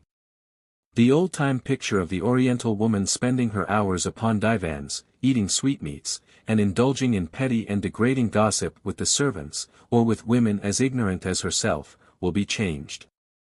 The new woman will be a companion rather than a slave or a toy of her husband. Marriage will advance from the stage of a paltry trade in bodies to something like a real union, involving respect towards the woman by both sons and fathers, while in a new pride of relationship the woman herself will be discovered. These men and women of the newer Orient reflect their changing ideas in their changing standards of living. Although this is most evident among the wealthier elements of the towns, it is perceptible in all classes of the population. Rich and poor, urban and rural, the Orientals are altering their living standards towards those of the West. And this involves social changes of the most far-reaching character, because few antitheses could be sharper than the living conditions prevailing respectively in the traditional East and in the modern Western world. This basic difference lies, not in wealth. The East, like the West, knows great riches as well as great poverty, but rather in comfort, using the word in its broad sense. The wealthy Oriental of the old school spends most of his money on Oriental luxuries, like fine raiment, jewels, women, horses, and a great retinue of attendants, and then hoards the rest. But of comfort, in the Western sense, he knows virtually nothing, and it is safe to say that he lives under domestic conditions which a Western artisan would despise.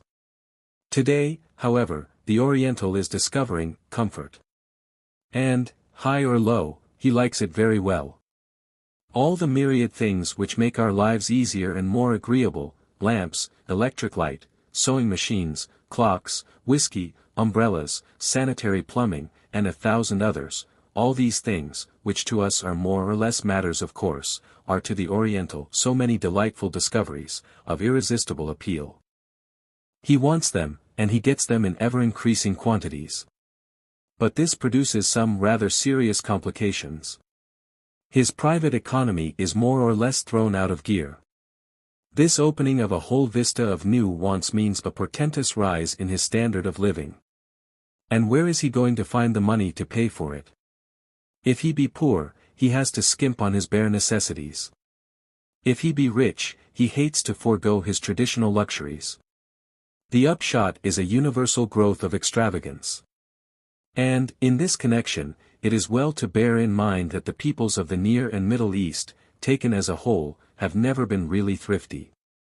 Poor the masses may have been, and thus obliged to live frugally, but they have always proved themselves good spenders when opportunity offers.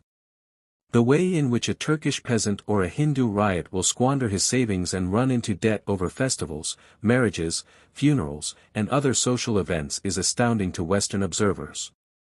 Now add to all this the fact that in the Orient, as in the rest of the world, the cost of the basic necessaries of life, food, clothing, fuel, and shelter, has risen greatly during the past 2 decades, and we can realize the gravity of the problem which higher Oriental living standards involves.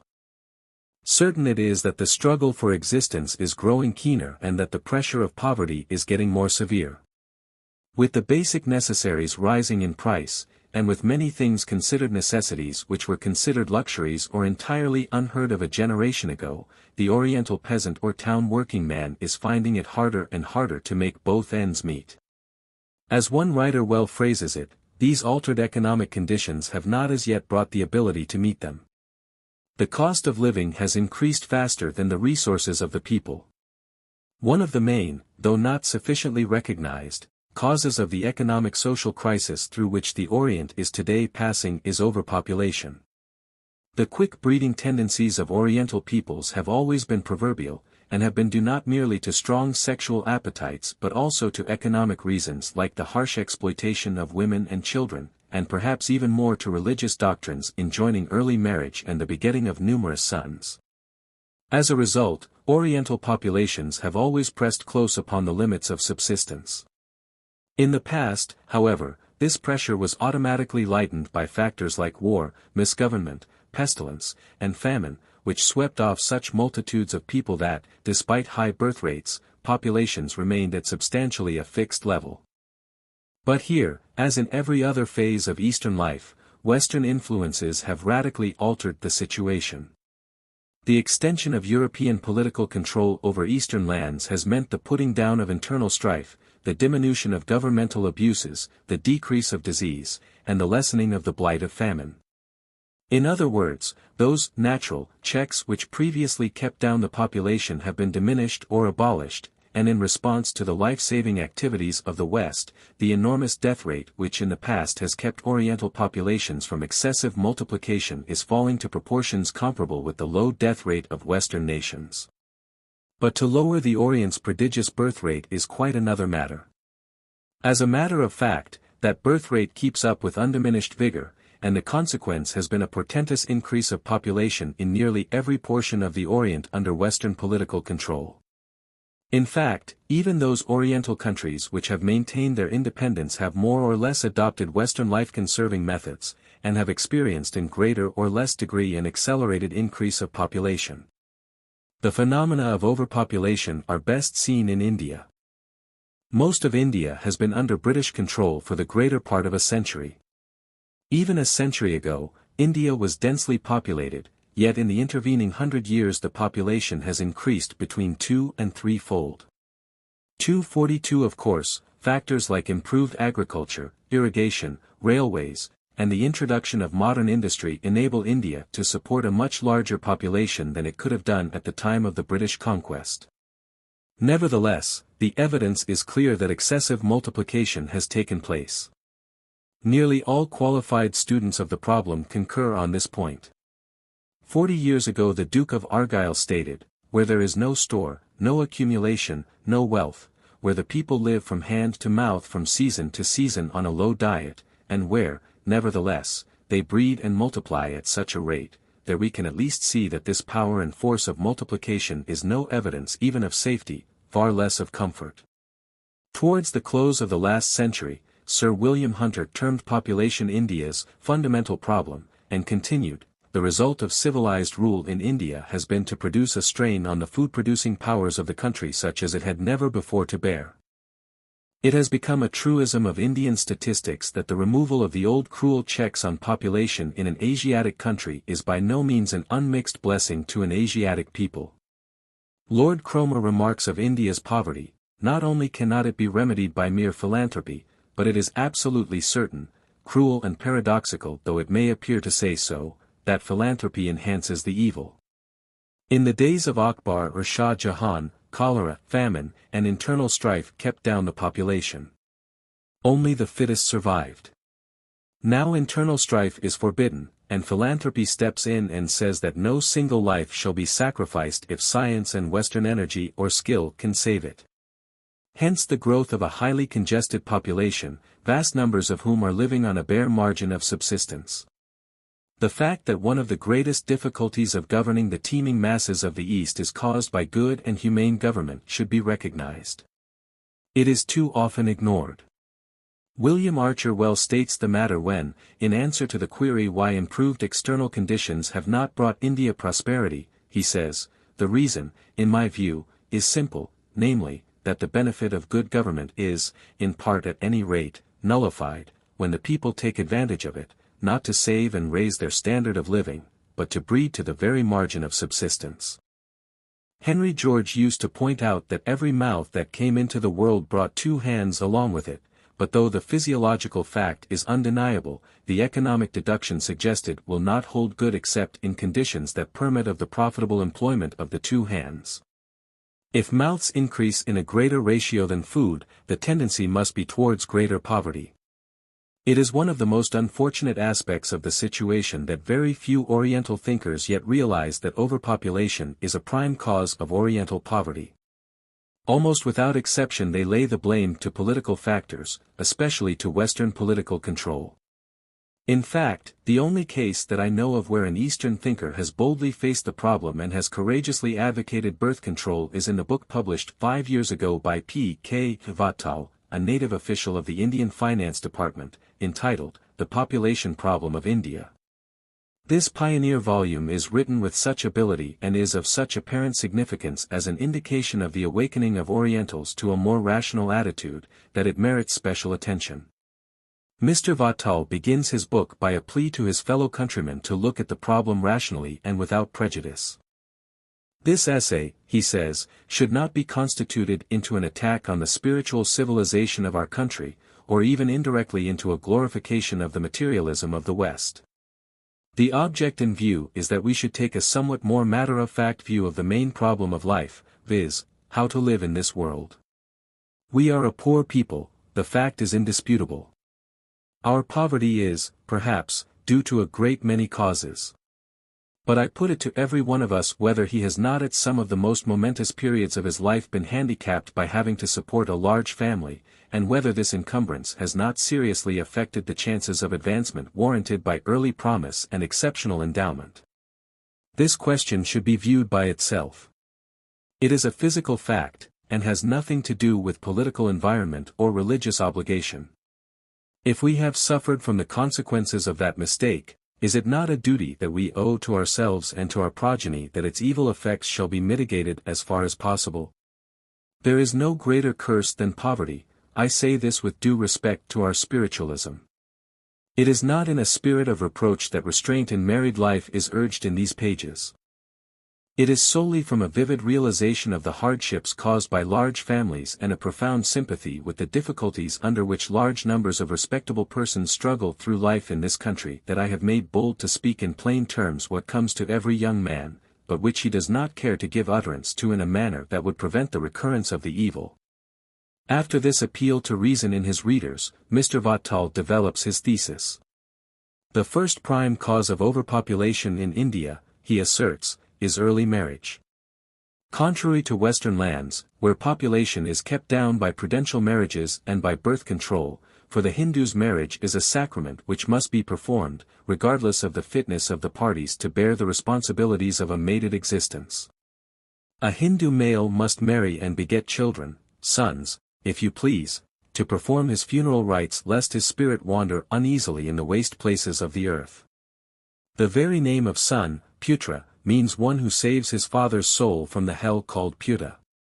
A Hindu maiden unmarried at puberty is a source of social obloquy to her family and of damnation to her ancestors. Among the Mohammedans, who are not handicapped by such penalties, the married state is equally common, partly owing to Hindu example and partly to the general conditions of primitive society, where a wife is almost a necessity both as a domestic drudge and as a helpmate in field work. The worst of the matter is that, despite the efforts of social reformers, child marriage seems to be increasing. The census of 1911 showed that during the decade 1901 to 10 the numbers of married females per 1,000 of ages 0 to 5 years rose from 13 to 14, of ages 5 to 10 from 102 to 105, of 10 to 15 from 423 to 430, and of 15 to 20 from 770 to 800. In other words, in the year 1911, out of every 1,000 Indian girls, over 1/10 were married before they were 10 years old, nearly 1/2 before they were 15, and 4/5 before they were 20. The result of all this is a tremendous birth rate, but this is no matter for congratulation. We have heard so often of our high death rate and the means for combating it, but can it be seriously believed that with a birth rate of 30 per 1,000 it is possible to go on as we are doing with the death rate brought down to the level of England or Scotland? Is there room enough in the country for the population to increase so fast as 20 per 1,000 every year? We are paying the inevitable penalty of bringing into this world more persons than can be properly cared for, and therefore if we wish fewer deaths to occur in this country the births must be reduced to the level of the countries where the death rate is low. It is, therefore, our high birth rate that is the social danger. The high death rate, however regrettable, is merely an incident of our high birth rate. Mr. Vattal then describes the cruel items in India's death rate, the tremendous female mortality, due largely to too early childbirth, and the equally terrible infant mortality, nearly 50% of infant deaths being due to premature birth or debility at birth. These are the inevitable penalties of early and universal marriage. For, in India, everybody marries, fit or unfit, and is a parent at the earliest possible age permitted by nature. This process is highly dysgenic, it is plainly lowering the quality and sapping the vigor of the race. It is the lower elements of the population, the Negroid aboriginal tribes and the pariahs or outcasts, who are gaining the fastest. Also the vitality of the whole population seems to be lowering. The census figures show that the number of elderly persons is decreasing, and that the average statistical expectation of life is falling. The coming generation is severely handicapped at start in life. And the chances of living to a good old age are considerably smaller than they were, say 30 or 40 years ago. Have we ever paused to consider what it means to us in the life of the nation as a whole? It means that the people who alone by weight of experience and wisdom are fitted for the posts of command in the various public activities of the country are snatched away by death, and that the guidance and leadership which belongs to age and mature judgment in the countries of the West fall in India to younger and consequently to less trustworthy persons. After warning his fellow countrymen that neither improved methods of agriculture, the growth of industry, nor emigration can afford any real relief to the growing pressure of population on means of subsistence, he notes a few hopeful signs that, despite the hold of religion and custom, the people are beginning to realize the situation and that in certain parts of India there are foreshadowings of birth control. For example, he quotes from the census report for 1901 this official explanation of a slight drop in the birth rate of Bengal: the postponement of the age of marriage cannot wholly account for the diminished rate of reproduction. The deliberate avoidance of childbearing must also be partly responsible. It is a matter of common belief that among the tea garden coolies of Assam means are frequently taken to prevent conception, or to procure abortion. And the report of the Sanitary Commissioner of Assam for 1913 states, an important factor in producing the defective birth rate appears to be due to voluntary limitation of birth. However, these beginnings of birth control are too local and partial to afford any immediate relief to India's growing overpopulation. Wider appreciation of the situation and prompt action are needed. The conclusion is irresistible. We can no longer afford to shut our eyes to the social canker in our midst. In the land of the bullock cart, the motor has come to stay. The competition is now with the more advanced races of the West, and we cannot tell them what Diogenes said to Alexander: "Stand out of my sunshine." After the close of this gigantic World War, theories of population will perhaps be revised and a reversion in favor of early marriage and larger families may be counted upon. But, 1, that will be no solution to our own population problem, and, 2, this reaction will be only for a time. The law of population may be arrested in its operation, but there is no way of escaping it. So concludes this striking little book. Furthermore, we must remember that, although India may be the acutest sufferer from overpopulation, conditions in the entire Orient are basically the same, prudential checks and rational birth control being everywhere virtually absent. Remembering also that, besides overpopulation, there are other economic and social evils previously discussed, we cannot be surprised to find in all Eastern lands much acute poverty and social degradation. Both the rural and urban masses usually live on the bare margin of subsistence. The English economist Brailsford thus describes the condition of the Egyptian peasantry: "The villages exhibited a poverty such as I have never seen even in the mountains of anarchical Macedonia or among the bogs of Donegal. The villages are crowded slums of mud hovels, without a tree, a flower, or a garden. The huts, often without a window or a leveled floor, are minute dungeons of baked mud, usually of 2 small rooms neither whitewashed nor carpeted. Those which I entered were bare of any visible property, save a few cooking utensils, a mat to serve as a bed, and a jar which held the staple food of maize." As for the poorer Indian peasants, a British sanitary official thus depicts their mode of life: "One has actually to see the interior of the houses, in which each family is often compelled to live in a single small cell, made of mud walls and with a mud floor, containing small yards littered with rubbish, often crowded with cattle, possessing wells permeated by rain soaking through this filthy surface, and frequently jumbled together in inchoate masses called towns and cities. In the cities, indeed, conditions are even worse than in the country, the slums of the Orient surpassing the slums of the West." The French publicist Louis Bertrand paints positively nauseating pictures of the poorer quarters of the great Levantine towns like Cairo, Constantinople, and Jerusalem. Omitting his more poignant details, here is his description of a Cairo tenement: "In Cairo, as elsewhere in Egypt, the wretchedness and grossness of the poorer class dwellings are perhaps even more shocking than in the other Eastern lands. 2 or 3 dark, airless rooms usually open on a hallway not less obscure. The plaster, peeling off from the ceilings and the worm-eaten laths of the walls, falls constantly to the filthy floors.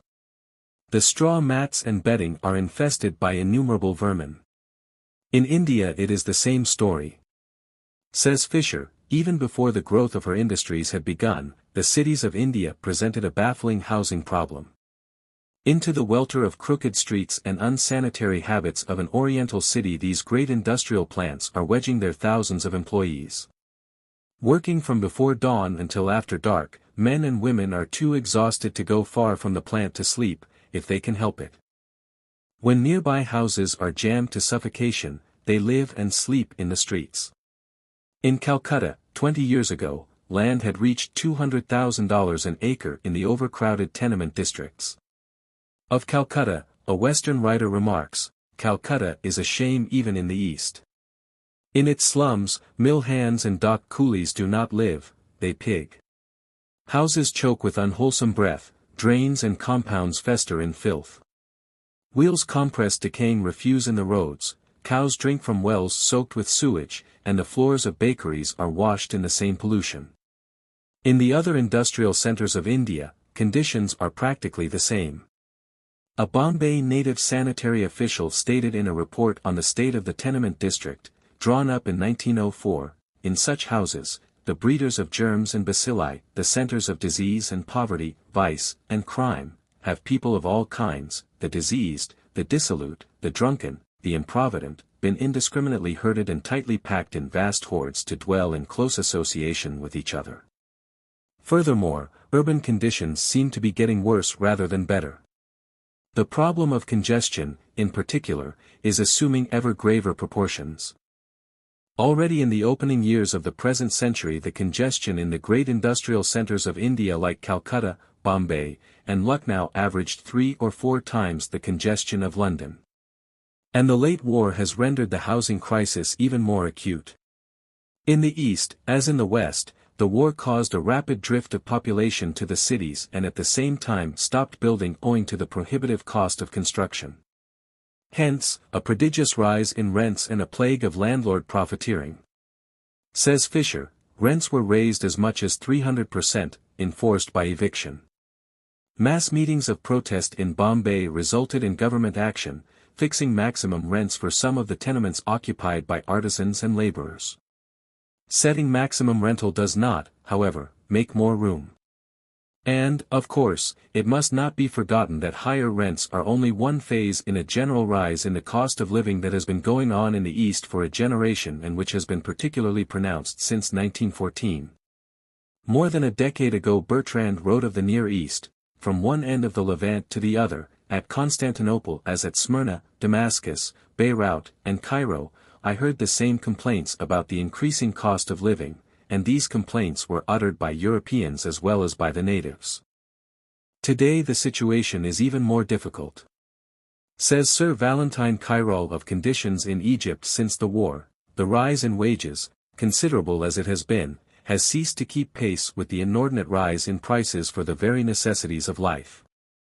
This is particularly the case in the urban centers, where the lower classes, workmen, carters, cab drivers, shopkeepers, and a host of minor employees, are hard put to it nowadays to make both ends meet. As a result of all these hard conditions various phenomena of social degradation such as alcoholism, vice, and crime, are becoming increasingly common. Last, but not least, there are growing symptoms of social unrest and revolutionary agitation, which we will examine in the next chapter. Chapter 9. Social unrest and Bolshevism. Unrest is the natural concomitant of change, particularly of sudden change. Every break with past, however normal and inevitable, implies a necessity for readjustment to altered conditions which causes a temporary sense of restless disharmony until the required adjustment has been made. Unrest is not an exceptional phenomenon, it is always latent in every human society which has not fallen into complete stagnation, and a slight amount of unrest should be considered a sign of healthy growth rather than a symptom of disease. In fact, the minimum degrees of unrest are usually not called by that name, but are considered mere incidents of normal development. Under normal circumstances, indeed, the social organism functions like the human organism, it is being incessantly destroyed and as incessantly renewed in conformity with the changing conditions of life. These changes are sometimes very considerable, but they are so gradual that they are effected almost without being perceived. A healthy organism well attuned to its environment is always plastic. It instinctively senses environmental changes and adapts itself so rapidly that it escapes the injurious consequences of disharmony. Far different is the character of unrest's acuter manifestations. These are infallible symptoms of sweeping changes, sudden breaks with the past, and profound maladjustments which are not being rapidly rectified. In other words, acute unrest denotes social ill health and portends the possibility of one of those violent crises known as revolutions. The history of the Muslim East well exemplifies the above generalizations. The formative period of Saracenic civilization was characterized by rapid change and an intense idealistic ferment. The great Mu'tazilite movement embraced many shades of thought, its radical wing professing religious, political, and social doctrines of a violent revolutionary nature. But this changeful period was superficial and brief. Arab vigor and the Islamic spirit proved unable permanently to leaven the vast inertia of the ancient East.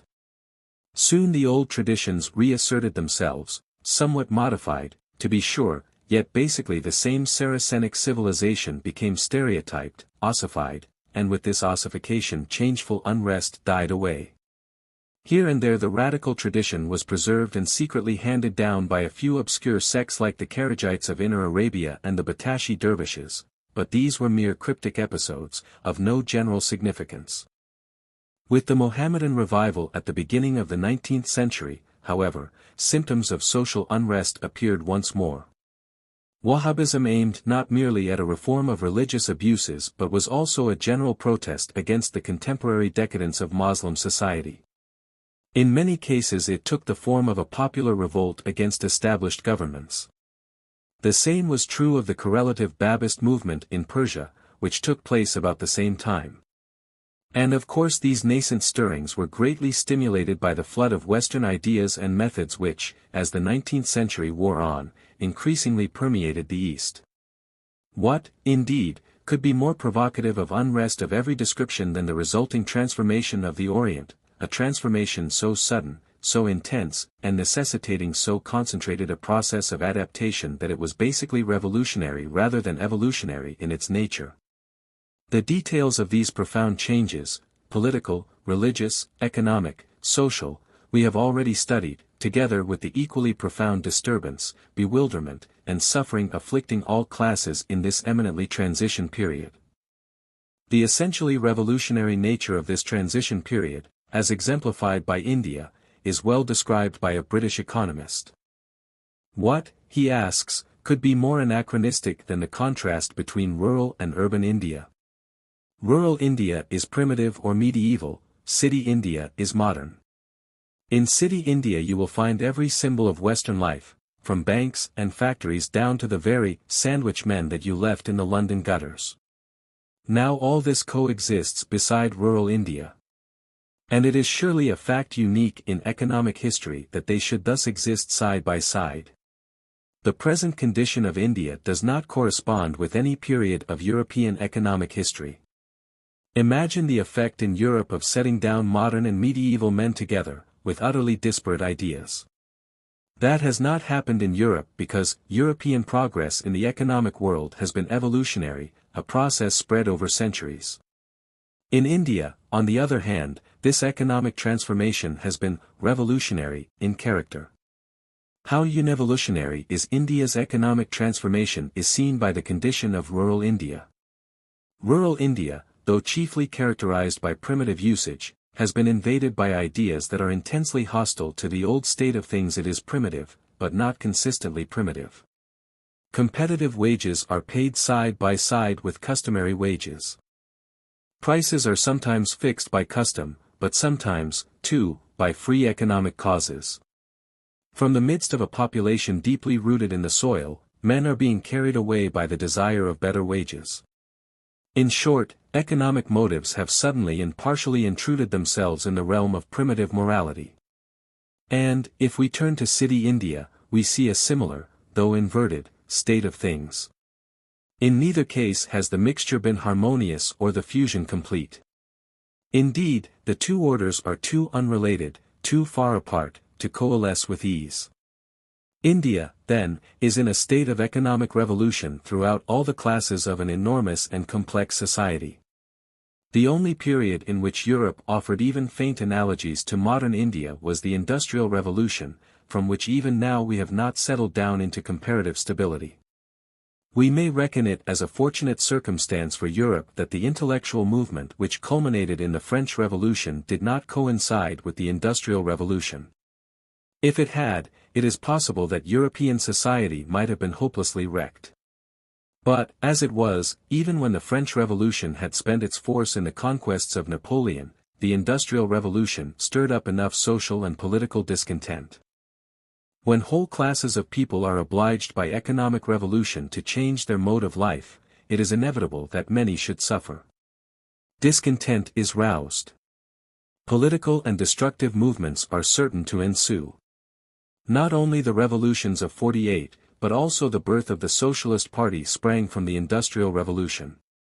But that revolution was not nearly so sweeping as that which is now in operation in India.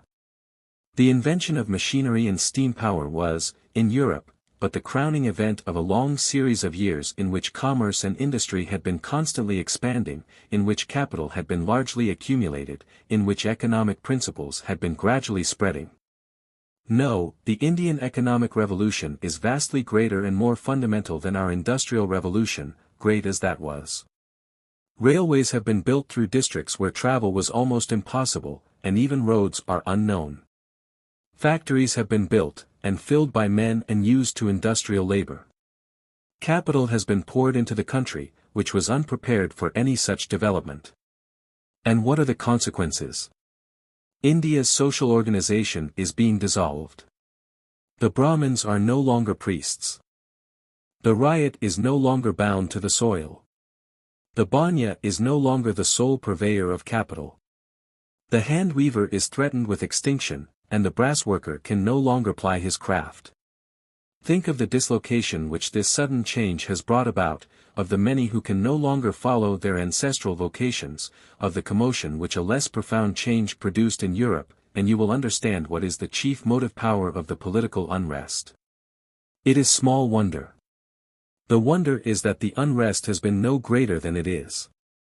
Had India not been an Asiatic country, she would have been in fierce revolution long ago. The above lines were of course written in the opening years of the 20th century, before the world had been shattered by Armageddon and aggressive social revolution had established itself in semi-Asiatic Russia. But even during those pre-war years, other students of the Orient were predicting social disturbances of increasing gravity. Said the Hindu nationalist leader, Bipin Chandra Pal, this so-called unrest is not really political. It is essentially an intellectual and spiritual upheaval, the forerunner of a mighty social revolution, with a new organon and a new philosophy of life behind it. And the French publicist Chailly wrote of India, there will be a series of economic revolutions, which must necessarily produce suffering and struggle.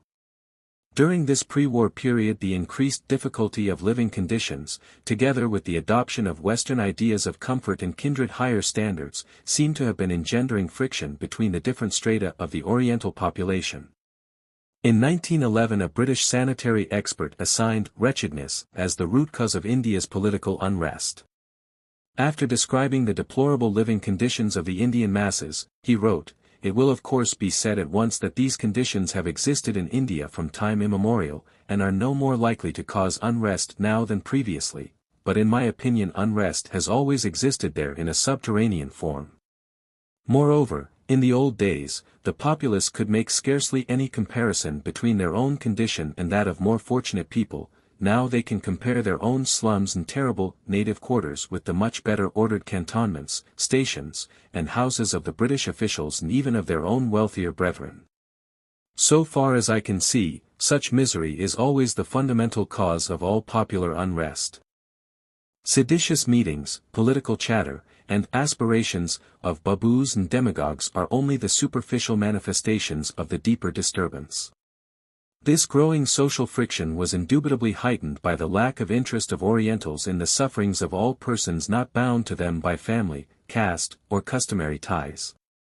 Throughout the East, social service, in the Western sense, is practically unknown. This fact is noted by a few Orientals themselves. Says an Indian writer, speaking of Indian town life, there is no common measure of social conduct.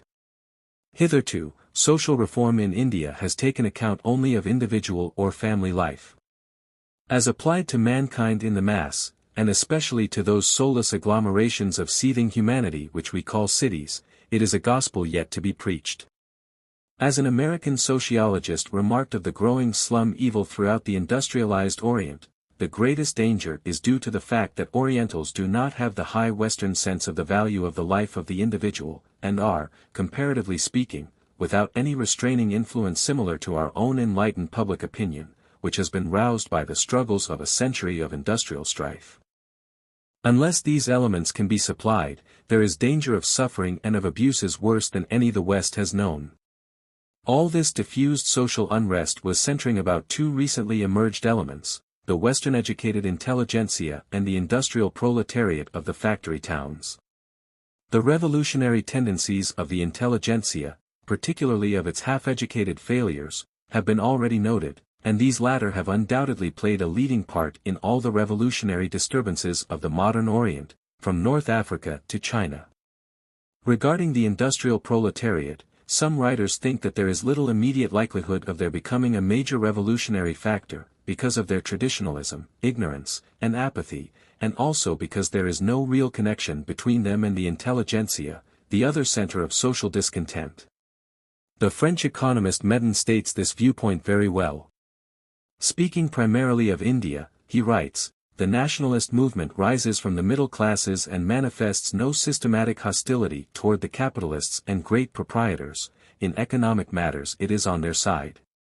As for the proletariat, the coolies do not imagine that their lot can be bettered. Like the riots and the agricultural laborers, they do not show the least sign of revolt. To whom should they turn? The ranks of traditional society are closed to them. People without caste, the coolies are despised even by the old-style artisan, proud of his caste status, humble though that be. To fall to the job of a coolie is, for the Hindu, the worst declassement. The factory workers are not yet numerous enough to form a compact and powerful proletariat, able to exert pressure on the old society. Even if they do occasionally strike, they are as far from the modern trade union as they are from the traditional working caste. Neither can they look for leadership to the intellectual proletariat, for the nationalist movement has not emerged from the bourgeois phase, and always leans on the capitalists. Thus Indian industry is still in its embryonic stages. In truth, the material evolution which translates itself by the construction of factories, and the social evolution which creates a proletariat, have only begun to emerge, while the intellectual evolution from which arise the programs of social demands has not even begun. Other observers of Indian industrial conditions, however, do not share M. Medon's opinion. Says the British Labour leader, J. Ramsay MacDonald, to imagine the backward Indian labourers becoming a conscious regiment in the class war, seems to be one of the vainest dreams in which a Western mind can indulge.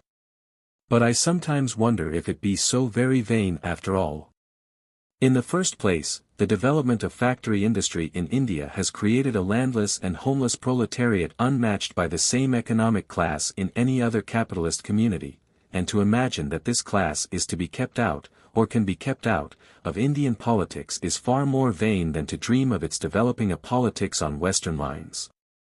Further than that, the wage earners have shown a willingness to respond to trades union methods, they are forming industrial associations and have engaged in strikes. Some of the social reform movements conducted by Indian intellectuals definitely try to establish trades unions and preach ideas familiar to us in connection with trades union propaganda. A capitalist fiscal policy will not only give this movement a great impetus as it did in Japan, but in India will not be able to suppress the movement, as was done in Japan, by legislation. As yet, the true proletarian wage earner, uprooted from his native village and broken away from the organization of Indian society, is but insignificant. It is growing, however, and I believe that it will organize itself rapidly on the general lines of the proletarian classes of other capitalist countries. So soon as it becomes politically conscious, there are no other lines upon which it can organize itself. Turning to the Near East, more than a decade ago a French socialist writer, observing the hard-living conditions of the Egyptian masses, noted signs of social unrest and predicted grave disturbances. A genuine proletariat, he wrote, has been created by the multiplication of industries and the sudden, almost abrupt, progress which has followed. The cost of living has risen to a scale hitherto unknown in Egypt, while wages have risen but slightly. Poverty and want abound. Some day suffering will provoke the people to complaints, perhaps to angry outbursts, throughout this apparently prosperous delta.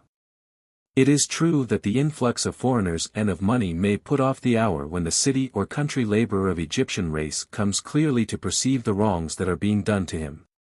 He may miss the educational influence of socialism.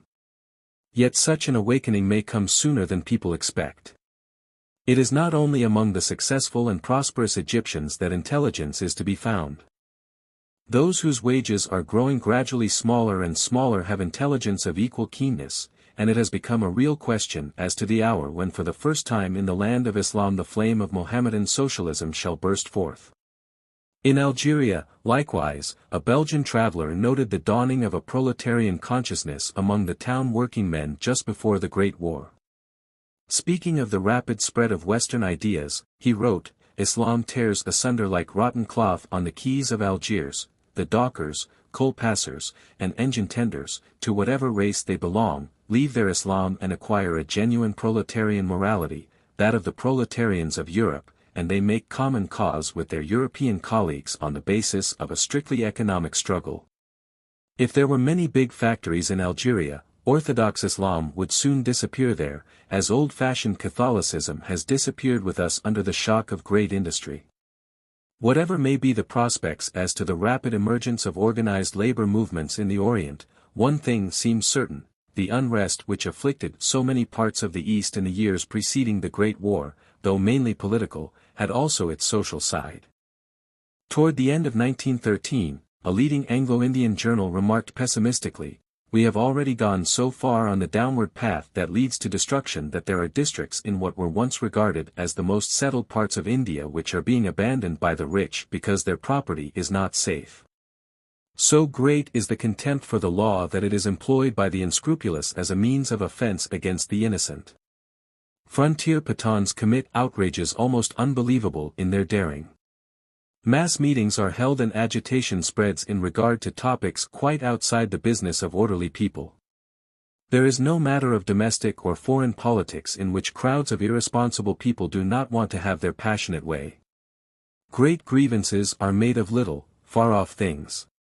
What ought to be the ordered, spacious life of the district officer is intruded upon and disturbed by 100 distracting influences due to the want of discipline of the people.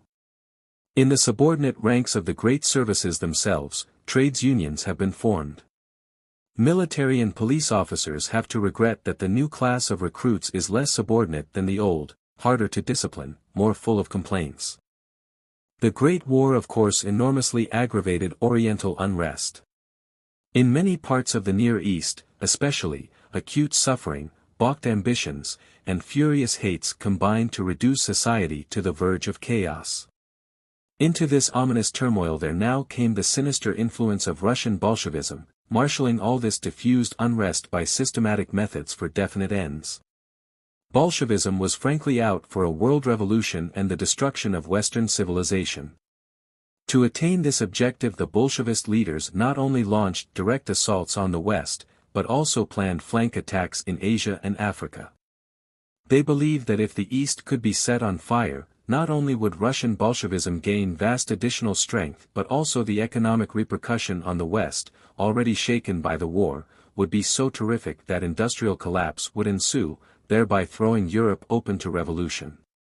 Bolshevism's propagandist efforts were nothing short of universal, both in area and in scope.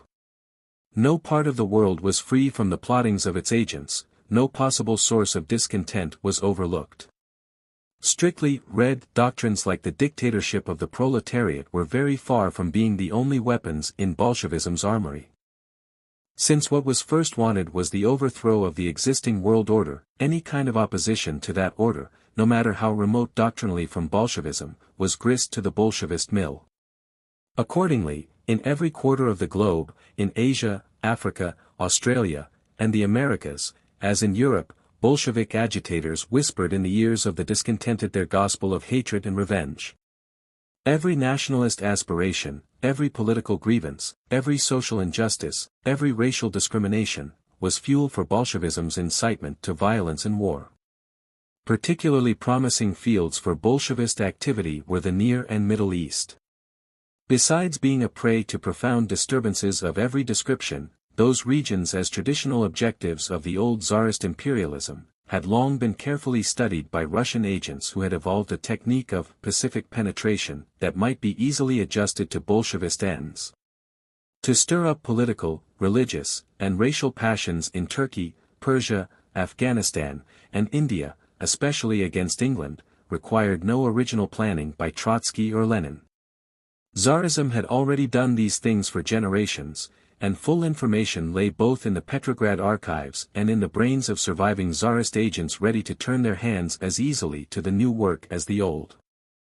In all the elaborate network of Bolshevist propaganda which today enmeshes the East, we must discriminate between Bolshevism's two objectives, one immediate, the destruction of Western political and economic supremacy, the other ultimate, the Bolshevizing of the Oriental masses and the consequent extirpation of the native upper and middle classes, precisely as has been done in Russia and as is planned for the countries of the West. In the first stage, Bolshevism is quite ready to respect Oriental faiths and customs and to back Oriental nationalist movements. In the second stage, religions like Islam and nationalists like Mustafa Kemal are to be branded as bourgeois and relentlessly destroyed. How Bolshevik diplomacy endeavors to work these two schemes in double harness, we shall presently see. Russian Bolshevism's Oriental policy was formulated soon after its accession to power at the close of 1917. The year 1918 was a time of busy preparation. An elaborate propaganda organization was built up from various sources. A number of old Tsarist agents and diplomats versed in Eastern affairs were cajoled or conscripted into the service. The Russian Mohammedan populations such as the Tatars of South Russia and the Turkomans of Central Asia furnished many recruits. Even more valuable were the exiles who flocked to Russia from Turkey, Persia, India, and elsewhere at the close of the Great War. Practically all the leaders of the Turkish war government, Enver, Cemal, Talat, and many more, fled to Russia for refuge from the vengeance of the victorious Entente powers. The same was true of the Hindu terrorist leaders who had been in German pay during the war and who now sought service under Lenin. By the end of 1918, Bolshevism's Oriental Propaganda Department was well organized, divided into 3 bureaus, for the Islamic countries, India, and the Far East respectively. With Bolshevism's Far Eastern activities this book is not concerned, though the reader should bear them in mind and should remember the important part played by the Chinese in recent Russian history. As for the Islamic and Indian bureaus, they displayed great zeal, translating tons of Bolshevik literature into the various Oriental languages, training numerous secret agents and propagandists for field work, and getting in touch with all disaffected or revolutionary elements. With the opening months of 1919, Bolshevist activity throughout the Near and Middle East became increasingly apparent. The wave of rage and despair caused by the Entente's denial of Near Eastern nationalist aspirations played splendidly into the Bolshevists' hands, and we have already seen how Moscow supported Mustafa Kemal and other nationalist leaders in Turkey, Persia, Egypt, and elsewhere. In the Middle East, also, Bolshevism gained important successes. Not merely was Moscow's hand visible in the epidemic of rioting and seditious violence which swept northern India in the spring of 1919, but an even shrewder blow was struck at Britain in Afghanistan. This land of turbulent mountaineers, which lay like a perpetual thundercloud on India's northwest frontier, had kept quiet during the Great War, mainly owing to the Anglophile attitude of its ruler, the Emir Habibullah Khan. But early in 1919 Habibullah was murdered. Whether the Bolsheviki had a hand in the matter is not known, but they certainly reaped the benefit, for power passed to one of Habibullah's sons, Amanullah Khan, who was an avowed enemy of England and who had had dealings with Turco-German agents during the late war. Amanullah at once got in touch with Moscow, and a little later, just when the Punjab was seething with unrest, he declared war on England, and his wild tribesmen, pouring across the border, set the northwest frontier on fire. After some hard fighting, the British succeeded in repelling the Afghan invasion, and Amanullah was constrained to make peace. But Britain obviously dared not press Amanullah too hard, for in the peace treaty the Amir was released from his previous obligation not to maintain diplomatic relations with other nations than British India. Amanullah promptly aired his independence by maintaining ostentatious relations with Moscow. As a matter of fact, the Bolsheviki had by this time established an important propagandist subcenter in Russian Turkestan, not far from the Afghan border, and this bureau's activities of course envisaged not merely Afghanistan but the wider field of India as well. During 1920 Bolshevik activities became still more pronounced throughout the Near and Middle East. We have already seen how powerfully Bolshevik Russia supported the Turkish and Persian nationalist movements. In fact, the reckless short-sightedness of Entente policy was driving into Lenin's arms multitudes of nationalists to whom the internationalist theories of Moscow were personally abhorrent. For example, the head of the Afghan mission to Moscow thus frankly expressed his reasons for friendship with Soviet Russia, in an interview printed by the official Soviet organ, Izvestia: "I am neither communist nor socialist, but my political program so far is the expulsion of the English from Asia. I am an irreconcilable enemy of European capitalism in Asia, the chief representatives of which are the English. On this point I coincide with the communists, and in this respect we are your natural allies. Afghanistan, like India, does not represent a capitalist state, and it is very unlikely that even a parliamentary regime will take deep root in these countries. It is so far difficult to say how subsequent events will develop. I only know that the renowned address of the Soviet government to all nations, with its appeal to them to combat capitalists, and for us a capitalist is synonymous with the word foreigner, or, to be more exact, an Englishman, had an enormous effect on us. A still greater effect was produced by Russia's annulment of all the secret treaties enforced by the imperialistic governments, and by the proclaiming of the right of all nations, no matter how small, to determine their own destiny.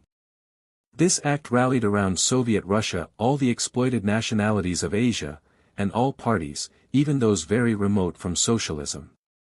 Of course, knowing what we do of Bolshevik propagandist tactics, we cannot be sure that the Afghan diplomat ever said the things which the Izvestia relates.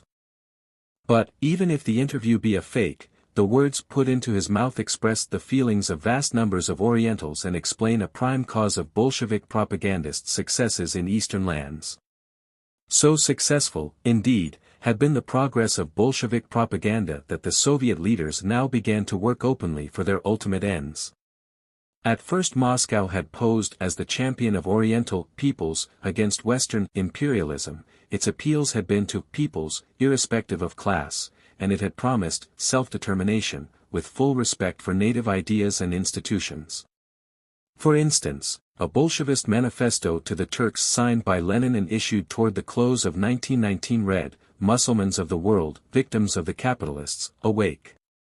Russia has abandoned the Tsar's pernicious policy toward you and offers to help you overthrow English tyranny. She will allow you freedom of religion and self-government. The frontiers existing before the war will be respected, no Turkish territory will be given Armenia, the Dardanelles Straits will remain yours, and Constantinople will remain the capital of the Mussulman world. The Mussulmans in Russia will be given self-government. All we ask in exchange is that you fight the reckless capitalists, who would exploit your country and make it a colony." Even when addressing its own people, the Soviet government maintained the same general tone. An order of the day to the Russian troops stationed on the borders of India stated, "Comrades of the Pamir Division, you have been given a responsible task. The Soviet Republic sends you to garrison the posts on the Pamir, on the frontiers of the friendly countries of Afghanistan and India.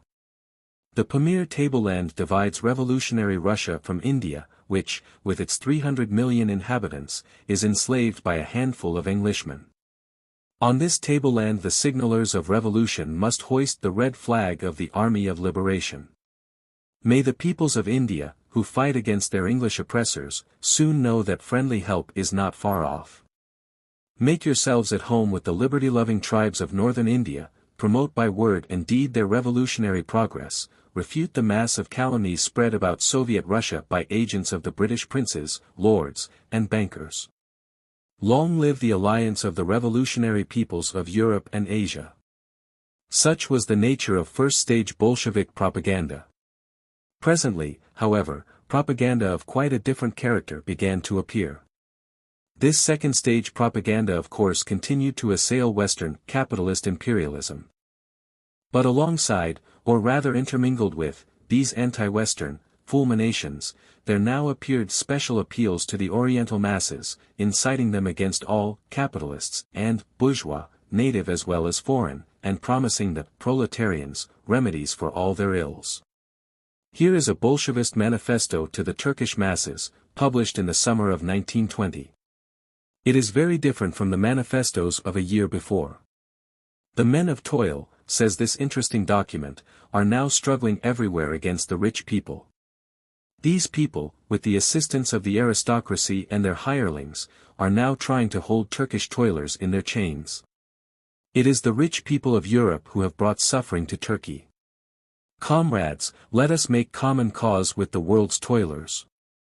If we do not do so we shall never rise again. Let the heroes of Turkey's revolution join Bolshevism. Long live the Third International. Praise be to Allah. And in these new efforts Moscow was not content with words, it was passing to deeds as well. The first application of Bolshevism to an eastern people was in Russian Turkestan. When the Bolsheviki first came to power at the end of 1917 they had granted Turkestan full self-determination, and the inhabitants had acclaimed their native princes and re-established their old state units, subject to a loose federative tie with Russia. Early in 1920, however, the Soviet government considered Turkestan ripe for the social revolution. Accordingly, the native princes were deposed, all political power was transferred to local Soviets, controlled by Russians, the native upper and middle classes were despoiled of their property, and sporadic resistance was crushed by mass executions, torture, and other familiar forms of Bolshevist terrorism. In the Caucasus, also, the social revolution had begun with the Sovietization of Azerbaijan. The Tatar Republic of Azerbaijan was one of the fragments of the former Russian province of Transcaucasia which had declared its independence on the collapse of the Tsarist Empire in 1917.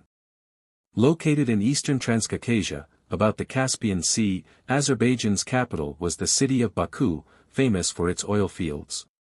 Oil had transformed Baku into an industrial center on western lines, with a large working population of mixed Asiatic and Russian origin.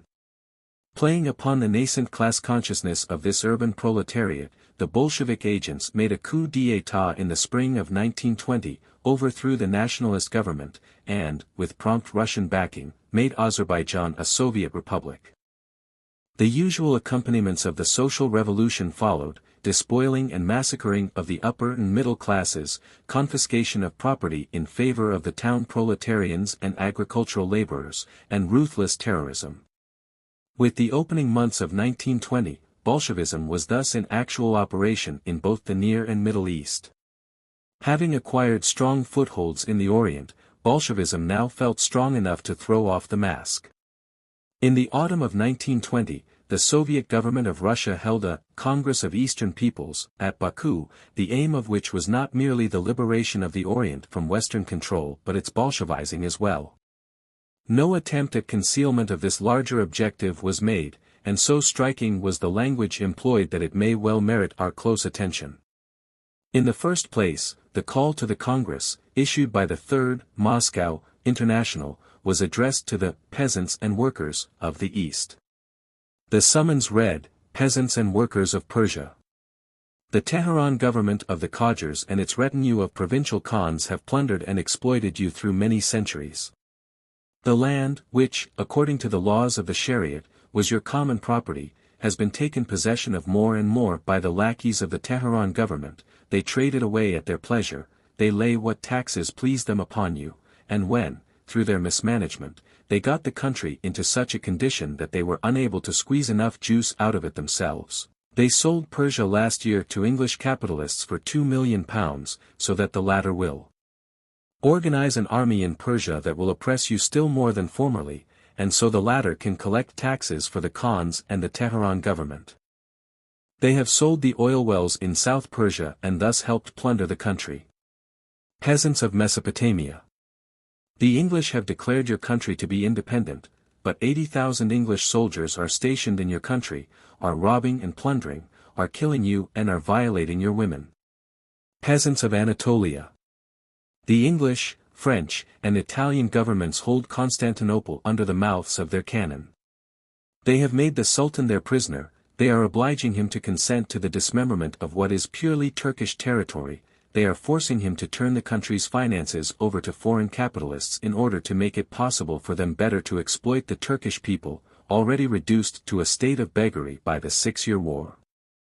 They have occupied the coal mines of Heraclea, they are holding your ports, they are sending their troops into your country and are trampling down your fields. Peasants and workers of Armenia. Decades ago you became the victims of the intrigues of foreign capital, which launched heavy verbal attacks against the massacres of the Armenians by the Kurds and incited you to fight against the Sultan in order to obtain through your blood new concessions and fresh profits daily from the bloody Sultan. During the war they not only promised you independence, but they incited your merchants, your teachers, and your priests to demand the land of the Turkish peasants in order to keep up an eternal conflict between the Armenian and Turkish peoples, so that they could eternally derive profits out of this conflict, for as long as strife prevails between you and the Turks, just so long will the English, French, and American capitalists be able to hold Turkey in check through the menace of an Armenian uprising and to use the Armenians as cannon fodder through the menace of a pogrom by Kurds. Peasants of Syria and Arabia. Independence was promised to you by the English and the French, and now they hold your country occupied by their armies, now the English and the French dictate your laws, and you, who have freed yourselves from the Turkish Sultan, from the Constantinople government, are now slaves of the Paris and London governments, which merely differ from the Sultan's government in being stronger and better able to exploit you. You all understand this yourselves. The Persian peasants and workers have risen against their traitorous Tehran government. The peasants in Mesopotamia are in revolt against the English troops. You peasants in Anatolia have rushed to the banner of Kemal Pasha in order to fight against the foreign invasion, but at the same time we hear that you are trying to organize your own party, a genuine peasants' party that will be willing to fight even if the Pashas are to make their peace with the Entente exploiters. Syria has no peace, and you, Armenian peasants, whom the Entente, despite its promises, allows to die from hunger in order to keep you under better control, you are understanding more and more that it is silly to hope for salvation by the Entente capitalists. Even your bourgeois government of the Dashnikists, the lackeys of the Entente, is compelled to turn to the workers' and peasants' government of Russia with an appeal for peace and help. Peasants and workers of the Near East. If you organize yourselves, if you form your own workers' and peasants' government, if you arm yourselves, if you unite with the Red Russian workers' and peasants' army, then you will be able to defy the English, French, and American capitalists, then you will settle accounts with your own native exploiters, then you will find it possible, in a free alliance with the workers' republics of the world, to look after your own interests. Then you will know how to exploit the resources of your country in your own interest and in the interest of the working people of the whole world, that will honestly exchange the products of their labor and mutually help each other. We want to talk over all these questions with you at the Congress in Baku. Spare no effort to appear in Baku on September 1st in as large numbers as possible. You march, year in and year out, through the deserts to the holy places where you show your respect for your past and for your God, now march through deserts, over mountains, and across rivers in order to come together to discuss how you can escape from the bonds of slavery, how you can unite as brothers so as to live as men, free and equal. From this summons the nature of the Baku Congress can be imagined. It was, in fact, a social revolutionist far more than a nationalist assembly. Of its 1,900 delegates, nearly 1,300 were professed communists. Turkey, Persia, Armenia, and the Caucasus countries sent the largest delegations, though there were also delegations from Arabia, India, and even the Far East. The Russian Soviet government was of course in control and kept a tight hand on the proceedings. The character of these proceedings were well summarized by the address of the noted Bolshevik leader Zinoviev, president of the Executive Committee of the Third, Moscow, International, who presided. Zinoviev said, "We believe this Congress to be one of the greatest events in history, for it proves not only that the progressive workers and working peasants of Europe and America are awakened, but that we have at last seen the day of the awakening, not of a few, but of tens of thousands, of hundreds of thousands, of millions of the laboring class of the peoples of the East. These peoples form the majority of the world's whole population, and they alone, therefore, are able to bring the war between capital and labor to a conclusive decision." The Communist International said from the very first day of its existence, "There are 4 times as many people living in Asia as live in Europe. We will free all peoples, all who labor. We know that the laboring masses of the East are in part retrograde, though not by their own fault, they cannot read or write, are ignorant, are bound in superstition, believe in the evil spirit, are unable to read any newspapers, do not know what is happening in the world, have not the slightest idea of the most elementary laws of hygiene. Comrades, our Moscow International discussed the question whether a socialist revolution could take place in the countries of the East before those countries had passed through the capitalist stage. You know that the view which long prevailed was that every country must first go through the period of capitalism, before socialism could become a live question. We now believe that this is no longer true. Russia has done this, and from that moment we are able to say that China, India, Turkey, Persia, Armenia also can, and must, make a direct fight to get the Soviet system. These countries can, and must, prepare themselves to be Soviet republics. I say that we give patient aid to groups of persons who do not believe in our ideas, who are even opposed to us on some points. In this way, the Soviet government supports Kemal in Turkey. Never for one moment do we forget that the movement headed by Kemal is not a communist movement. We know it. I have here extracts from the verbatim reports of the first session of the Turkish People's Government at Angora. Kemal himself says that the caliph's person is sacred and inviolable. The movement headed by Kemal wants to rescue the caliph's sacred person from the hands of the foe. That is the Turkish nationalists' point of view. But is it a communist point of view? No. We respect the religious convictions of the masses, we know how to re-educate the masses. It will be the work of years. We use great caution in approaching the religious convictions of the laboring masses in the East and elsewhere. But at this Congress we are bound to tell you that you must not do what the Kemal government is doing in Turkey, you must not support the power of the Sultan, not even if religious considerations urge you to do so. You must press on, and must not allow yourselves to be pulled back. We believe the Sultan's hour has struck. You must not allow any form of autocratic power to continue, you must destroy, you must annihilate, faith in the Sultan, you must struggle to obtain real Soviet organizations. The Russian peasants also were strong believers in the Tsar, but when a true people's revolution broke out there was practically nothing left of this faith in the Tsar.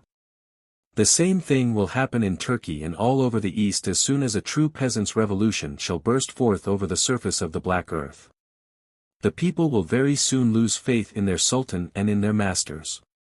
We say once more, the policy pursued by the present people's government in Turkey is not the policy of the Communist International, it is not our policy. Nevertheless, we declare that we are prepared to support any revolutionary fight against the English government.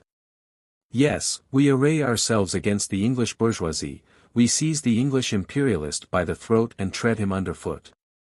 It is against English capitalism that the worst, the most fatal blow must be dealt. That is so.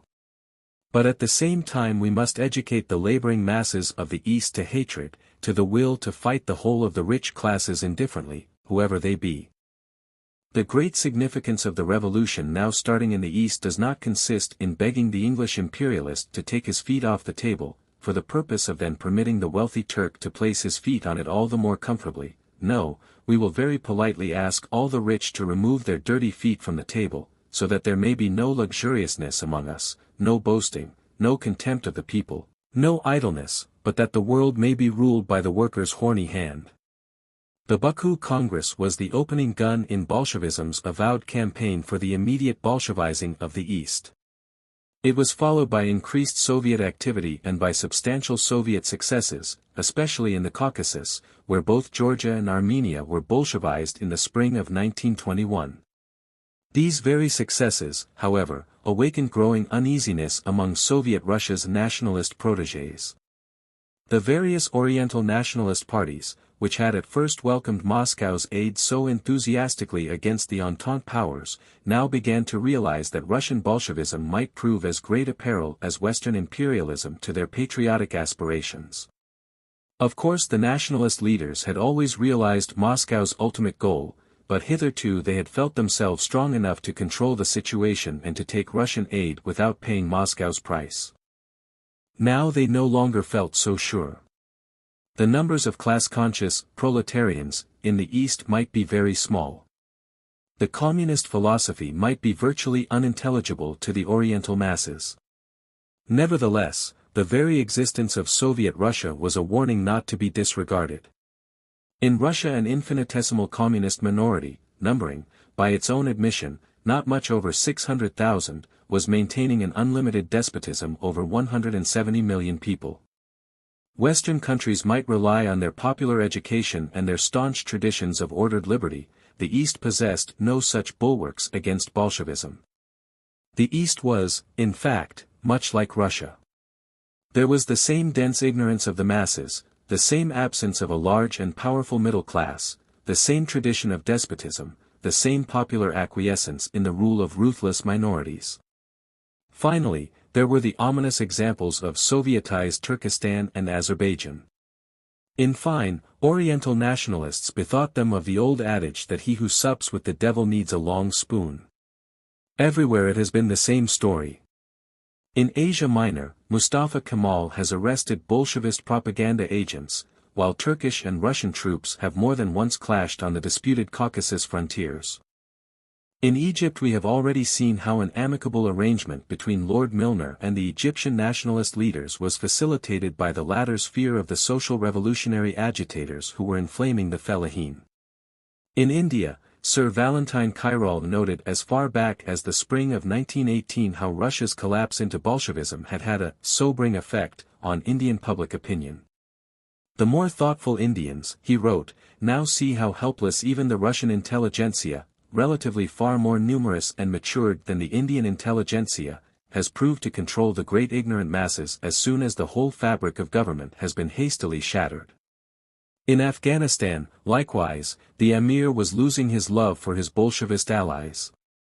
The streams of refugees from Sovietized Turkestan that flowed across his borders for protection, headed by his kinsman the Emir of Bukhara, made Amanullah Khan do some hard thinking, intensified by a serious mutiny of Afghan troops on the Russian border, the mutineers demanding the right to form soldiers' councils quite on the Russian pattern.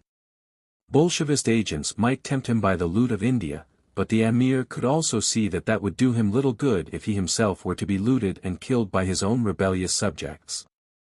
Thus, as time went on, Oriental nationalists and conservatives generally tended to close ranks in dislike and apprehension of Bolshevism. Had there been no other issue involved, there can be little doubt that Moscow's advances would have been repelled and Bolshevist agents given short shrift. Unfortunately, the Eastern nationalists feel themselves between the Bolshevist devil and the Western imperialist deep sea. The upshot has been that they have been trying to play off the one against the other, driven toward Moscow by every Entente aggression, driven toward the West by every Soviet coup of Lenin. Western statesmen should realize this, and should remember that Bolshevism's best propagandist agent is, not Zinoviev orating at Baku, but General Gouraud, with his Senegalese battalions and strong-arm methods in Syria and the Arab hinterland. Certainly, any extensive spread of Bolshevism in the East would be a terrible misfortune both for the Orient and for the world at large. If the triumph of Bolshevism would mean barbarism in the West, in the East it would spell downright savagery. The sudden release of the ignorant, brutal Oriental masses from their traditional restraints of religion and custom, and the submergence of the relatively small upper and middle classes by the flood of social revolution would mean the destruction of all Oriental civilization and culture, and a plunge into an abyss of anarchy from which the East could emerge only after generations, perhaps centuries. Conclusion: our survey of the Near and Middle East is at an end. What is the outstanding feature of that survey? It is change. The immovable East has been moved at last, moved to its very depths. The Orient is today in full transition, flux, ferment, more sudden and profound than any it has hitherto known. The world of Islam, mentally and spiritually quiescent for almost 1,000 years, is once more astir, once more on the march. Whither? We do not know. Who would be bold enough to prophesy the outcome of this vast ferment, political, economical, social, religious, and much more besides? All that we may wisely venture is to observe, describe, and analyze the various elements in the great transition. Yet surely this is much. To view, however empirically, the mighty transformation at work, to group its multitudinous aspects in some sort of relativity, to follow the red threads of tendency running through the tangled skein, is to gain at least provisional knowledge and acquire capacity to grasp the significance of future developments as they shall successively arise. To know is to understand, and to hope that this present travail, vast and ill understood, may be but the birth pangs of a truly renascent East taking its place in a renascent world. A quick note: hi. I'm Julie, the woman who runs Global Grey, the website where this ebook was published for free. These are my own editions, and I hope you enjoyed reading this particular one. To support the site, and to allow me to continue offering these quality, and completely free, ebooks, please think about donating a small amount, if you already have. Thank you. It helps with the site costs, and any amount is appreciated. Thanks for reading this, and I really hope you visit Global Grey again. New books are added regularly, so you'll always find something of interest. Smiley face.